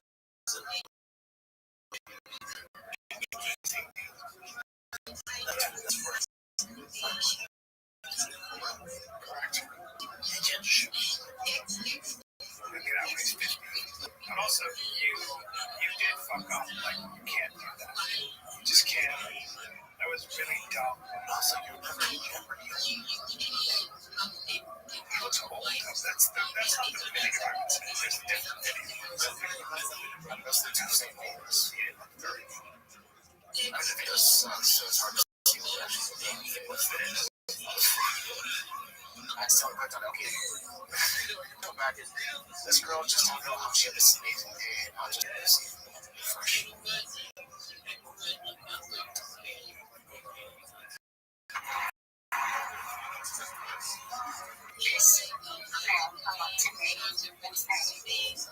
Are the most beautiful women in the world. It's so cute. So cute. Yo, he just got that. He's like, let me give you my card. I'm a filmmaker. And I said, I'm an actress. And I'm like a real actress. And he was like, exactly what I need. I was like, he's got a feature film. He's just give me his dog and there's an eagle on it. So I just shoot symbolic. Eagles are a good form of medicine and protection. And my perspective, so I'm gonna have to email him to see whether there's opportunity. Tell you where it goes. So, hey, she's going to be honest. That's the whole. I'm a filmmaker. I'll tell you exactly how this ends up. Wow, she is. You need to be working for MGM. You'd be working for OnlyFans, bro. Yeah, so basically, that's exactly what all the comments are saying. Like, come on, you gotta. It's all good. That happens 5 times a day in Los Angeles. Yeah. I mean, but she's so naive to this stuff. She's probably just too young. Doesn't understand. But poor girl. Well, I hope it works. That's what she's talented too. This guy just goes, who's gonna tell her? Yeah. Spreading productions. It's funny. Yeah, the poor girl, she's all excited. They'll probably think her Sweetheart. Yeah. she had people taking advantage of her. She's adorable. Yeah, she's cool. Wanna watch another? Hell yeah, another killer. That seems fun. Well, let's watch this one first. This is just a pursuit, and with a guy on a motorcycle, and then he does crash in Ontario. That's it. Bring that suspect down. I saw a deer today jump over. This is one of those ones where it is on the way here. just looks like this fucking and I just don't want to see anybody lose their life this afternoon, especially not on our cameras. You can see this driver clearly is very comfortable with the way they're handling that motorcycle. That doesn't mean that this is any kind of safe. Right now, it looks like he's looking at what I was talking about. We didn't see that coming, and that really came out of nowhere. Yes, definitely. And once the motorcycle officer said, you gotta look where you're fucking going. You're not safe to bring that fucking suspect down. For a while. This is one of those ones where it's especially not on our camera. You can see this driver clearly is very comfortable with the way they're handling that motorcycle. That doesn't mean that this is any kind of safe. Right now, it looks like he's. It's good though. It's like he has the back protection. So you see the motorcycles now, they have back protection. So they just skid across the road. They have some of that. It's good. Well, shooting suspect. His life is over anyway. You gotta know. I've seen him. Shot a police officer. They're going away. You're here in jail. You're going away. Let me give you at least one point to get to that battle because this will be the last one. Hey, is Francis versus Jake Paul a real thing? No, not just one of the names that's brought out. Just on Bisbee, it says it's official. You think? That's all on one of the things.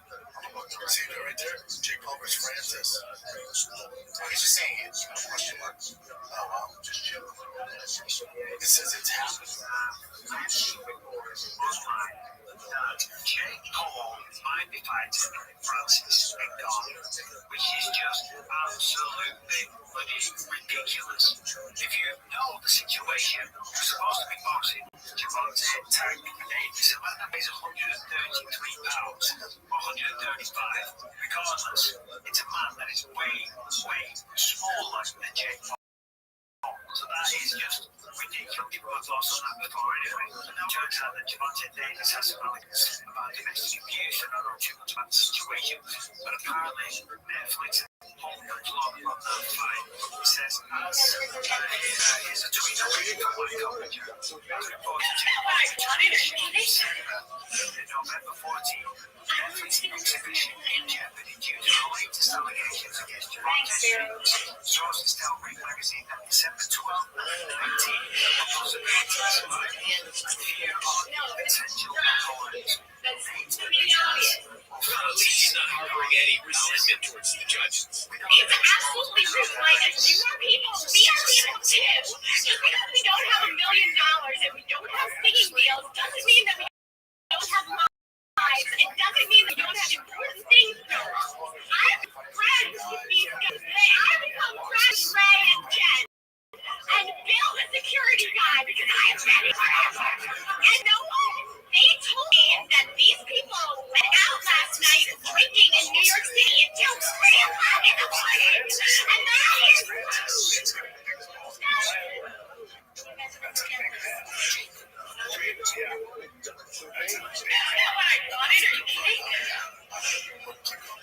I want to see the next one. It's happening. Holy shit, maybe it's breaking news.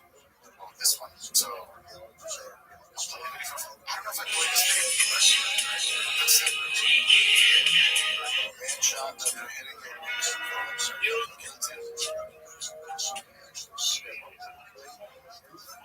this guy's trying to hurt you. Yeah, is that a cop?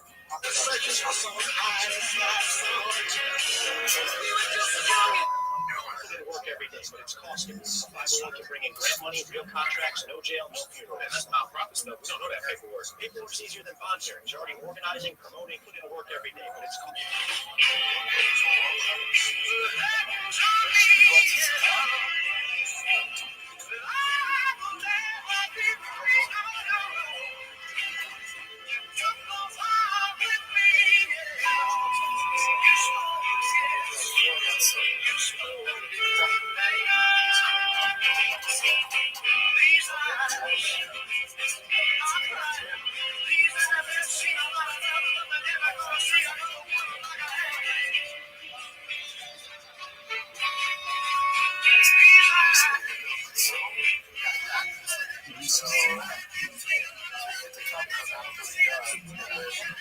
actually pointed at him too.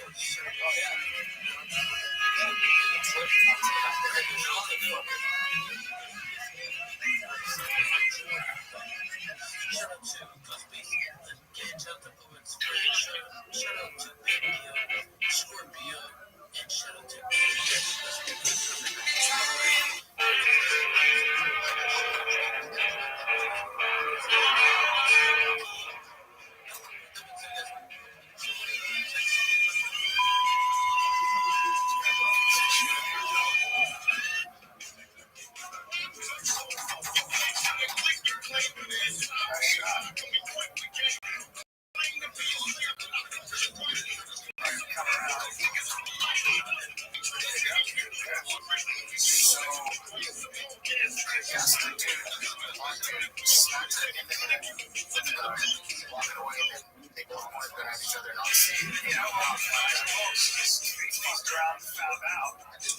Here's the crazy thing about this. So initially, before the video came out, the family they're just protesting like obviously because of the comments and whatever things against them. They saw the video. Oh shit! This is it's on. Yeah, so the family said, lawyer said that. Yes, the family said put the video up immediately so that people don't protest against this. Yeah, because they would just of course once they saw the video, they're like, hey, this is not right. Good for that family and that's a good family and recently it's just this kid. You can tell by the way she was talking. This kid probably has a history of bad decisions. No, so here's another way. Apparently she's this record teacher. But that day someone someone died. His family said he was just not over.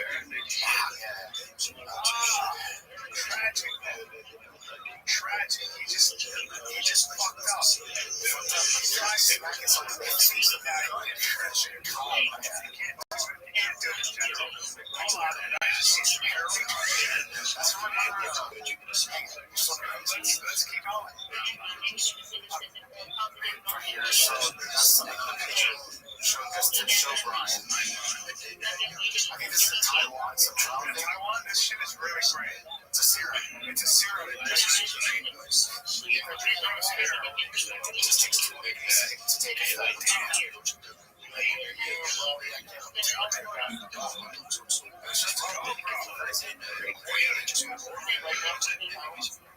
They're always like, they're never ready. It's coming out. Like I need this. Is it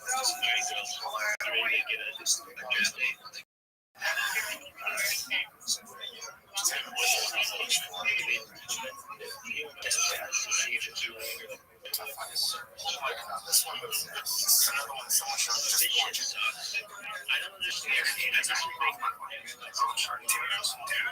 That dude, he'll just come up with shit out of him. He won't fucking he'll hit you with shit. We're just like, and that's why it doesn't matter what time.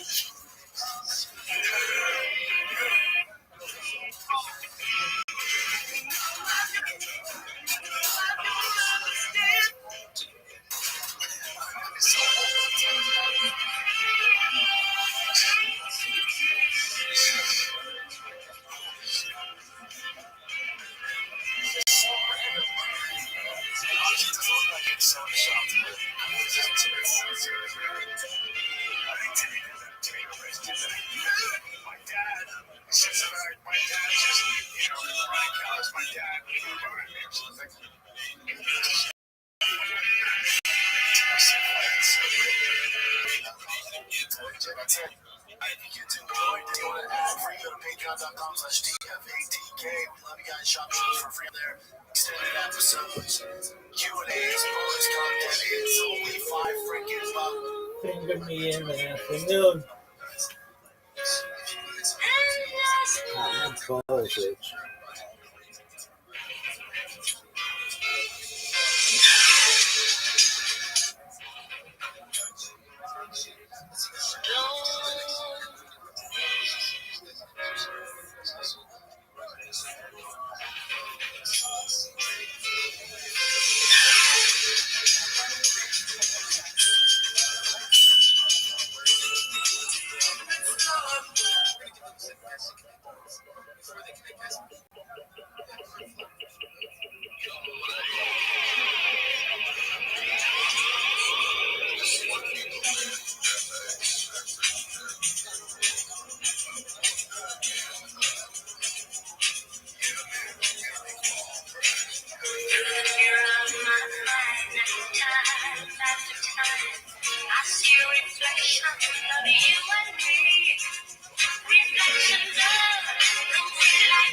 cleaning up the space and bringing change, the whole community, man. So, we always get back whenever we're in spaces. We always give out what the next.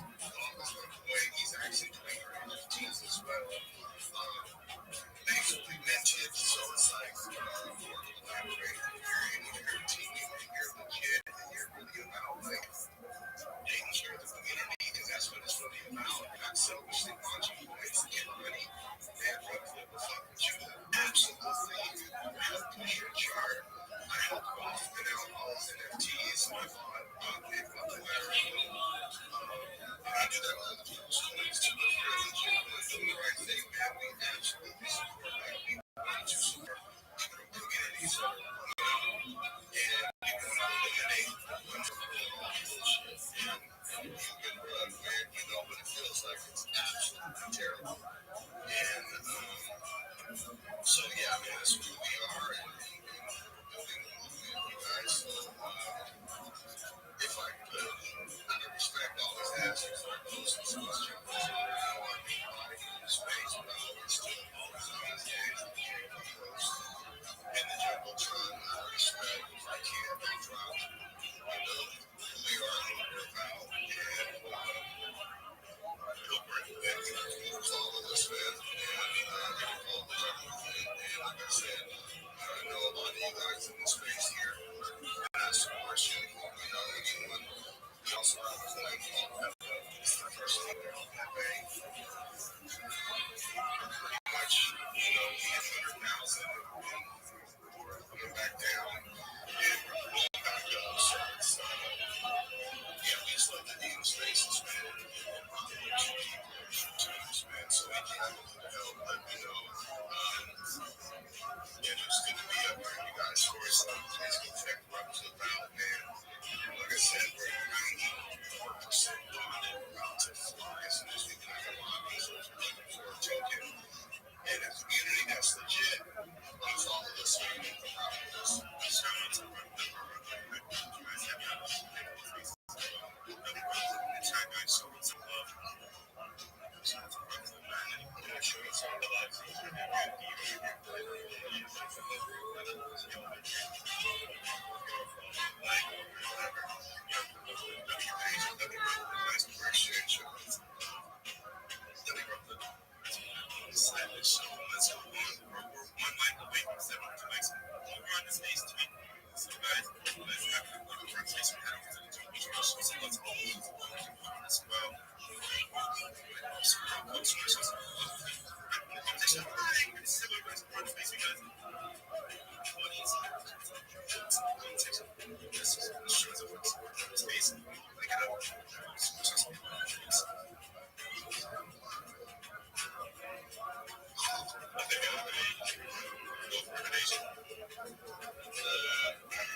Fuck.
Is this a fucking space? Am I fucking losing it?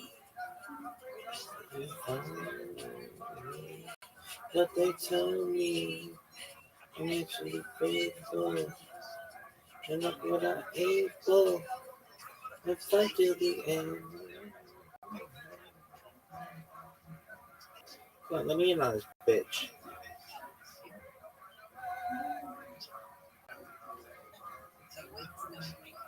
Yeah, man.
This is such a joke.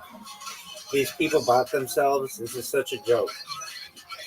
Fucking redonk.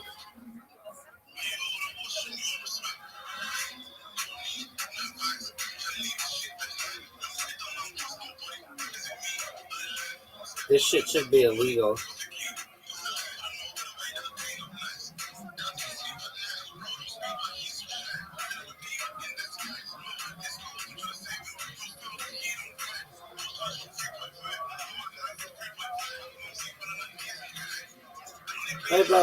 How about you let Rabbi talk?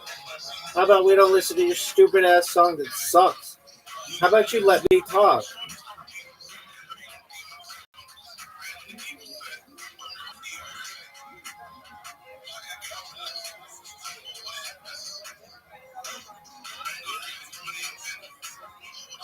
This shit is the worst. No, nobody gives a shit about your stupid ass song. Everybody cares if you let Rabbi come up and talk. Everybody cares if you let Rabbi up and talk. Nobody cares about your stupid song. Nobody cares about your stupid song. Nobody cares about your stupid song. Let Rabbi come up and talk, you motherfuckers. This is the worst song ever. Worst song ever. Worst song ever. This is the worst song ever. This is the worst song ever. This is the worst song ever. This is the worst song ever. This is the worst song ever. I'm gonna sing again. It goes like this. Worst song ever. Worst song ever. Let Rabbi talk. Worst song ever. Let Rabbi talk. Worst song ever. Let Rabbi talk. Worst song ever. Let's let Rabbi talk. Hey, Neb, you're the worst.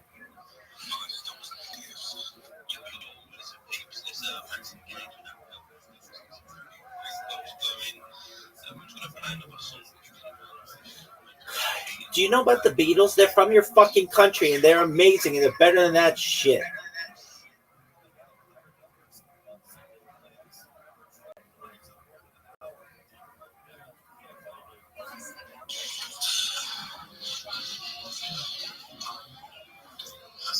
Yo, dog, this is the worst. Did we come here to listen to the radio? No, we came here to chill. Come on, dog. This is the worst. This is the worst song I've ever heard. This is talking. This is like a movie. This is terrible. This is the worst. Let me talk, you fucks. Dog, this is the worst. This is the worst. Dog, this is the worst. This isn't a song.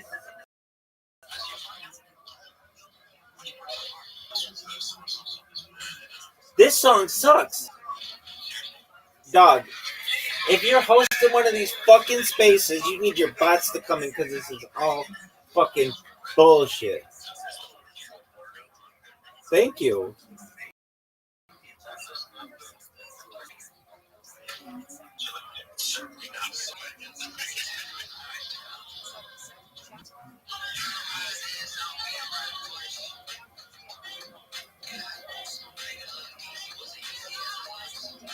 Yo, this is the worst.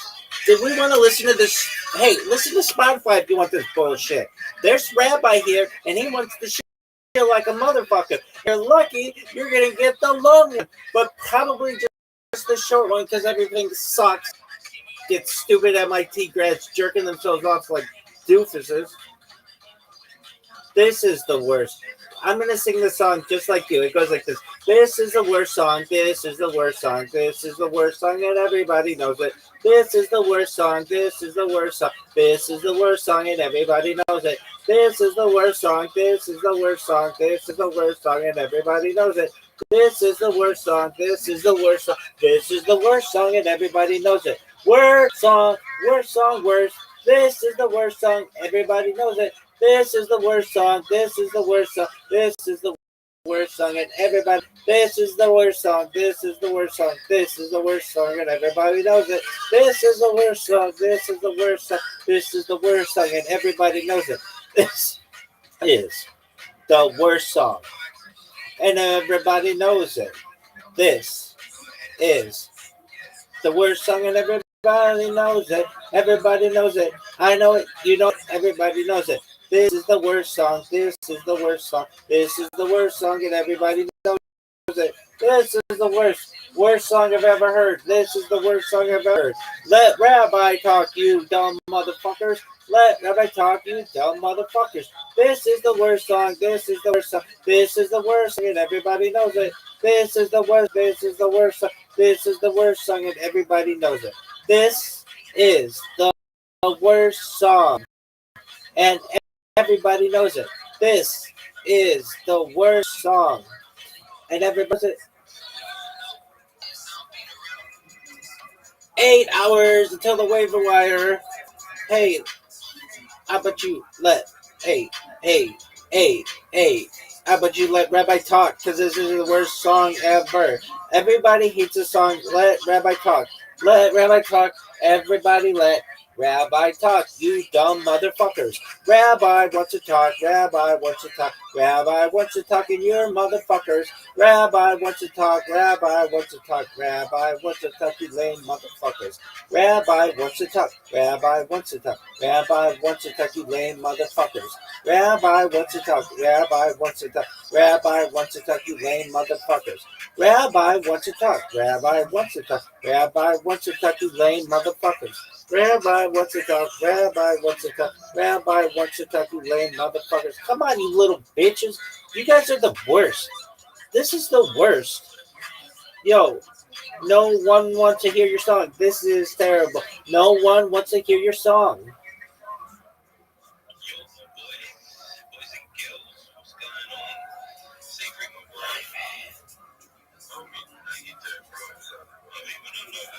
I don't give a fuck how you're doing.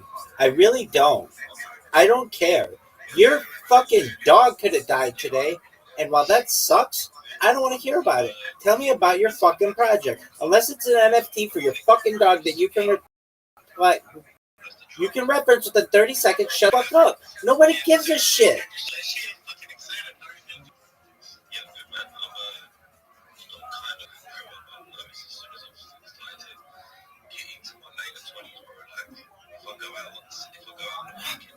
No one cares. No one fucking cares. No one fucking cares. If anybody remembers, no one fucking cares.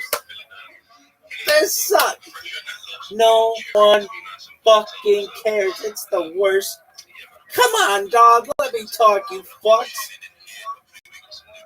Yeah, I got a new project for you. It's called 4 fucking Years on Camera, you douchebag. Let me fucking speak.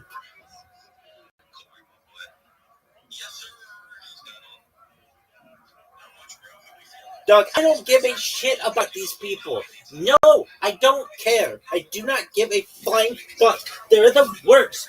These people are the fucking worst. Let me fucking talk. What the fuck? That's right.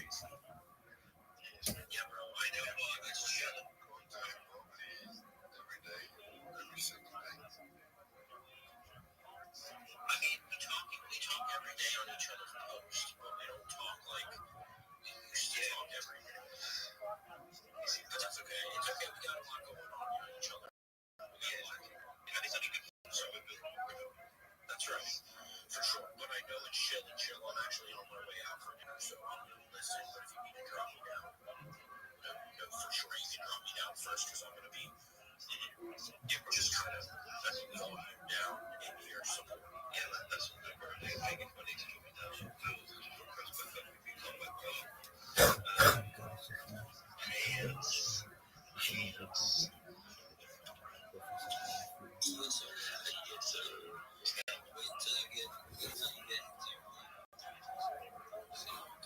How about no one gives a fuck?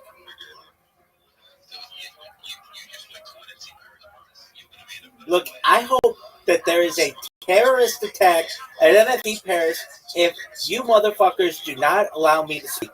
Got it, assholes? Let me go. Do you really want there to be terrorism? No.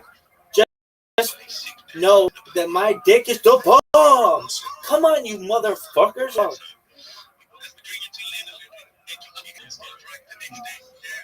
Ha ha ha. Let's talk about drinking for 10 hours. What's your favorite kind of beer? Oh, I like beers that taste like piss. Okay, cool, dog. You want to let Rabbi talk? No, because you guys suck. Let me on. Let me talk, dog. Dog, come on, dog. Ain. Shut, dude. Ain. That's not English. This is your fucking language, and I have to teach you how to speak it. Ain. No. Motherfuckers, let me talk.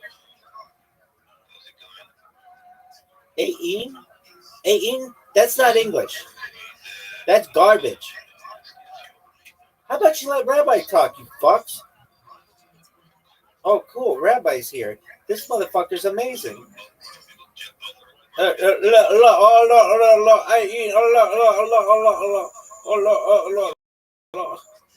Hey, Rabbi talk. Okay, because this person sucks.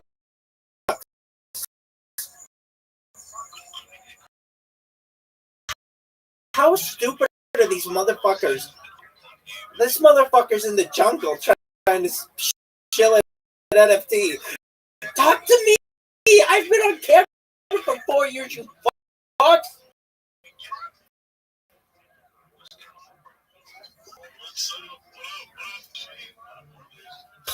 This is the worst. This is talk. Let me talk. Little Ain. How about you let me fucking talk, dog? I say all the letters. That's what you're supposed to do with enunciation, you cunt. This is the worst. This is the worst. Let me fucking talk, dog.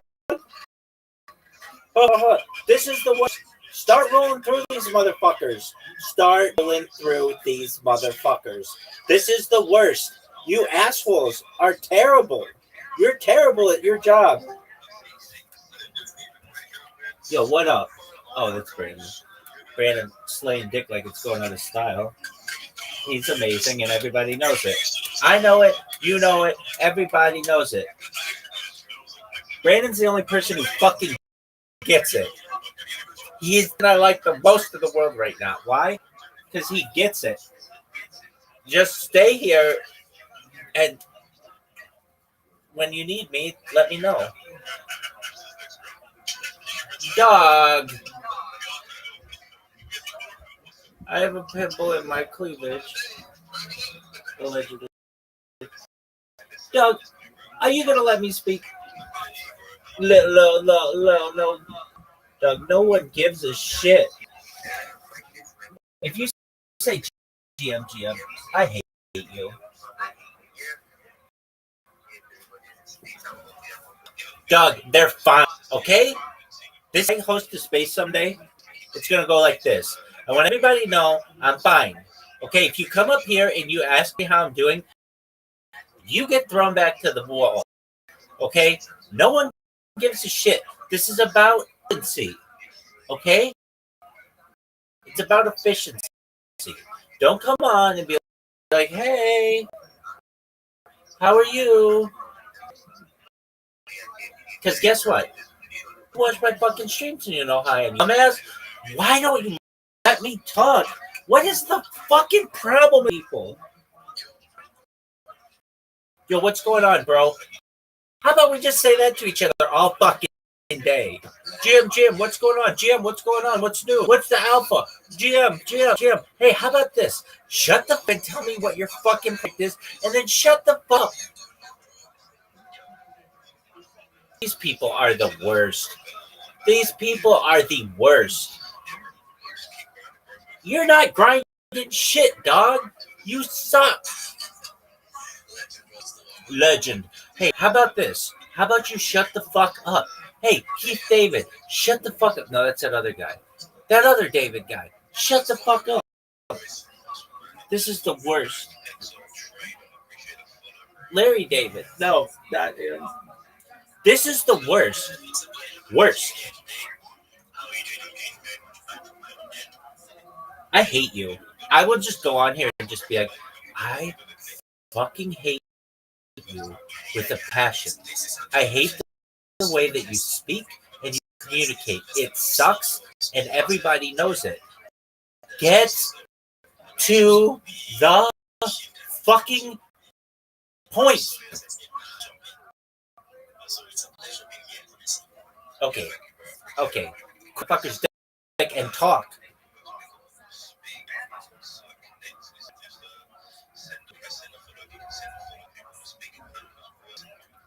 Yo, how about you? A motherfucker. Your fucking people invented this fuck Big Brother shit.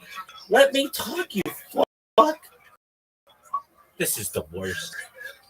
Yeah, how are you, man? Oh, I'm doing really great, man. Hello, not even 18. Hey, how about you speak fucking English?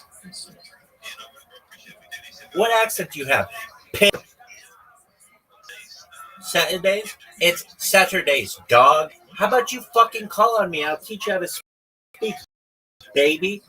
This is the worst. This is the fucking worst.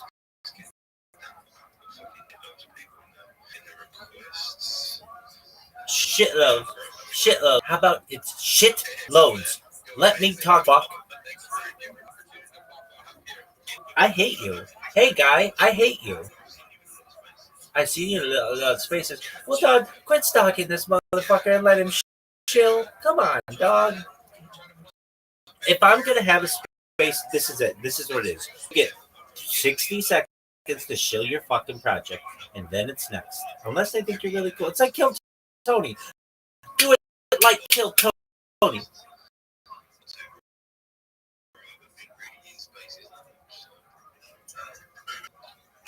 I'm gonna tell you what. You know what it is. I hate this motherfucker. Oh, you're the color red? How about you shut the fuck up and call up people? Oh, got a shitload of people. Okay. You like red? How about this motherfucker?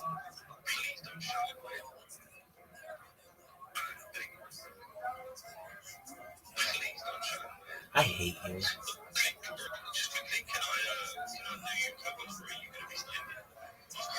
Of course, man. Hey, how about you let Rabbi talk? It's as simple as that. It's just let me talk. It's just, I'm gonna tell you what. No offense against Nigeria. I really like Nigerians. I still do. But I used to too. There's like this action gap with not just Nigerians, but every other motherfucker on earth. Why don't you work the way that I work?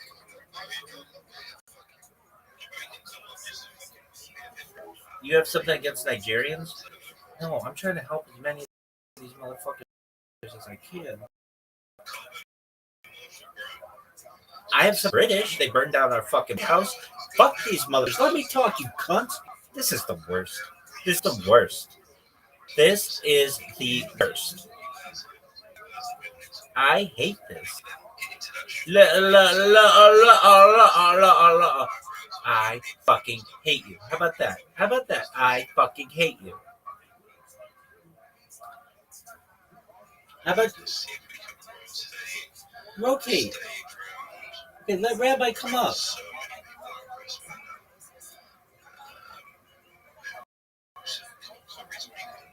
Okay, Corey sucks dick.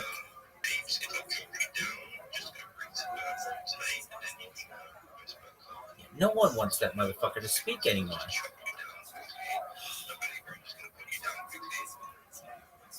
How about let Rabbi talk, dog? Let Rabbi talk, dog. I hate people. I hope your project fucking runs. I hope all your computers get the blue screen and death. That's the worst thing I can say to you, asshole. Let me talk, dog. Let me. This is the worst. 8 Twitter Spaces. If I don't do it, because these motherfuckers don't know how to communicate. I'm gonna teach everybody how to picture. It's called this. Hurry the fuck up, bitch. Come on, you fucks. Let me talk. Cunt. Oh, things are moving really well. Okay, how about you shut the fuck up and tell me about them? Go. You're done. 60 seconds. Next. I'm not even give you the cat. Just straight on the West Hollywood Bear. That's how it's gonna work. I hate this. I hate this. If people watch this in the future, are you playing it up a little bit? Yeah, but frankly, my frustration is real. I hate these discussions. It's like, go, talk, say your shit, and move on. It should be 60 seconds. We have 60 seconds. We go through 70 people or 60 people an hour. And if you have something, I'm really about this. If you have something really cool that isn't your bullshit NFT no one gives a shit about, or your stupid ass coin that nobody gives a fuck about, then it's cool. Like, I don't know. Hey, I've been streaming my life for 4 years straight and it's all online and you can see it. That's cool. That shit's cool. This, you put a picture together with a yellow background, you think that's something great? Fuck you.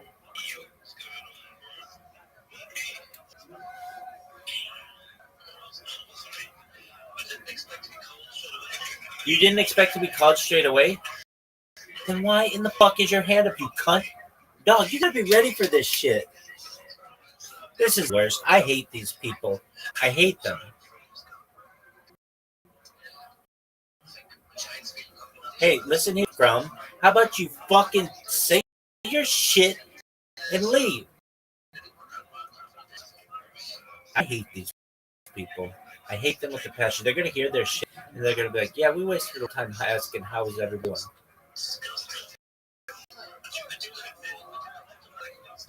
I don't give a fuck about your weather. Honestly, there'd be a comet, a meteorite, a meteor, all of the above, right above your fucking house right now, and I would not give the slightest fuck. I would not even care in the slightest about it. I would celebrate. It would be a blessing from Hashem if you would hurry the fuck up, dog. I hope Brighton fucking falls off that island. These motherfuckers won't let me. I hate all these people. I hate all these people. I think they're the worst. I want to hate. I hate these people. I hate everything that they do. I hate them. There's some that was like, I love you. I honestly love you. Well, I'm the opposite of that. It's I fucking hate you, you stupid bitch. Let me talk. I honestly hate you, you stupid bitch. Let me fucking talk. That's how that song should have gone.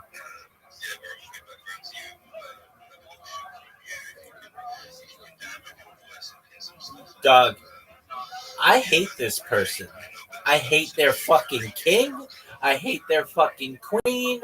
I hate everything about this motherfucker's island. I hate their fucking Union Jack. I hate their fucking mince pies. Actually, I like that. I like that. That's like the only thing I like about fucking island. It's the worst. Dog, let me fucking talk.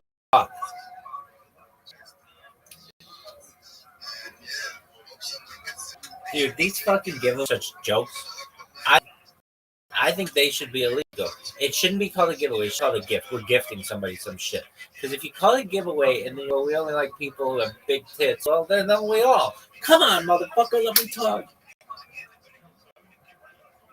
I hate this. I hate this. I hate this. Ha ha ha. This is the. I hate you. I hate you with the. There's this flame inside of me that burns for how much hatred I have for this motherfucker.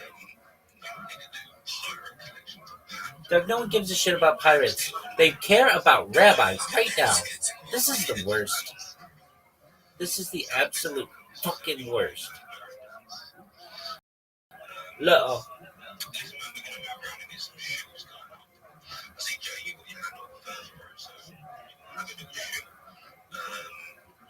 A little shill. How about you let me fucking talk? How about that?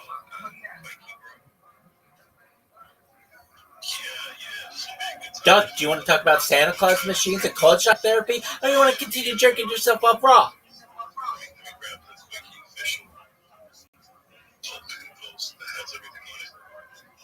This is the worst. These people are the worst.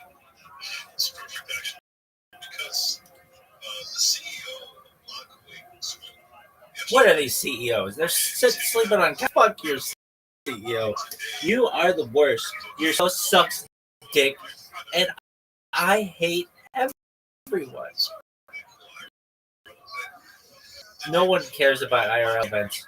You know what they care about? Watching 4 years of content. That's all about which they worst. You're the founder of Quakey. Quakey fucking crash and burns in your lap. This is the worst. Dog. You're part of a bigger ecosystem. Well, guess what? I'm the fucking multiverse. Let me fucking talk. I hate you. Dude, stop. Stop this. Stop this. You're gonna fucking have a. You have a physical board game. Cool. What is this? 1982? This is the worst. I don't understand. Dude, to a bunch of nerds, these people are the absolute worst communicators in the history of humanity. I gotta watch Kill Tony. At least they know what a clock is. This is the worst. What would you say to Red Baron right now? Dog, can I borrow the fucking West Hollywood Bear? Who the fuck is Tim Butterly? No.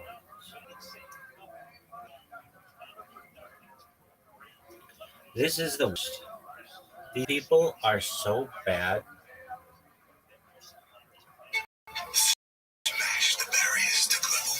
I hate this. Air Wallets sucks.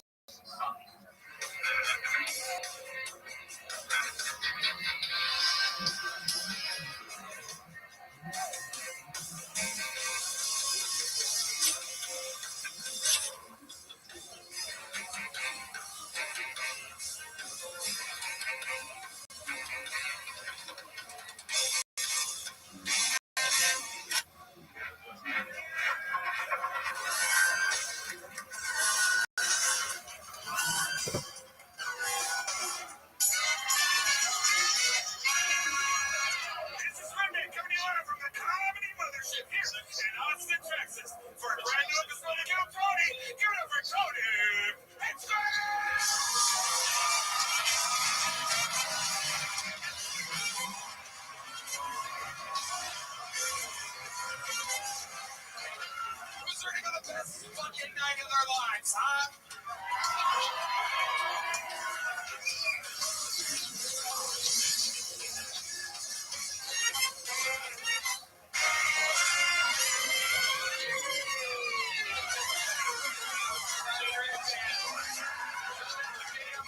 In the land, ladies and gentlemen.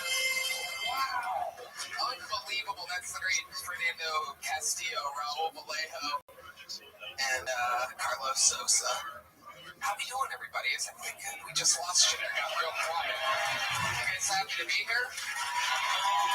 Almost seems like something happened to the audio or something and threw everybody off or something. Did you notice that? No, you didn't. All right. I guess I'm the only one paying attention. No, we're good. Don't worry about a thing, Red Man. How about a hand for Michael Gonzalez, everybody? Straight yielding on the electric guitar, John Dees on the keys, and then Steve Magnus on the bass guitar. This episode is brought to you by Talkspace. You are here at the #1 live podcast in the world, Kill Tony. And before we get started, here's a little bit more from the amazing sponsors that made it all possible. Now we're on our first commercial break. The audio on Lake 1 was done upon arrival. Yeah, the #1 Kino, do you have a spotlight for yourself so that you can light yourself up right now? Well.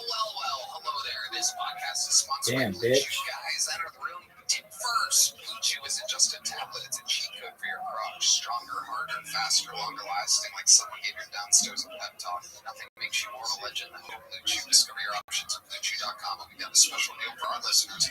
As always, get your first month of Blue Chew for free. Just use promo code Tony at checkout. Pay $5 for shipping. That's it. Join Blue Chew's mission to upgrade humanity one thrust at a time. Head to BlueChew.com for details and safety info. And big thanks to Blue Chew for sponsoring the podcast.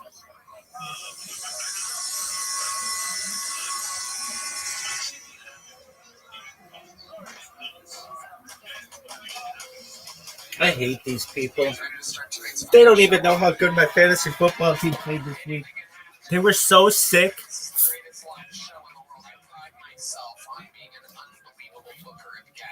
This week, it is the motherfucking boys. One is two of the greatest stand-ups in the world. One got my fucking career started at the Comedy Store 18 and a half years ago by taking me on the road, showing me how the fuck it's done. One of my first ever favorite comedians in the world, and he is in Austin, Texas. The other one lives in Austin. One of the most powerful comedians moved here. We love him. Make some fucking noise for the great Sam Tripoli and Tim Butterly, everybody. Sam Tripoli is back. Tim Butterly is back. Oh boy.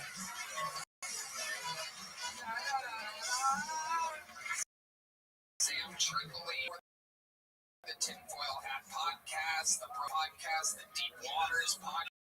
A lot of conspiracy podcasts going on with the great Tripoli. Sam, how are you? Brian, I love your voice. Thank you. Thank you. It's good to be able to hear it. That's right. It's good to hear it. I want to hand for the great Tim Butterly, everybody. Tim Butterly is his podcast and the Tim Butterly Show. He's on tour as well. TimButterly.com. Hi, Tim. I'm trying to work. No. I thought he had a second pitch meltdown. Yes. How dare you, Tina? How dare you? I wanted to feel that so bad. I'm gonna let him do it. That's very sweet. We're gonna have a blast. You guys have been on the show numerous times. Sam was one of the first guests ever on the show 13 and a half years ago. Tonight, over 300 human beings signed up. They are crammed in together at a bar next door, hoping and praying that their name gets pulled out of this bucket. If they do, they get 60 seconds uninterrupted. You know the terms. I'll get a sound of a kid. Meow. Okay, so you're all literally hacks right now. By the way, it was on a fucking commercial break. Nobody knows what jokes you're fucking making. Nobody knows. You're playing for this stupid 250 people instead of 4 million. You fucking retards. Jesus Christ. God. I'm on your side. Fuck. Alright. You It's not a good wrap it up. Just bring up anger and stuff. There you go. All right.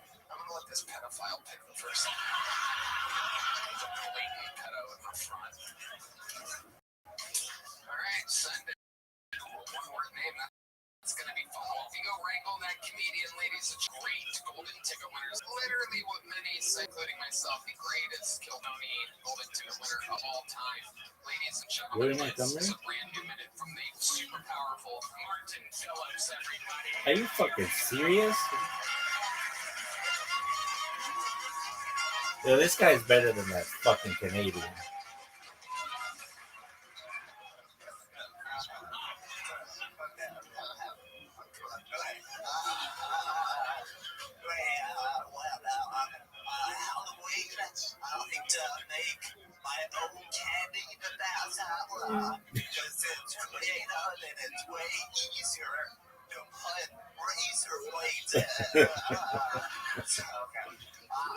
I saw this apple juice. It was called Adam and Eve apple juice, and I was like, not falling for that one. I'm critically down with you. Anybody else? Speaking of we all know exactly. We all know. I take out the red. I can suck my own dick, but what I do, I take out another red, so I can eat my own ass. You know, why stop at the neck? I wanna find that, you know, and people get frustrated with me, but it's their leg, it's your hand up your ass, and I'm like, I'm trying. Good job, Phillips. How are you today? What's been going on, buddy? You're making it. You're on tour. You're out everywhere, walking around. Yeah. I have so there's something in it. What's been going on? What are your favorite cities to go to? You know, after a while, we all kind of get together. I don't know. It's like same thing, same shit, you know. But, you know, I know, first of all, half the shit Martin says didn't happen. You buy it the other day, we had our date kept being changed, so he had to push me in a wheelchair around the airport, and of course, RB is just like, oh, we're getting so much pussy off of this. I was like, same something for me. I love it. But sometimes I bring my dog with me, so if he pushes me in a wheelchair with the dog, well, I'm unstoppable. Yeah. That is incredible. Sam Tripoli. Do you have groupies? Do you have groupies? Oh, not too much. Too interested. I want to watch you make love so badly, dude. I want to watch you have fun one time. I'm so happy somebody wants to watch me look. I'll pay for it, dude. I'll pay for it. Hey, go get some top shelf hooker ice. Let's watch you go to town. Poor name, Meaty Marty. Meaty Marty, hello. I'm hard. Yeah, what would one expect from watching a sex tape with the great Martin Phillips? How would you describe your rhythm? It's got a great smile. Broken robot type what? Going with it, I guess. What's an ocean? I don't know. Oh, yeah. It's going to be dynamite. Oh, yeah. Oh, yeah, for sure. That's a human city. Yeah. For sure. Sick. What's the longest you've ever lasted while having sexual intercourse with a woman? I never like kind of. You had to give it a ballpark. It's not like literally. Imagine how she feels. What else is going on, Martin? Tell us. You know, just chilling, gearing up for Halloween. You have big Halloween plans. That's one day of the year where everyone walks like a zombie. Yeah, I know. You're in the end of the apocalypse. I'll be safe, you know. No one else to worry about me, so yeah. I don't have any plans to have they down though, so we got a party. Yeah, let's go. My mom said eat candy, so I got my candy already. Wow, what kind of candy did she say? Oh, that shit, I got my Reese's. Oh, my good shit, man. So, say there's no wrong way to eat a Reese's. How do you eat a Reese's?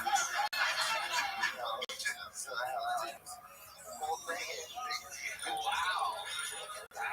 See, I go edges first. I nibble on the edges. And then I take the round coin, perfectly round coin, and I get up my ass. I shove it down up my ass. I do that. You ate it. Yes. I'm sober, but I would relapse to do coke too. I would love to see. How are you, Jim? We should just hang out there. We have fun. We do coke. Yes. Hell yeah. We can do it all. Have you done coke before? Actually, I'm saying that I have not done coke. Actually, no, I have not. You got to shove, bro. You got to shove. Listen, let's agree. Who is, of all the handicapped people, who's the best in bed? If you could just bang, was it the blind person? Oh, so now you said that, like, yeah, like, I was going to say D-Max. Is the handicapped person? D-Max is right behind you, by the way. He's blind, too. Right behind you. I know when I see black people, okay? They're not hard to see. They're always making sure you see them all the time. I'm blind. So they always do that, don't they? What's up with that? So they're always very seen people. It's interesting, but the best type, the handicap person, that's the question. Yeah. Okay. Well, first of all, us with muscular dystrophy, fucking smashing all the time. Beyond that, dead people, you don't even have to hear the lady. What about clubbed foot? You don't really have to use their foot in bed. So yeah, they're probably kind of normal women. I think that's studies on this. It's not my sport category or anything. We want you to do a study, and next time you come on, we expect a full report. Okay, sure. Okay, perfect. Ladies and gentlemen, make some noise for Martin Phillips, everybody. He got the party started. That was good, dog. Better than a fucking Jew.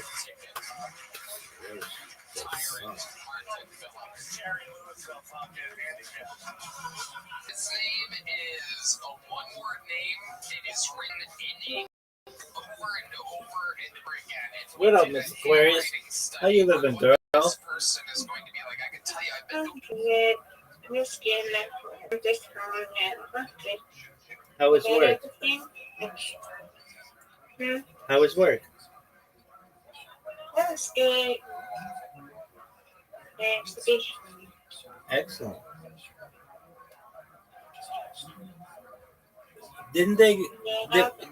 Weren't they gonna announce the winners of the Halloween party? They already did it. And they're done. Mama, they're done the commercial department. They run again. Boo. They run again. For the costume thing, they run again. Boo. The costumes, they run again. So I told my supervisor, I said, we're going to have to, I'm going to tell tomorrow, we're going to have an idea. Next year, we can, now start early, but get names or get ideas of what we can do after we get our theme together. Everybody need to put a theme and put it in the bucket, and then we can pull and get an idea. So they did that. They had it was a circus, and they had cotton candy. They were doing hot dogs, hot ponies, everything. Like, I don't know what they be doing to win. Like, yeah. Okay, well, maybe next year. Right. So then the costume, so right. So our costume people, we got name is Miss Tony. She won for one of the her desk for her decoration. There was a lady, a girl named Elizabeth, and then third place was Michael. Yeah. But I was best, so I was really scared, but it's okay. I know. So yeah. So it's okay. It's all right. We're gonna get it, and we're gonna have to come up with some ideas. That's right. Because everybody need to get an idea from the list and put it in the bucket. That's how I feel. Yeah. Sounds like a plan, They man. were trying. It's like they win. So. Then, guess what they're gonna do for Christmas? Which I do not like. They do the elephant thing again. Okay. The elephant thing again. White elephant. Remember we did the elephant? You remember when I got that yeah. I don't know why. I guess what people don't get it. Man, I'm gonna talk to that Mark. Yeah. I don't want to do elephant, whatever it's called.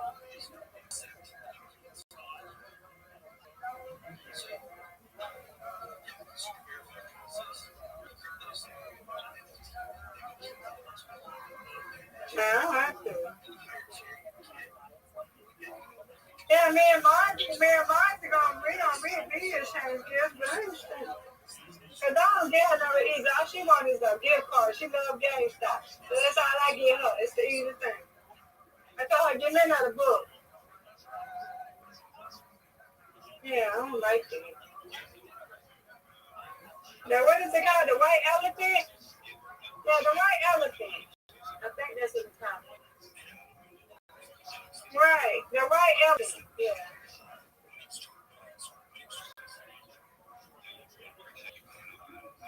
So I'm gonna ask, yeah.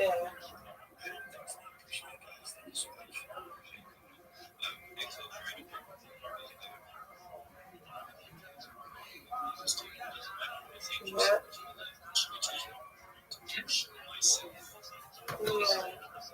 But that's what we do doing Rabbi. Okie doke. Yeah. I don't like that.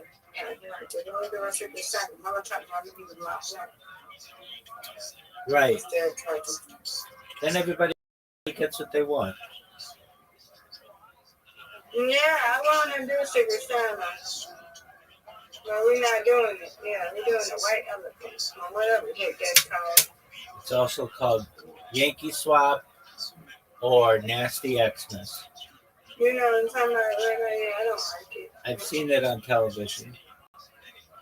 Yeah, you don't get what you want. You just buy a gift and then you exchange the gift and you don't know what the gift is, and you might not like it. Like that. So, it is what it is. It is what it is. Then we got a book. I forgot to bring it home. I bring it to my child. Cars R.S.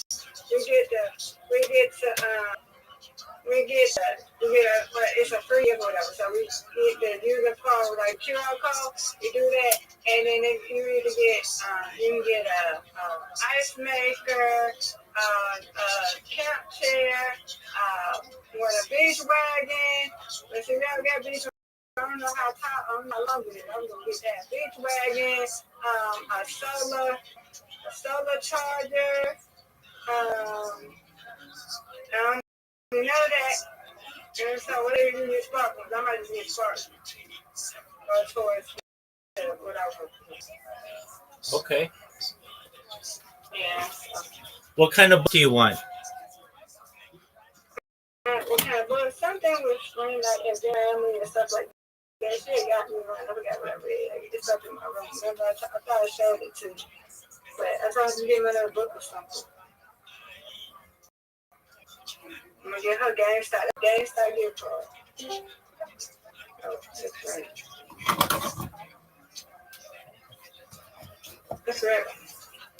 Yes, ma'am. What kind of games does she play?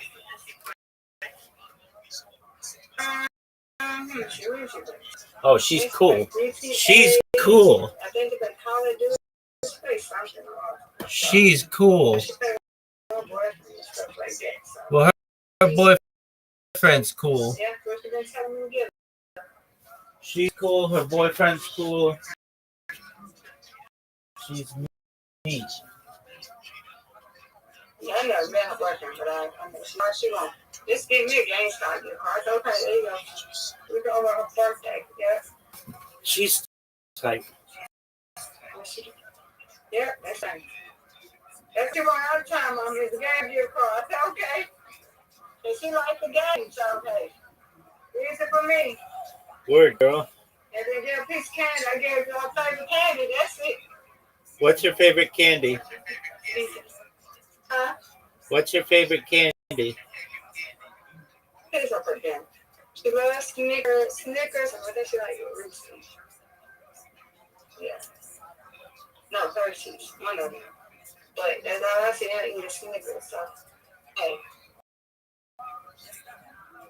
Yeah, but I'll get her something. Because she's sweet. She didn't have to do buy me nothing for my Halloween birthday. That was helping me, so I'm gonna get her. And then we always, buy each other lunch like that. So yeah, I'm gonna get her something. She don't have to be sweet like that. So yeah. So that's what we're doing, the white elephant. Oh.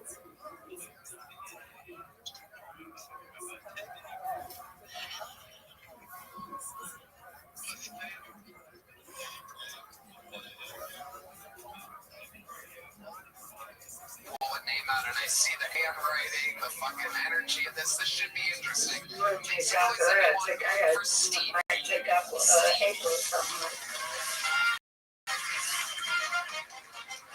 So good day, Remy. It was lovely, Miss Aquarius. I just showed my project. Had a bunch of Nigerians in here. Yeah, they're your favorite. Okay. You love Nigerians. They're very nice. I think I can to help them. Yeah, I just had to be careful about it. Because they will try to scam me. Oh, yeah. I had one that tried to do me like that. I used to scream while I used to move them. So you have to be careful with them. Yeah. And some of them are poor. So they don't have weak Wi-Fi, but some of them are cool. You just have to be careful with them. You're 100% right. Yeah. I like them. They're cool. I like helping them as best I can. Some are just like anybody are more open than others, but it's amazing to me how many Nigerians are in cryptocurrency. I think it's because their economy's terrible that they get into it, but it's like yeah, I had to block them though. That spring thing with me because they kept saying, I told them, no, you can them. And these things, no. Every time they would do that, I said no. So I blocked them. You're not going to keep asking them. I told them no about the million times. I know. I think of it like this. If I were in their position, I would be begging as well. So I get it. I'll be right back, Rabbi. Yes. Yes, ma'am. You do you. I'm going to watch my show. Okay.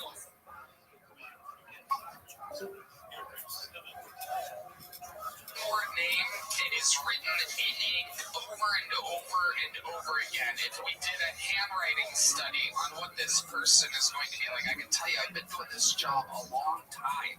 I pull a name out and I see the handwriting, the fucking energy of this. This should be interesting.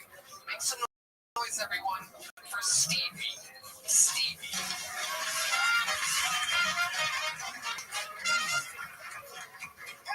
Thailand. I'm standing out in front of the Girl girls go-go club, and I can't wait to go inside. Here's what I saw. First girl comes out, completely naked, had really great chest hair, though. And has one of the big fat magic markers, slips it into her woo-woo, squats down, and wiggles out. Welcome to USS Denver! Next girl comes out, completely naked, makes her way over to my table, and just using her beaker, blows a candle out of my table. Then sticks a whistle out of her hair, puts it down on her china box, and bangs out the Marine Corps out. And if that wasn't enough, she gets a whole pack of smokes going. Guess changing sexiest pussy smoke friends I've ever seen. Next girl comes out, takes turn planting ping pong balls into each of our trench shoes and goes, juicy can, shoot me love technique. Next girl, I swear she had to have lip her because she pulled like 40 yards of rainbow colored yarn out of her tie pinocha as her friend ran it around on the stripper balls. Oh, you know, look at I didn't even get to the banana and the darts. Thank you so much. Woo! Somehow, exactly 1 minute. Oh my God, Stevie, welcome. This is your first time on the show, correct? Yes, it is. Yes, it is. Nice to see you, pal. How long you been doing comedy? Since the 4th grade, Okay. Very good. my mom had to come and sit behind me in school so I wouldn't be like, hey, Randy, I'm funny. So, sorry about that. It's been a while. You know you have a coke problem. Well, yeah. She got me a shirt that says broken code, so I love that shirt. Did she really? Yeah, no, I just made that up on the spot, so Good. Stevie, how long have you been doing stand-up comedy? stand-up comedy about 3 years. 3 years. All of it here in Austin? No, I started out in Arizona after some people tried to rob my place. I ended up talking about robbing my place and made them laugh. We ate pizza, smoked a bunch of pot. It was great. Is that true? Yeah, that actually. Explain to us exactly what happened. So, It's the middle of the night, day, what is it? all right, so here we go. By the way, Stevie is soaking wet, by the way, for those of you just listening to the podcast. Perhaps you're getting some work done and just playing it in the background. His upper lip is drenched. His face is retaining the weight of the water. It appears as though there's so much toxicity in his sweat that it's not respecting gravity whatsoever. Somehow it's accumulating in a pile as if though he's laying horizontally. This is incredible. Tim Barley, you got a closer look at that sweat. Can you describe it for the people? There's an almost imperceptible twitch on the upper lip. And it's probably the most frightening part of the entire ensemble. You're completely lacquered in layers of moisture right now. How do you spell ensemble? I mean, that's like a grown-up 3rd grade word, right? Bro, you probably called ice and the illegal. I'm here to here we go. One Mexican, 2 Mexican, 3. Oh, wait, sorry, I did that wrong. Uno, dos, tres. All right. So, Stevie, go ahead. And now is the time to tell us about the robbery in which you made friends with the people. All right, so I'm sitting at home, must be about 1:30 in the morning, and I'm watching porn because that's what I do. I love myself some porn. And all of a sudden, my phone goes out. Oh, what the hell? So this is Arizona, and I know that everything's hot outside, so I'm outside to where it's like 140 degrees, and there's a person standing on my workbench ripping off my TV. And I'm like, whoa! So I flip the light on, she turns around and looks at me, and she goes, oh, shit. So wait, hold on, let me get my dog secured. Once I got them secured, I went ahead and got her down, and then her man started beating on the garage. I was like, oh, tell your man I'm not calling the cops, just be cool, just be cool. So, what color are these people? I believe it's my understanding you're not allowed to ask me about that anymore. Okay, Stevie, very funny. Answer the fucking question. They were both of Latino descent. Okay, very good. All right. Go ahead. All right, so once I open up the garage, he comes in, he's battered and shit, ready to beat my ass, and I look at him, and they're like, okay, well, what are we going to do? It's like, I'm not going to call the cops. Are you hungry? He looked at me and said, yeah, we're hungry. So I got pizza. I just finished cooking it. Let's grab the pizza. I bring the pizza out, slam it down. He goes to town. It's like 3 pieces, and she eats 1 piece. Then they both start crying. And then I have to start, telling stories about Thailand to them to get them to laugh. They crying. Because they felt bad they were in my place ripping off my shit. I didn't even hear your comedy, right? They're actually wiping his sweat out of their eyes. I'm sorry. How do you describe your comedy in one word? What would you? Oh, 2 words. Usually 100. What loud? I call it fast forward. That's what your comedy is, fast forward. You're doing 10 minutes a minute. I love it. Oh, thank you. Okay, Stevie, what do you do for a living exactly? What I am is I'm into race cars, so I find myself going to different race car crews at different race. Find myself going to different race teams, different race events, and I help them do stuff for the car. So wait, what the fuck do you mean? What exactly do you do in the race world? What's your All right, guys, it feels matter. What's the exact job? Stevie, stick with me here. What's your job? How do you make money? All right, so on the weekends when there is a race, it's about 3. All right, Red Man, that's enough of the tense game shows that go. 2 or 3 races a month is about what I get to pull off, and it's going to set up t-shirts and shit. There it is. You do merch for race car drivers. That's a great way to put this. Yes, it is. Title of the jobs. I love it. And you're able to survive off doing that. Yes. How do you survive off It's just me. There's nobody else in the family. It's just me. So, what happens? Have you ever been married before? I was. It didn't look very good because I'm bad at relationships. Explain to us exactly what went wrong in that. I talked way too fast. Okay. She didn't get half the stuff I wanted when we were having sex. I was like, no, here, this way, that, like this way, all right, no. Okay? She didn't like that. She wanted something slower. Did you ever once make love to her? I think twice. You ever try not talking? That's why I'm a little bit brother. Wow, you're so scary. Stevie, what do you do for fun when you're not working in the race world? What's a fun fact about Stevie that would surprise us all? There's 3 things that I love. I love some dogs. I love me some truck crap. And I love me a 50-year-old woman who smokes and hates men. Stevie, ladies and gentlemen, absolutely incredible. Stevie.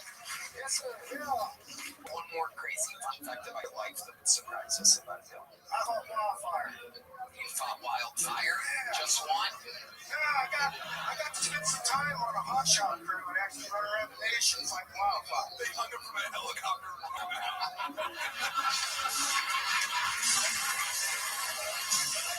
Great tip, utterly, ladies and gentlemen. Stevie up here it comes. It's a little jumbo, buddy. There he goes, Stevie, everyone. There he goes. Stevie, I knew he was going to be wild.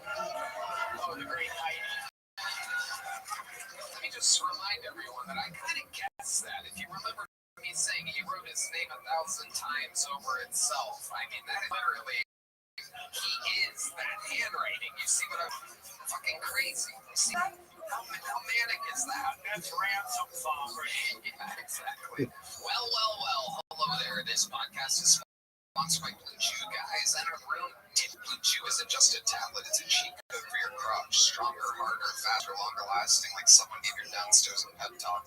Blue Chew is the original brand offering chewable tablets for better sex. Man, Tony, Blue Chew is providing the best ED treatment out there. I carry my encyclopedia Britannica everywhere I go. Wow, man, God.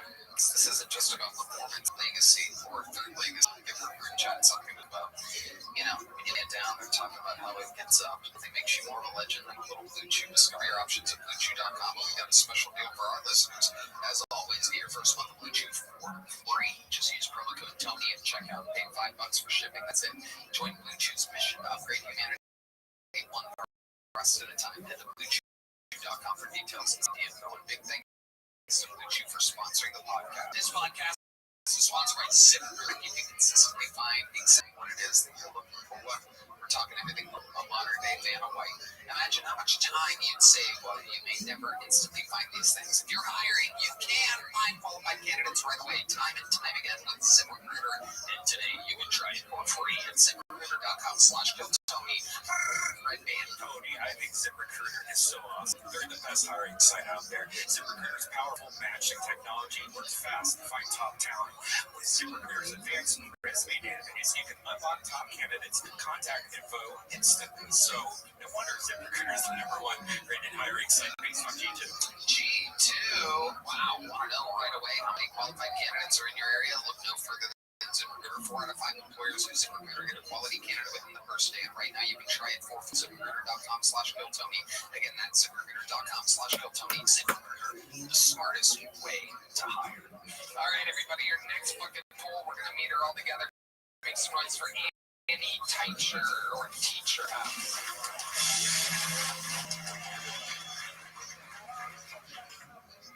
I've been dating, and it's been pretty bad. I'm not gay, but I'm getting there. I just seem to like the worst guys. I feel like this is a good example. The last guy I dated, one time I was over at his house. I fell down the stairs, and he shushed me.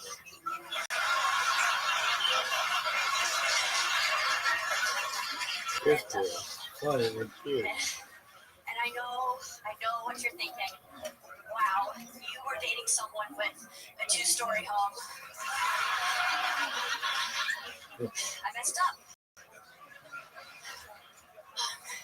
But dating is confusing. I'll go on a date and end up texting him, hey, we can't get to know each other if you don't come back from the bathroom.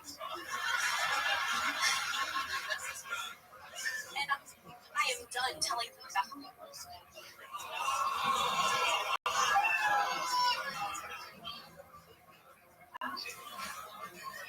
Okay. I am done telling these guys that I do comedy, okay? I'm done. They're always like, oh, no way, are you funny? And I'm like, okay, Annie, we're going to cut you off there. Sorry, we had some audio issues there. She did really good.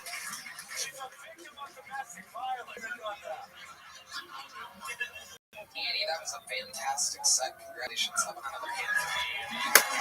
I want to hear the name of that show. I remember you. You've been on this show before, and it was very, very, very much fun. You had a couple very viral moments, and I remember them well because they pop up, and I see them sometimes. Gold you famously, ticket. I identified you as one of the whitest white women in the history of the show, and I said, what is the blackest thing about you? And you answered, I shop at Ross. I love you too. The crowd went wild. It was a whole thing. I think I asked you another one too, right? What was it? Most Latina. The most Latina thing about you. What was that answer? I draw my eyebrows on. Very funny. Honest and amazing. Absolutely perfect. How's comedy been going for you, Annie? It's been going well. I'm enjoying it. It's been great. Here in Austin, how do you make money? I'm a golf professional at a country club in the summer. Super hot. Incredible. Anything crazy up on the golf course lately? Any of the wildly racist moments or anything? Nothing overtly racist.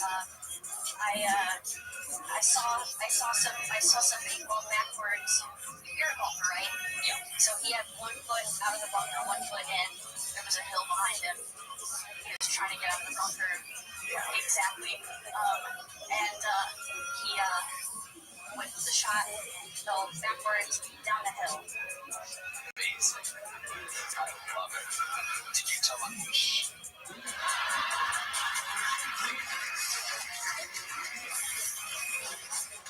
Andy, you're so cool. How's dating life in real life? You're actually single. Why do you think you have a problem getting a man? Boy.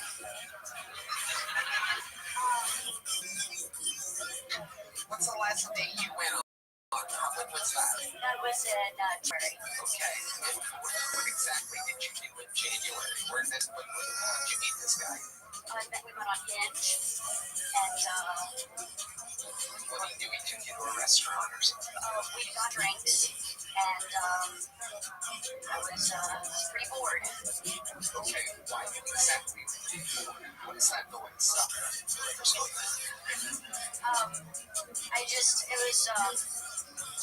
It was just him telling me about him, and then I was really kind of listening to it. Yeah, what was he telling you? That he's thinking about getting a dog, and Was his name Steve? These people are the worst. So how'd the date end? I said, thank you. Amazing. She's pretty hot. You know, are you content being alone? Do you like being alone? Yeah, I'm pretty happy. Yeah.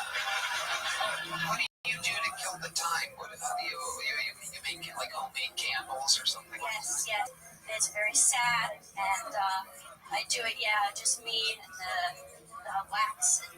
No, what do you really? Okay, so yeah, I work and I just do comedy, doing this as much as I can. When you go on a date, do you have like different eyebrows, like sexy, like one's up like the Verizon logo, you know? Come on, Red Man, why did you do that? This is an innocent woman, and I don't know why you would offend her like that. Do you do wacky things with your eyebrows? Yeah, it depends on who I'm going out with. You do excited ones sometimes. You sound interested when the guy's telling you that he's thinking about getting a dog. You're just like, Yeah. I want to. One just up where it always looks like you're questioning them. Do you ever do that? Where you're just like, That comes naturally.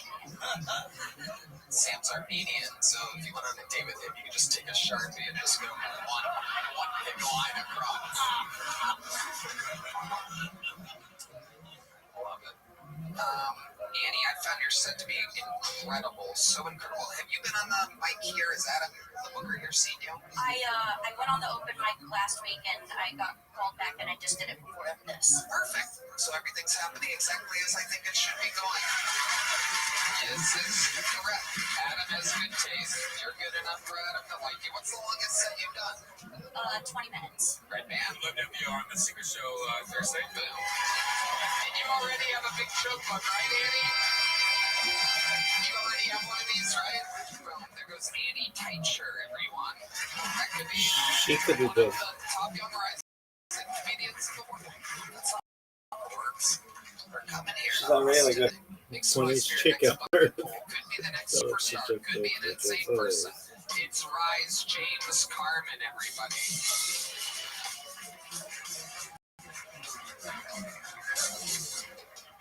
Usually it's only the fucking Asians that my name up. My name's Reese. Anyway, thanks for being here, guys. But by Why the does it way, think so low? Austin, Texas, what the fuck's going on? I'm Australian. If you don't know, I'm not fucking British. Anybody? Yep. So I first get into America, right? I get into fucking Dallas and get into fucking Austin. I get picked up by a fucking Waymo. Those driverless fucking cars. You seen those?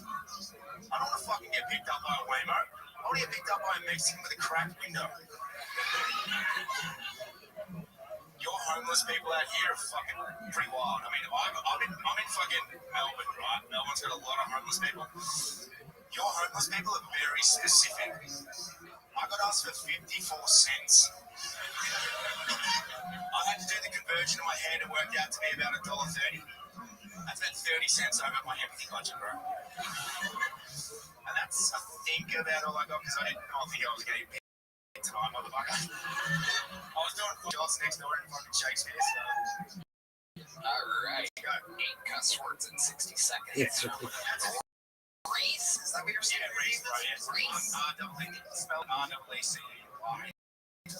Yeah. Why do you spell it R-H-Y-S? I don't know if you know how your names get fucking made, Tony, but my mom gave it to me.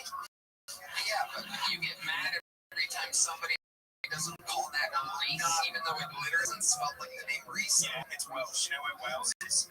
Yeah. Why don't you fucking you have a little attitude, huh? I got fucking attitude. This fucking mandatory COVID boosters got you coming in. Oh my Christ, you know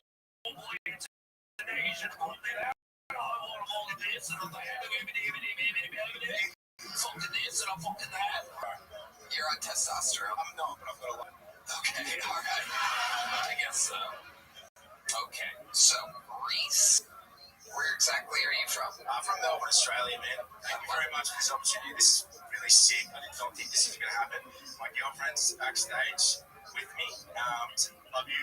This is sick. Okay, that's a lot nicer. You're dialing back a little bit. You're appreciative for the moment that I gave you. I had to come out with a lot of energy because I was freaking out, bro. You're doing good. You're doing good. So tell us about your life. How long have you been on stand-up? 6 months. 6 months. Yeah. Okay. Yeah. I think 7, maybe. Yeah. Okay. Any day now, it's going to be 7. Yeah. What do you do for a living, Reese? I'm in sales. I'm a recruiter. I think you guys call them headhunters here. A recruiter. Yo. All right. What are you recruiting exactly? I work in finance, bro. I work for a great company, actually. I don't know if I should plug them because they don't pay me enough for that. But they're a great company, and shout out to Lodonga Elevate. All right. What a plug it was. Tim Buttermate. I love it. You can't understand a single word I'm fucking saying, can you? We can get the phonetic spelling of that company and look at the reviews. I think that would be done. Yeah. Great company. Is it really? Yeah, well, I'm just taking 3 weeks off to go here. Actually, we accidentally booked at the same time as the Grand Prix. Yeah.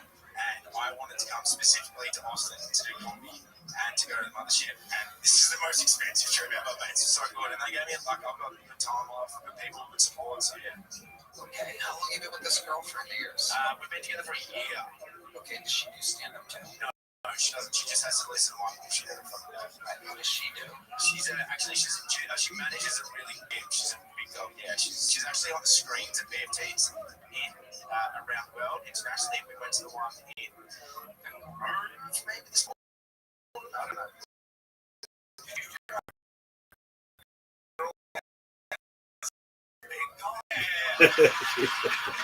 She's cool. She's jacked. Yeah, she's fucking totally fat, bro. Is she really on stage right now? Yeah, can we get her? There, yeah, let's get her out. Let's get her up.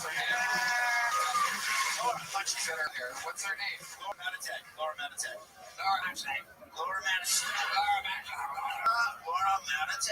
All right, send her out. Yes. Have her sign a waiver. Yeah. Send her out. It's Australian. Bro, you propose right now. I'm propose. Just get on your knee. You fucked it. Yeah, you yelled at Tony. She doesn't know. She doesn't. Let's do this. She doesn't know. It's going to be different. You know, just fake it. And then she'll hate you too. Hold on. Play cool. I just heard the door close. She's going to I don't think we should do this. I'm going to have Ladies and gentlemen, What's going to hate me for this? what's her name again? Laura. Where is she right now? Australia? Where is she? I don't know. Right next door. The black guy. We've been. Okay. All right, man. Jesus Christ. I didn't even hear that. Red Man's got no chance for that anyway, so. All right, ladies and gentlemen, what's her name again? My name? No. Her name or my name? Yeah. I'm confused. Reese. I'm Reese. Her name's Laura. All right. Ladies and gentlemen, make some noise for her. Laura.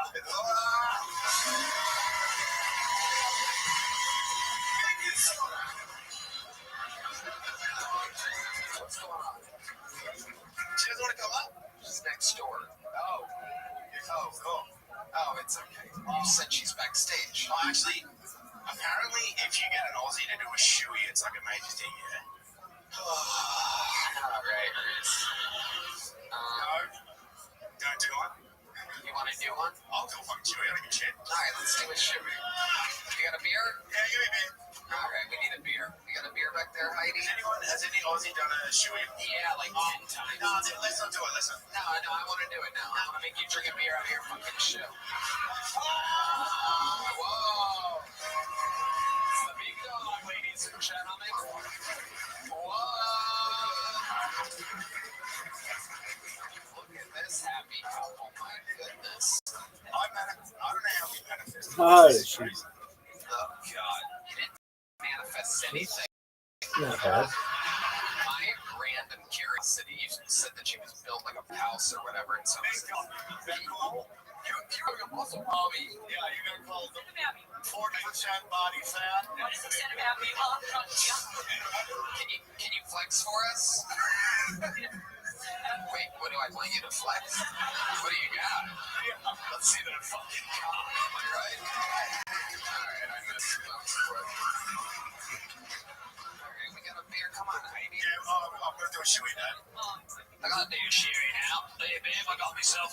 predicament. I got an issue, and the name's Reed's not right.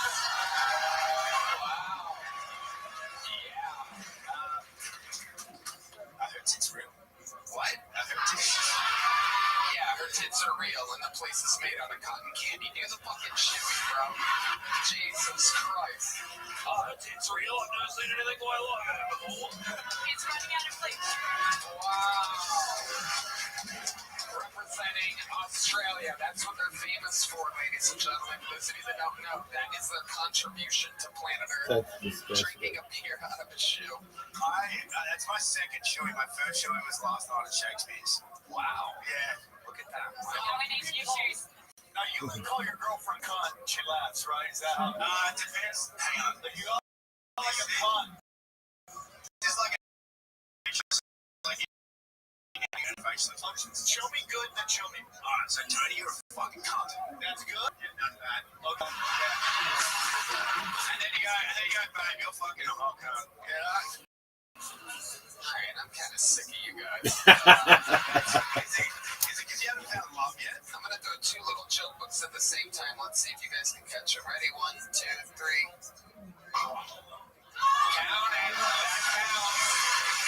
All right, there you go.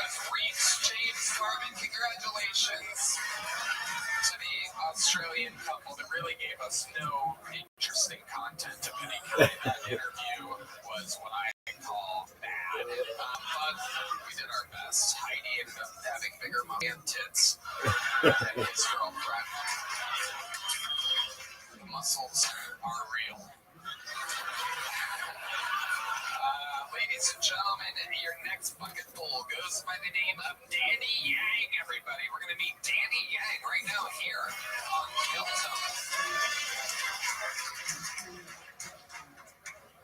It's like, hey, people, what's up, man? How's it going? Kicking ass, taking names, baby, every day. Hi, baby. Awesome, Make it man. teach good in the sun. I found out the word chink is an actual word, right?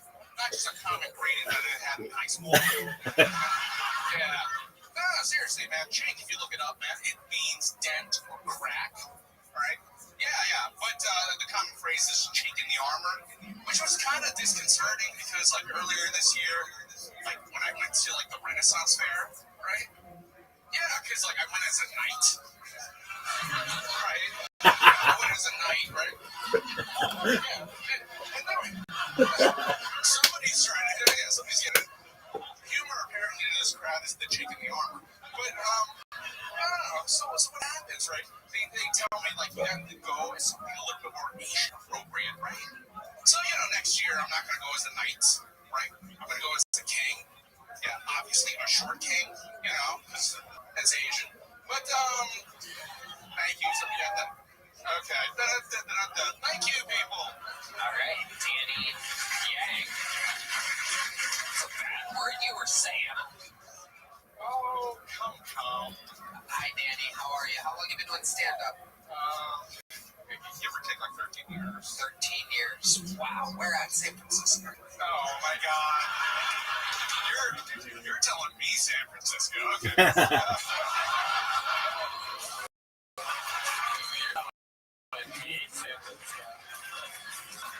Some kind of MC shit, man. Diddy. Danny. Sorry. Danny, where you been doing stand-up at? It's a simple question. I'm sorry. Fucking attitudes on these people today. It's unbelievable. They're all going to be working with Kino next week on that nowhere nothing burger show. I started in Dallas, but now I'm in New York. New York, very good. Yeah. I love it. What do you do for a living? I work for a cancer clinic. Cancer clinic? Oh my goodness. It's dealing out pills. Okay. You're an Asian nurse? No. Do I look Filipino? No. Yes, you look Filipino. I heard it. All right, well. Look like you've filled a few peanuts before. Do I fucking look Filipino? Let us. Are you gay, Danny? No, I am not. Please don't spread that. Oh, come on, dude. Danny, welcome to my world, buddy. Oh. This is incredible. Is this what I'm like? Jesus Christ. So they need to make I'm starting to get it. a candle I'm starting to get it. out of So, my. Danny, dude, you get pointers. I love that smell. Oh my god. I love how you react to everything. Everything's just, oh, fuck. Oh, yeah. How dare you? Fucking San Francisco. Fucking shove it up my ass. Oh, bad, man. Look at you. All right. So, Danny, do you have a girlfriend? No, I'm divorced. Okay. How long were you married for? 12 years. That's it. Wow, she loved you a long time. Was she Asian as well? No, she was a Texan. She was a what? Texan. Oh, okay. White. Okay, a white Texan. Wow. Yeah, it was a rare. Hell yeah. Where'd you meet this at? Where'd you meet that girl at? I met her online. Okay. I was in New York, she was in Texas, then we kind of, it's like one of those things. Wow, look at that. And you guys were just, chatting online, and then you went and visited her, or she came up to New York? She came up to New York first, and then, we couldn't afford to live in so we went back to Dallas. Okay, look at that. Wow. And then, okay, so why did the divorce happen? Where did things go wrong with you and this sweet little white Texan? Oh my god, it's oh my god. I can't even fucking get started, Tony. Jesus fucking Christ, the list goes on and on and on. Tony! There's all Texan women in here. I'm not gonna say shit. No, you go right ahead. You go right ahead. You say the shit. Be honest. She was good. She was a great person. It's just like I had to do something with my life. Besides just hanging out at freaking Whataburger. Right. You can't just hang out at Whataburger. No doubt about it. That's what she wanted to do. Did she get a little chunky as the years went on? Yeah. Yeah, she did. Danny Yang's like, no fucking way. Oh my god, bitch. Bitch. Bitch, get it together. Oh, too much fucking Whataburger, bitch. I love it. Yeah. There's all the sound effects of their relationship. But you didn't make any kids, huh? No. No, you didn't fucking throw some green cheese in her wonton? No. Come on, nobody wants those half-breeds in Texas. Nobody wants what? Those half-breeds. Oh my goodness gracious. I think there's a lot of Asian races. Yeah, come on. We need half Asian, half whites with our booming tech industry. It's like, how indecisive are you going to be? To make like a round eye or so let's mix it. Asian and whites make a hot. It's like somebody's winking, right? I love it. Are you 100% Chinese, Danny Yang? I'm from Taiwan. Oh, perfect. So, yes. Yeah, basically. Yeah. Soon to be China. Yeah. Soon to be that. You got it, though. I'm not going back there for one. Wow. Amazing, Danny. When's the last time you were there? Oh, God, I was a kid. Oh, Jesus. Yeah, they're throwing me on a boat, getting me out of there. All right. That's an odd way to travel to China, but okay. I like it. What do you do for fun, Danny? You seem like you have some interesting hobbies. Well, yeah, I mean, oh my God. Red man. Why would you do that to him? This is an innocent man who's just trying his best. I don't know why you would embarrass him like that. Do you sucky? Depends on how much you have on you. Okay. So, it's gotten that bad. Oh my God. All right, so where are we at with the hobbies there, Danny? I'm a screenwriter. I'm here for the festival. Oh, nice. Yeah, here's a writer. Oh, wow, okay. You wrote a movie? What? You wrote a screenplay that's in the festival? Oh, yeah, I wrote a screenplay. What's it about? Oh, God. Oh, fuck.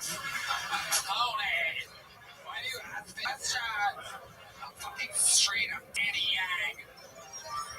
This fucking bitch. Alright, go ahead. What's the screenplay about? I got two in. She said her. Yeah, your wife probably did.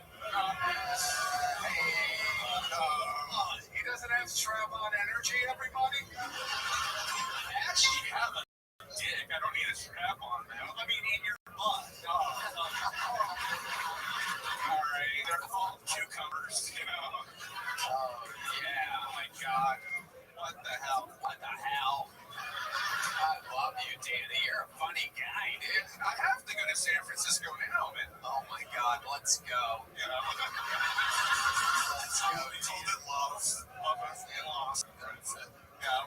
I love it, Danny. So, other than screenplays, you seem like a guy. You have a fish tank. Getting fish tank energies from you. Do you have a fish tank?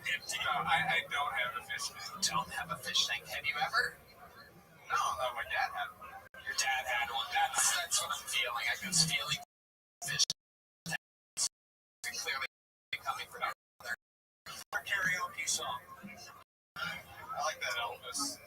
What more conversation? A little less conversation, a bit more action. Whoa. No mental satisfaction in me. Wow.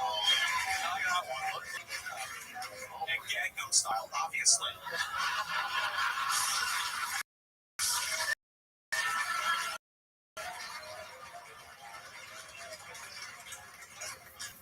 God, you're funny, Danny Yang. I like you. Well, flattery will get you everywhere with me to San Francisco, I guess. I love it. So tell us more. How long ago was the divorce? It's going on like 5 years ago. Have you been dating women since then?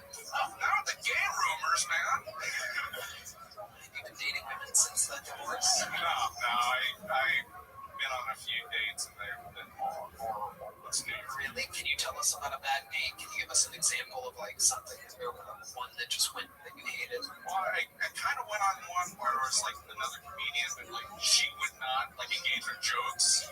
It was like having like an outer body experience. You know, it was just like, do they not have humor like where you're from? You know, and she didn't think that was funny. I was like, obviously not. You know? She wasn't having any fun. Is this another white girl? Yeah. Have you ever been with a white girl? No, not yet. No, not yet. Have you been with a Latina before? No. Have you ever been with anything other than a white? Actually, no. Really? Yeah. Have you ever been with an Asian woman? I have only been with white women, now that I think about it. Look at you. Look at this guy. This is like a... Betraying your race. That's me. It's gotta be hard for you to make love to Asian women. It's like looking at yourself, right? Yeah. Two wrongs don't make a right. Oh my God.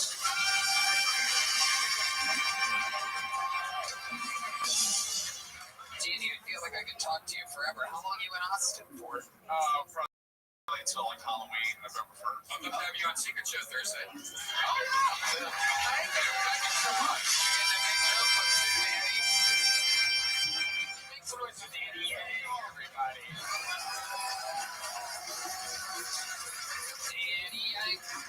Danny.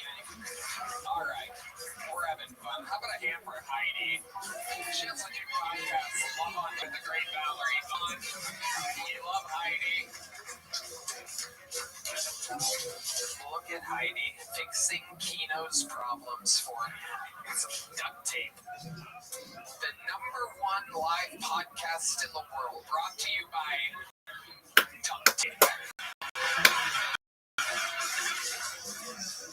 It's actually brought to you by Talkspace. As you can tell, some people really need the help. Go to Talkspace, use the promo code Keltoni, save your own mental health. All right, your next bucket full, everybody. We're flying through tonight. You guys still having fun out there? All right, make some noise for David Wayne, everybody. It's David Wayne.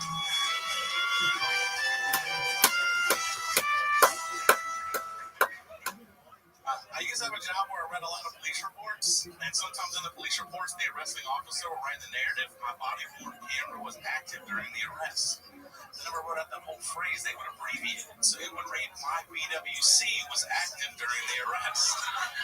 If you're laughing at that, you're my people. If you're not laughing at that, you're still my people. Just have been corrupted by the internet yet. Because if you're unaware in porn, BWC stands for Big White Cock. Yeah, So now David reads a police report as my cop was active during the arrest. And every one of those, there was always an additional charge for resisting officer. Yeah, no shit.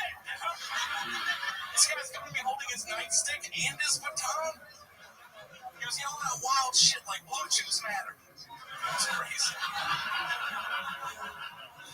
Hell yeah. So obviously, if you can tell by looking at me, it's pretty obvious from the set as well that I really enjoy titty fucking. I just hate when the lube gets matted up in my chest there. You guys have been great. Thank you. David, wait. Welcome, David. Is this your first time on the show? Yes, it is. I love it. Welcome. How long you been in that? Like 10 total, but 6 series. Okay. Where at? Tampa, Florida. Wow. Shout out Side Splitters. Yeah, we love Selfie. Tampa. We love it. Is that where you're born and raised? No, I'm from Virginia originally. Okay. What made you pick Tampa? Sorry. Oh, wow. All right. You can't what? I thought you asked me why did you pick Austin. That fucked me up. So Tampa was a girl, my ex-girlfriend. Oh, okay. Everyone's next. What happened with this relation? How long were you with her for? 14 years. Oh my God. A lot of long relationships coming to an end. What went wrong? You rolled over on top of her? Who is doing this candle? It sucks. How does it work? You gotta do the lift. You know, get in there. A lot of folds and flights like origami. You know, you just get in there. You're bending a lot. Do you each pick a side and push all your meat to? I wish. You wish that you did pick a side? Yeah. Amazing. So what went wrong with this? I started doing stand-up comedy. That's it. That'll do it. Basically, yeah, because this is like a relationship, and she was a nurse, or is a nurse, and she has a daughter, so like, I had to babysit, but also like go out. That's why it was only 6 years. It's like the first 3.5 years, I only got up like, you're not gonna get good doing that. Right. Okay, what do you do for a living? I work in a mailroom. Down here. Okay. Yeah. Like postal, Tony. Not a room filled with mail. Oh, no. What do you do in the mail room exactly? We just check out all the packages. Deal coupons from TGI Fridays. Check all the packages. Tell me about it. Oh, God. Get Danny Yang up here again. That's all I do is check. What up, Zoot? How you living, pimp?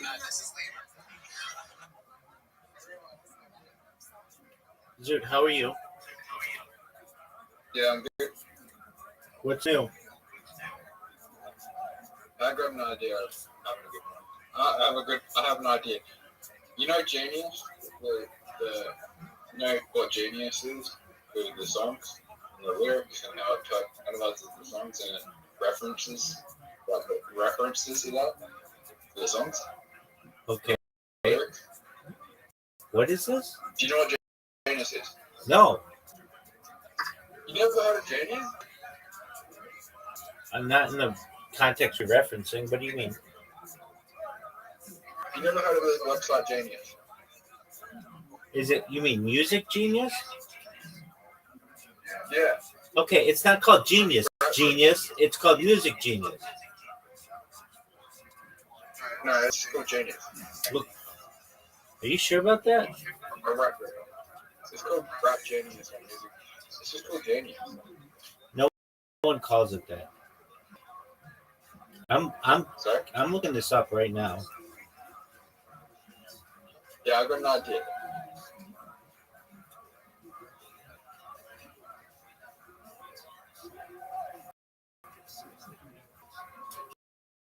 Okay, what's your idea? So you know what it is, right?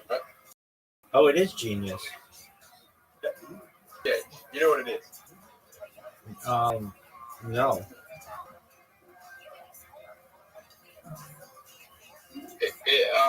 It tells you, it analyzes the lyrics of the song and gives you like references to what the artist meant and the references to like what the artist meant when they wrote the song.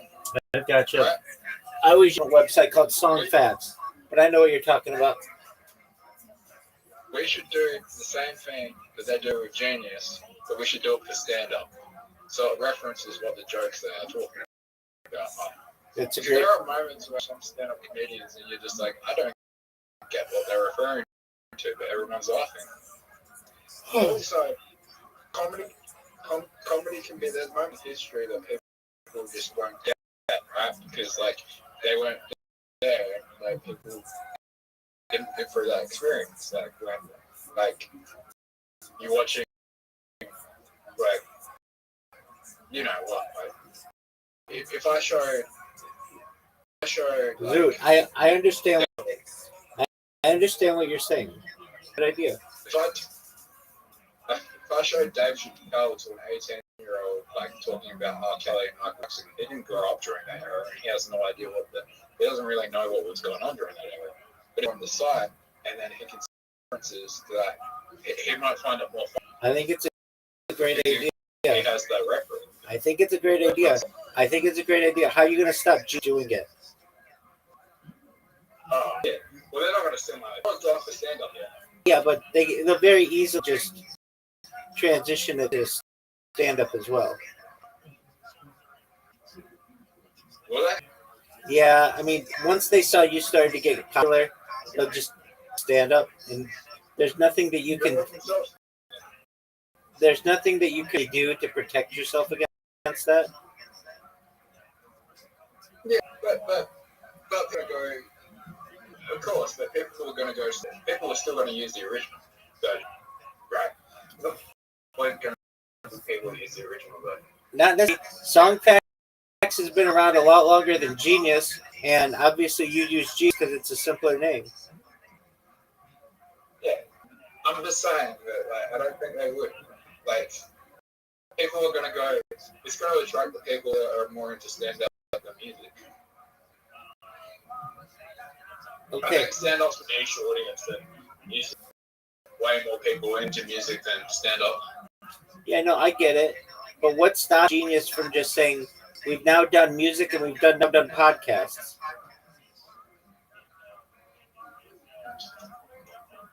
Do you think they'll? How long do you think before stand-up comedians are doing as big as shows as like rock or like pop or like hip hop artists? Like, or like, you know, how long do you think it will take before there's like 50 to 100,000 people in a crowd to see a stand-up comedian? Negative 35 years. This was done in the 1980s with Andrew Dice Clay. It was done in the early 2000s with Dane Cook. It was done within the last 10 years by Kevin Hart, Dave Chappelle. I mean, they filmed Madison Square Garden, which is the most famous in the world.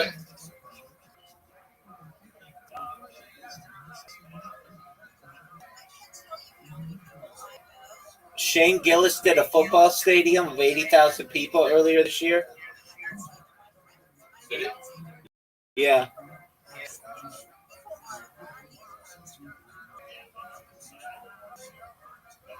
All right, let me ask you another question. Hit me with it, dude. I love your questions.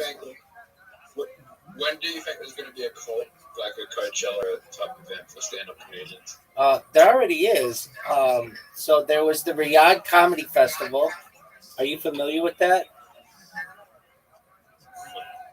Okay, so they just did a comedy festival in Saudi Arabia. Dave Chappelle played. Bill Burr played. Lindy Cummings played. Pete Davidson played. It was huge. Like, basically half of all the comics. I think Aziz Ansari, literally half of all comics played it. And it was a big deal. And then there's the Netflix is a Joke festival in LA. And there's Cap City in Austin. So, I mean, Coachella's a little different. If you're familiar with Coachella, there are different stages and such. They don't really put on stand-up comedians on different stages. They just kind of focus them on one stage. But they have comedy festivals that are that. So Coachella has a sister festival called Stagecoach, which is for like country music. It's all in the same area though, but nobody would go out there for stuff. Generally, like I'm trying to set myself the challenge. what's your challenge, big dog? How do I make Columbine school shooting fun? Dog, that's a dark subject. I mean, It's a challenge. yeah, but you don't know, Zoot. You don't know enough about Columbine to make it funny. I do. No, you don't. I've watched a lot of documentaries on Columbine. Okay, what did they wear? Trench coats. Okay, so what's a joke you could make? Is it cool to wear trench coats again, or did they ruin it for 25 years? To children wear trench coats again, I'll be Columbine ruin it. That's actually funny. That's why I said it. I mean, there was also like they blamed video games for one as well. Word, dog.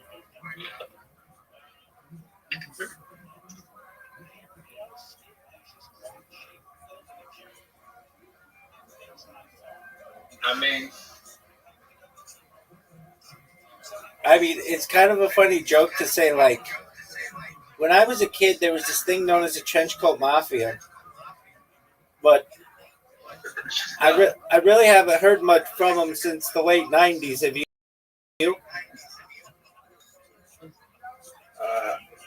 Columbine was, I mean, you're older than me, you remember Columbine on the news.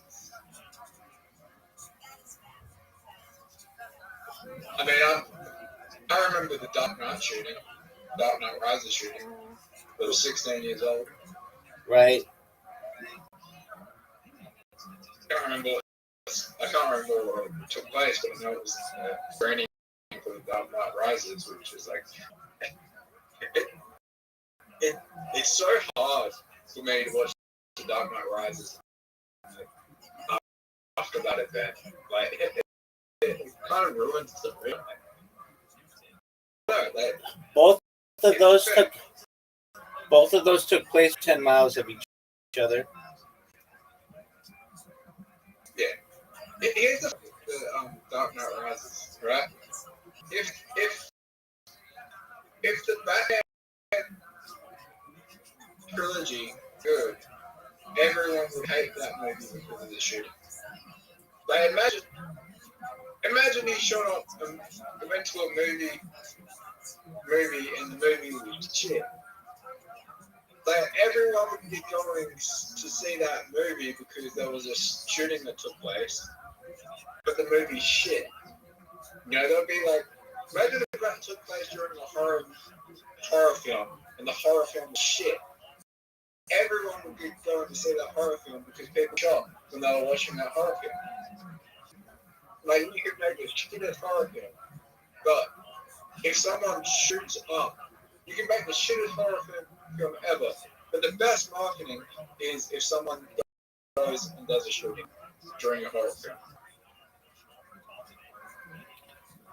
Okay. Am I going into a really dark place right now? Yeah, I mean, none of that is really that funny. It's not. I'm not trying to be funny. I know. I misspoke. You're not trying to be funny, but it's like, Doug, you're talking about a movie that happened like 15 years ago. 15 years ago?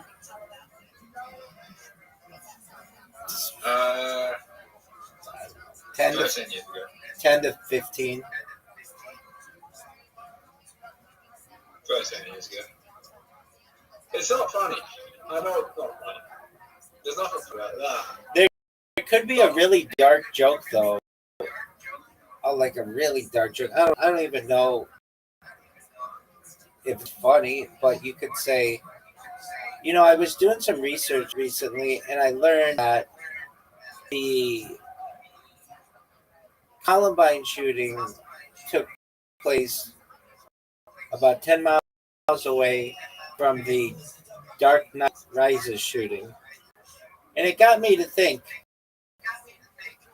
who would win, the trench coat mafia or that freaky guy with orange hair who got up the theater?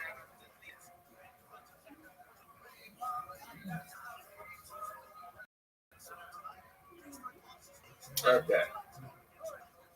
I lost my train of thought. I wasn't going to say anything. Oh, wait. Do you know how many victims there are like Columbine? I don't recall off the top of my head. It was like at least a dozen or so. 21. Okay. How many zones a person with Down syndrome has? 21.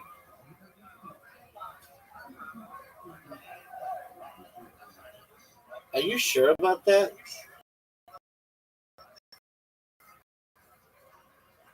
Well, That's how many chromosomes per.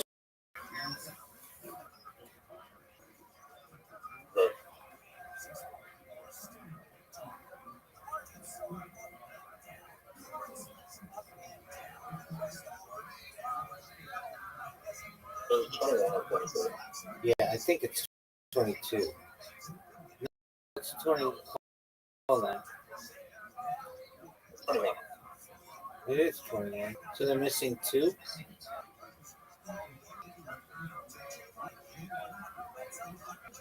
Oh, no. I have 47 chromosomes, but they have an extra copy of chromosome 21. No.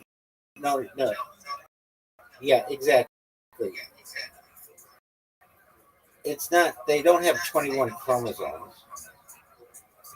There's 47. They have 3 copies of the genetic material from chromosome 20. They're ahead of us.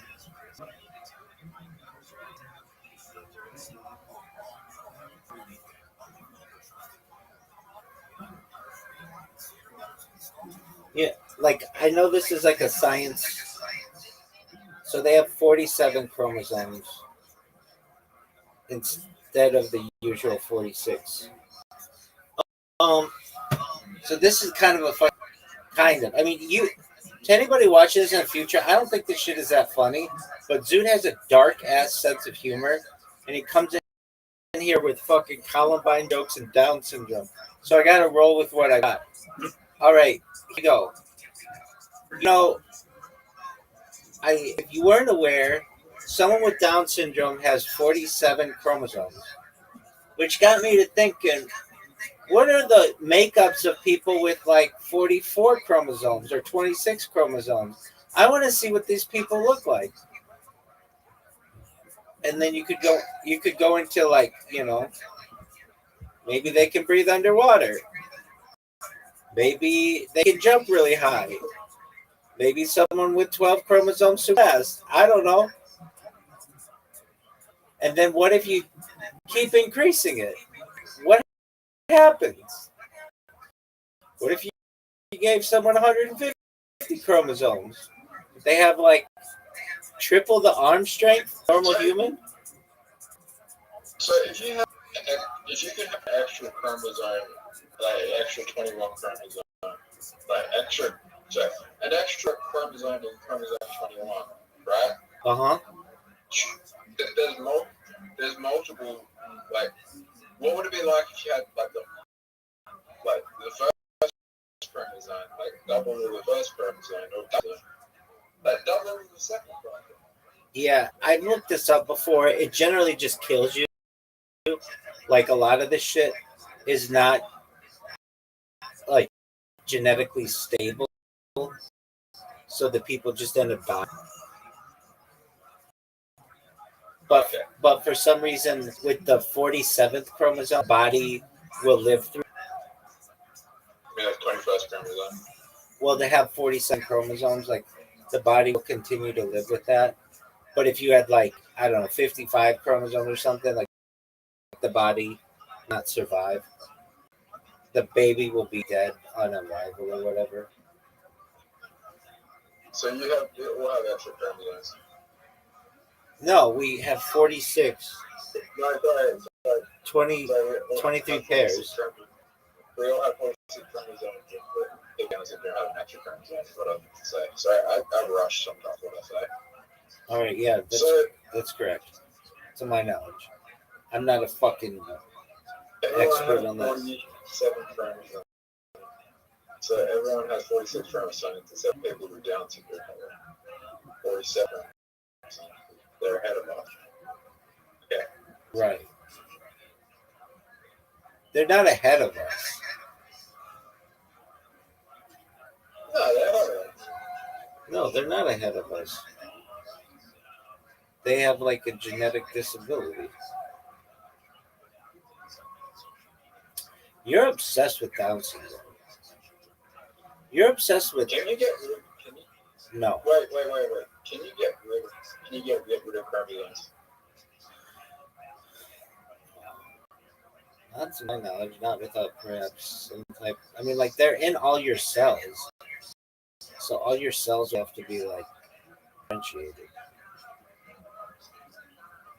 I mean, nothing's impossible, but like you would probably have to change your DNA. If you're genetic, you're transitioning from one gender to another. Are you modifying your chromosomes, putting in chemicals? No, you're not. But that isn't to say that can happen in the future. That won't happen in the future. Yeah, I mean, like basically every cell in your body, like every 7 years at least. So like you have basically no cells in your body that were around at birth except some neurons that are like used for memory. Aside from that, everything has been replaced. So you basically could start to replace your male cells with female cells. Let's say you were doing it that way, but the reverse could be a thing too. And I believe also perhaps your like a woman's eggs, like those were like a baby girl is born with all the eggs inside her that she'll ever have, which is a limited amount. It's like whatever she's gonna have from her first period menopause. But generally, all cells in your body have been replaced multiple times over. So there's a chance all your cells to be from one gender to another, but that's not going to change your like the fact that you have genitalia. Like all of that would still have to be reversed, and your bone structure is gonna be different. Women have wider set hips to be able to give birth than men. That's why if you see a skeleton of a anybody, you can tell whether it's a man or a woman just based on the size of its hips. Basically, how big the the the area is in the pelvic region. Because in a man, it's smaller than a woman. A woman has to be able to fit a baby's head through her pelvic region, and not a man. So, I talked to my girl this morning. You talked to Chelsea? No, I did say Chelsea. I'm going out. She's gonna be there next Monday. All right, that's I'm performing next Monday. So she. But no, I told that girl that lives in Orange County. What's she doing? Yeah, good. All right, well that's good. She she's just a bit busy. So all right. Let's talk for half and probably talk later on during the week as well. All right. Did you FaceTime or just talk on the phone or some shit? The first time. Did you get naked? No comment. All right, there you go. All right, well, that's cool. Do you know what city she's in Orange County?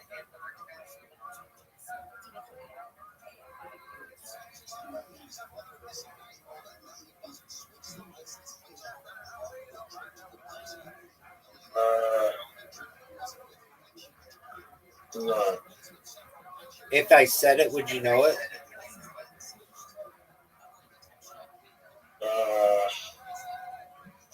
No. Okay, so you don't know what city she's in? Yeah, you do. You told me she's in Laguna Niguel, right? No. Oh, okay. Maybe you didn't, but I thought you said that maybe one time. Okay, no big deal. So what's on your agenda for today, big dog?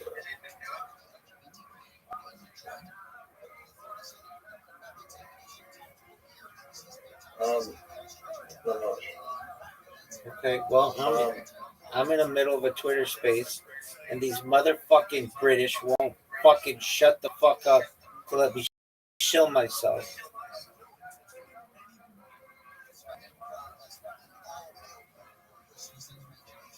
What's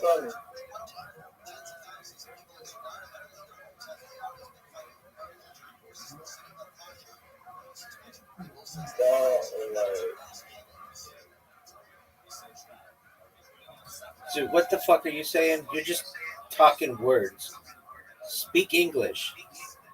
I thought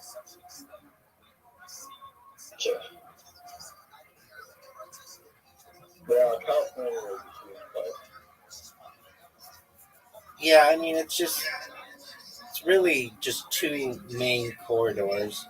There's Northern California and Southern California. There are other cities, but not really too much in comparison. Like, there are some rural cities, or towns, but it's really just NorCal and Southern California. It's not like that densely populated. more people in California than there is in Australia, right? Yep. There are more people in California than Canada. There are more people in California than Canada.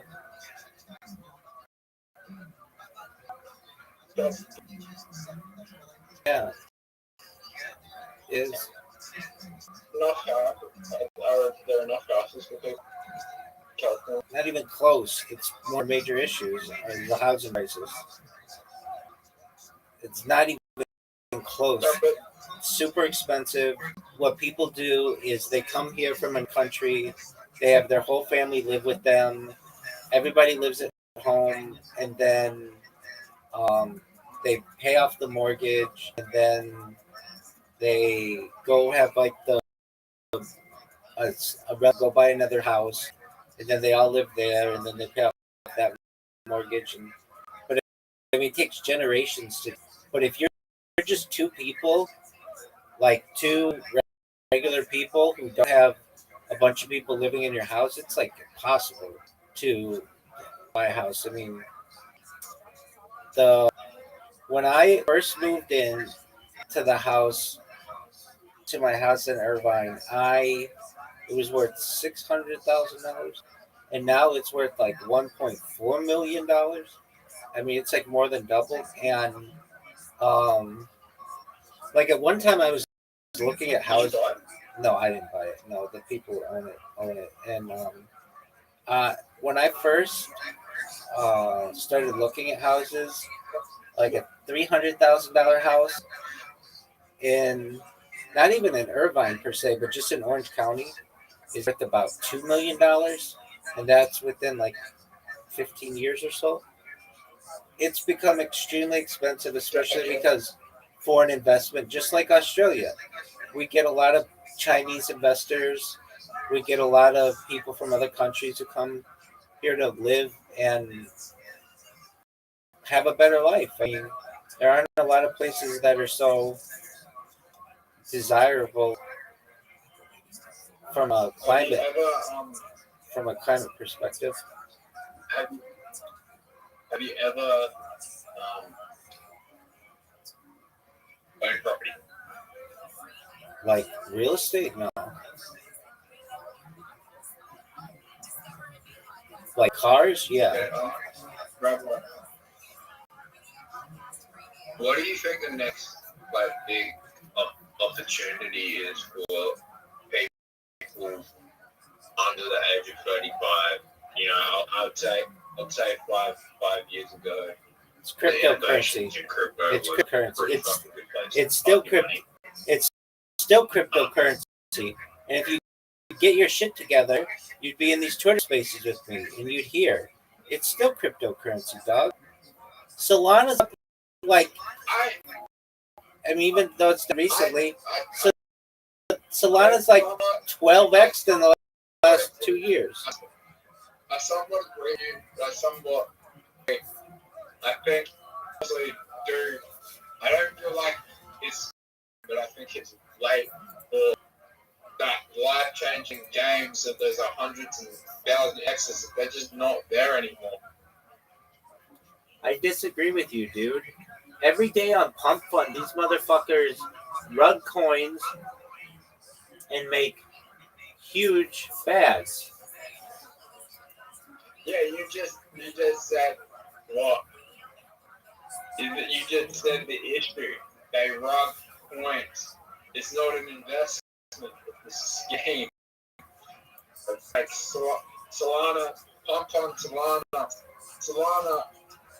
Solana itself is an investment. Invest Solana token in the Solana ecosystem, and that and the innovation in the developing dApps. That is an investment. But investing in scams, and rug pulls, unless you're on the inside, that is not an investment. That is a gamble of, am I going to get lucky? Is this fucking not going to rug me? Yeah, I mean, Zeus did rug pulls all day, every day, and invested that money in Bitcoin. You'd be a very wealthy person. So what you're saying is just a rocket. Yeah. I mean, technically, it's not illegal. Yeah, not yet. Some countries are thinking of doing it, though. I was listening to one, I think, may make it illegal in some countries to sell a coin before it bonds. Something like that, but right now it's legal. I do think that World War III was just started. It's just countries doing rug pulls to get as much money as they can. and the US is winning. And the US is winning.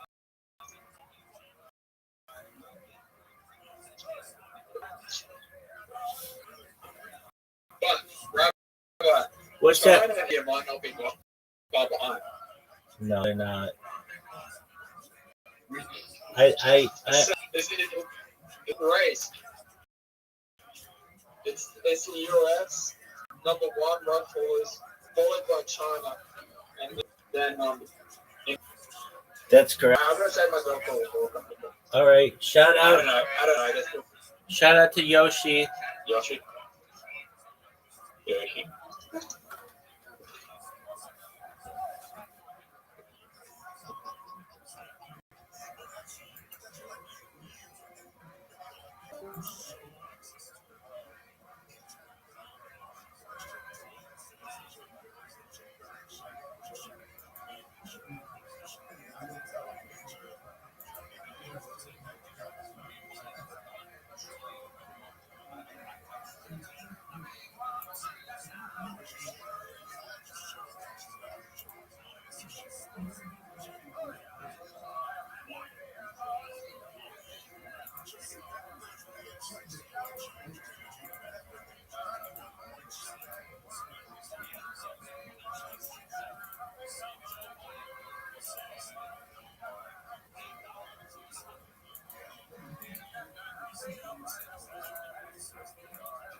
this cat in the west side.